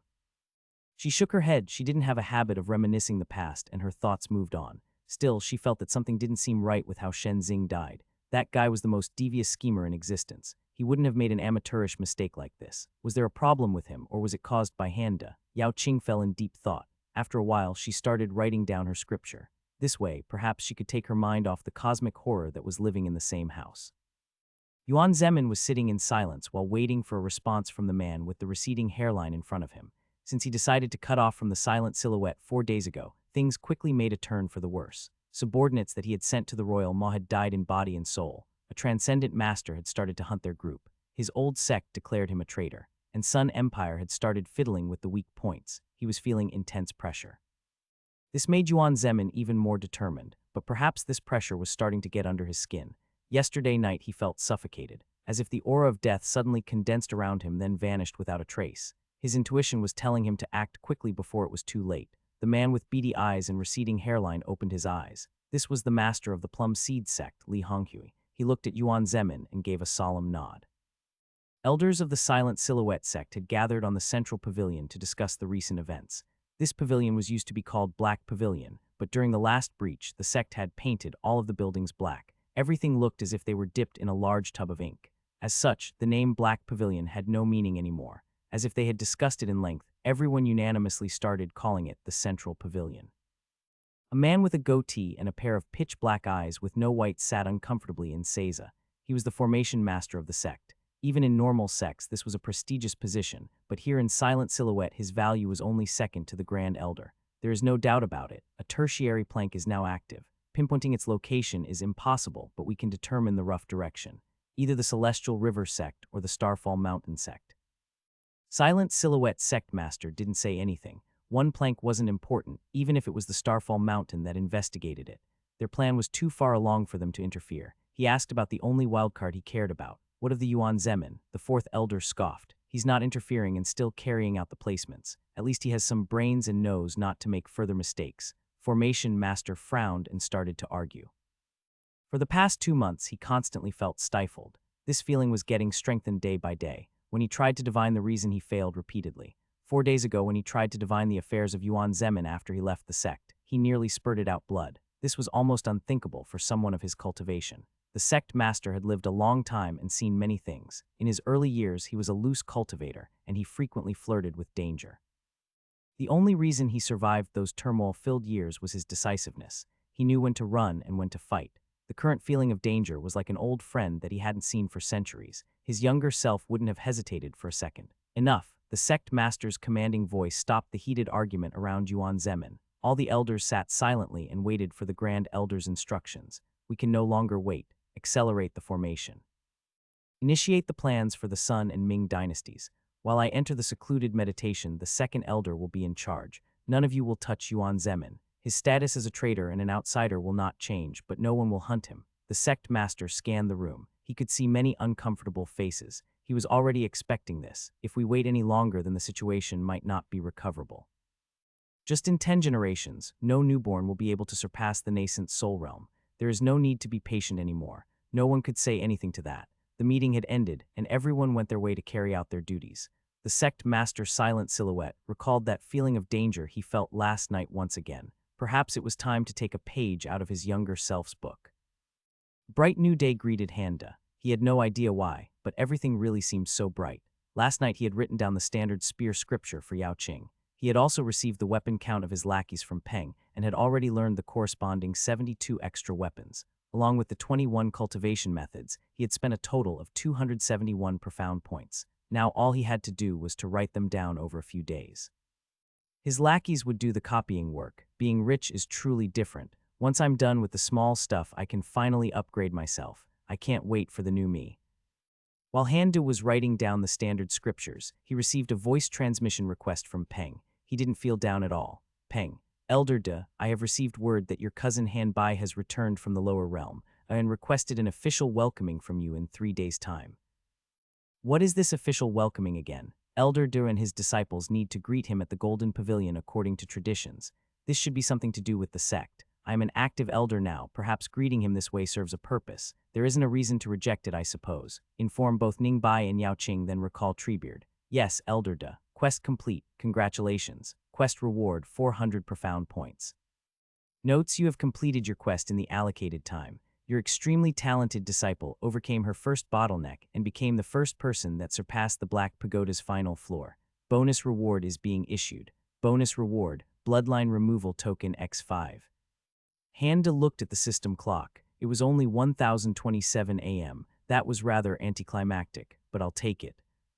While Handa was inwardly concerned about Ning Bai's cheats, Yao Qing was outside of the Black Pagoda, looking at the scoreboard with her expressionless face. She had already tried the pagoda herself, but she couldn't surpass the 5th floor. Even then, she had already taken the 2nd place on it. To her, Ning Bai passing the final floor was only natural. While she was thinking that, a smug-looking Ning Bai exited the pagoda. Everyone in the perimeter of the pagoda was gawking at her. It was a natural response. Everyone else was stuck on the 3rd floor at best, but she had passed the 13th already. Ning Bai was slowly getting used to being the center of attention, but the current situation still managed to make her uncomfortable. She quickly searched for someone in the crowd while doing her best to ignore the slack jaws in front of her. After spotting her target, she immediately smiled and ran towards Yao Qing. Elder sister, look, I finished it. Yao Qing could only stiffly smile towards Ning Bai that had already grabbed her arm. Handa spent the next few days writing down standard scriptures. The only noteworthy change in this routine was acquiring Yao Qing's cultivation method. She really gave him the complete Celestial Storm scripture, much to Handa's delight. This meant that his hints weren't in vain, and a flimsy trust was established between them. All he needed to do now was to build on top of this good start and wait for her to drip information about future events. Yao Qing herself was shocked at Handa's abilities. She considered her comprehension to be near the top. It was her strongest suit after her iron will. Still, it took her many years to increase her comprehension of the Celestial Storm scripture to her current level. Yet in one night, Handa had rewritten the entire scripture. She was baffled how easy it was to understand both scriptures that she received. Starfall Mountain's standard spear scripture was nothing if not comprehensive, yet everything was laid out in an incredibly straightforward fashion. She was certain that this was the spear art that Handa displayed when they first met. In some ways, it was even better than her azure lightning spear. Although she alternated between the martial arts and cultivation methods, the study of the celestial storm scripture was her primary goal. Yet anytime she did that, her heart was getting more and more unsettled. She even momentarily suspected that Handa already had prepared this long before they met. But that was impossible. She had only found this scripture 5,000 years in the future, from the ruins of an ancient sect that was on another world. It was impossible for Handa to know of it. Even knowing the name of it should have been impossible. The implications of this caused her to shudder. She spent these last few days studying the scriptures almost religiously. At times, Ningbai would come to her room and grab her away to wander around the sect. She realized she lacked the ability to say no to Ningbai. It took him 3 days and 3 nights, but Handu had finally finished writing down a total of 86 martial arts and 22 cultivation scriptures. It was just in time too. Today was the day of the lecture. I guess I need to do that official welcoming thing at the pavilion first. The Golden Pavilion was used to receive the delegates from other powers around the continent. It really was covered with gold. Although ordinary gold was a worthless metal for cultivators, it still looked nice, so it was a common decorative material. For mortals, gold would show off their wealth. For cultivators, it would show off their tolerance and their desire to find common ground. Handa equipped his arrogant young master of form. It was the time, and he wanted to get this over with as soon as possible. After calling for Peng and his disciples, he headed for the main courtyard. Old Peng had good senses. He immediately left after receiving the scriptures. Yao Qing was new, so she couldn't read Handa's mood, but Ningbai was different. Once she realized her master's impatience, she understood the situation right away. Without delay, she tried to defuse it. Master, the weather today is really good. It has been a while since we walked around the sect. Maybe we should walk to our destination. Under Yao Qing's puzzled gaze, Handa shook his head. The distance between Handa's abode and the Golden Pavilion wasn't small. They were nearly at the opposite ends of the sect. No, sooner this is over the better. Handa really wanted to play with his tokens as soon as possible. He removed his speed-focused sword from his storage ring and let it hover. He admired its extraordinarily ordinary looks once again. Ningbai took a deep breath and closed her eyes before hopping on the sword. Yao Qing was completely mesmerized by the sword, but she quickly followed Ningbai. Even the concealed treebeard was surprised at the sword. Handa's spiritual power exploded inside the sword. Their journey was near instant. Under a few seconds, they reached their destination, Breach Mortal. Progress plus 122. It wasn't as bad as I remembered. Maybe I'm getting used to it. Or maybe this sword is slower than I thought. No, that is impossible. Elder Xiang wouldn't make a mistake like that. While Handa was in his own world without paying attention to anybody else, Ningbai's face was unsightly. This was even worse than she remembered. Although the flight was short, the burden on her breach skill had increased tenfold. She realized in horror that she couldn't close or open her eyes to ignore it anymore. She had to experience it fully, one way or another. She forced herself to act normally. She couldn't display a weakness in front of her elder sister. Yao Qing was in shambles inside. If it wasn't for her iron will, she would have already passed out with foam coming out of her mouth. This was the result of the cultivator's speed surpassing the limitations of their realm. However, the effect shouldn't have been this exaggerated. She gave up on that line of thought and focused on acting normally. Neither Handa nor Ningbai was displaying any symptoms, at least as far as she could tell. In this state, just walking normally was an ordeal. Handa ignored the commotion and the crater he created with their landing. Today he was the arrogant young master of the sect. He wasn't courteous. He directly sat on the lead spot while ignoring everybody. Ningbai and Yao Qing took their place on his side. It didn't take long for Hanbai to arrive. Beside him was a woman in the 9th stage of qi condensation, wearing gray robes and a gray veil. The robes were obviously meant to hide her figure, but Handa suspected this guy made them just loose enough so that her curves would be noticeable. The veil was blocking everything but her green eyes and the delicate eyebrows. Handa held back the urge to roll his eyes and looked at his cousin. True to his name, this guy had nearly shining white skin and a delicate-looking face. Although he was in his mid-20s and he was a member of the Han family, it didn't look like he made an effort either in martial arts or in cultivation. Handa sympathized with him on this part. Cultivation was truly boring. If he was reincarnated in this family instead of transmigrating, he probably would have looked like the Hanbai here. Still, the initial stage of foundation establishment at his age wasn't that bad. It was his bad luck that the cultivation idiot was the genius of his generation. Hanbai and the woman arrived in front of Handa and his disciples. Although he asked for a traditional welcoming, Hanbai didn't seem to bother with it and just sat down without following the etiquette. "Cousin, long time no see. I hope you don't mind this. Aunt Longziu pushed this on me. Normally, I wouldn't even participate in these things, as you know. Handa looked at his cousin that was showing his pearly white teeth. He kept his silence and just nodded at him.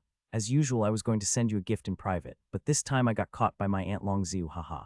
Henbai gave a hollow laugh but continued. Handa couldn't help but raise an eyebrow. As usual, well, this time's gift is a little special. I didn't know you had taken a disciple until I talked with Aunt Longziu. Well, anyway, TADA, your gift. Isn't she amazing? Henbai made an exaggerated TADA. With both of his arms and pointed towards the beauty with the green eyes. It took Handa a few seconds to comprehend what was going on. He felt his disciple's stares on him. In his memory, the cultivation idiot was truly obsessed with cultivation. He didn't have memories of interacting with his cousin, let alone his gifts. Handa inadvertently displayed his inner thoughts with his dubious expression. Oh, come on, don't be like that. I think you should trust my judgment after that crystal lotus and the old prayer beads that I gave you. Prayer beads. Prayer beads, Hanbai was uncertain, but he decided to humor his cousin. Yes, the old prayer beads, you didn't even want it at first. Didn't you say it sat on your abode for a few years? That was what, 2 years ago? Handa was baffled. The elephant in the room was obvious. Is he really talking about the godly item that killed the cultivation idiot? Treebeard, seal the area off. Under Hanbai's puzzlement, a formation appeared and cut off the area from outside observers. Handa looked at the woman near his cousin. Treebeard quickly understood and led her away. Once she was outside the formation's, Handa spoke. Now, my dear cousin, where did you find those prayer beads? Explain to me as if I'm hearing it the first time. Hanbai opened and closed his mouth a few times. He looked at Handa, then his disciples, then back at Handa again. It wasn't that this was a secret. He was just surprised at these turn of events. In the end, he did as Handa told. They were just old prayer beads that I found in an abandoned building. I'm not even sure where that was. It was in the middle of the mountains. I only took them on a whim. Once I found out they helped with cultivation a little, I thought I'd give them to you. Handa removed the crystallized tenacity from his storage ring and showed it to Hanbai and asked him if the beads were similar to this one. It does look like it, but I'm not sure. I haven't seen the thing in years. Hanbai shrugged. He was curious where this was going. Does anyone else know about these prayer beads? No, it was just a small gift. Why would anyone else know about it? Hanbai was still playing. He would have to be an idiot to not realize the importance of the prayer beads at this point. Handa sighed without holding back. Damn, this guy was afraid he would have to cultivate if he showed the prayer beads to someone else, so he sneakily gifted it to the cultivation idiot. He killed his own cousin because he didn't want to cultivate. Did you gift other things to me? You mentioned a crystal lotus as well. Of course I did. Don't I bring you gifts from my travels? Henbai smiled brilliantly and started counting some of his gifts over the years. On the side, Ningbai was very attentive. She had recognized the bead from the brass stallion auction. Connecting the dots between her master's lost memories, the attack, and the prayer beads in question didn't take long.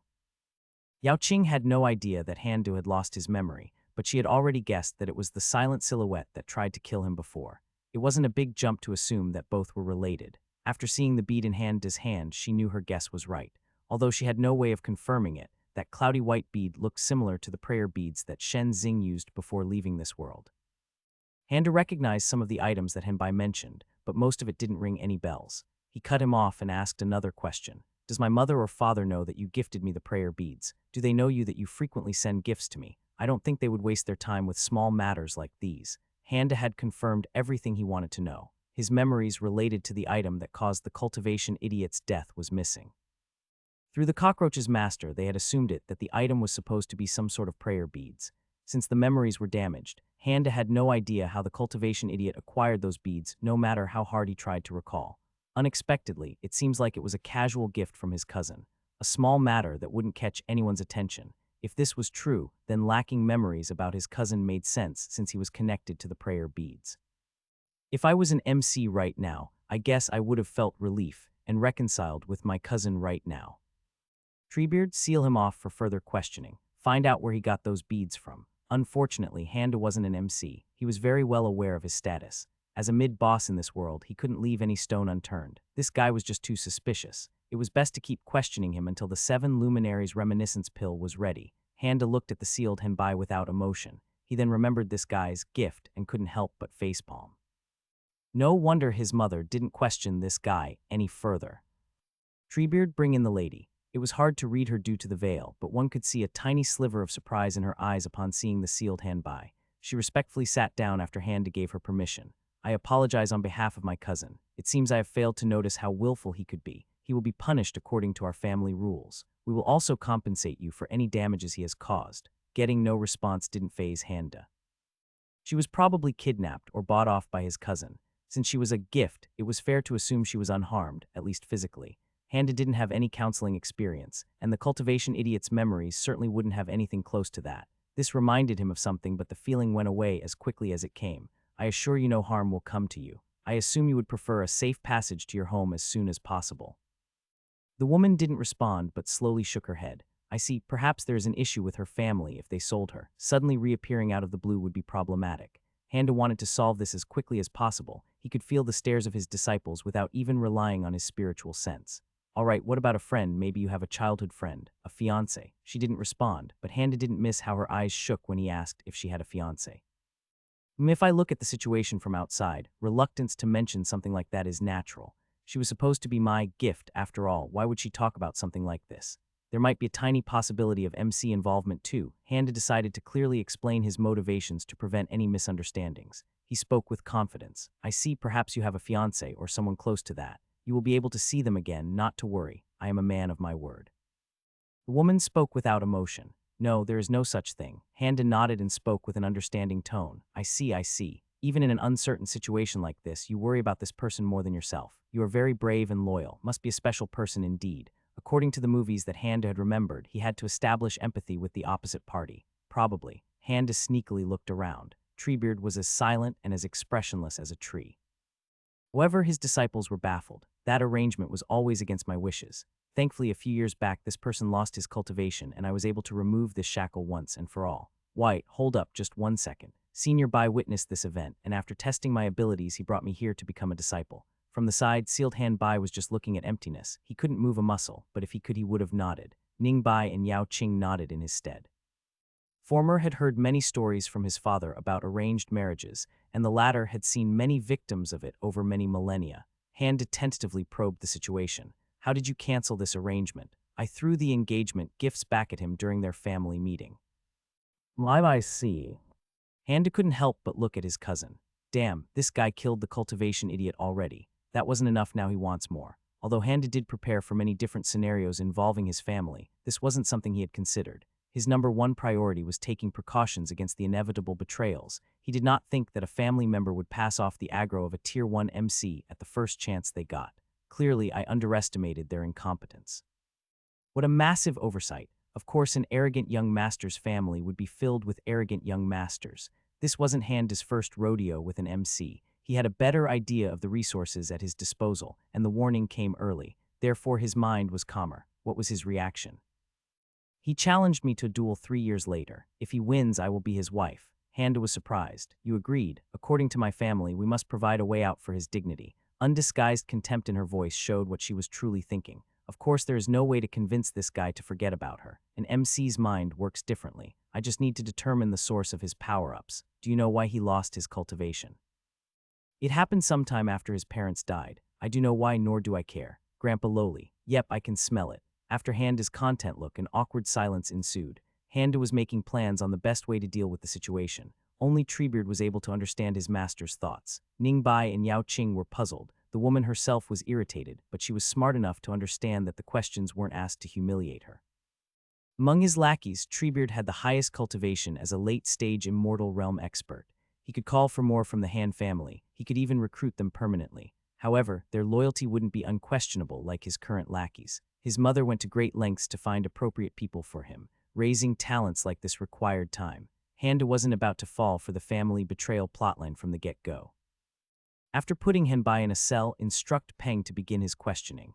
Then take another immortal realm and go to this lower realm and find this potential anomaly. He most likely has an entity guiding him. Do not engage, only observe. Report back after discovery. Treebeard bowed, dispelled the formations, and took Henbai away. Handa nodded in satisfaction, then he saw the woman was still there. He hadn't considered what to do with her yet. She is in her early 20s. Ninth stage at that age can only be called below average. I guess living in a lower realm lowered her cultivation speed though. Status check was always free. Handa was also curious about the stats from the people of lower realms. This was a good opportunity. Name, Jin Shu. Race, human 100. Gender, female. Age, 23. Cultivation, Qi condensation 9, 1324.74. Constitution, none. Bloodline Ancient Four-Winged Butterfly, Mutated Parasitic, 71.23. Roots Wood 14 Sealed, 63. Potential points total, 8 sealed, 30. Will 3-8. Talent 1-4. Comprehension 3-10. Luck 1-8. Cultivation Methods. Blossoming Dream Mortal. Power Extremely Weak. Mastery Intermediate 4-8. Stage Chi Condensation 9-13. Martial Arts Methods. Flowing Roots Mortal. Power Extremely Weak. Mastery Intermediate 2-8. Expand to view more. Fate. Cannon Fodder Sealed. Notes. Potential sealed by the bloodline. Becoming a disciple will unlock a limited timed quest. If failed, disciple status will be automatically removed. Cannot be accepted as a disciple if bloodline reaches 100 estimated time, 35.247415 years. Not bad, there is a good chance that I can scam H. Wait. Can I even accept her as a disciple now? His initial disciple limit was 2. He had only learned of that number because it was indirectly mentioned through a quest. After his privilege upgrade, he had heard of the beginner-level Disciples panel, but he hadn't checked it out yet. Disciples panel.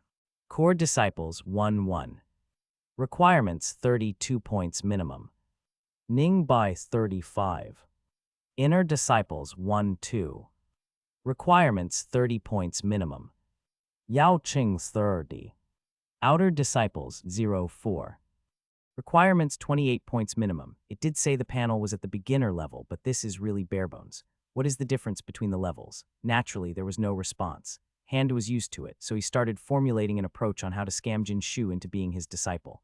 While Handa was reading her status, looking at the disciples panel, and formulating a plan, from Jin Shu's perspective he looked as if he was ogling her.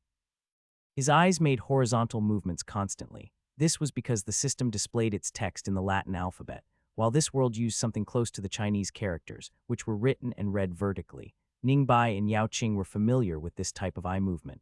During Yao Qing's ceremony, Handa did the same movements for nearly 5 minutes, although at that time he was looking at nothingness. Finally, after a few minutes of silence, Handa spoke while directly looking into Jin Shu's eyes. Your ancient four-winged butterfly bloodline is impressive. It is unfortunate it mutated and became parasitic. Jin Shu's eyes shook. Her father had spent nearly all of his resources into unlocking her bloodline. After her parents died, the family hadn't abandoned her purely because of the potential that the bloodline represented. Handa continued, I'm sure you felt it. Your bloodline is getting stronger and stronger with the passage of time. It wasn't your imagination that you've been getting slower and slower to advance. Since you've come to this higher realm, you must have some ambition. I'll be blunt. With your current skills, you will be able to enter a mid-level sect and enjoy the life of an average disciple. If you were a child, you would be able to enter Starfall Mountain and stay here as a below-average disciple, but unfortunately, you are too old. Jin Shu's eyes wavered and she involuntarily looked down. She was prepared to get rejected but didn't realize her situation was this bad. In her realm, she was an unrivaled genius after all. That said, if your bloodline were to be removed, your potential would explode. Then any sect would be begging for you to join them, Starfall Mountain included. Handa let the silence linger for a moment. He wanted his words to have the full effect. You or your family may have spent enormous resources at awakening your bloodline, but right now it is a noose around your neck. I would suggest you remove it as soon as possible. Jin Shu's bitter smile was visible even behind a veil. I cannot remove it even if I wanted to. It is already past the 6th stage. Ning Bai had no idea what the 6th stage represented. She was generally ignorant about bloodlines. Yao Qing, however, was different. She knew Jin Shu's fate would be a slow and painful death the moment Handa mentioned that her bloodline mutated and became parasitic. It was a cruel torture that only insane sects would use. In a righteous sect, the most merciful treatment would be a swift death. Although normal bloodlines could be removed easily when they were below the 4th stage, removing a mutated one that was past the 3rd stage was nearly impossible. Handa continued with confidence. This was the final stretch. I can remove your bloodline. However, doing so is extremely complicated. It requires complex and precise calculations that involves many factors. It also depletes a tremendous amount of my own strength. Therefore, I will only use such a method on a direct disciple. Handa smiled. As I said, if your bloodline were removed, your potential would explode and every sect would beg for you to join them, Starfall Mountain included. Your potential would be similar to that of Yao Qing here. Handa looked at the Yao Qing who was staring at him with disbelief. He kept his slight smile and stood up. Take your time to decide. Ning Bai, Yao Qing, escort this lady around the sect. Show her around. If by the end of the day her decision is made, bring her to my abode. Hand was standing in front of the spiritual iron sheet that he had lodged into the ground. A week had already passed since his first lecture. These experts had worked tirelessly. It was obvious from the report that their work wasn't fruitless. 59 subjects. At least 13 showed consistent anomalous behavior. 3 already disappeared and cannot be found. 5 died, but the bodies of 2 disappeared. I did not expect there to be this many. He knew that a big chunk of this was probably false positives, and some of it might end up being minor MCs like that Zhengxi. However, if there were 2 or 3 Yao Qing level MCs out there, that would be a tremendous success for his re-education program. A deeply, deeply concerning success. Keep observing all of them. For the ones that disappeared, assign higher realm experts. They most likely had an entity that detected the observers, or an item that did the equivalent. Wait for a few weeks, then acquire the dead bodies. If those 2 reappear, continue observing. Pay special attention to those that are blessed with luck and keep your distance. Their luck might drag you in and make them aware of your existence. Remember, only interfere if they take action against the Han family or the Starfall Mountain sect. If you do interfere, make sure the force is at least 5 major realms. After dealing with the report, Han started his lecture. This time the focus was on reducing the damage that the family members may cause through their interactions with the anomalies. Treebeard was in the audience, and he had already informed others of the potential MC in that lower world. Although Han did not notice it, the tension was high among the lackeys. The lecture was nearly over. The main theme of the crisis protocols revolved around the things Yao Qing had said before he made contact. Lackeys themselves didn't know about the source. After some nightmare scenarios, Han gave some general orders. As you can see, we need a pattern that would allow us to passively observe without attracting attention. No one is to get near the Red Stone Basin. To anyone else, Red Stone Basin is an empty scar, and there is no such sect called Silent Silhouette. Movements of the sect master and the family head must be observed at all times. If they leave the sect or the family estate, I want to know. Also, do keep a note of the highest cultivation base after they leave. Make a file on the high-profile ones. After the QA session, the lecture was over. Before Handa left, as per his orders, Peng informed him that his parents had left the sect grounds 6 days ago, their destination unknown. Handa walked back to his abode with a frown. Under normal circumstances, his parents wouldn't leave at the same time for 6 days straight. They were the backbone of their respective organizations after all. Longziu was high up in the sky, looking down at the bloodshed below. This was the 37th sect she had visited in the last 5 days. A transcendent expert with bushy eyebrows tentatively approached her.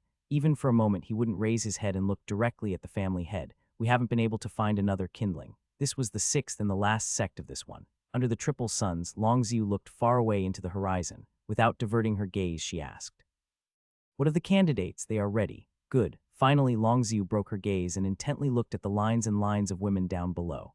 After an hour of scrutiny, just as she was about to frown in dissatisfaction like the 36 times before, she spotted something. White hair with pink eyes. She was thin, but her face was pleasant to look at. Longziu paid extra attention to her skin. She relaxed after seeing it wasn't flat-colored. The girl in question didn't resist. Her gaze was exceptionally calm. Longziu's subordinates immediately sealed and moved her away. At long last, there was a slight smile on Longziu's face. This trip wasn't for naught after all. She killed the rest with the back of her hand. Since there was no kindling, there was no need to be kind. The sect that housed many millions was now nothing but ash and dust, a black dot inside an endless desert. Longziu concentrated on the faraway dot she was looking at before. She raised her right hand and with a vertical motion created a rip in space. After a few seconds, demons started gushing out from the wound. Transcendent experts in a spearhead formation started advancing without delay. They reached the 38th sect after half a day. Handa could sense the 3rd chi condensation signature before entering his abode. The other 2 were without a doubt his disciples. A smile crept up in Handa's face. His effort wasn't in vain after all. He stayed in his hidden expert mode and entered the courtyard. Although he had expected her to cave and agree, he didn't expect the ceremony to be ready. Apparently Ningbai and Yao Qing worked really fast. With his 2 other disciples on the side and Jin Shu kowtowing, Handa finished his tea. "With this you are now my 3rd disciple." Disciple Jin Shu greets Master. Quest, Bloodletting. Difficulty level F. Status issued. Summary: your new and very talented disciple is suffering from a mutated parasitic bloodline. As her master, you must remove this ailment, then carefully guide and nurture her. Help Jin Shu claim her birthright. Requirements: remove the mutated parasitic bloodline. Time remaining, 2 hours. Success, 25 profound points. Failure: Jin Shu's disciple status will be revoked. 2 hours. I guess there is no need to delay then. Handa dramatically closed his eyes. He didn't know how the token worked, but at least needed to make an effort. After a minute of concentrated silence, Handa gave the order. Use bloodline removal token on Jinshu. Activating bloodline removal token on disciple Jinshu. Target confirmed. Calibrating, calibration complete. Tribulation triggering chance, 0.00000041. Commencing removal, wait, there was a chance. Inside the courtyard, Handa, Ningbai, Yaoqing, and Jinshu did not feel the intense but infinitesimally small beams of energy coming from Handa. These beams of energy multiplied by millions and entered Jinshu. They attacked her bloodline with impossible precision. Removal success. Time taken, 0.0000000013 seconds. Quest complete, congratulations. Quest reward, 25 profound points. Notes: you have completed your quest in the allocated time. Your very talented disciple is now free of the mutated parasitic bloodline. Profound points, 820. Handa opened his eyes. Jinshu was still in Seiza, looking at him with expectation. Both Ningbai and Yaoqing also had the same look. Handa gave a profound look at the three of them. It had only been 10 or so seconds. He didn't know that it would be this easy, but the show had to go on. Thankfully, he was very well prepared for situations like this. Your bloodline has been removed. In 5 days at the earliest, we will go to the archives and look for a suitable cultivation method. Your comprehension of Blossoming Dream isn't bad, but your future lies elsewhere. 3 disciples watched as their master stood up and left. Jinshu looked at her hands. She closed her eyes and cultivated for 1 cycle. She reviewed her cultivation method. Ningbai and Yaoqing carefully observed Jinshu. This woman had made her decision even before their master left the Golden Pavilion. Once they learned of this, they wandered around the sect and kept chatting with each other. They were quick to get along despite their differences. Jinshu had lived her whole life in a lower realm, and Ningbai had started cultivating only 2 months ago.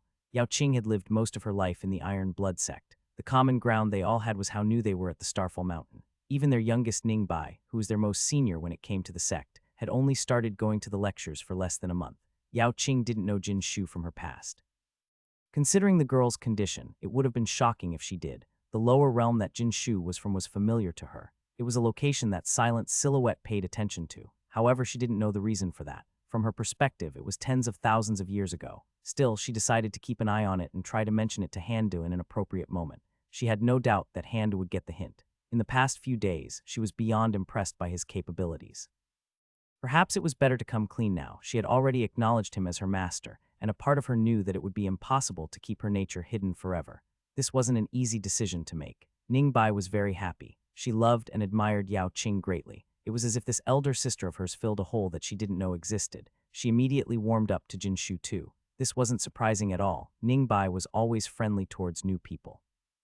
Her bottom line was her master. If they ever hurt him, she would naturally make them pay for it. Jinshu herself was barely keeping it together as they toured the sect.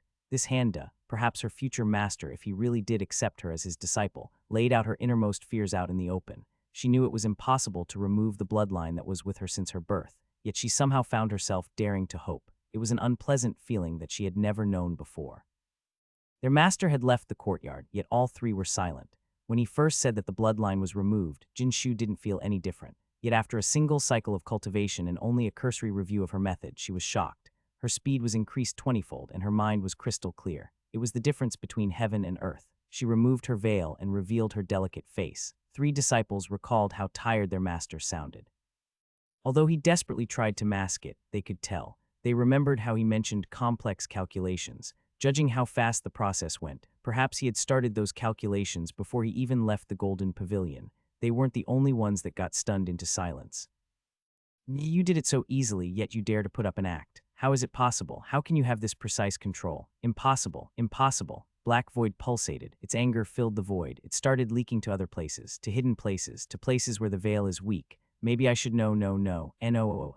Duplicitous brat. Black void had looked at the boy's soul over and over again. Could tell that his soul had left his body briefly and resinced once again. Other than something tedious like that, it couldn't find anything extraordinary. Black void looked at the girl that had the stench of time in her soul. It looked at the girl that had her parasitic bloodline removed. It remembered the silly anomaly theory. It remembered the useless industrialization plans. It remembered the strange symbols he wrote. His thinking isn't ordinary. Perhaps there is merit in them after all. Then who is he acting for? Ah, I see. So that was your aim all along. H-A-H-A-H-A-H-A-H-A.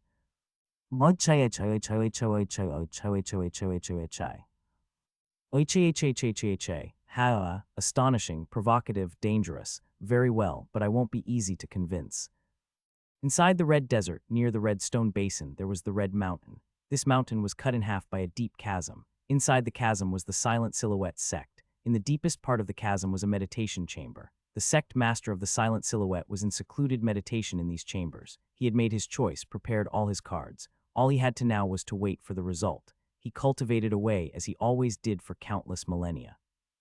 The Red Stone Basin was the location of the most recent and the most bloody breach. The event itself had lasted a long time before powerhouses of the continent gathered together and sealed the opening. However, the seal was just an external measure. Although this wound would heal itself in time, this process was extremely slow due to the extent of the damage. Therefore, the Red Stone Basin itself was a giant weak point in space, where otherworldly maddening echoes could be heard from time to time. Gov. The sect master collapsed to the floor while violently coughing up blood. His entire body was convulsing. His extremely high cultivation made him more susceptible to influences beyond the void. Unfortunately, he did not know that. This world was far too remote and uninteresting for higher beings. Until now, he hadn't encountered any problems while meditating in locations near weak points. Gov Greg Gov. The sect master could feel his bones breaking. Greg. He couldn't even remember the last time a bone of his broke. Was it in the transcendent realm? It was so long ago, he had cracked no idea. Greg. He thought Crack had heard a sound, so he started listening. Crack, crack, crack. He realized it was his own screams. Cracky was screaming without even realizing it. He couldn't even remember the last time he screamed. Was it in the Crack Dao sovereign realm? It was so long ago, Cracky had no idea. Crack, crack. Hanwei was investigating the last weak point that they found. Although it was on the northern continent and halfway across the world from the Starfall Mountain, this was the best they got. At the conference, he couldn't push for a consensus. Everyone was wary of opening another breach, yet they also agreed that something had to be done. The writing was on the wall for who knows how long, but everyone was somehow satisfied with the status quo. Grand Elder, we have completed the survey. This one is extremely promising. Hanwei smiled at the old man. He was about to say something. He had even opened his mouth. Hanwei's vision darkened. He felt an intense echo resonating from the weak point. He didn't wait. He didn't mind his dignity. He screamed while using all of his power to get away from the pulsating space. RUNN, nearby experts had also felt something. The effect wasn't as exaggerated as their Grand Elder, but it was enough to fill them with dread. The Grand Elder's scream pulled them to reality. Hanwei collapsed even after he flew away with full force. Using his power of space would only mean his death, so he could only fly. Xin Qiang, who was working with the Sun Empire in charting their weak points, felt a faint echo come through the gap they opened. She used all her ancient realm senses but couldn't detect anything. Just as she gave up, another echo came, yet it was still so indistinct. She shook her head and continued her work. Handa finally reached his chambers and breathed out a sigh of relief. Finally, I can play with my tokens and my points. Last week was way too hectic for his tastes, but now he had successfully bought at least 5 days of relaxation. He immediately took out a scroll and started organizing his thoughts by writing. I can immediately purify my light element roots with the spiritual roots cleansing token, but that won't be enough. Even if I use the derived cultivation method token for a new light element method, it still won't be enough. My element is just too rare, and the methods to derive from are just too low quality. I can still use my points to derive one anyway, but the resulting method will be partial and will need who knows how many fragments to complete. Then I'll need to increase my comprehension of it from scratch. Or I can use a spiritual root seed token to create a new fire root, improve it as much as I can with root upgrade tokens, and move towards the blazing sun scripture. That is the highest quality scripture available to me right now. Crimson Terror, the flower that he got from the cockroach, the one that the dragon and the fox almost fed him to, had enormous amounts of perfect fire chi stored in it. Handa couldn't think of a more perfect catalyst for the spiritual root seed token. One limiting factor was the quality of the new roots. If it started at a too low value, then the point cost of it would be too high. It would take 2,500 profound points to perfect it if it started below 20. He only had 820 points right now. He needed at least 75 pure roots to practice the blazing sun scripture. It was a shame that the cleansing token only worked on single element roots. Handa wrote down the potential costs of all the approaches he could take. Pros and cons of all of them were laid out on the scrolls in front of him. After carefully considering his options, he decided to forego the short-term benefit. If he wanted to survive long-term, he needed long-term solutions. Activate Spiritual Roots Cleansing Token. Spiritual Roots Cleansing Process invoked. Gathering statistics. Previous usage of an upgrade token detected. Calculating cleansing time.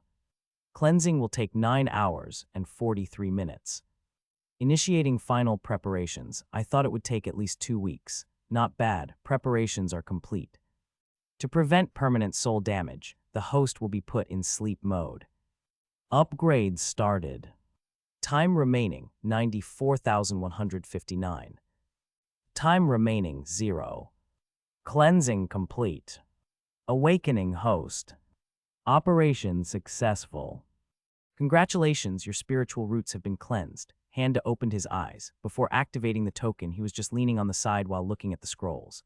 Now he was sitting in the lotus position. Creepy. He tried sensing the changes, but he couldn't tell that there was anything out of the ordinary. It felt as if nothing had happened. He looked at his status screen without delay. Roots, light 100. I guess it is the new normal. It is so normal that it feels normal. Completely normal, Handa breathed a sigh of relief after seeing the result he was hoping for. He ignored the rising sun and looked at the scrolls in front of him to reconfirm his build order. He checked his inventory once again. Inventory. Martial Arts Method Fragment X200. Derive Cultivation Method Token X5. Spiritual Roots Cleansing Token X4.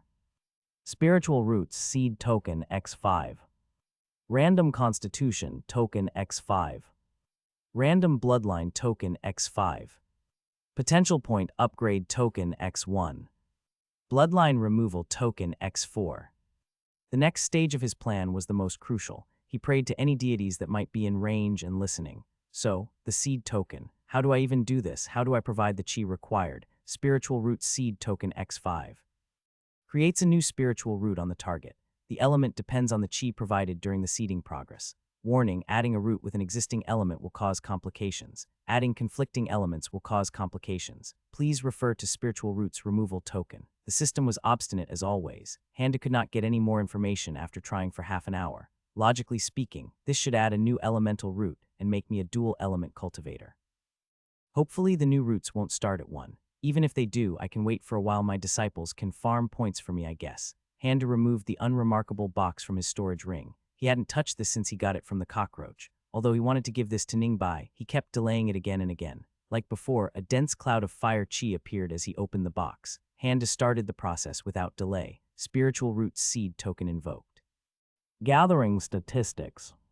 Heavenly Tribulation Strength, average, wait, what? Wait, perfect fire chi detected, no, stop, fire element selected, cancel, stop, calculating. Handa realized he couldn't move a muscle. He wanted to at least close the Crimson Terror's box, but he couldn't. He kept shouting for the system to stop in his mind. Calculating, chi source insufficient. Process aborted. Handa looked at the system UI in complete bafflement. He didn't know whether he should laugh or cry. He looked at the Crimson Terror once again and slowly closed the lid of the box. His entire body was covered with sweat. This was the hardest 20 seconds of his life by far. After a while, his brain started working again. In hindsight, adding a new root to someone would be a heaven-defying action and would naturally attract heavenly tribulation. Still, if this was in the description, all of this could have been avoided. Why would you even assume I have the common sense of a cultivator? Handa felt better after verbally abusing the most likely inanimate system. He didn't have any other outlets to vent his frustrations. If a 1,000 years old flower with perfect fire chi isn't enough, then what would be? What is the correct amount here? 10 Crimson Terrors, 100, 1,000. Maybe if Ningbai was 4 or 5 big realms higher and agreed to provide her fire chi, then it might be enough. But even then, the threat of the mighty, average heavenly tribulation remains. I wouldn't be surprised if that is actually at the planet shattering level. The act of shattering a planet would be at least average in system's eyes. Surely it wouldn't be any less than that, right? The system kept mum as usual. Handa went over his notes again. His original plan was to create a new fire element root and become a dual element cultivator.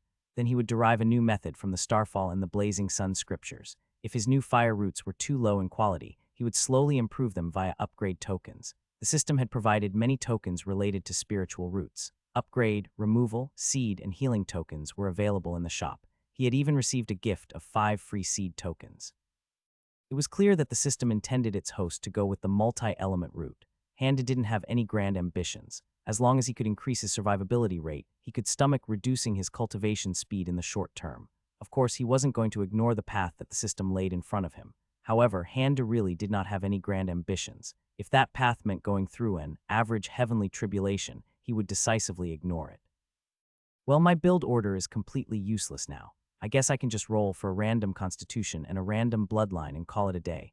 Activating random constitution token 54321. Congratulations, you have received luminescent body. Before he could even look at the description, Handa noticed his skin had actually started glowing. Every inch of his skin was glowing with pure white light.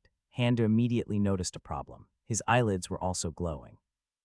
Instead of the usual darkness, he saw pure white when he closed his eyes. He instinctively facepalmed, but his hand was glowing as well. Constitutions. Luminescent body awakened. Progress 3. Power average. Effects moderately increases the efficiency of light element body cultivation methods. Slightly increases the passive healing speed. Passively absorbs all light chi that comes in contact. Passively cleanses the body by emitting light chi. Further effects are locked. Average.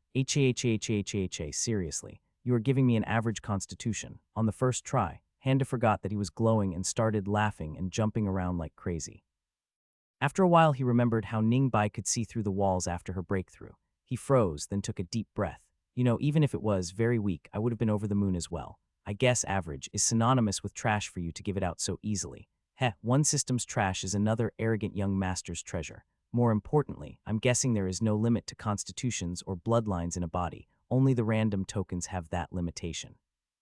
Well, I guess that's useless to know. It's not like compatible constitutions or bloodlines grow on trees. His body was still glowing, so he forcibly calmed himself down and concentrated. Cultivation always felt weird to Handa. All of it felt very natural to him, as if he woke up to a third arm one day and immediately started using it with near-perfect precision, completely natural. His new body constitution felt like he just woke up to the fourth arm. Passively cleanses the body by emitting light chi. Turns out his body was indeed in cleansing mode. It wasn't just his skin, his entire body was radiating light chi through his meridians, and that was slowly cleansing him of impurities. Increasing or decreasing the light chi he emitted controlled the intensity of the glow. Thankfully, he was able to turn this feature off after some practice. Not bad, it might be useful for scamming as well. Moderately increases the efficiency of light element body cultivation methods. Handa had no idea what moderately meant. He wasn't a masochist, so he didn't have any intention of practicing body cultivation. It was one thing to read about the suffering of an MC, but actually experiencing it was another. Handa vividly remembered some of the descriptions. If another man had experienced this pain, they would have died long ago. That was Handa. He was that another man. He wasn't an MC. He wasn't about to seek death via masochism. Slightly increases passive healing speed. Well, I'm not going to experiment with that. No way. Passively absorbs all light chi. After some experimentations, he concluded that his body really did absorb all light chi it came into contact with. Handa suspected that this ability was the one that inflated the power rating of this bioluminescent body. He was practically immune to pure light chi-based attacks. It was a shame that it was a rare element. Overall, much better than I expected. His control over this new feature required some more practice. At least for a while, he needed to put conscious effort into keeping that cleansing feature off. It was like a new arm. He suddenly didn't know what to do with it. Handa moved on to the random bloodline token. Since he had some bloodline removal tokens, he could take a more risky approach with it.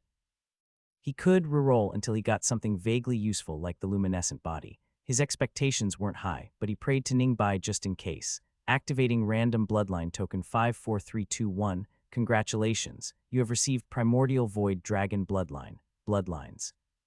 Primordial Void Dragon Unawakened. Concentration 0.01. Power extremely high. Effects Aura of the Progenitor. Higher beings touched by the aura cannot be disrespectful. Notes cannot be detected by lower beings. Scent of the Progenitor. Beings evolved from spiritual animals will pay their respects when they detect the scent. Beings evolved from the netherworld will accept your rule when they detect the scent. Notes, effects will be extremely limited on lower beings. Further effects are locked. Holy shit, Handa actually hadn't read the description yet. His reaction was based entirely on the extremely high evaluation. He slowly moved his eyes down to the description. His feelings became complicated upon reading it. This is kinda useless. Handa eyed the Bloodline Awakening token and the Bloodline Purifying token from the shop. They were 100 and 500 points respectively. He was itching to use them. Wait, no. Even Jinshu's bloodline had a heavenly tribulation triggering chance upon removal. Will this cause tribulation if it is awakened? Shit, wait, no. Can I even remove it now? Logically speaking, 0.01 concentration should not trigger a tribulation, right? Maybe awakening it also wouldn't cause tribulation since its concentration is so low. Is that stretching it? He really wished that the system would provide better feedback for its tokens. Alright, it's not so bad, that scent thing will have some effect at least. Even if it says extremely limited, that doesn't mean anything. It didn't say the effect would be nearly zero, just extremely limited. Since he couldn't even check the description of the items in the shop without buying, he decided to leave this for another day. Awakening token's cost was only 100 points. He could buy it when he had more points and maybe experiment with it at a later date. He also thought about removing and adding another bloodline in case of an emergency. The adding-removing processes were so quick, he could do it on the fly as a trump card when all else had failed. Now that his preliminary evaluations were done, his focus was back into his notes. Most of them were now useless, like the 5 spiritual root seed tokens in his inventory. Handa wished he could sell them to the shop, but naturally that was impossible. Requirements to create a new root was simply too strict. He probably needed a 1,000-year plan just for its preparations. While Handa liked that idea because it sounded very Xianxia-like, he didn't know if he could survive that long. There was only one thing left to try on his notes. Redeeming cultivation method, upgrade token for 200 profound points. Using cultivation method, upgrade token. Starfall scripture requires 114 profound points to advance to the Grand Master level. Starfall scripture Earth. Power extremely weak. Mastery Grand Master. Stage core formation mid-stay. Both Handa's understanding and the quality of the Starfall scripture itself had gone through qualitative changes. Before, he had some hesitation towards using the derived token for light element methods. Now that he had reached Grand Master level with Starfall scripture, he knew he had made the right call. The methods and scriptures he had access to were all branches of the same tree. There was nearly nothing to be gained from combining them. Starfall scripture was the most comprehensive one among them. He needed a different school of thought if he wanted to gain benefits from the token. He didn't know how to achieve that in the short term. Increasing his comprehension to the Grand Master level also provided him with a new perspective. The difference between him and the cultivation idiot was truly massive. In Earth's terms, the latter had created calculus, while the former had only studied it. Understanding something didn't mean one could meaningfully contribute to it. The cultivation idiot was truly a genius. It was a shame that he was only an arrogant young master. 1 cycle, 2 cycles, 3 cycles, 4 cycles, 5 cycles, 6 cycles, 7 cycles, 8 cycles, 9 cycles, 10 cycles. Cultivation, core formation mid-stage plus 480, 77, 96, 500,000. His overall base speed was essentially quadrupled. It could be increased further with pills, but by their very nature pills were flat value increases, not percentage increases. Handa did not get any bonuses to pill absorption as he had hoped. The passive light chi absorption of the luminescent body wasn't helpful either. The spiritual springs that he had on his abode were mostly non-elemental, but he had one that partially released light chi. No matter how much he absorbed, none of it went towards his cultivation. All of it was used on nurturing and cleansing his body. Handa sighed with regret. He had master-level comprehension of the Blazing Sun scripture and had a very good idea of its capabilities. The difference between the two scriptures was tear-inducing. Should I maybe look at body cultivation methods? Congratulations. Host's disciple Ningbai successfully reached Qi condensation level 8. Issuing 75 profound points as a reward. Congratulations. Host's disciple Yao Qing successfully reached Qi condensation level 5. Issuing 45 profound points as a reward, Handa spent the next 5 days getting used to his bioluminescent ability. Keeping his new glow mode off was harder than he thought it would be. Once he got distracted, it would turn itself on again. Still, hard work paid off, mostly. Once he had some level of confidence, he left his chambers to find his disciples. He couldn't get new roots, so there was no need to stay longer than necessary. Handa found his disciples at one of the gardens through his spiritual senses. All 3 were meditating in lotus position while wearing Starfall Mountain Core disciple robes. He deliberately slowed his steps and assumed his profound expert persona. Through his tireless efforts, he could now tap into this act almost subconsciously. He noticed Jinshu had finally discarded her veil. Handa had already expected her to be beautiful. She was a Xianxia female MC. Of course she had to be beautiful. However, as he looked at her perfect features, he realized the problem. If she is an icy beauty, why isn't she using the ice element? Isn't wood element out of place for her template? Wait, that's unimportant right now. His first disciple Ningbai had 10 points in her talent. She had reached the 4th stage of the Qi condensation realm under a week. It was obvious that she would surpass Handa quickly and move on to the higher realms soon. She was also fated to be the purifier of planes, and she had that perverted grudge skill. At this point, Handa just wanted to give her a good impression before she moved on. That way, when she inevitably starts purifying this plane, perhaps she would spare Handu if he was still alive at that time. His second disciple Yao Qing was a regressor. Handa didn't know how high her cultivation was in her previous timeline. Her luck wasn't that good, but her total potential was still at 30 points. It was impossible for her cultivation to be too low unless she was just 50 years from the future. In any case, her discipleship was temporary. Accepting a core formation expert as her master was a silly idea at best. Handa was her ticket to more resources, and she was Handa's ticket to future events. Handa had taken some measures to prolong her stay, but the results remained to be seen. Thinking about these points, Handa was ecstatic when he first saw Jin Shu's potential. Her talent was actually low. Her total potential points were at 30, but her talent was only at 4. Not only that, she was suffering from a parasitic bloodline. She was from a lower realm too. She had no connections to this world. A low-talent disciple with a debt of gratitude towards Handa. It was nearly perfect. Her cultivation wouldn't be able to surpass Handu in the short term. He could also lead her astray by letting her focus on formations or alchemy. She would be a long-term disciple, and his disciple quota problem would be solved. That was the plan, but Handa had neglected the obvious in his excitement. Seeing her stunning beauty was like a bucket of cold water. Ningbai was young, and the age difference was big. He was able to stop his mother's attempts at artificially aging Ningbai via the cultivation realm, but Jin Shu was only 3 years younger than Handa. His mother would definitely try to force her on him. Icy beauty like her would definitely get disillusioned by my mother's attempts. She would lose respect and her gratitude would swiftly fade away, which puts me back to square one. Although there was a possibility that Handa could use his position to make a relationship work, he didn't seriously consider it. First, it was unethical. It was just abuse of her gratitude. He was also posing as another person, so there was that too. This was a Xianxia world. He felt that he needed to desperately hang on to any shred of morality left within him. Second, she was an MC. She would be involved with all kinds of Xianxia bullshit in the future. If Handa played his cards wrong, odds of her getting back at him was pretty high. Third, she was embroiled in the power-up arc of another MC. That was a whole can of worms waiting to be opened. The situation was too unpredictable. Fourth, she was stupidly beautiful. Even if she wasn't an MC and or had dealings with an MC, typical Xianxia trouble would follow her wherever she went. Handa sympathized with her. He wasn't going to risk getting involved with her troubles. Handa keenly understood his problem. He needed a few male disciples with low talent scores, preferably ones with low comprehension as well. That way he could safely farm potential points without worries. He pushed back his sigh and made a mental note to prioritize his lackeys on male MCs for now. All I can do is to use her past as an excuse. That won't stop Mom for long, but it'll buy some time. If I can get some idiot male MCs in the meantime, I'll have a large breathing room for the foreseeable future. Speaking of liabilities, I completely forgot about the fox woman. Handa immediately sent his spiritual sense to the lackey's buildings. Peng, yes, Elder Da. What is the status of the fox woman? Were you able to contact their tribe? We've been trying, but we couldn't make contact as of yet. That's fine. They are an elusive tribe after all. In fact, move the fox woman away from the sect and release her seals. Tell her that her brother and his pet snake will stay here for the rest of their lives if I do not receive adequate compensation. Don't bother putting a mark on her either. Yes, Elder Da. She was only incarcerated for a short time. Although I did threaten them, I didn't act on it in the end. This should be enough for my face as an arrogant young master. Coupled with the compensation demands, the dealings with the fox tribe should end peacefully.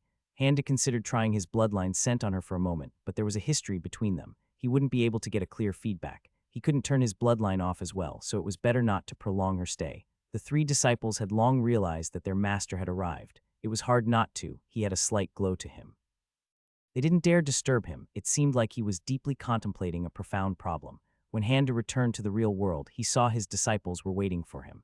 He also realized his passive glowing effect was activated without him noticing it. Thankfully, it was at the minimum setting. He quickly turned it off again and didn't bother giving an explanation. We are going to the archives. You can use this opportunity to choose auxiliary arts and spells.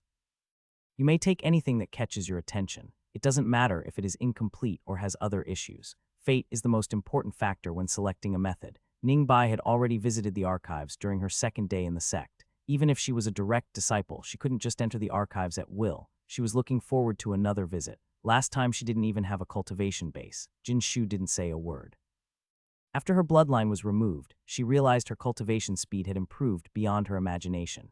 Changes in her comprehension were even more pronounced, to the point of scaring her. In just a few days, her understanding of the current cultivation method she practiced had reached unbelievable heights. While she was reveling in her newfound abilities, her fellow disciples' abilities shocked her as well. Their power and expertise was something she couldn't imagine from a chi condensation cultivator. But then again, she was reminded of her situation. She wasn't exactly conforming to the standards herself, not to mention her standards were that of a lower realm to begin with.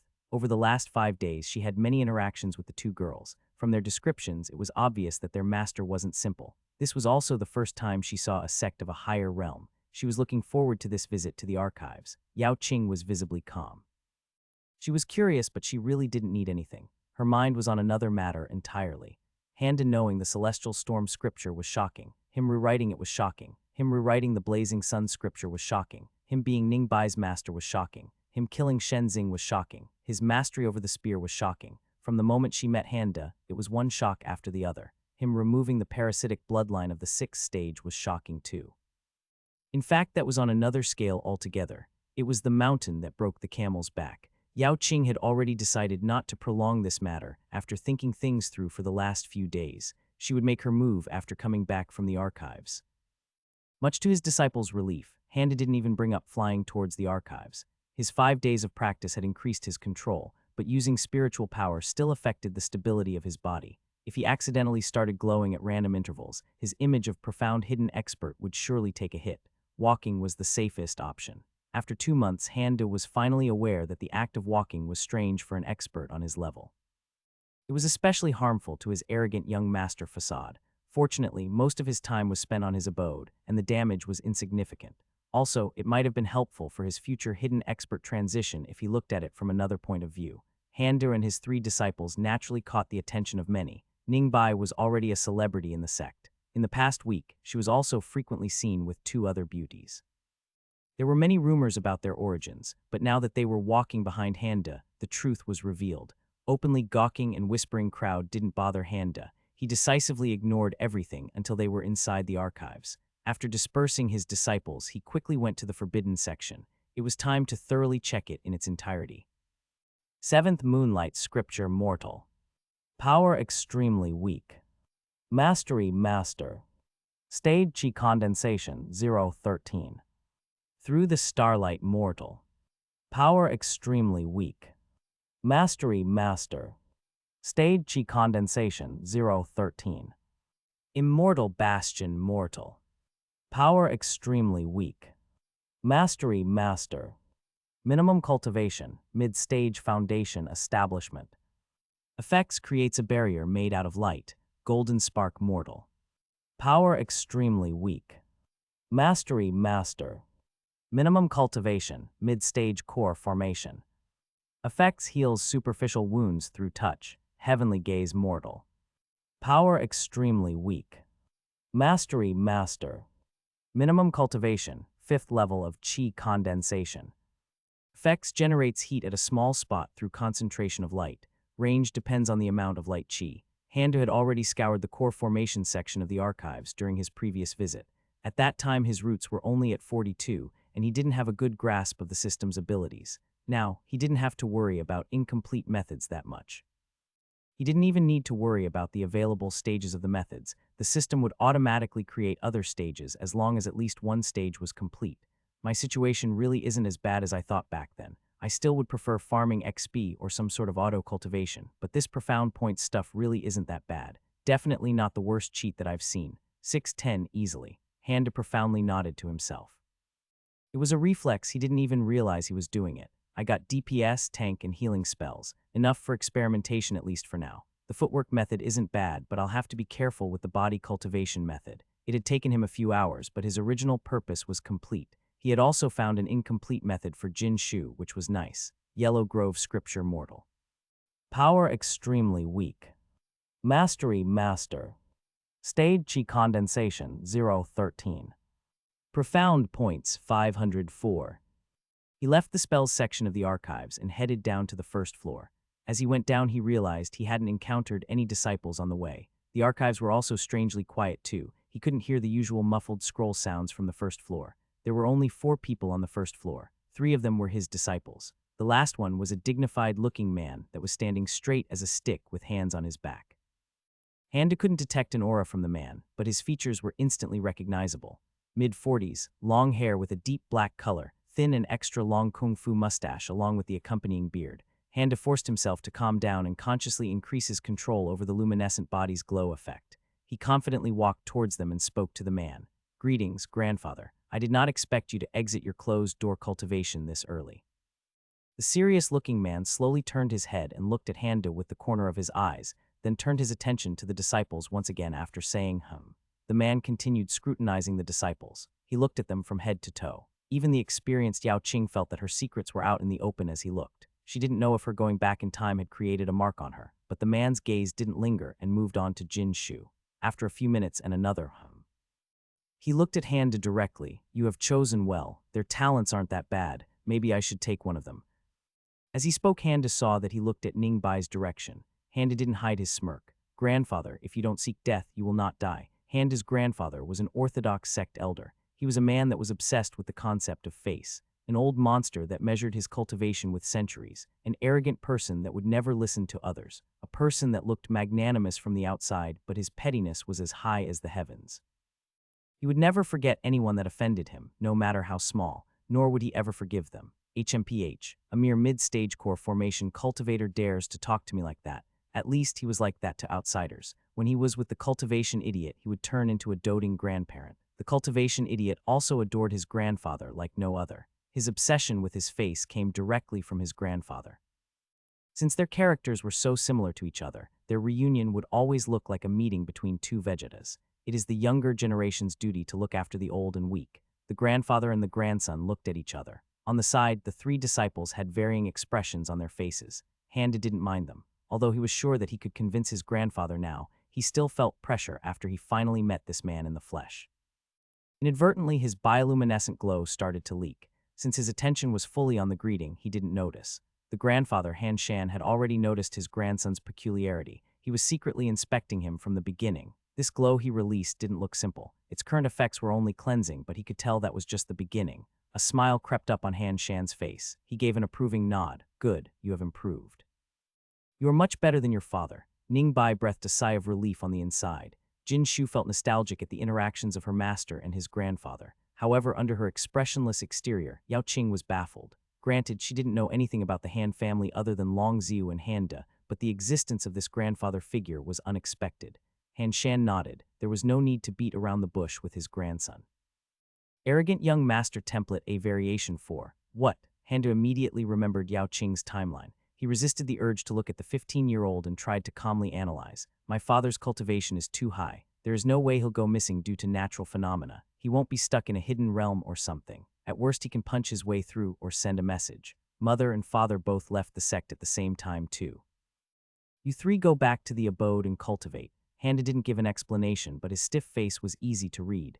His disciples didn't complain and followed their master's instructions. Yao Qing would be frowning if her inner thoughts were displayed on her face. After they left the archives, Handa looked at his grandfather again. Where was he going when it happened? Does my mother know? Or is she missing too? Han Shan grabbed Handa's shoulders. "All right, I'll tell you everything. Stay calm. Your mother doesn't know. She is fine, scheduled for a return in 3 days." Wei's soul light flickered before communications were lost. The soul light itself is now stable, which means his state is stable, for the time being at least. Han Shan didn't mention the spatial disturbance to his grandson. Even he was unsure of what it meant. Han Shan sighed. "There is no reason to keep this from you anymore." Wei went to the northern continent weak points to find a suitable location for another breach. Little Ziu is looking for kindlings in other realms. When a sect elder enters closed-door seclusion, they would cut off their connections to the outside world. If the seclusion time is short, no measures would be taken. However, if the expected seclusion time is too long, or if the elder was just too important, the sect would summarize the important events as they happen and send a specially imprinted jade slip to the abode of that elder. This way, once they come out of seclusion, they would catch up to the current events quickly. Han Shan was the previous sect master and the previous Han family head. Any matters related to the sect, the family, and his descendants would be sent to his records room. 5 days ago, after the flickering of the soul light and the loss of communication, his seclusion was interrupted, as per Han Wei's previous instructions. Therefore, his grasp of current events was only second to his son. Handa was unfamiliar with what a kindling was, and had no idea why would his father open another breach after they were barely able to close the last one 200 years ago. Han Shan answered his grandson's thoughts. Why open another breach? It is just a cautionary measure for now. What is a kindling? It has to do with the spiritual energy of this world. Han Shan shook his head. It used to be the last resort just a few millennia ago. Pity how things deteriorated this quickly. Nothing in this universe is truly endless. Everything is on a cycle. When someone dies, their soul goes back to the cycle of reincarnation. This process can be interrupted, their soul can be extinguished, but the energy of it cannot be destroyed. Handa more or less could tell where this was going. He had a pessimistic mind, so disaster scenarios were a natural part of his daily life. Nothing can escape the cycle. Even stars themselves will follow it. They will be born, live for billions of years, and die. Then a new star will form from their residue. Spiritual energy follows the same rules as everything else. Countless years ago, before the Han family, before the Starfall Mountain sect, this world used to be so rich with spiritual energy, even their smallest sect would make our cultivation realm look like a mortal's abode. After an unknown number of years, spiritual energy started to wane. Okay, got it. Yes, this is fantastic news. Handa interrupted his grandfather. Spiritual energy is getting thinner and thinner, meaning this world will turn into a lower world soon and might regress even further. Is that right? Henshan smiled. Smart. Handa was ecstatic. I am already at the core formation level. If this world becomes a lower world, then all of the higher realm cultivators will leave. I'll become the top dog, or at the very least come very close to it. Han Shan didn't want his grandson to despair, so he indulged some of the plans. A few years back, we found evidence that the progress of the cycle was accelerating rapidly. A kindling can be used to stabilize the situation and buy us some time. We already have a few target worlds that we are considering and already have branches there. If we can't make it, we'll open a new breach and use the tier in space to migrate our family and the sect. While that's hardcore, man, the sudden news of a mass migration nearly short-circuited Handa's brain. Haha, you don't need to worry, just focus on your cultivation. This matter was planned long ago. Your father wasn't even born back then. Why do you think Starfall Mountain is obsessed with quality over quantity? Handa could only nod. His plan to become a top dog was short-lived, but he still wanted to clarify. Perhaps it could be useful in a worst-case scenario. What would happen if we stayed? Is leaving the only way? As a grandfather, he knew his grandson's character. He would consider running away a shameful act. It was the same for him. Once upon a time, he tried to find a way to solve this conundrum. In the end, he realized his efforts were futile. He didn't want his grandson to go through the same motions and create a knot in his heart. Even now, no one can break through to the ancient realm. In a few decades, no one will be able to reach the immortal realm. As the resources get scarce, secret cultivation realms will become useless. Once the spiritual veins are depleted, everyone's cultivation will start to stagnate. Prolonging our stay is just prolonging the inevitable. Han Shan shook his head then smiled. This isn't something for you to worry about. Your idea of utilizing the human resources, as you call it, has merit. It'll still take some years for the plan to come into fruition. You can play around with your ideas during that time, just don't let it distract you from your cultivation too much. He took a jade box out of his storage ring. This is the 7 Luminaries Reminiscence Pill. It was completed 3 days ago. I know all about your situation. Han Shan paused for a moment. I visited the traders myself. Your mother is taking care of them perfectly. Handa didn't want to think about it. This was the case where not knowing was the best option. Han Shan's eyes lost focus for a moment. If something happens, contact this clone. I have already left the instructions for your mother. Don't tell her anything when she comes back. Take the pill as soon as possible. Han Shan disappeared into thin air, leaving Handa with a green jade box. Handa realized he needed to make preparations for the worst. Upon his return, he contacted Peng to get ready for a small-scale disaster drill and recalled Treebeard. What can I even do for preparations? This is far above my original estimates. I even made plans for a zombie apocalypse, but not for a mass migration. Zombies actually existed in this world. They were called corpse puppets and needed refinement, but sometimes some of them would break the control of their masters. Ancient tombs were also infested with these creatures. The concept of a zombie apocalypse was modern and not exactly compatible with Xianxia, but Handa wasn't going to take the risk when the escape methods were so easy. Magic was really convenient. Without Handa noticing, Yao Qing had already come near him. She quickly bowed. Master, may I ask for a private audience? Handa was inwardly annoyed. You are way too late, but fine, whatever. Inside a random room of Handa's abode, the master and the disciple were sitting seiza while facing each other. He swallowed his frustrations. He knew he could not rush this, so he let Yao Qing control the flow of the conversation. Master. Yao Qing was calm and collected. She kowtowed as she spoke. Disciple Yao Qing apologizes and will accept any punishment. This disciple did not intend to keep her knowledge of future events a secret. Contents of the conversation so far baffled Handa. He immediately got a bad feeling after hearing knowledge of future events. This wasn't the script that he was hoping for. Was the genie already out of the bottle? Rise and explain. It is true that you have been a disciple for a short time. That said, I don't consider myself to be a poor judge of character. I do not believe you would try to cause harm by keeping secrets. Yao Qing raised her head and saw Handa's faint smile. She took a deep breath and started explaining. Master. Although my body is young, my mind is not. As Yao Qing, I had lived for many millennia. I even cultivated to the celestial realm. Yet for unknown reasons, my mind returned to my past body. 179 days ago, I found myself in the Iron Blood sect. I do not know how and I do not know the reason. It may sound impossible, but it is the truth. I did not intend to deceive. I had already lived my life here in this world and know about certain events that are yet to happen. My original wish was to subtly warn you about the dangers you and your family were about to encounter. As I witnessed your wisdom day by day, I am now ashamed of my previous inaction. Although my knowledge of this era isn't as clear as I'd like, I can still prove that what I say is the truth. Handa was always aware that his situation in this world was precarious at best. He continuously racked his brain to improve his stability. Re-education of his lackeys was one part of the solution. However, that would inevitably open him up to scrutiny. Therefore, he had thought of the reincarnator angle to solidify his position. He had acted in an unrestrained manner towards Yao Qing. He wanted to keep her here for longer than she originally intended. One way of doing it was to impress her with his knowledge. This also served as a preparation for the reincarnator angle. It was a win-win situation, on paper at least. Unfortunately, this girl's reaction was completely out of his expectations. Her original cultivation was higher than he had expected. It was so high, Handa had no idea what this supposed celestial realm was. Was it even real? Was it a test? This was too out of the blue. Her cultivation right now is too low and she can't kill me, I am safe, which means she's not making a villain's speech. That means she merely realized my peculiarity. I may have gone too far in a few places. Handa realized he needed to influence the flow of the conversation. He smiled and shook his head. You don't have to prove anything. I already noticed that you had a secret when I saw the art that you cultivated. Yao Qing nodded as if she had already expected this. Master, are you like me? Handa stayed silent for a moment. He wanted to appear as if he was mulling over his response. He had predicted this, but he still started panicking a little on the inside. No, my case is different.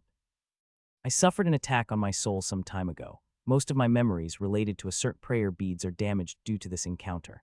I am not sure how I survived, but through the attack, I gained some other fragmented memories. This was something he had thought of before he started educating his lackeys about the anomalies. Originally, he was going to start leaving obvious breadcrumbs after taking the 7 Luminaries reminiscence pill. Plans were meant to be broken. He could only move up his reincarnator scenario to an early date. Handa continued with a broken smile. Mind you, these are just fragments. Images, sounds, sometimes peculiar feelings. Not much to go on, but still somewhat useful on their own. Yao Qing nodded. She already had a feeling that this was the case. In her original timeline, Handa had died in this world. His heaven-defying abilities could only be explained in such a manner. Rewriting the blazing sun or the celestial storm scriptures in a day cannot be done through some random legacy. Regaining memories from past lives wasn't unheard of, but it was still something as rare as phoenix feathers. Aside from the irregular Shenzing, most would only regain fragments like Handu in front of her. Yao Qing suspected that some of his fragmented memories belonged to the primordial era and most likely carried over some of his intuition from that life as well. The ancient concept he exuded from his spear art, that primordial disciple acceptance ceremony, and how easily he modified the scriptures, they all fit together. Yao Qing was afraid that the confirmation she sought would irrevocably taint her view of Handa. Surprisingly, that wasn't the case. She remembered Handa's words when they were flying towards the Starfall Mountain. His strong rejection of demonic methods and how he called out the hypocrisy of the sects had made a deep impression on her. She also thought of another possibility. What if his memories are more than fragments? What if he is just telling me what I want to hear? It is true, if he has more than fragments, then the best option would be to hide it. No, maybe he can't directly tell. He might be afraid of someone divining it. My situation is too unique, but primordial relics are highly sought after. Who would be able to resist?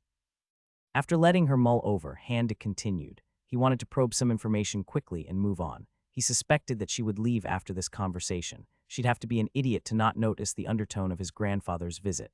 Handa was determined to finish on a positive note. The future was uncertain. There was no need to create more enemies. Were you my disciple as well in your how should we call it previous timeline?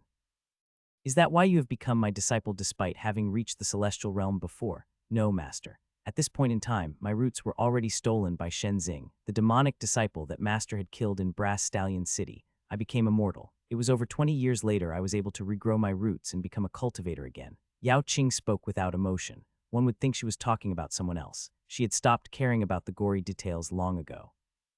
This confirmed that the system wasn't caught in her time loop. Handa was already 99.99 sure about this, but he acted as if he was surprised. I see. Then what are your plans? Handa's intent was obvious. Yao Qing kowtowed again. Master, I did not lie. Your mastery over the spear is truly far above me at my best. I truly wish to become your disciple to learn. I may have cultivated to a higher realm before, but that was another timeline, another me.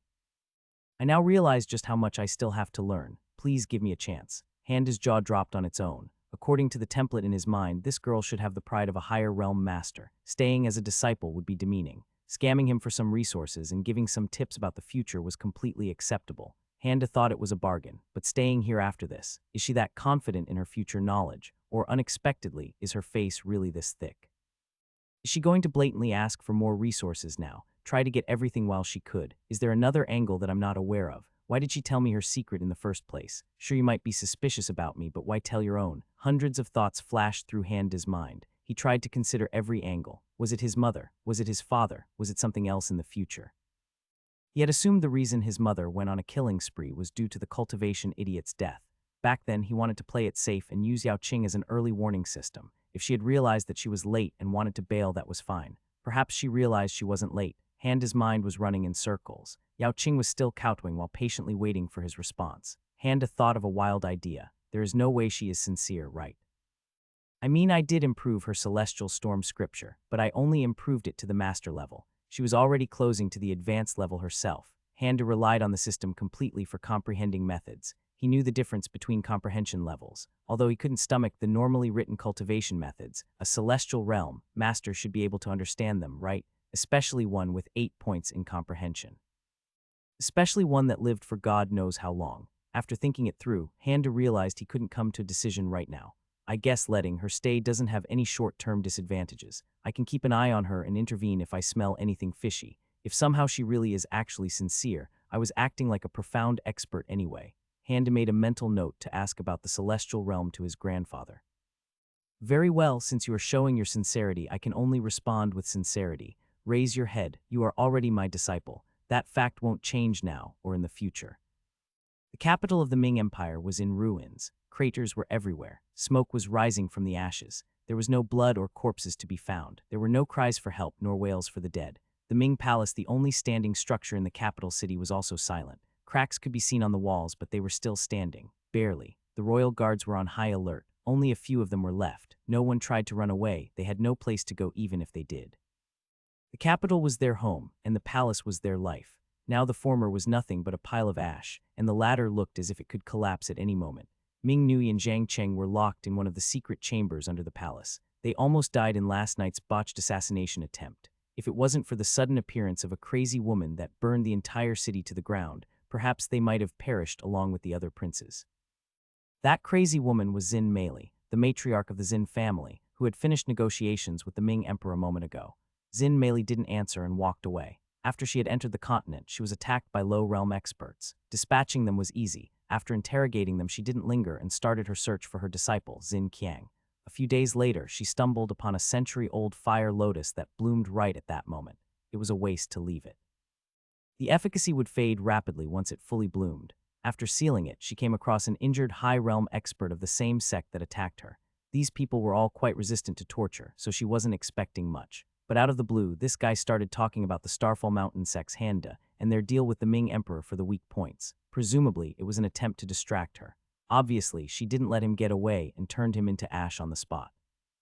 She saw a glint in his ashes just as she was leaving. It was a remnant fire essence. It had a strong seal and she nearly missed it. To gather more information, she headed for the Ming capital. The timeline didn't fit. Xin Qiang couldn't have negotiated with the Starfall Mountain. She knew that this Ning Bai was the one that practiced the superior version of the Blazing Sun scripture.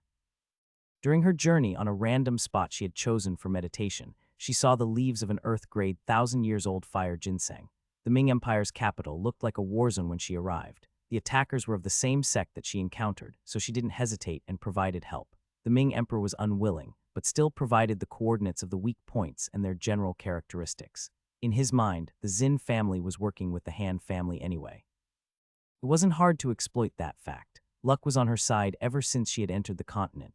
She needed leverage, and leverage she got right after entering the capital of the Ming Empire. It was truly inexplicable. Xin Meili had already left the capital, but she saw a tiny red light flicker for a moment at the center of a dried pond. What could it be? Yao Qing raised her head. Master and disciple looked at each other. Yao Qing organized her thoughts and started explaining. I spent 2 decades as a mortal. I was able to regrow my roots by chance, under the catacombs of the Brass Stallion City. At that time I had no knowledge of any sect, apart from the iron blood that I was a part of.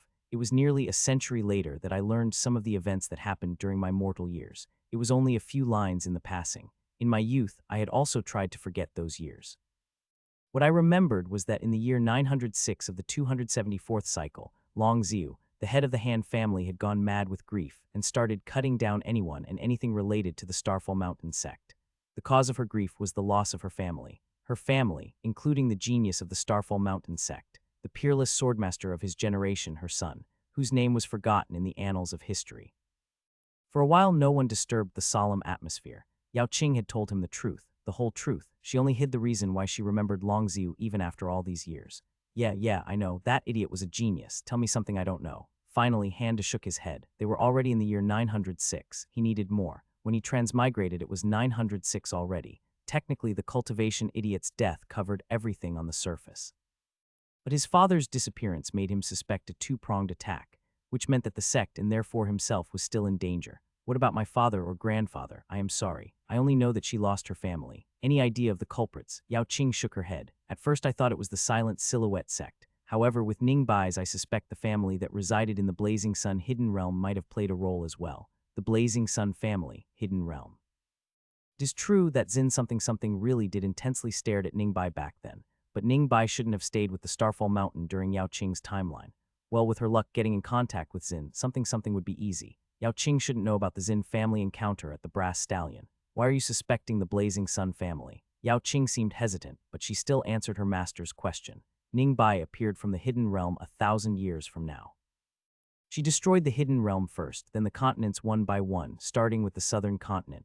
Once she was done, she shattered the world to escape from the seal. Handa had noticed before that Yao Qing was apprehensive about Ning Bai. So this was the reason. Well, she only purified the planet. That's nothing. She's going to purify entire frickin' planes of existence. A planet can only be called cute next to that.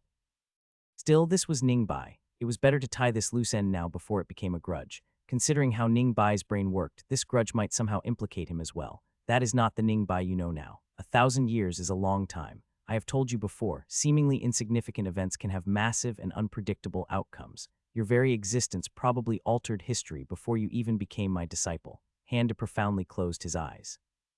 The right person in the wrong place can make all the difference in the world. He slowly reopened them again. There is no need for anyone to be burdened with a possibility. Not you, not Ning Bai. Yao Qing narrowed her eyes. She slowly started nodding after mulling over her master's words. Now, what is this seal that you mentioned? Since she shattered the planet to escape the seal, that must have been one hell of a seal. Of course, it immediately caught Handa's attention. At the time, no one had any idea.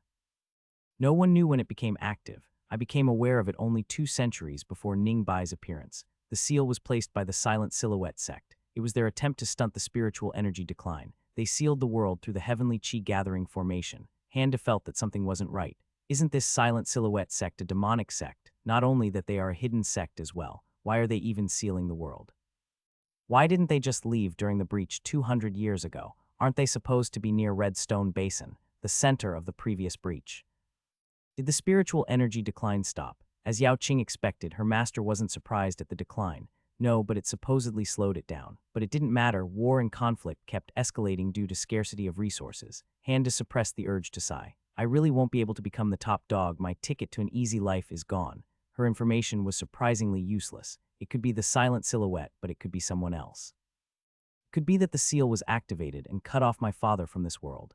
If that is the case, can my mother return? His thoughts were interrupted by Yao Qing. Master, the big sheet of spiritual iron that I saw at the 11th pavilion is a tertiary plank of the heavenly chi gathering formation. Dense spiritual energy activates the plate. If the anchoring rocks get placed according to the formation, it'll become a part of the seal. Handa raised his eyebrow. He had checked those things with the system.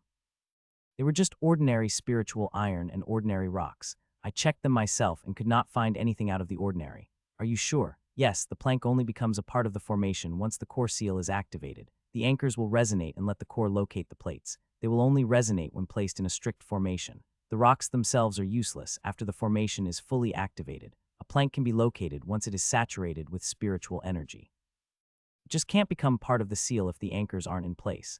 What a needlessly bothersome formation. What do you know about this silent silhouette sect? Yao Qing took a deep breath. They are based on Red Mountain overlooking the Red Stone Basin. They are very secretive and like to work behind the scenes. It took me quite a while just to learn of their existence. Shen Xing was supposed to be their rising star. He eventually replaced Yuan Zemin as the sect leader, which should be their current leader. A cruel man with cruel methods. Her hatred was obvious. It wasn't surprising. All regressors needed some sort of motivation. Hers was revenge that she probably couldn't get the first time due to Ning Bai's appearance. Handa listened to her descriptions, but most of them were useless due to the time difference. The knowledge she had was only relevant after a few hundred years. The Sun and the Ming empires were to collapse on their own. Silent Silhouette sect would take over some of the mid-sized sects for purposes unknown, most likely due to the heavenly qi gathering formation. These were the most immediately applicable pieces of information. Handa waited for her to continue, but apparently that was it. She is really useless. She really is the shame of all regressor templates. Wow, is this her thing? She admits being a regressor, but somehow can't remember anything worthwhile. Is this supposed to be a 4D misdirection? Handa looked at the available information. If he helped his family, he would become a refugee. If he didn't, he would have to suffer countless wars and conflict over declining resources. It wasn't even a choice. Even if he would become a refugee, he would become a rich refugee. Really, is that really all you know? Did you live a pampered life and became this naive after thousands of years? Everything about this bothered Handa. The more he thought about it, the more he thought it was possible.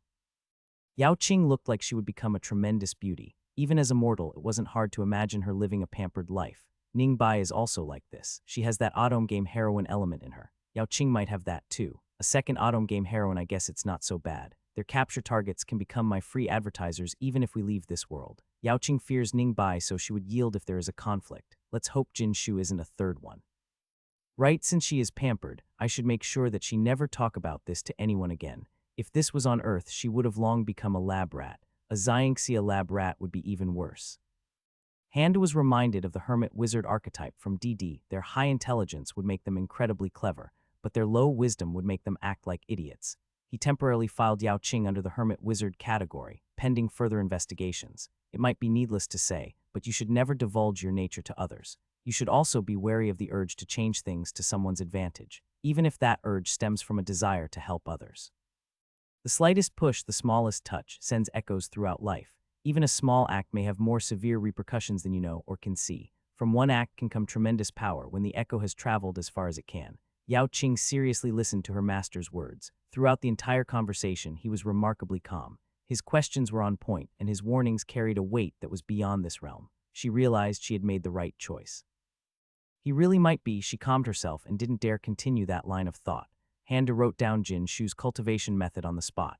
It was the best wood element method he had seen, or rather, the most expensive wood element method he had seen. However, compared to the blazing sun or the celestial storm, it could only be considered basic. He gave it to Yao Qing and sent her away. The information about the seal was too important to delay.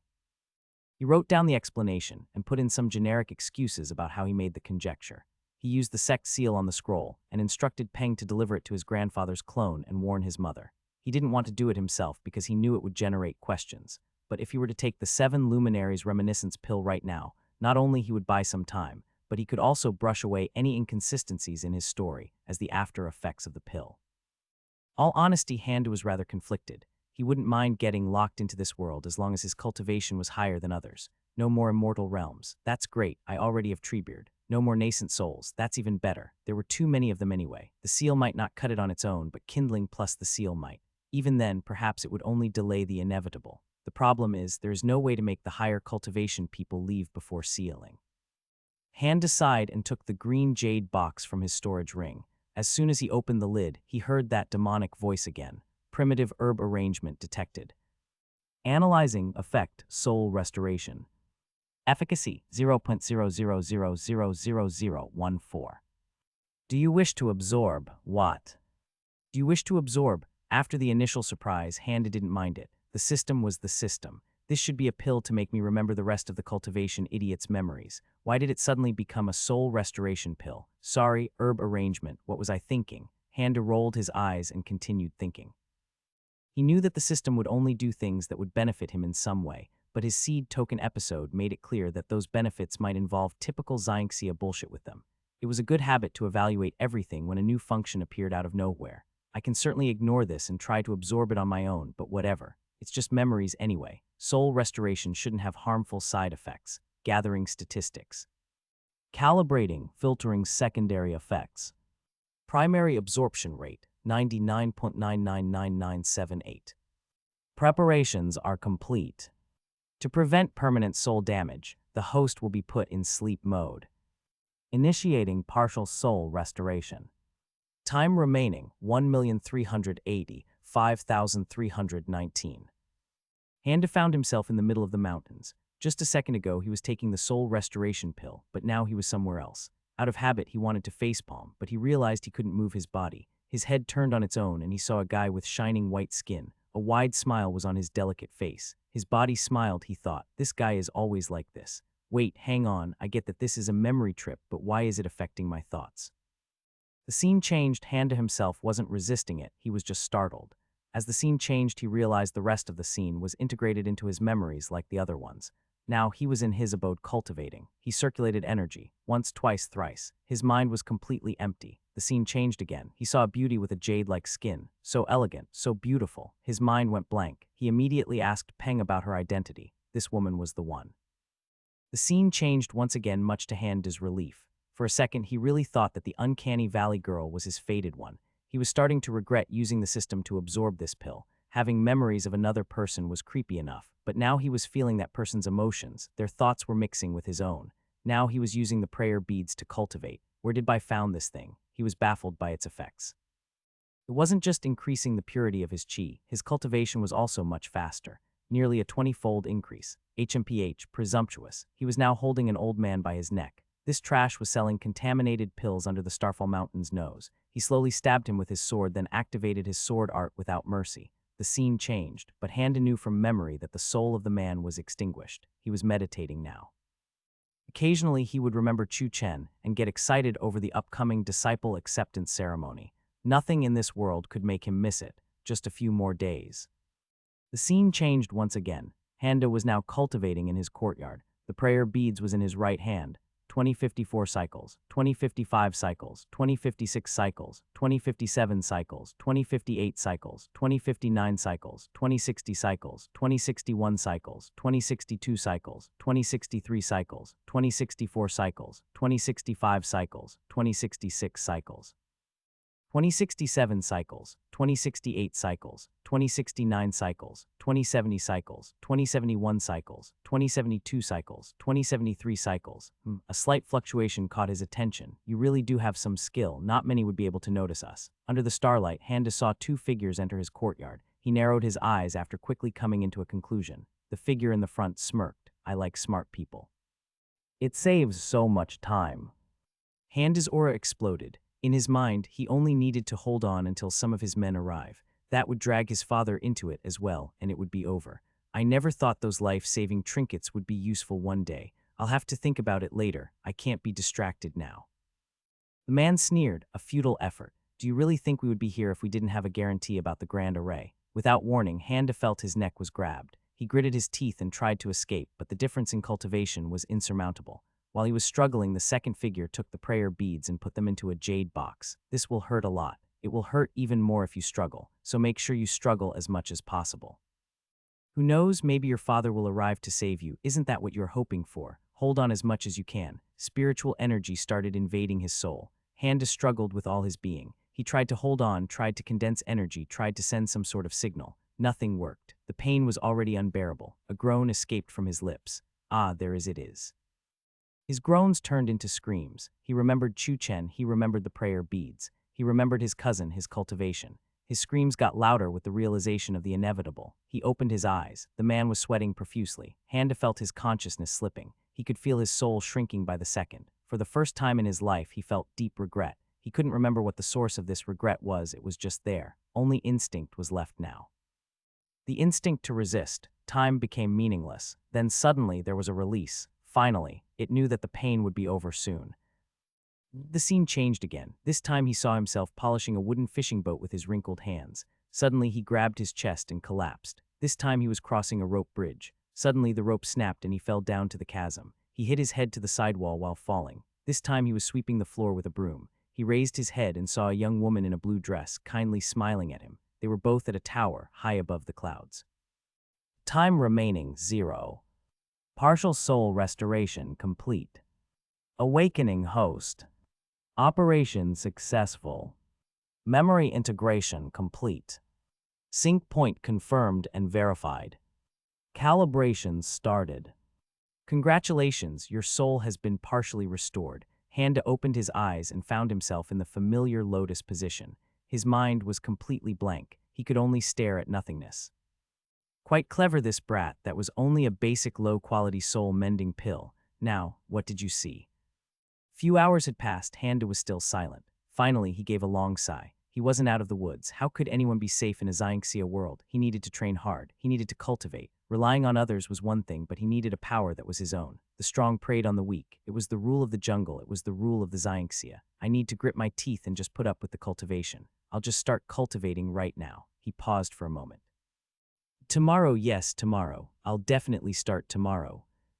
The next morning, Handa decided to make himself breakfast. He couldn't sleep very well last night and kept remembering the last moments of the cultivation idiot. As he went to the closest kitchen, he remembered some of the new memories about cooking with the spiritual ingredients. Although the cultivation idiot truly was a freak and used pills for sustenance, he did have a conversation with an immortal chef to impress Chu Chen. For once, I agree with the cultivation idiot. That chef really liked to smell his own farts. This immortal chef had boasted about his ability to no end and kept exaggerating the effects of a badly cooked spiritual dish. He reminded Hando of a certain Italian TV chef. While it was true that the aftertaste would change, the effect really wasn't as exaggerated as he had said. Handa would know. He had already cooked with spiritual ingredients himself. Handa made the basic crepes once again. He purposefully avoided looking at the descriptions of the ingredients through the system. As he ate, he thought of the hallucinations that he saw after the cultivation idiot's death. I wonder if those were the cultivation idiot's past lives. They surely can't be mine. There wouldn't be a cycle of reincarnation on Earth, would there? The first two were pretty normal, but the last one seemed like a fantasy environment. He took care of the dishes after he was done eating. It had been a while since he last ate anything. Perhaps this simple act was more important than he realized. He decided to send Peng to grab an immortal chef after the lecture. Little do what are you doing? At the far side of the kitchen were his mother and his 3 disciples, staring at him with odd expressions. Long Xiu had returned from her expedition a few days ago.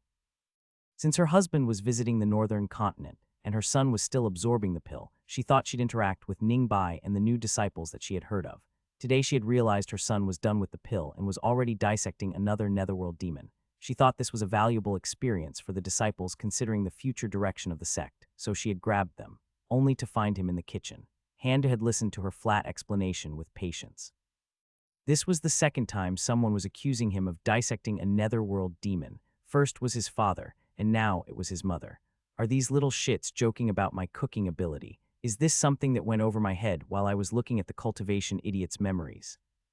He gave up after a few seconds. He couldn't be bothered with an inside joke that he missed and just shrugged. Just cooked a mortal dish that I learned a few years ago. You could have tasted it if you had come half an hour earlier. The family stage of the hidden expert transition might as well start today. By the way, I thought I'd get an immortal chef. Long Xiu wanted to ask about the demon thing, but Handa's expression made it clear that he wasn't going to explain. She switched to the immortal chef angle. It gave her the best entry point for her plan. Good, I have always thought you should get a personal immortal chef, especially now that you have disciples. Seeing his mother smile like that made Handa smile as well, but Long Xiu wasn't done. During the expedition, I encountered a very skilled immortal chef by accident. I was undecided about assigning this person as my own personal chef, but since you are looking for one, the matter is settled. Good. Long Xiu nodded at her own words. Handa thought it was strange for her to send a guy she just met as his personal chef after how she talked about it for years. Perhaps he's someone she knew before. She would never send someone she didn't trust. Although he had a weird feeling about it, Handa couldn't find any problems with her logic. It was probably the after effect of the pill. He just nodded and said all right. Now that the hard part was over, relief washed over Long Xiu.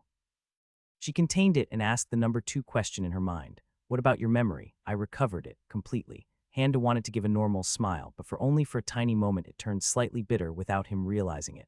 How could Long Xiu miss that subtle change as his mother? She made a mental note to visit Zhao Dong. It had been a while. She just nodded without saying anything. Of the 3 disciples, only Ning Bai knew about the situation from start to end. She sighed with relief upon hearing her master's answer. Long Xiu changed the subject. We'll depart in 4 days. Now that you have recovered, there is no need to delay it. Depart. Ah, your grandfather didn't tell you. We are going to the northern continent for a conference. Get your affairs in order. We'll be away for more than a month at least. Grandfather, what exactly did you say and didn't say to her?" This was a touchy subject that could blow up in unexpected ways, so Handa decided not to dig deeper. He suddenly realized that his grandfather probably told him of the real reason to distribute responsibility. He decided to feign ignorance no matter the cost. They talked about the sights Longziu saw during her expedition for a while. A while later, Longziu left. Her time was extremely limited already. She was using her cultivation time to meet with her son. While she was going back, she thought about the past events regarding that plague-devouring demon. It was hard to believe such an event was only a well-timed bluff. She smiled and continued her work. Yao Qing watched as Long Ziu went away. She had no idea that she could be starstruck after all these years. Handa finished his lecture and looked over the reports of the past 2 weeks. 132 total subjects, 34 consistent anomalous behavior, 67 disappeared, 12 confirmed dead. He looked at the Peng, but the look on his face suggested that he had no idea either. I can understand the dead ones, but how can so many disappear in just 2 weeks? Investigate immediately. Yes, Elder Da. Handa saw Treebeard coming towards him. Did you find the anomaly at the lower realm? Treebeard first nodded, then shook his head. He grabbed a scroll from his storage ring and presented it to Handa. After reading it, Handa looked at the Treebeard. Disappeared, him too. Treebeard could only nod with a bitter expression. What should have been impossible had happened, and it had happened on his watch. It truly was a great shame upon his record. All right, send a few mid-level experts and keep an eye on it just in case. Handa thought about it. MC's disappearing was actually a good thing for him, but not knowing the reason made him wary. He couldn't do anything about it for now, so he stopped thinking about it. After experiencing the pill, Handa thought he still didn't have a stable footing in this world. Cultivation was something that couldn't be rushed, at least for his own template. Therefore, he needed something else, perhaps a way to take the initiative. Of the remaining ones that show anomalous behavior, pick the ones that show good character. Prioritize the most stupid ones first and invite them to the Starfall Mountain. Invite, only invite. Do mention the benefits, offer protection for their immediate and extended families, but keep things at the invite level. Contact Tan Renshu of the Brass Stallion and tell him to start small-scale tests at once. Of the remaining ones that show anomalous behavior, pick the ones that show good character. Prioritize the most stupid ones first and invite them to the Starfall Mountain. Invite, only invite. Do mention the benefits, offer protection for their immediate and extended families, but keep things at the invite level. Contact Tan Renshu of the Brass Stallion and tell him to start small-scale tests at once. Lackeys immediately got busy to carry out his orders. Handa thought about doing more, but he had to leave in 4 days. There wasn't enough time to properly handle a major project. He could only delay them. He turned towards the stupidly massive spiritual iron sheet. He had checked with the system before the lecture. There was actually a change on it. Sheet of spiritual iron. Refined from very low-quality spiritual iron ore, 99.17844 pure, receiving low-frequency spatial resonance from a faraway formation. The last sentence was new. He looked at the smaller sheet of spiritual iron he got from the cockroach. That last sentence about the faraway formation wasn't there. Then he took out the rocks to check them once again. Large boulder. Composed of mainly quartz, feldspar, and magnetite. According to Yao Qing, these rocks have to be arranged in a certain formation, and even then they only resonate when the formation core is active. Magnetite should be iron ore. The Grand Array limits foreign entities from using the power of space inside the sect. This spatial resonance is most likely something like a low-band radio wave that no one pays attention to. Maybe the Silent Silhout's formation core has something like a spatial radar. Since the Silent Silhouette sect liked to move behind the scenes, a seal that encompassed the world would have to be as sneaky as them. Otherwise, the big sects would immediately take notice. Handa speculated that these spiritual iron sheets were manufactured at unrelated locations to prevent divination. The anchoring rocks were most likely just boulders that had easily identifiable compositions. They could also be grabbed from random locations to prevent divinations. Since everything has to be in a specific arrangement, they probably recorded the characteristics of the pieces. Their arrangement is just a way for the core to distinguish them from the background noise.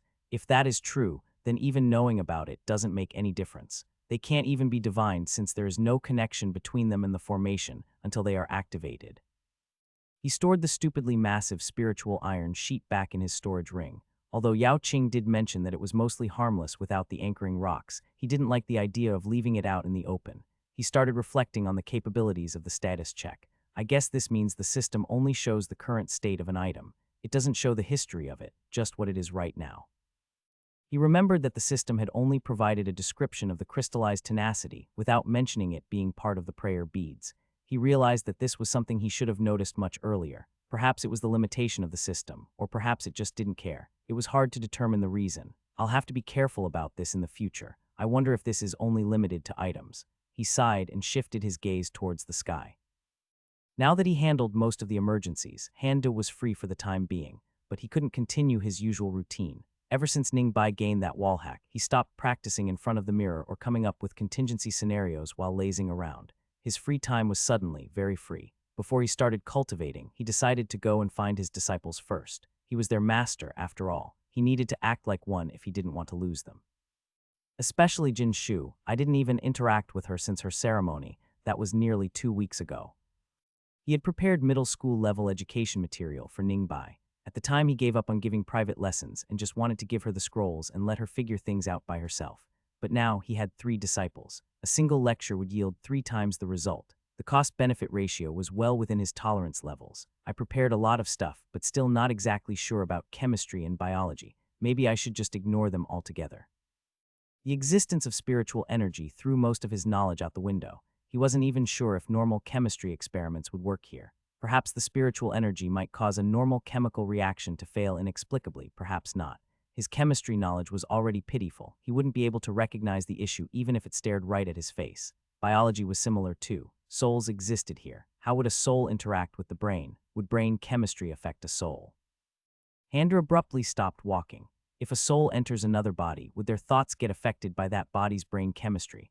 A soul possessing another body would eventually start eroding the said soul due to incompatibilities. It was considered a demonic method, and its practitioners would eventually become insane. Was there a relation? My soul was integrated with the system. It shouldn't be eroding, right? Should I try to get a soul cultivation method as well? No, that's too risky. If someone finds out, they might take a closer look at my soul. That's just asking for trouble, even if the system can hide things perfectly. I can't ask around about the body affecting the soul's thoughts either. That would just gather needless suspicion. There is Yao Qing, but she is still in her own body, albeit a younger version of herself. If there are any changes, it should be minimal. She also has thousands of years of experience. She can handle the hormonal changes in a teenager's body pretty easily, right? After thinking about his experiences for a while, Handa's mood turned sour. Unfortunately, he had no way of confirming or denying his hypothesis. He took a deep breath and decided to start writing a diary. It would help take his mind off this Xianxia world and allow him to track his psychological state at the same time. That was the best idea he could think of at the moment. 2 orange foxes with long furs were on a hill overlooking a mortal salt farm. The spiritual energy of this area was nearly non-existent. A normal cultivator would feel suffocated and instinctively attempt to leave, but some considered places such as these an opportunity. A place dead with spiritual energy could temper one's mind, body, and soul. These 2 foxes weren't here for that. For them, this was just a refuge, a single one among many. The dignified-looking fox glanced over the mortal workers. According to her knowledge, this fox princess that was sitting beside her was captured by the Starfall Mountain just a few weeks ago, along with his brother. The Starfall Mountain themselves had even tried to contact the fox tribe for negotiations. She did not expect her daughter to appear out of the blue. The fox tribe was already on the move to appease the Starfall Mountain. Their previous experience taught them to take action before sitting on the negotiation table with Han Wei or his wife. This development was strange, but not an unwelcome one. The dignified orange fox listened to her daughter's story without interrupting her. She then asked a single question. What is your final assessment of this Handa? The younger fox did not hesitate in her answer. It was likely that she kept thinking about it during her captivity. Cruel and cunning, not to be underestimated. Extremely goal-oriented, it makes it difficult to judge his true character. The dignified fox nodded. A dragon wouldn't beget a dog son. It seems he inherited the cunning of his father Han Wei and the cruelty of his mother Long Ziu. Perhaps the situation wasn't as tricky as she first thought. The Starfall Mountain was always difficult, but at least they were consistently difficult. In some ways, it was easier to have dealings with them. Handa chose one of the simpler gardens for his lecture, a small pavilion on the side of a small pond surrounded by common greenery. It was actually quite refreshing after spending so much time in disgustingly picturesque gardens and courtyards. Before we begin, I'll first evaluate your progress and look at your arts if you've chosen any from the archives. Upon hearing their master, Ningbai looked troubled. Twice she visited the archives and twice failed to find anything. Jinshu's expression didn't change, but she quickly admitted that she had taken 9 cultivation methods and 12 spiritual spells, leaving Handa speechless. I practiced my family's blossoming dream all my life, but after the bloodline removal, my comprehension of it went through a qualitative change. I wanted to cross-reference these new methods to find commonalities. Handa understood her intentions. Her comprehension was at 10, which was the max value, probably, so it wasn't a surprise that she wanted to derive a new method from many others. After sagely nodding, Handa spoke a little knowledge is a dangerous thing. As long as you don't scatter your cultivation focus, there is no harm in studying other methods. What do you think of them so far? Jinshu lowered her gaze before answering. Although each of them contains profound mysteries, of them could hold a candle to the Yellow Grove scripture. Handa held back his sigh. Pity that one is only extremely weak and not very weak, but her luck is good, probably a better art will come by in the future. He checked the 12 spiritual spells that she chose. Every single one of them was attack-oriented. Wood is an element that is good at defense, healing, and growth. Why would she completely ignore them and focus on attack? Perhaps she's going to go over all the areas one by one. One had to spend points to earn more points. He learned some of the spells on the spot to give her a few pointers. This also enhanced his unfathomable image. That alone could not be measured with profound points anyway. He had already talked it out with the pampered princess too. The coast was clear. Profound points, 504 456. He switched his attention to Ningbai, who was biting her lips while looking down. Handa didn't suppress his urge to smile. This girl is really picky. That 5 extra potential points aren't just for show. She probably wouldn't even spare a glance at the blazing sun scripture if it was available on the first floor. Fate is the most important factor when selecting a method. You don't have to feel down if you haven't found anything that spoke to you. They'll eventually come to you. In the meantime, I'll look for a few supplementary arts myself. The relief on Ningbai's face could be read a mile away. Handa shook his head while smiling. How is the progress on your cosmic destruction scripture? Ningbai's eyes immediately started shining brightly. She didn't notice how Yao Qing flinched at the name of her martial art. She immediately started explaining the new ideas she came up with. Handa couldn't see the progress on the cosmic destruction scripture. Whenever there was progress with the breach skill, the system would inform him with a pop-up. Cultivation methods were apparently different. He had to read the written-down scripture to determine its completion rate. They would only display as incomplete on the status screen. Ningbai's esoteric explanation went over everyone's head. Perhaps due to having standard scriptures of 86 different weapons in his head, Handa was completely unable to grasp any of her moves and explanations. The conclusion he reached was concerning. This is batshit crazy. No one will be able to learn this thing. Impossible without that breach skill of hers. Handa gestured with his hand. All right, I'm happy you've made so much progress. You can write down your method during the trip. Remember, if you can't explain it to a 6-year-old, you don't understand it yourself. Yes, master. Ningbai nodded enthusiastically and sat down. Although Handa still had some concerns over her breach skill, he decided to observe a little bit more. There was no need to scare her over nothing. He turned his attention towards the pampered princess, only to see her 1,000-yard stare. Her reaction was understandable. Ningbai was the future purifier of planes. She even destroyed this very planet that they were standing on, and Yao Qing watched the entire process.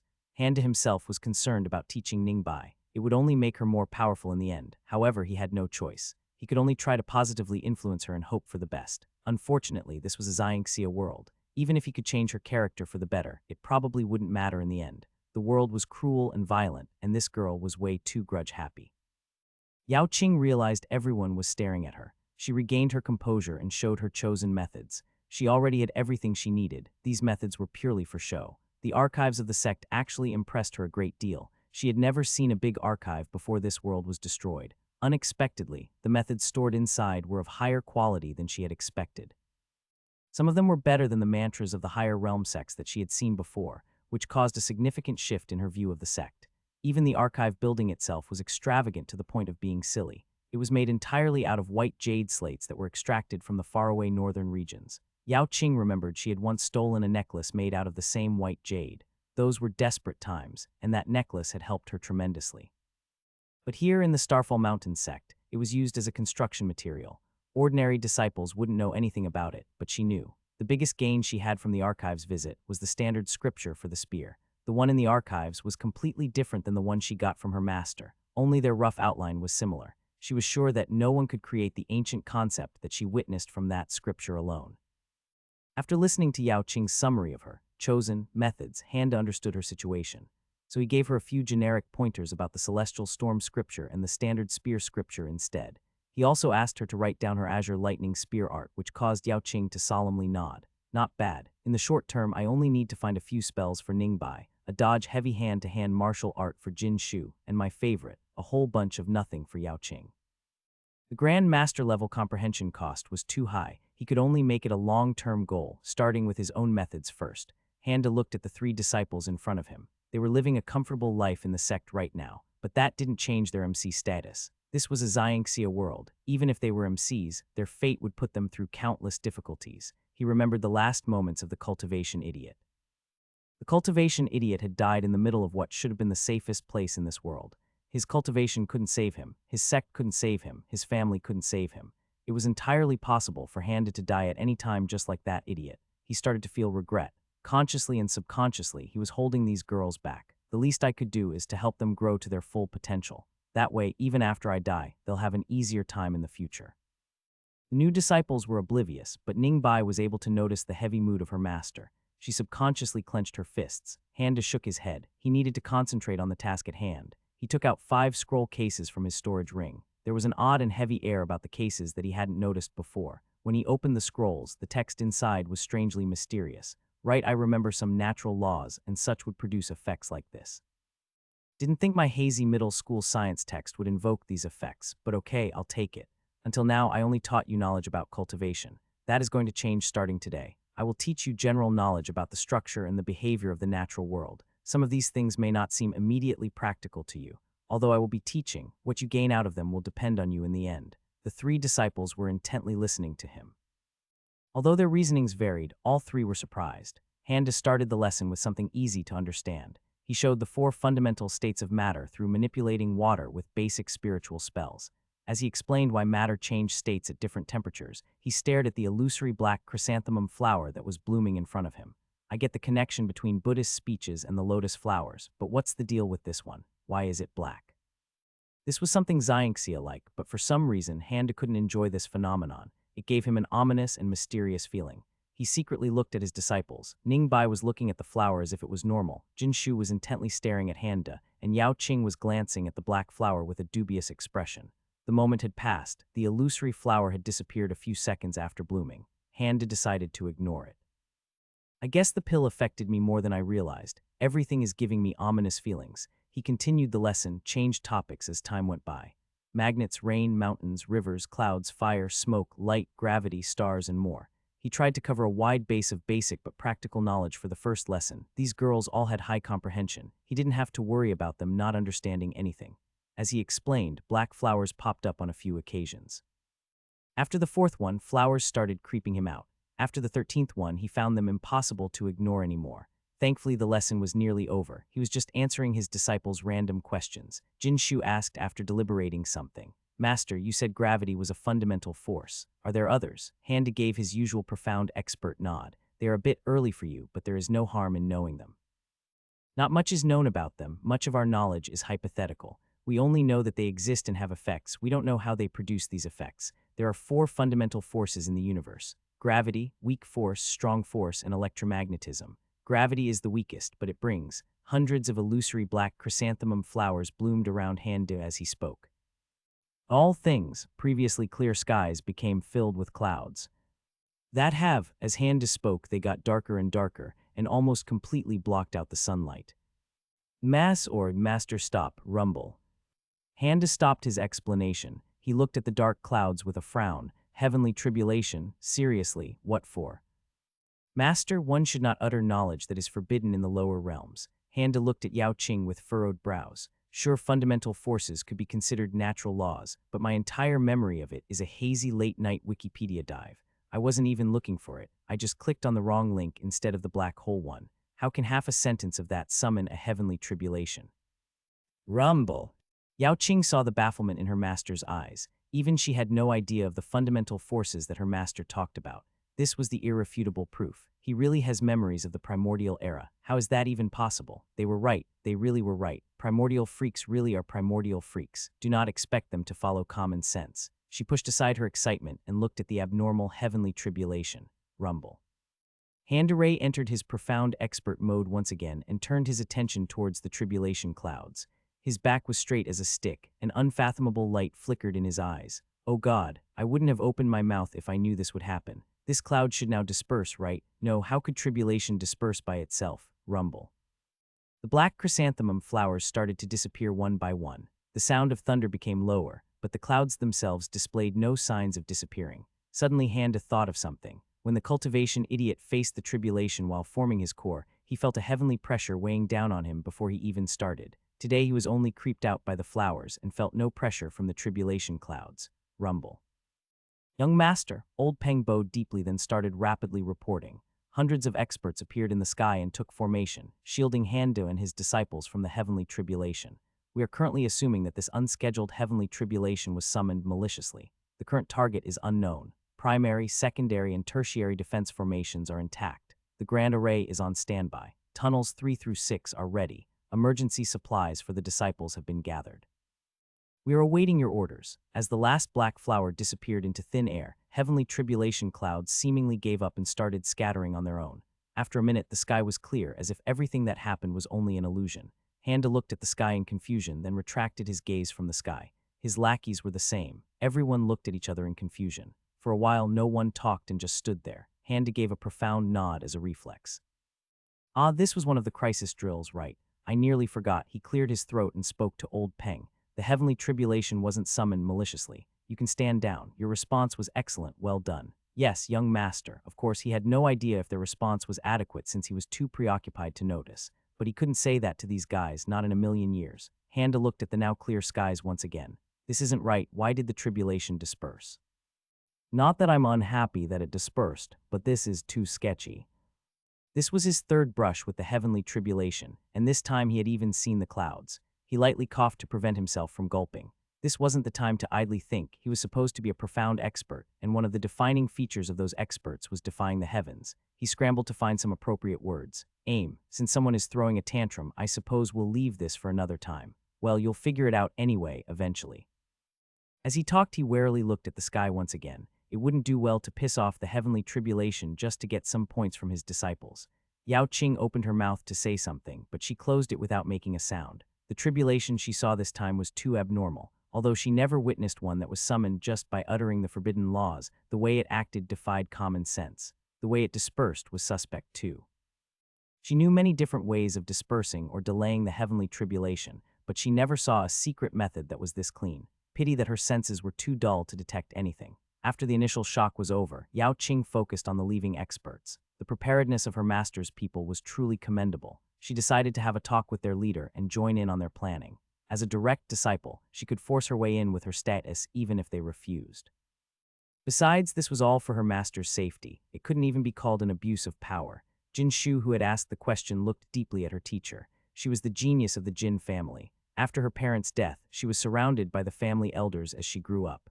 Along with leveraging her bloodline, reading in between the lines became an essential skill for her survival.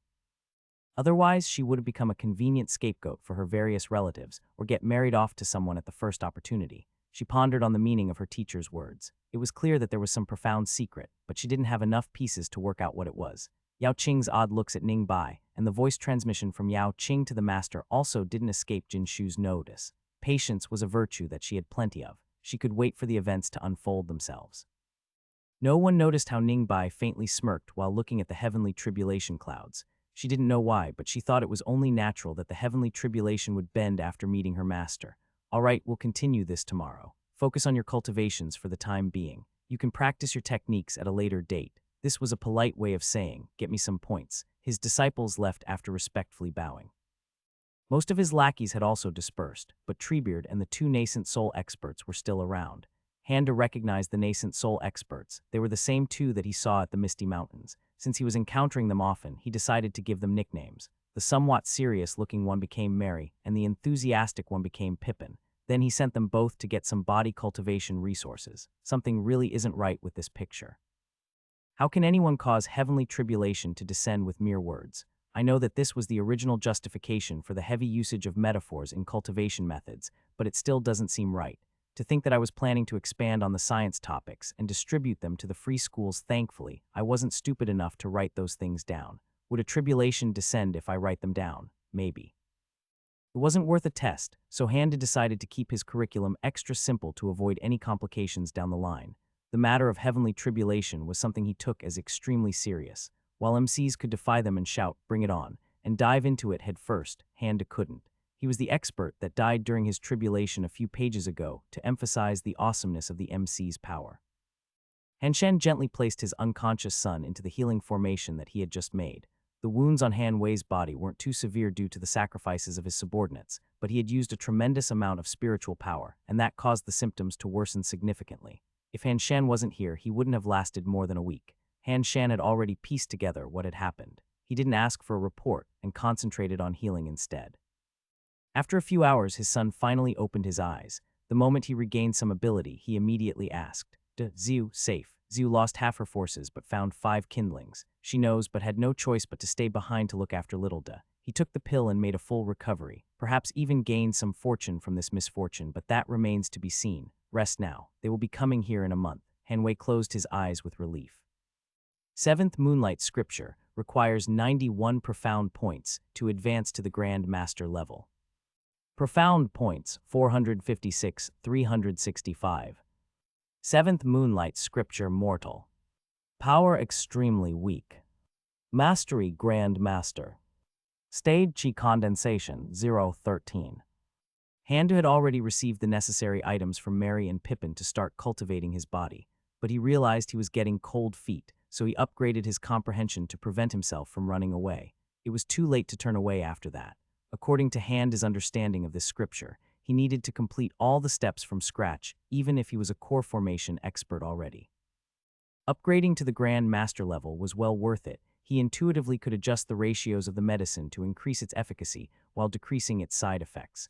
These side effects were the main reason for the pain caused by the body cultivation process. The first few layers of the body cultivation involved medicinal baths.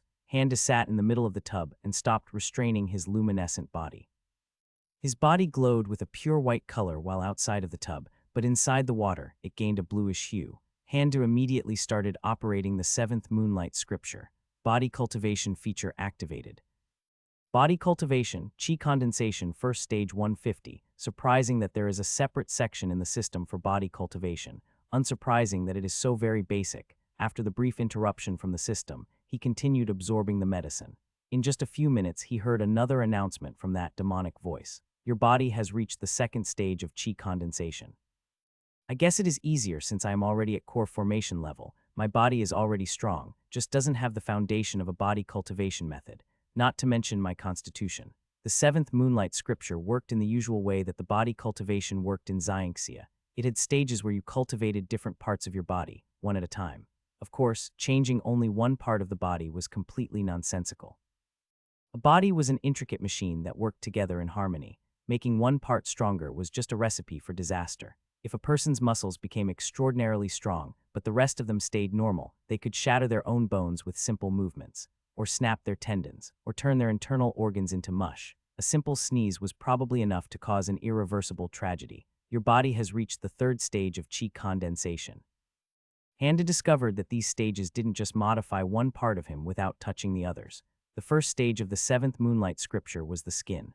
Although it did improve the toughness of the skin, it also improved his whole body along with it. The next stage didn't just improve tendons, it just improved the body's overall stamina. Your body has reached the 4th stage of Chi condensation. As Handu was thinking about the differences between this world and a typical Xianxia world, he found himself fascinated by the entire process of body cultivation.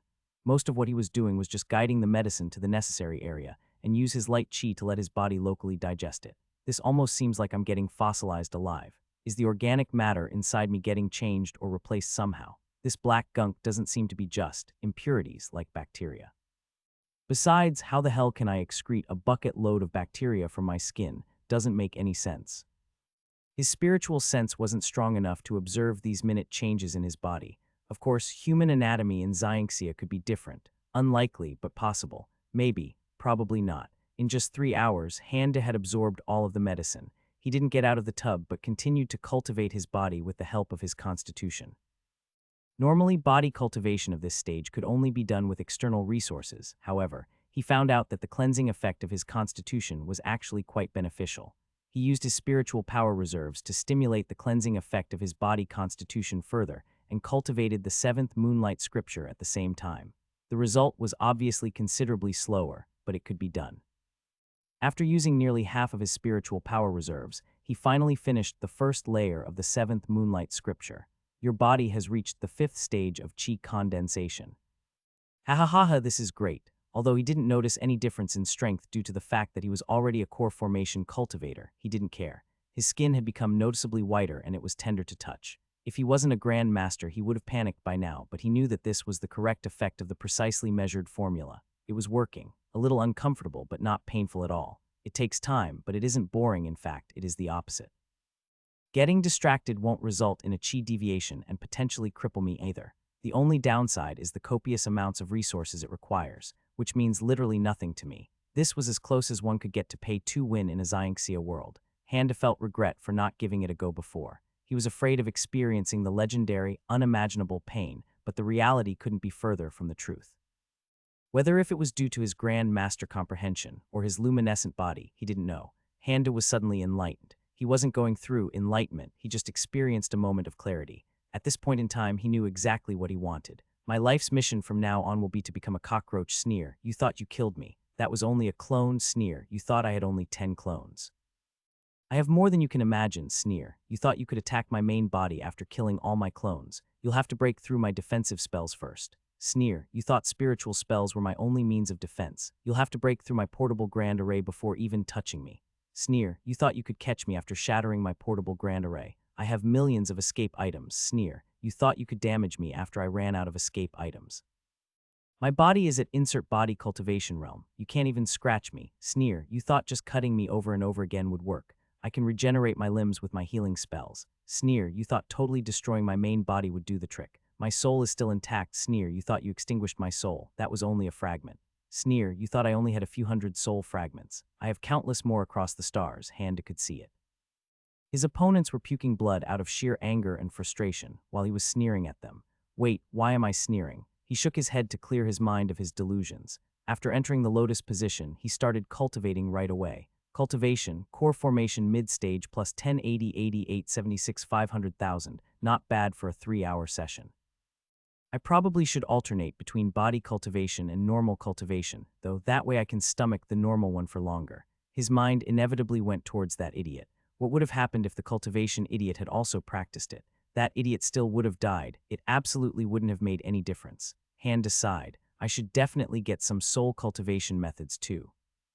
He was about to end his session and go to bed, but thinking about the cultivation idiot made him restless. He decided to continue his body cultivation cycle instead. Your body has reached the 7th stage of chi condensation. Cultivation, core formation mid-stage, plus 1270, 10,146, 500,000.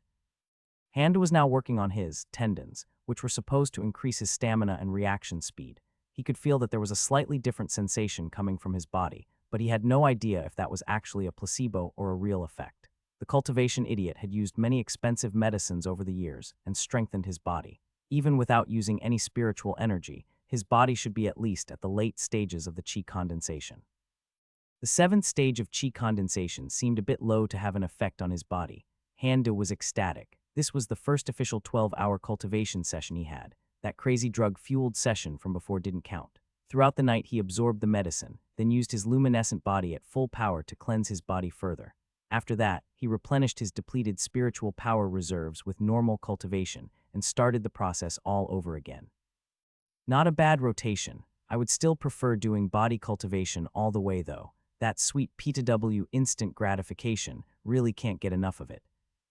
No one would believe him if he said he had absorbed a month's worth of medicine in just one night. The system's moderate increase in body cultivation efficiency was simply out of this world.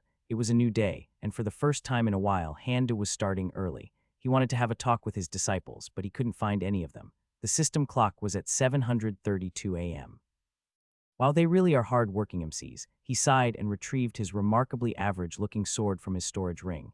Since he couldn't find his disciples, he would test his new spiritual spells instead. The cultivation idiot's unbalanced build frequently gave him headaches in the past. Now that he had some more freedom, he could explore more possibilities. If anyone asked, he could blame the 7 Luminaries reminiscence pill. I suddenly felt that I should do this. I realized I had fate with this type of spiritual spell I had a dream about. He had a valid excuse now. He reached the 9 Yin lake in a few seconds. A big empty lake was the perfect spot for testing his heavenly gaze spell. Handa was a simple guy. If he saw a laser eye spell, he would take it, and he would use it at every opportunity. He didn't waste time and immediately fired it at the lake. Handa facepalmed as he realized 2 problems. Right? Light doesn't make any sound. Only in movies and games it would make a sound. He looked at the lake, his heavenly gaze did hit it, but nothing had happened. Yes, light would normally pass through water. Of course there would be no effect. This wasn't a movie, it was just an ordinary Xyxia world. Handa was thankful that no one had seen his actions. Next, he tried the heavenly gaze at a nearby shrub. It immediately caught fire, but that was it. The effect was just the shrub catching fire. Handa blankly stared at the burning shrub. Thankfully, this spiritual spell was very simple. It had only cost Handa 1 point to learn and master it completely at the same time. It wasn't a big loss in the grand scheme of things. Still, he didn't want to leave it just like that. After pondering for a moment, he realized he could use the spiritual spell's super simple chi configuration from other parts of his body. Eyes were a bad point for emitting chi unless one had supplementary methods. Obviously, Handa did not have that. The best point for him would be his palm, then his fingers, followed by his feet. He gave it a test with a tiny amount of chi and fired on a bus-sized rock nearby. Humming sound effect explosion SFX. A very faint beam of light appeared and disappeared from his palm. The boulder immediately exploded into various chunks. A wave of heat brushed against his face. He cleared the dust with a breeze spell to get a clear look at the aftermath. There were small patches of molten lava on the ground. Apart from a few big chunks at the back, most of the rock had scattered all around. Handa theorized that his heavenly gaze had superheated a palm-sized point in the rock and instantly turned that section into rock vapor. Rapidly expanding gas was the basis of traditional explosives. It wasn't surprising to see the rock explode. Although visually the destruction looked impressive, it was only at the late stages of the chi condensation level at best. If I can focus the beam more and provide more light chi, it might actually leap a realm. My light chi is 100 pure after all. Handa used his finger this time and fired again at the few car-sized remains of the previous rock.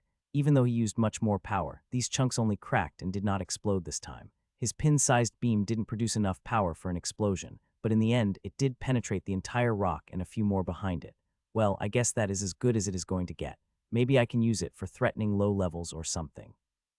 Still, a foundation establishment level result isn't that bad. He had 2 more spells. First was the healing spell that he wasn't going to test for obvious reasons.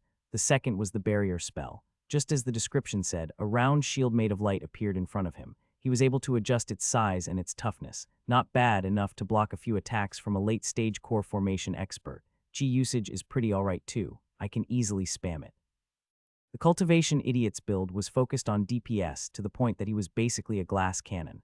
Apart from some basic spiritual spells and his heaven-defying tyrannical sword, he didn't have anything else. With yesterday's revelation during the body cultivation session, Handa was determined to switch to a tank escape heavy build. This barrier spell was a good start for that. The final test was the Through the Starlight.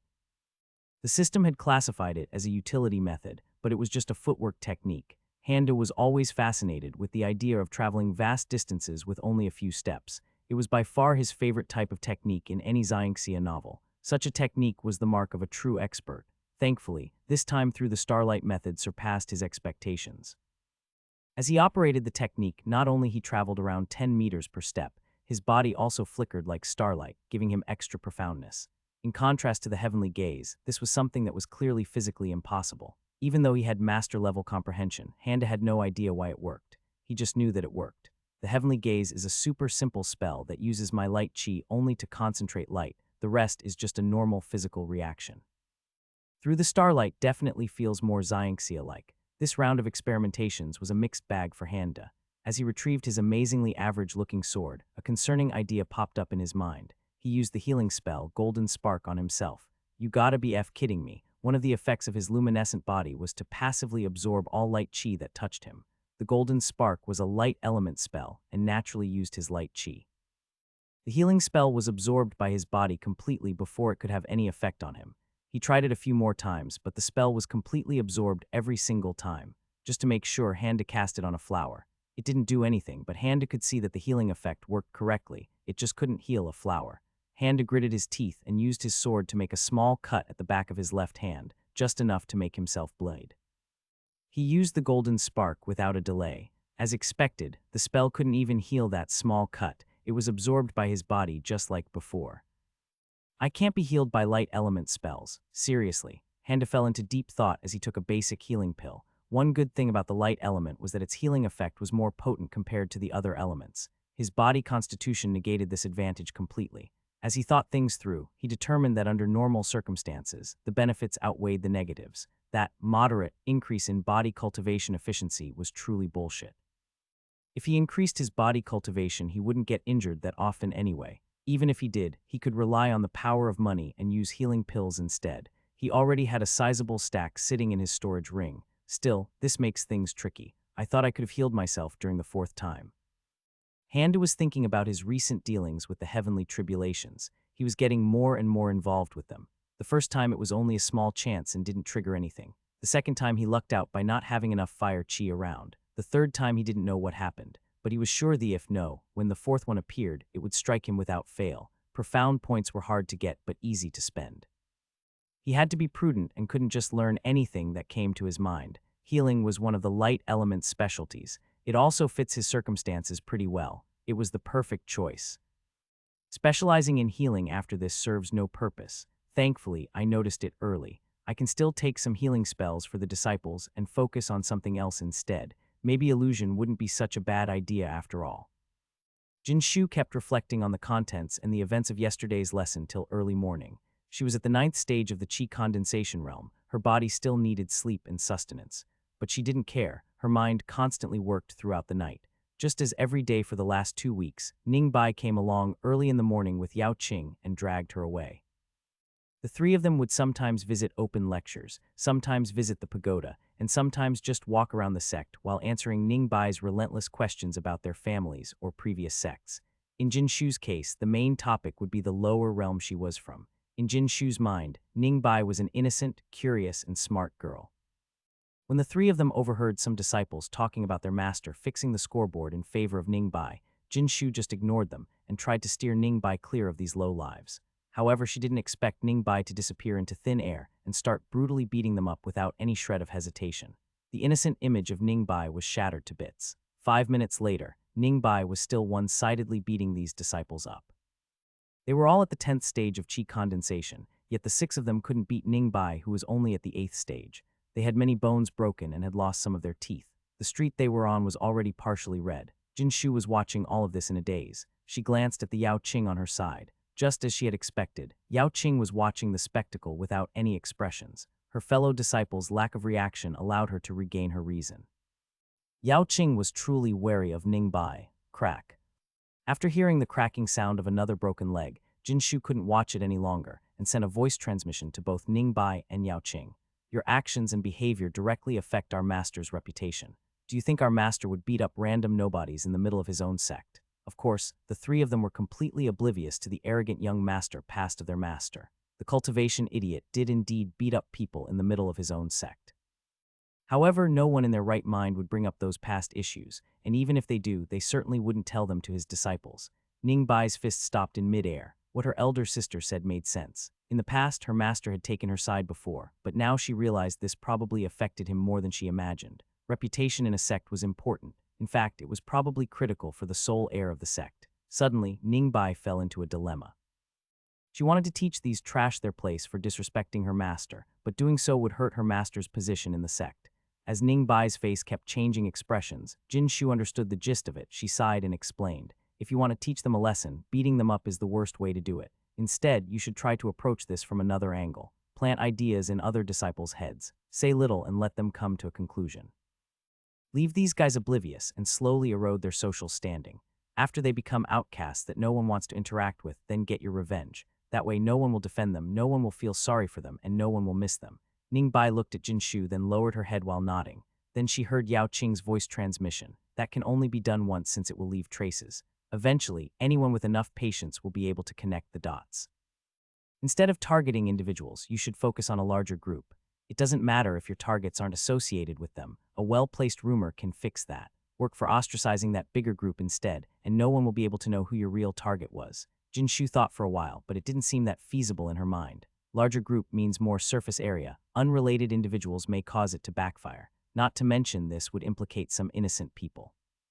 Yao Qing shrugged. That didn't matter for her. The more vehemently they disagree, the more implicated they will become. If they are truly innocent and can't steer clear, then that was just the limit of their ability. Jinshu frowned, but before she could answer, Ningbai interjected.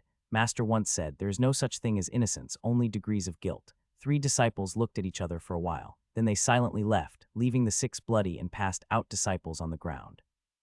In Jin Shu's mind, Ningbai was now an honest, curious, smart, and deeply vindictive girl.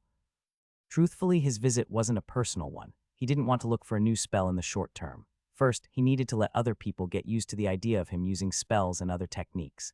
This time he wanted to look for information on alchemy, herbalism, and formations. Basically, anything that would allow Jinshu to exploit her big brain advantage, and maybe some supplementary methods for her and Ningbai too. Starfall Mountain Standard Herbalism Scripture Volume 1. Notes contains extremely limited knowledge about herbalism. Includes surface-level knowledge about 9874 species of spiritual herbs. Requires 1 profound point S to comprehend at Grand Master level. Well, now I'm curious about the contents of this scripture, since you seem to be dissing it so much, going as far as offering Grand Master level just for a single point. Handa started browsing the scripture. It included tips about raising the plants, the required characteristics of the soil in each growth period, the optimal spiritual energy density depending on the growth period, the season, and the time of day, the qualities of the water to be used, the quality of the adjacent herbs, how to harmonize their spiritual auras by calculating the best possible distance between them. Shit, this is so in-depth, just reading about one plant made me give up. Obviously, there was no need for Handa to learn these dry spiritual herb encyclopedias. He would much rather get a copy of these from the archives and tell Jinshu to study them on her own. Still, he got curious. Just a single point for Grand Master level wasn't too shabby. He comprehended the first volume just to see if he would get any extra knowledge that wouldn't be readily apparent in this volume. After the process was complete, his eyes lost focus and stared at emptiness for a while. He was reminded of his spiritual herb garden, which was managed by his servants. The placement of the herbs was abysmal. The soil quality was completely off. There was a complete disregard for separation of yin and yang energies of the herbs. This is like learning to notice bad kerning. Handa tried to compare his knowledge to the scripture in his hands, but his mind kept finding more and more problems with his spiritual herb garden. He decided to take a break from herbalism and went for the alchemy section instead. Starfall Mountain Standard Alchemy Scripture Volume 1. Notes contains extremely limited knowledge about primitive spiritual herb arrangements. Includes 314 recipes for primitive spiritual herb arrangements at the chi condensation level. Requires 1 profound point S to comprehend at master level. This isn't that bad. At least there are clear instructions. Still, in Xianxias they usually wouldn't put tips and tricks in writings. They'll probably come up with bullshit reasons like, everyone has to find their own path or something. Handa comprehended the alchemy scripture without even blinking an eye. While concocting pills sounded awesome, he didn't really care about it. He was the sole heir of his family and the sect. He had no shortage of rare pills. Maybe at a later date, he would start concocting pills as a hobby to spice things up. Comparing his new knowledge of the most basic chi nourishment pill to the one in the first volume proved him right. The recipe in the scripture was almost designed to fail. Handa realized some of this was due to their intention of not scaring the potential new apprentices. There was some merit to giving them the much simplified and highly likely to fail version to get them familiar with the ropes. Still, this feels more like old guys laughing at the younger generation. You know what? I shouldn't think badly of other people. They survived this far. They have to be doing something right. Starfall Mountain Standard Formation Scripture, Volume 1. Notes contains extremely limited knowledge about primitive formations. Includes 62 specifications of chi condensation level formations. Requires 1 profound point S to comprehend at master level. Handa gave an Unironic bow on the spot, then learned the formation scripture. He didn't have a strong feeling towards formations. This wasn't limited to Xianxia. He also didn't care about magic circles in other genres. Even in RPGs and MMOs, he never played Trapper or Summoner classes. The formations here were obviously far more useful and essential than some limited RPG skills, but he still couldn't make himself care about them at a personal level. This thing actually includes a significant amount of math knowledge. Not only that, but it also has some beginner-level geology and astronomy too. Handa looked at the hundreds of volumes in front of him. What he was seeing right now was only the formation scripture volumes, and these were just standard scriptures. More advanced knowledge was scattered between who knows how many different scriptures.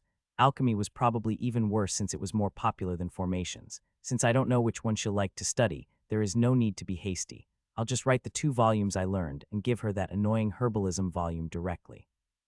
Once she selects one, I can just write down the next few volumes of that and leave the rest as a challenge for her. Writing down hundreds, if not thousands of volumes of information just wasn't feasible for him. Besides, profound teachers had the tendency of letting their students figure things out on their own. He just needed to give them a slight push. This manner of teaching was very convenient for Handa. While going to another section, Handa suddenly stopped. He realized that the Crimson Terror was a mutation fire chrysanthemum, which was itself a close but rare variant of the common red chrysanthemum. Even if their attributes were only loosely similar to each other, the arrangement of the Crimson Terror on that cave back then was completely unacceptable.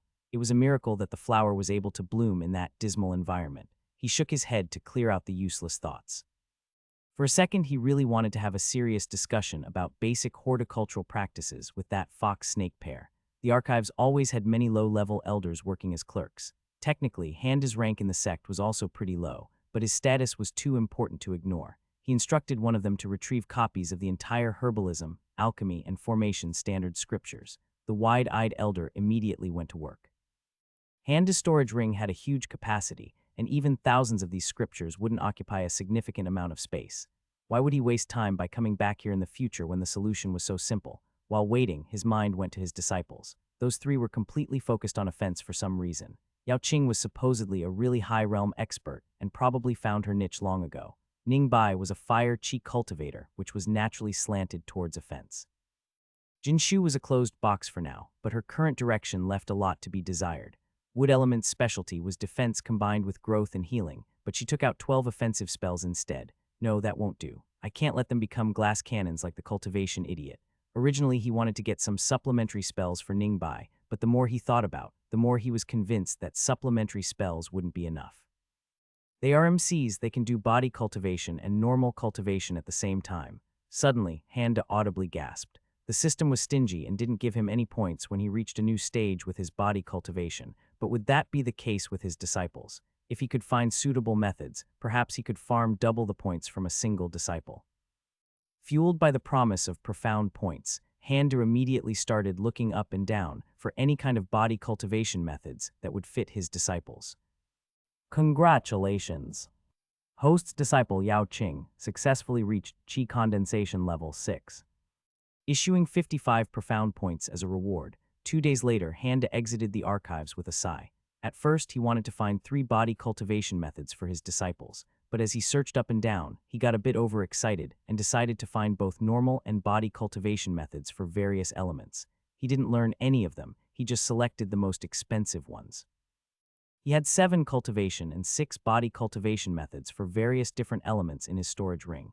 He also included accompanying martial arts for these elements, along with 3 basic spells. With this, Handa had formed a basic starter package for new disciples. If he could scam some low-talent MCs in the future, he wouldn't have to worry about finding methods, at least initially. Of course, shopping for his disciples ignited his inner min-max warrior. He also extensively looked at various illusion arts and spells. Since he was already taking out many methods and spells, he could safely sneak some light element methods and spells in the mix. While walking back to his abode, Handa was content. Apart from Yao Qing's breakthrough, he wasn't disturbed at all. He just kept looking at different methods, compared them, ridiculed their flowery language without a worry in the world. Maybe I should take over the archives or something. Looking over different skills wasn't a bad way to spend time. Handa sensed Old Peng's spiritual signature attempting to establish contact. His mood immediately soured, but he allowed the connection anyway. Peng, Elder De, forgive me for interrupting. We have completed the first round of invites to the anomalies. Of the 26 we invited, 2 refused and 24 accepted. We have already moved 18 of them to the outer training grounds. We are awaiting your orders regarding the ones that refused. Well, you haven't beaten them, so that's progress, I guess. Do nothing, keep watching them, but shouldn't we?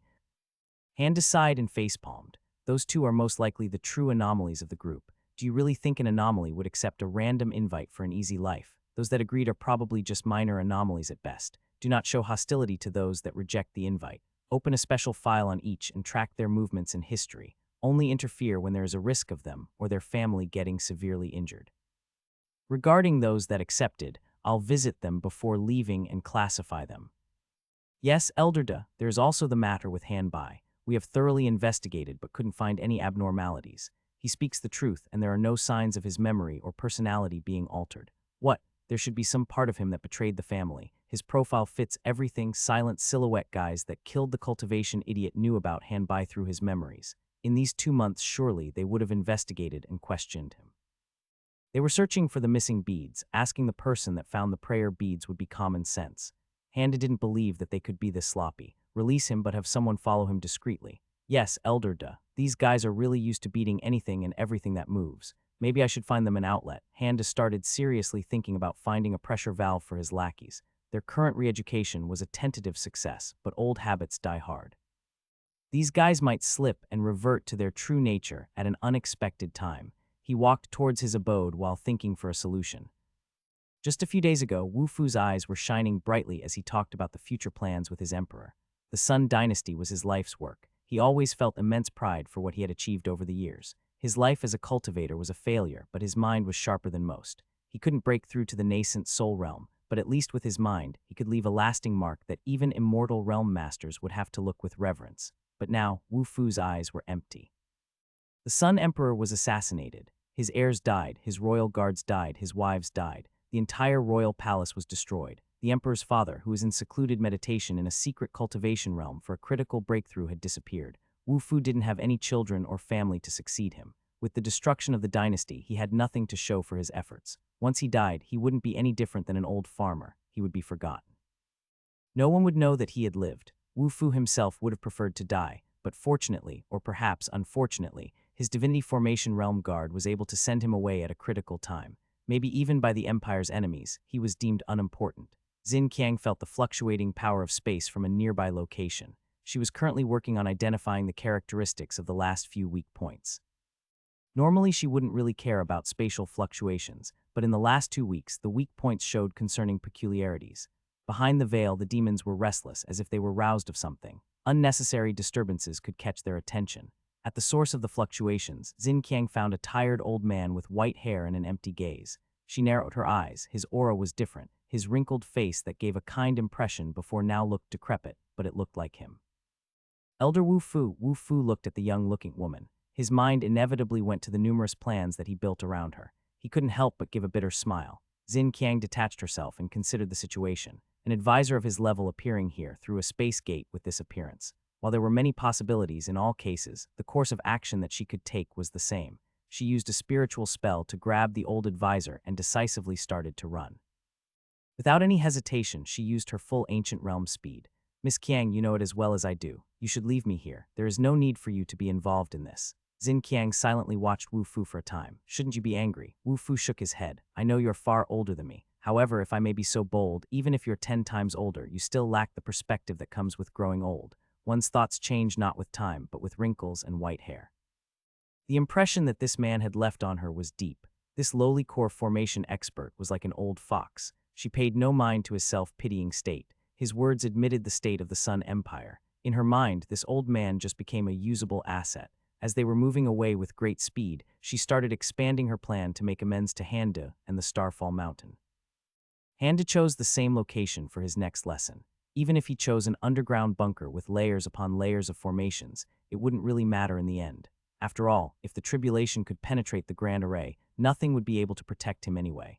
However, he was still deeply concerned about the heavenly tribulation, so he decided to keep things very basic while keeping a watchful eye for any of those creepy black flowers. The lesson started with a basic introduction to mathematics. Handa was a paper salesman on Earth, so even though he wasn't really good at math, he was still somewhat proficient at it. He directly ignored the local numerals and taught them Arabic numerals instead. He already taught it to Tan Renshu, so it didn't matter if his disciples knew about them as well. Thankfully, he was able to keep his mouth shut about the Latin alphabet in his drug-fueled discussion with Tan Renshu. He was a cultivator and had a cultivator's memory. While he could remember anything that happened in this world with amazing clarity, any memories that involved Earth still worked as if he was a normal human. Some things were hazy. Sometimes he would remember things he forgot. Sometimes he would forget things he should have remembered. He really had to rack his brains to get some useful math out of it. Thankfully, volume, one of the formation's standard scripture, had filled in some of the blanks. The main reason he wanted to teach them math was to teach them about formations and alchemy. Any of these girls could become a legendary alchemist or a legendary formation master. As an MC, not even the sky was the limit. After he was sure that they understood everything, Handa switched to talking about formations, then alchemy, and finally herbalism. He really didn't want to talk about the last one, but somehow he ended up talking about it anyway.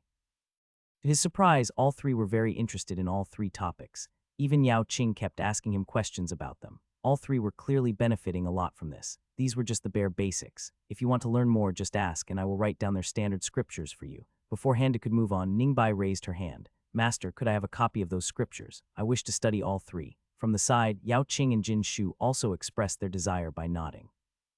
Handa thought about it for a while. This shouldn't be a jack-of-all-trades master of situation. They are probably just curious and wish to learn more, rather than trying to master them. Later, they can choose which one to focus on at their leisure, I guess. Handa simply nodded. Before he could move on, Jin Shu asked something else.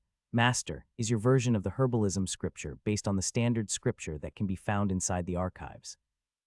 Handa answered it yes without thinking, but he immediately regretted it. Jin Shu nodded with enthusiasm. It seemed as if she had a look at the herbalism scripture before. Not surprising considering her wood element roots. Ah shit, I can't refuse now, can I? Handa's face inadvertently turned solemn. The formation and alchemy scriptures weren't that long, but he definitely would have to divide the herbalism into many chunks. He made a quick calculation in his mind. Just with the 9874 herbs of the first volume alone, he would have to write down more than 20,000 pages. Even with imprinting it into a spiritual jade slip, it would take forever. He suppressed the urge to sigh and looked at his enthusiastic disciples. For Yao Qing, this was an opportunity to gauge the sect and adjust her behavior so that she wouldn't display any knowledge that she shouldn't know. Her master's lessons were the only learning opportunity for her. She obviously wouldn't miss the chance to receive scripture modified by a primordial master. Ningbai, though, still had trouble with the open lectures. Unlike others, she only started cultivating a little over 2 months ago. Even normal disciples had an advantage over her. They all started learning and cultivating from an early age. With the appearance of Yao Qing and Jin Shu, she was very happy. But as time went on, a pressure that even she wasn't aware of was building up. She wanted to be like her elder sisters, who seemed to be able to comprehend anything without any trouble. Although whenever she asked a question, they would try their best to answer it, she was still concerned deep down. She wanted to do more. She wanted to do better. Calibration complete. No changes detected. Considering options, considering options, considering options, considering options, considering options, could not find a suitable option. Issuing a quest. Quest Vigil. Difficulty level B. Status issued. Summary: your extremely talented disciple is feeling insecure about her abilities. Although your other disciples were a positive influence on her so far, the difference in their abilities has caused a seed of doubt to form in her heart. As her master, you must carefully nurture her. Help Ningbai resolve her insecurities. Requirements for the next 27.2 days. Ningbai must not be more than 5 meters away from your main body. Time remaining, 27.2 days. Success, 1 million profound points. Failure, Ningbai will no longer be host's disciple. Current distance, 4.9541 meters. A persistent indicator that was pulsating in red color appeared in Handa's field of vision. According to the quest, he was only 5 centimeters away from losing Ningbai as a disciple. He was just a thumb's distance away from failure. Immediately, Handa closed the distance between him and Ningbai. Current distance, 2.4751 meters.